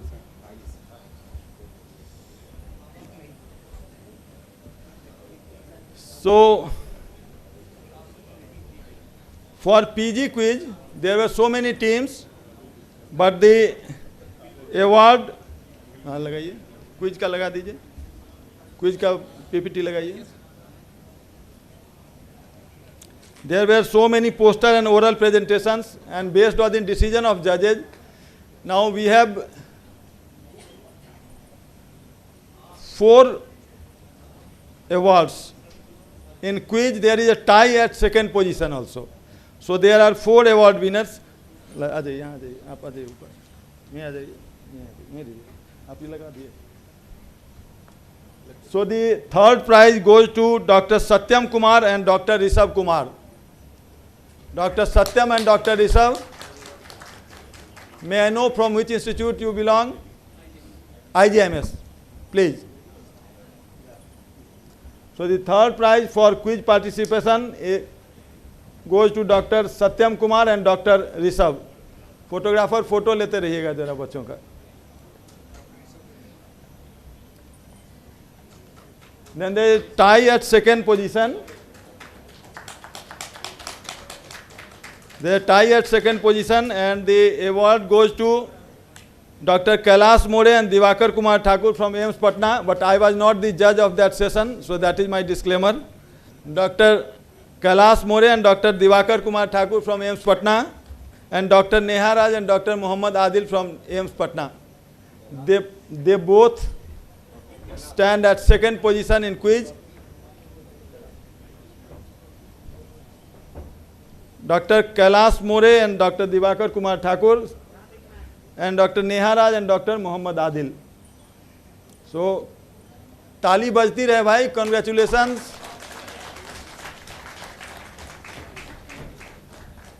आप वो लिख के दिए, रवि कहाँ गया? Dr. Neha Raj and Dr. Muhammad Adil. Now the first prize goes to Dr. Kadiri Guru Raj and Dr. Ashish Pradhan. A big round of applause for first position. Ravi को बुलाइए, रवि कहाँ गया? रवि बुलाइए, तो उसको बोले थे लिख के दे।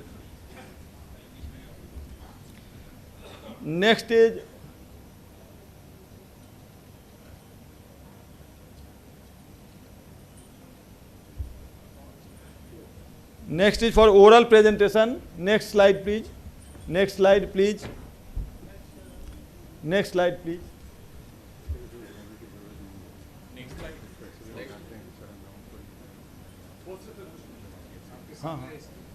अच्छा sir, third prize goes to Dr. Kumar Savik from PMCH Patna.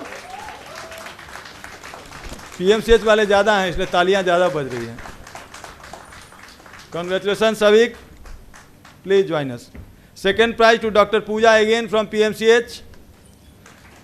And first prize कोई setting तो नहीं था, तीनों prize PMCH को ही चला गया. Anyway, Dr. Vaibhav Aditya from PMCH. Dr. Pooja from PMCH second prize, and first prize Dr. Vaibhav Aditya PMCH Patna.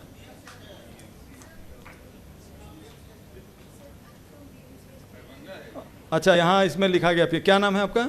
Doctor Pooja from DMCH. तब कोई सेटिंग नहीं है, आ जाइए. Thank you. ठीक है, थैंक यू, आ जाइए. सर उसमें स्लाइड में ये था सर, सॉरी. तब कोई सेटिंग नहीं है, ठीक है. Doctor Pooja from DMCH and first prize to Dr. Vaibhav Aditya from PMCH Patna. Someone may collect, but honestly you have to hand over to him, because that is a cash prize that can be used anywhere.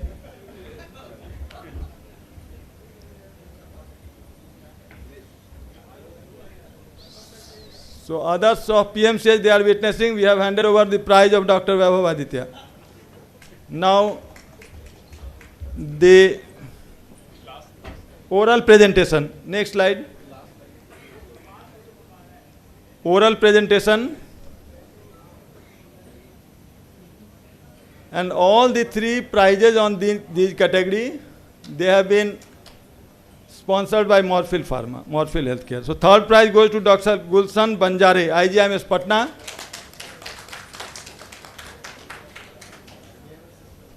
Second prize to Dr. Kailash More, AIMS Patna. And first prize goes to Dr. Ankit Kumar, IGIMS Patna.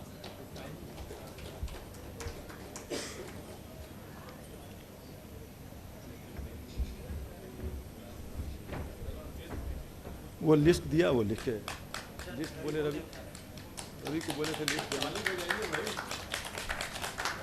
ताली बजती रहे, ताली बजती रहे। Now the time to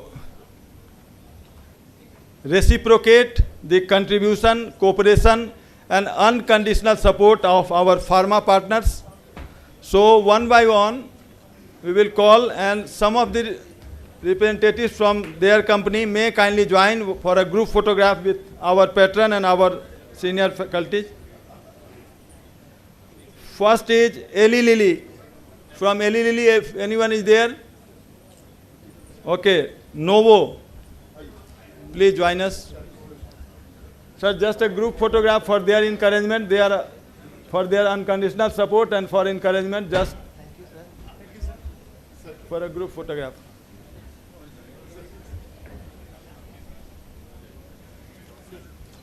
From Novo, then Aristo.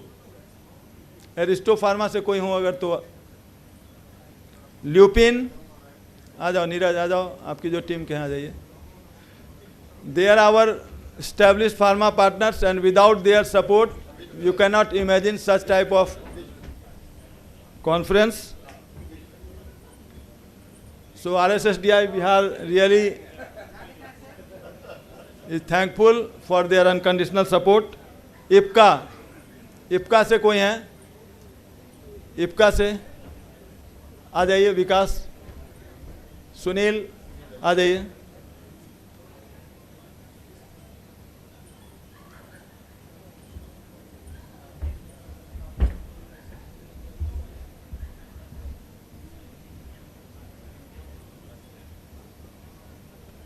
USB से सन pharma से आइए. विकास आइए. सन फार्मा,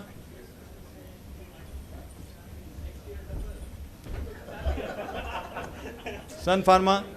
एरिन आ जाओ. कहाँ गया श्यामनंदन? कहाँ गया? नहीं है. ठीक है, चलो इसके बाद एरिन फार्मा से नेक्स्ट. रुक जाओ, उन लोग को कर लेने दो, सन को कर लेने दो. एरिन से लीजिए. एल्केम से अगर कोई हो तो. Cipla,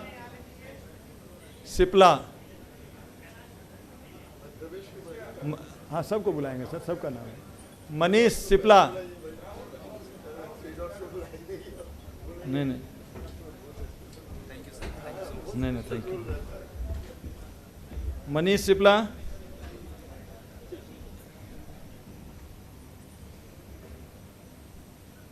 three dots, Dravesh ji.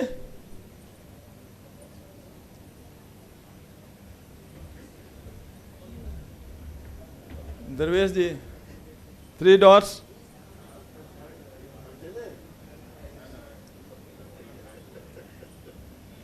We are just witnessing your unconditional support.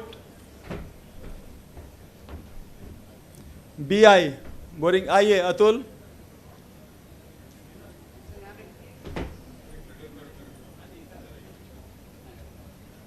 लिपुर pharma, Mithilesh कहीं होंगे. मिथिलेश अकेले काफ़ी है. बॉडी मास इंडेक्स का है काफ़ी. BMI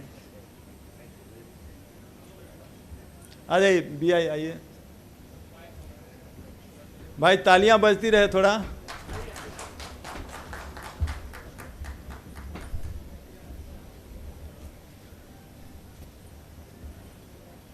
दरवेश जी का.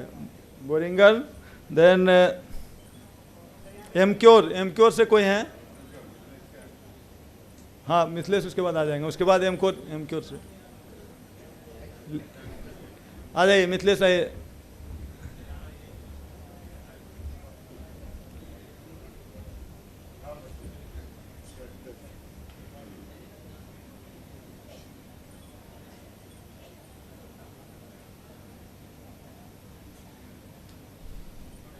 एमक्योर से कोई है? Intas,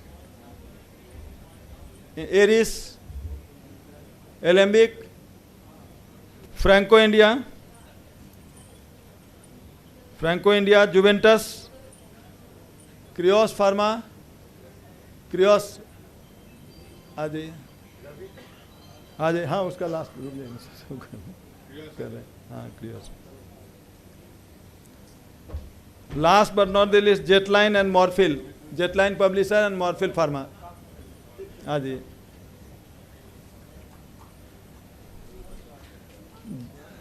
Jetline Publishers is our publisher for diabetes update also. The book we have published with their unconditional support.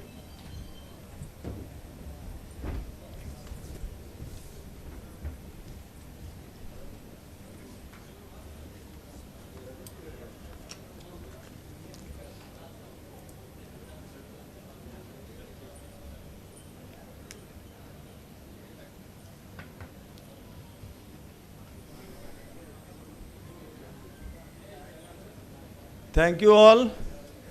Now, thank you. Sir बैठ जाइए, 5 मिनट बैठ जाइए सर।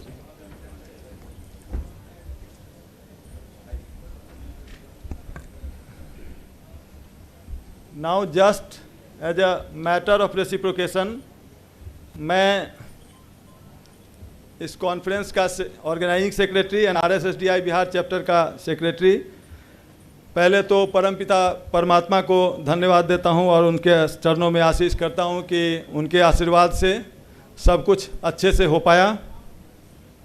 उसके बाद मैं अपने past patrons doctor DK Srivastava sir, doctor HK Singh sir और हमारे गार्जियन भी डॉक्टर अजय सर का दिल से धन्यवाद देता हूं कि उन्होंने अपनी उपस्थिति भी बनाए रखी। सर तो फर्स्ट डे 7:45 में आके नीचे रजिस्ट्रेशन काउंटर पे सर आ गए थे, अजय सर, और पूरे दिन सर रहे, आज भी सुबह से पूरे दिन सर रहे। तो big round of applause for our patron, standing ovation please for Ajay sir, because he is pillar of RSSDI and his contribution we cannot, thank you sir, thank you, we cannot forget, and thank you sir for your so rock solid support behind us.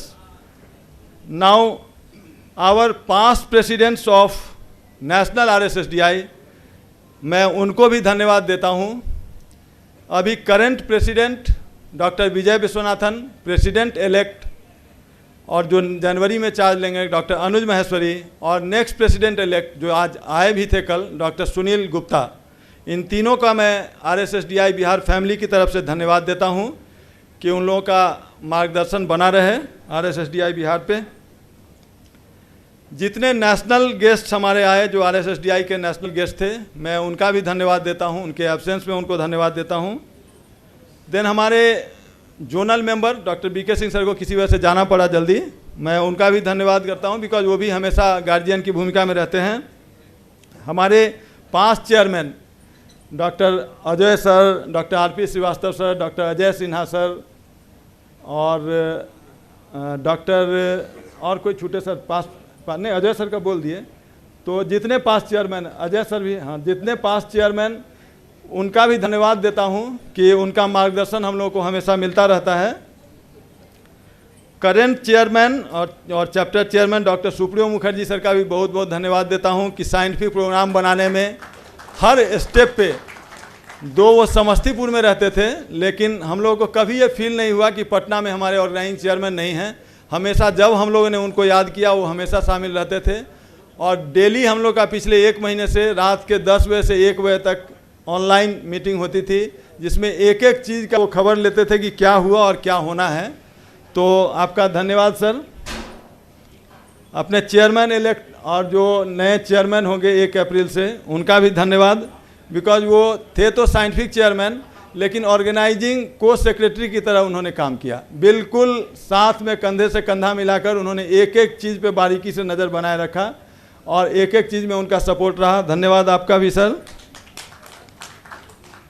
हम अपने सारे executive committee members और उसमें विशेष करके जो हमारे organising committee के हमारे कॉन्फ्रेंस के ट्रेजरर हैं डॉक्टर मनीष कुमार प्रसाद, उनके लिए एक बहुत बड़ा धन्यवाद कि बिना ट्रेजरर के और बिना तिजोरी के कुछ संभव नहीं होता है। तो उनका इसलिए धन्यवाद कि बीच बीच में वो तिजोरी खोलते रहे और हम लोगों को सहयोग मिलता रहा। हमारे सभी एग्जीक्यूटिव कमेटी मेंबर्स जो कॉन्फ्रेंस में आए भी और 2 दिन तक रहे हम लोग के साथ, तो उन सब लोगों का धन्यवाद। Doctor Naveen, doctor RK Modi, doctor AK Das, doctor Pranshu और एक और कौन छूटे, एक और कोई एग्जीक्यूटिव कमेटी मेंबर, हमारे सारे एग्जीक्यूटिव कमेटी मेंबर्स का, डॉक्टर AK दास, बहुत बहुत धन्यवाद उनका भी। डिस्ट्रिक्ट कोऑर्डिनेटर्स हमारे, बहुत बड़ी भूमिका उनकी होती है हमारे मैसेज को डोर टू डोर और प्राइमरी केयर फिजिशियंस तक फैलाने में। और डिस्ट्रिक्ट कोऑर्डिनेटर्स बिल्कुल रीढ़ की हड्डी होते हैं हमारे RSSDI बिहार की। और सारे डिस्ट्रिक्ट कोऑर्डिनेटर्स ने बढ़ चढ़ के इस कॉन्फ्रेंस में हिस्सा लिया और सब लोगों ने अपनी दोनों दिन अपनी उपस्थिति बनाए रखी, एक्टिवली पार्टिसिपेट किया। मैं इसके लिए उनका तहे दिल से धन्यवाद ज्ञापन करता हूँ। जितने हमारे फैकल्टीज, जितने हमारे चेयरपर्सन्स, स्पीकर्स, डेलीगेट्स, मैं उन सब का धन्यवाद देता हूँ, बिकॉज सारा आयोजन फीका पड़ जाएगा अगर आप नहीं रहेंगे। तो आपके बिना कुछ भी संभव नहीं था और आप आए, ऑफ कोर्स बाहर आई और सब लोगों ने इतने अच्छे से पार्टिसिपेट किया कि मैं उनका बहुत बहुत धन्यवाद देता हूँ। हमारे फार्मा पार्टनर्स, अनकंडीशनल सपोर्ट, हमने भी उनको सपोर्ट किया जब जो पेपर की ज़रूरत पड़ी, बिकॉज सारे फार्मा का पेपर्स का रिक्वायरमेंट बहुत डिफरेंट होता है। कोई, हम सिर्फ अपनी ज़मीन जायदाद नहीं लिखे, बाकी सारा कुछ लिख दिए उसमें, हम सारा कुछ उन्होंने लिखवा लिया। कोई कहते थे सर ये लिखिए, कोई कहते थे वो लिखिए, आँख मूंद के लिखते गए। हम बोले सिर्फ ज़मीन जायदाद का मेंशन और बीवी का मेंशन नहीं करना, बाकी सब लिख लो। तो सब उन्होंने लिख के दिया, मैं आँख मूंद के साइन करता गया, बट सपोर्ट उनका काफ़ी अच्छा रहा। Then print and electronic media, because sir सही में उनका सबका पैटर्न अलग अलग था। कोई कहते थे ऐसे लिखिए, कोई कहते थे वैसे लिखिए। जो उनका रिक्वायरमेंट था विदाउट एनी डिले हमने सबको तुरंत पूरा करके दिया। इसलिए कोई फार्मा ये नहीं कर सकते हैं कि सर दौड़ा रहे थे या 2 बार दौड़ा रहे थे या 3 बार दौड़ा रहे थे, बट उन्होंने भी रेसिप्रोकेट किया इस चीज़ के लिए, उनका भी धन्यवाद। प्रिंट, इलेक्ट्रॉनिक मीडिया और सारे हमारे मीडिया के साथ ही उन्होंने अच्छा कवरेज दिया और आगे भी देते रहेंगे, उनका भी धन्यवाद। हमारे जो इवेंट ऑर्गेनाइजर, जो डेकोरेटर हैं, राजा डेकोरेटर्स, और जिनकी ये टीम इधर, आप बिना इनके कुछ भी संभव नहीं था, सीमलेसली ये प्रोग्राम होता रहा, उनको भी बहुत बहुत धन्यवाद। होटल एडमिनिस्ट्रेशन का धन्यवाद कि उन्होंने भी पूरा कोऑपरेट किया। और हमारे दोनों कंपेयरर और दोनों master of ceremony doctor Pushpraj और डॉक्टर अभिजीत का पुनः धन्यवाद। अगर और किन्हीं का नाम छूट गया हो तो मैं उनसे क्षमा प्रार्थी हूं कि आपका नाम नहीं ले पाया, लेकिन दिल से, अच्छा अतुल सर, हाँ अतुल सर नहीं, हमारे वो एग्जीक्यूटिव कमेटी में है सर, वो मेंबर फिनेंस कमेटी हैं, कल हम लोगों ने उनको सम्मानित भी किया है। तो अतुल सर तो कमेटी के ही पार्ट हैं। ऑर्गेनाइजिंग कमेटी को मैं इसलिए अलग से धन्यवाद नहीं दे रहा हूँ बिकॉज उसमें मैं भी एक हूँ, तो मुझे कौन धन्यवाद देगा, इसलिए मैं उसको धन्यवाद नहीं दे रहा हूँ। सब लोग धन्यवाद के बराबर ये हैं, हकदार हैं। और कोई और किन्हीं का नाम छूट गया हो तो मैं उनको ये करता हूँ। और पिछले 2 दिन में या पिछले कॉन्फ्रेंस के दौरान किसी वजह से मेरी बात से किसी को कभी कभी एग्रेशन में हो जाता है, किसी को अगर कुछ बुरा लगा हो मेरी बात से, तो I am sorry for that, accept my apology for that. और एक बात मैं लास्ट में कहना चाहूँगा कि कुछ कल एनुअल जनरल बॉडी मीटिंग में, 2 यहाँ नहीं कहना चाहिए लेकिन सब लोग अपने हैं, तो मैं चैप्टर सेक्रेटरी हूँ, हो सकता है मुझे एक्सिक्यूट करने के लिए कुछ बातें बोलनी पड़ती है जो बाकी सारी कमेटी मेंबर्स डिसाइड करते हैं, बट फेस हम ही होते हैं, बोलना हमें ही पड़ता है। तो उसमें किसी को बुरा मानने की ज़रूरत नहीं है कि वो हमको पॉइंट करके किया गया या हमको पॉइंट करके किया गया, ऐसा मेरा कोई मकसद नहीं था। वो जो एक कमेटी का डिसीजन था कि नहीं हमको इतना कॉन्फ्रेंस के लिए ये करना है, उसको हम लोग एक्सिक्यूट करा रहे थे। और सारे गवर्निंग बॉडी जितने एजीएम के मेंबर्स थे सब ने उस पर अपनी राय रखी। लेकिन अगर किसी को फिर भी उस बात से, किसी ऑर्गेनाइजर को, प्रीवियस किसी कॉन्फ्रेंस के ऑर्गेनाइजिंग सेक्रेटरी को, किसी ट्रेजरर को, किसी को भी अगर थोड़ा बुरा लगा हो तो मैं हाथ जोड़कर उनसे क्षमा मांगता हूं कि वो हमारी गलती रही होगी, उसको माफ़ किया जाए। सो इन्हीं शब्दों के साथ मैं सिर्फ चैप्टर चेयरमैन को बुलाऊंगा कि वो 2 शब्द कहें, और उसके बाद अगर समय मिलेगा तो आप लोग में से जो बोलना चाहें वो 2 मिनट बोल सकते हैं, उसके बाद हम लोग इसको समाप्त करेंगे। आप मौका दे दीजिए। Thank you very much.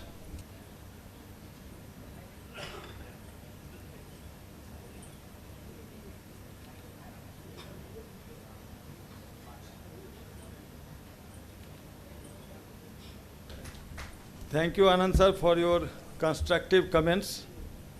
Now, may I request our chapter chairman to... before we conclude, Dr. Shweta, the appreciation award for tireless effort of Dr. Shweta Verma, our joint secretary and member of organizing committee.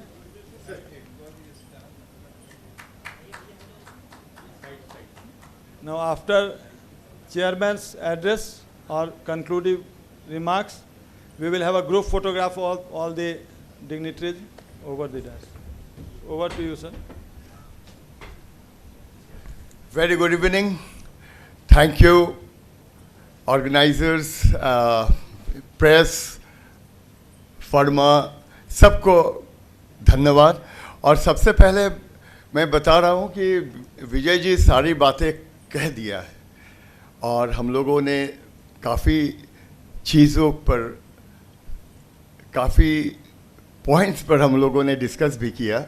एक एक चीज़ हम लोगों ने मंथन किया. Positive negative सारी बातें हम लोगों ने सुनी, उसका मंथन भी हुआ. सारी बातें फिर हम लोग सोचेंगे, करेंगे, और जो जो भी बात उठती है उस बात को हम लोग को सोचना होता है. किसी को छोड़ नहीं देना होता है. अपना इसी बात को लेके हमारा 2 एप्रिसिएशन हमारा छूट गया. ये विजय को मुझे अप्रिशिएट करना था. Appreciation award, chairman's appreciation award doctor Vijay Kumar and doctor शैवाल गो. अभी वही 2. हाँ, ले आओ यार, ले आओ. अरे यार, अरे हाँ, डॉक्टर विजय कुमार, उनका ले आओ यार.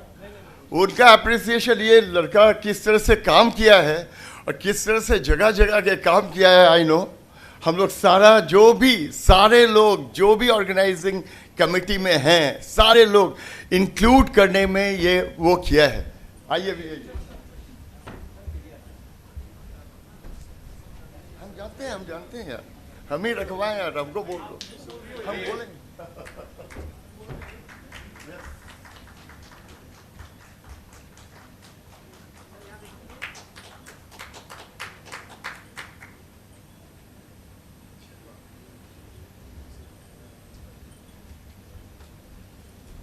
और एक बाजीगर छूट ही गए, डॉक्टर शैवाल गुहा.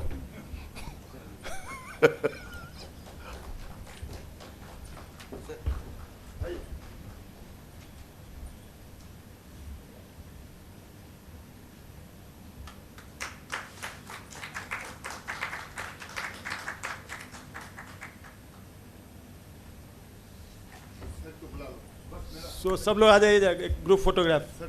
सर अजय सर, थोड़ा आप अगर हम लोग को आशीर्वचन दे देते सर तो अच्छा रहता. It's quite late in the evening, but nevertheless I would like to congratulate the entire team of the RSSDI Bihar chapter. I actually heard every single lecture in Hall A. Of course, I could not go to Hall B. I can only tell you that the content of the scientific program was absolutely world class.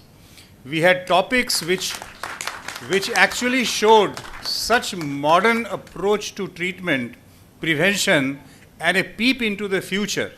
Like we heard the lectures on about the artificial pancreas, type 1 diabetes. We heard lectures on AI, and we heard lectures about all the modern molecules. And at the same time, we had a lot of emphasis on preventive aspects of diabetes, how to utilize these scientific modern resources into resource crunch settings. These are the things which we carry as message. We are at the vanguard of spreading the message which comes out of a scientific program. So for making this the structure of the scientific program really something which should be implemented in the real life practice, that is very, very commendable. From the organizational aspect, Dr. Vijay Kumar and his entire team has put in a very dedicated effort. I feel a little sorry that these benefits are not going to lots of doctors. I don't personally understand why there is so much reluctance. At my age, if I want to learn, relearn, and again learn, Why the younger people are not so much interested in coming to scientific meetings, I don't know. They cannot complain that the content of the scientific program is not good, because if national, international level faculties appreciate the content of the scientific program, I don't see any reason for the younger generation not to come. Even then, I congratulate all the PGA students who actively participated in the deliberations, in the quiz, in the other poster sessions, etc. I only hope that all of us who are present here will continue to spread this message to the younger generation that coming to scientific conferences is not a waste of time. You learn a lot by coming to these scientific programs, and we should continue to endeavor into this direction even in future. Thank you very much. Thank you, sir. Before we disperse, national anthem and then group photograph. National anthem followed by group photograph. अच्छा sir, तो group photograph पहले, sorry sir, group photograph then national anthem. Group photograph आ जाइए सब लोग, जो लोग हैं हॉल में आ जाइए, सब लोग आ जाइए ऊपर, सब लोग आ जाइए ऊपर. और आशीष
So thank you. Before we disperse.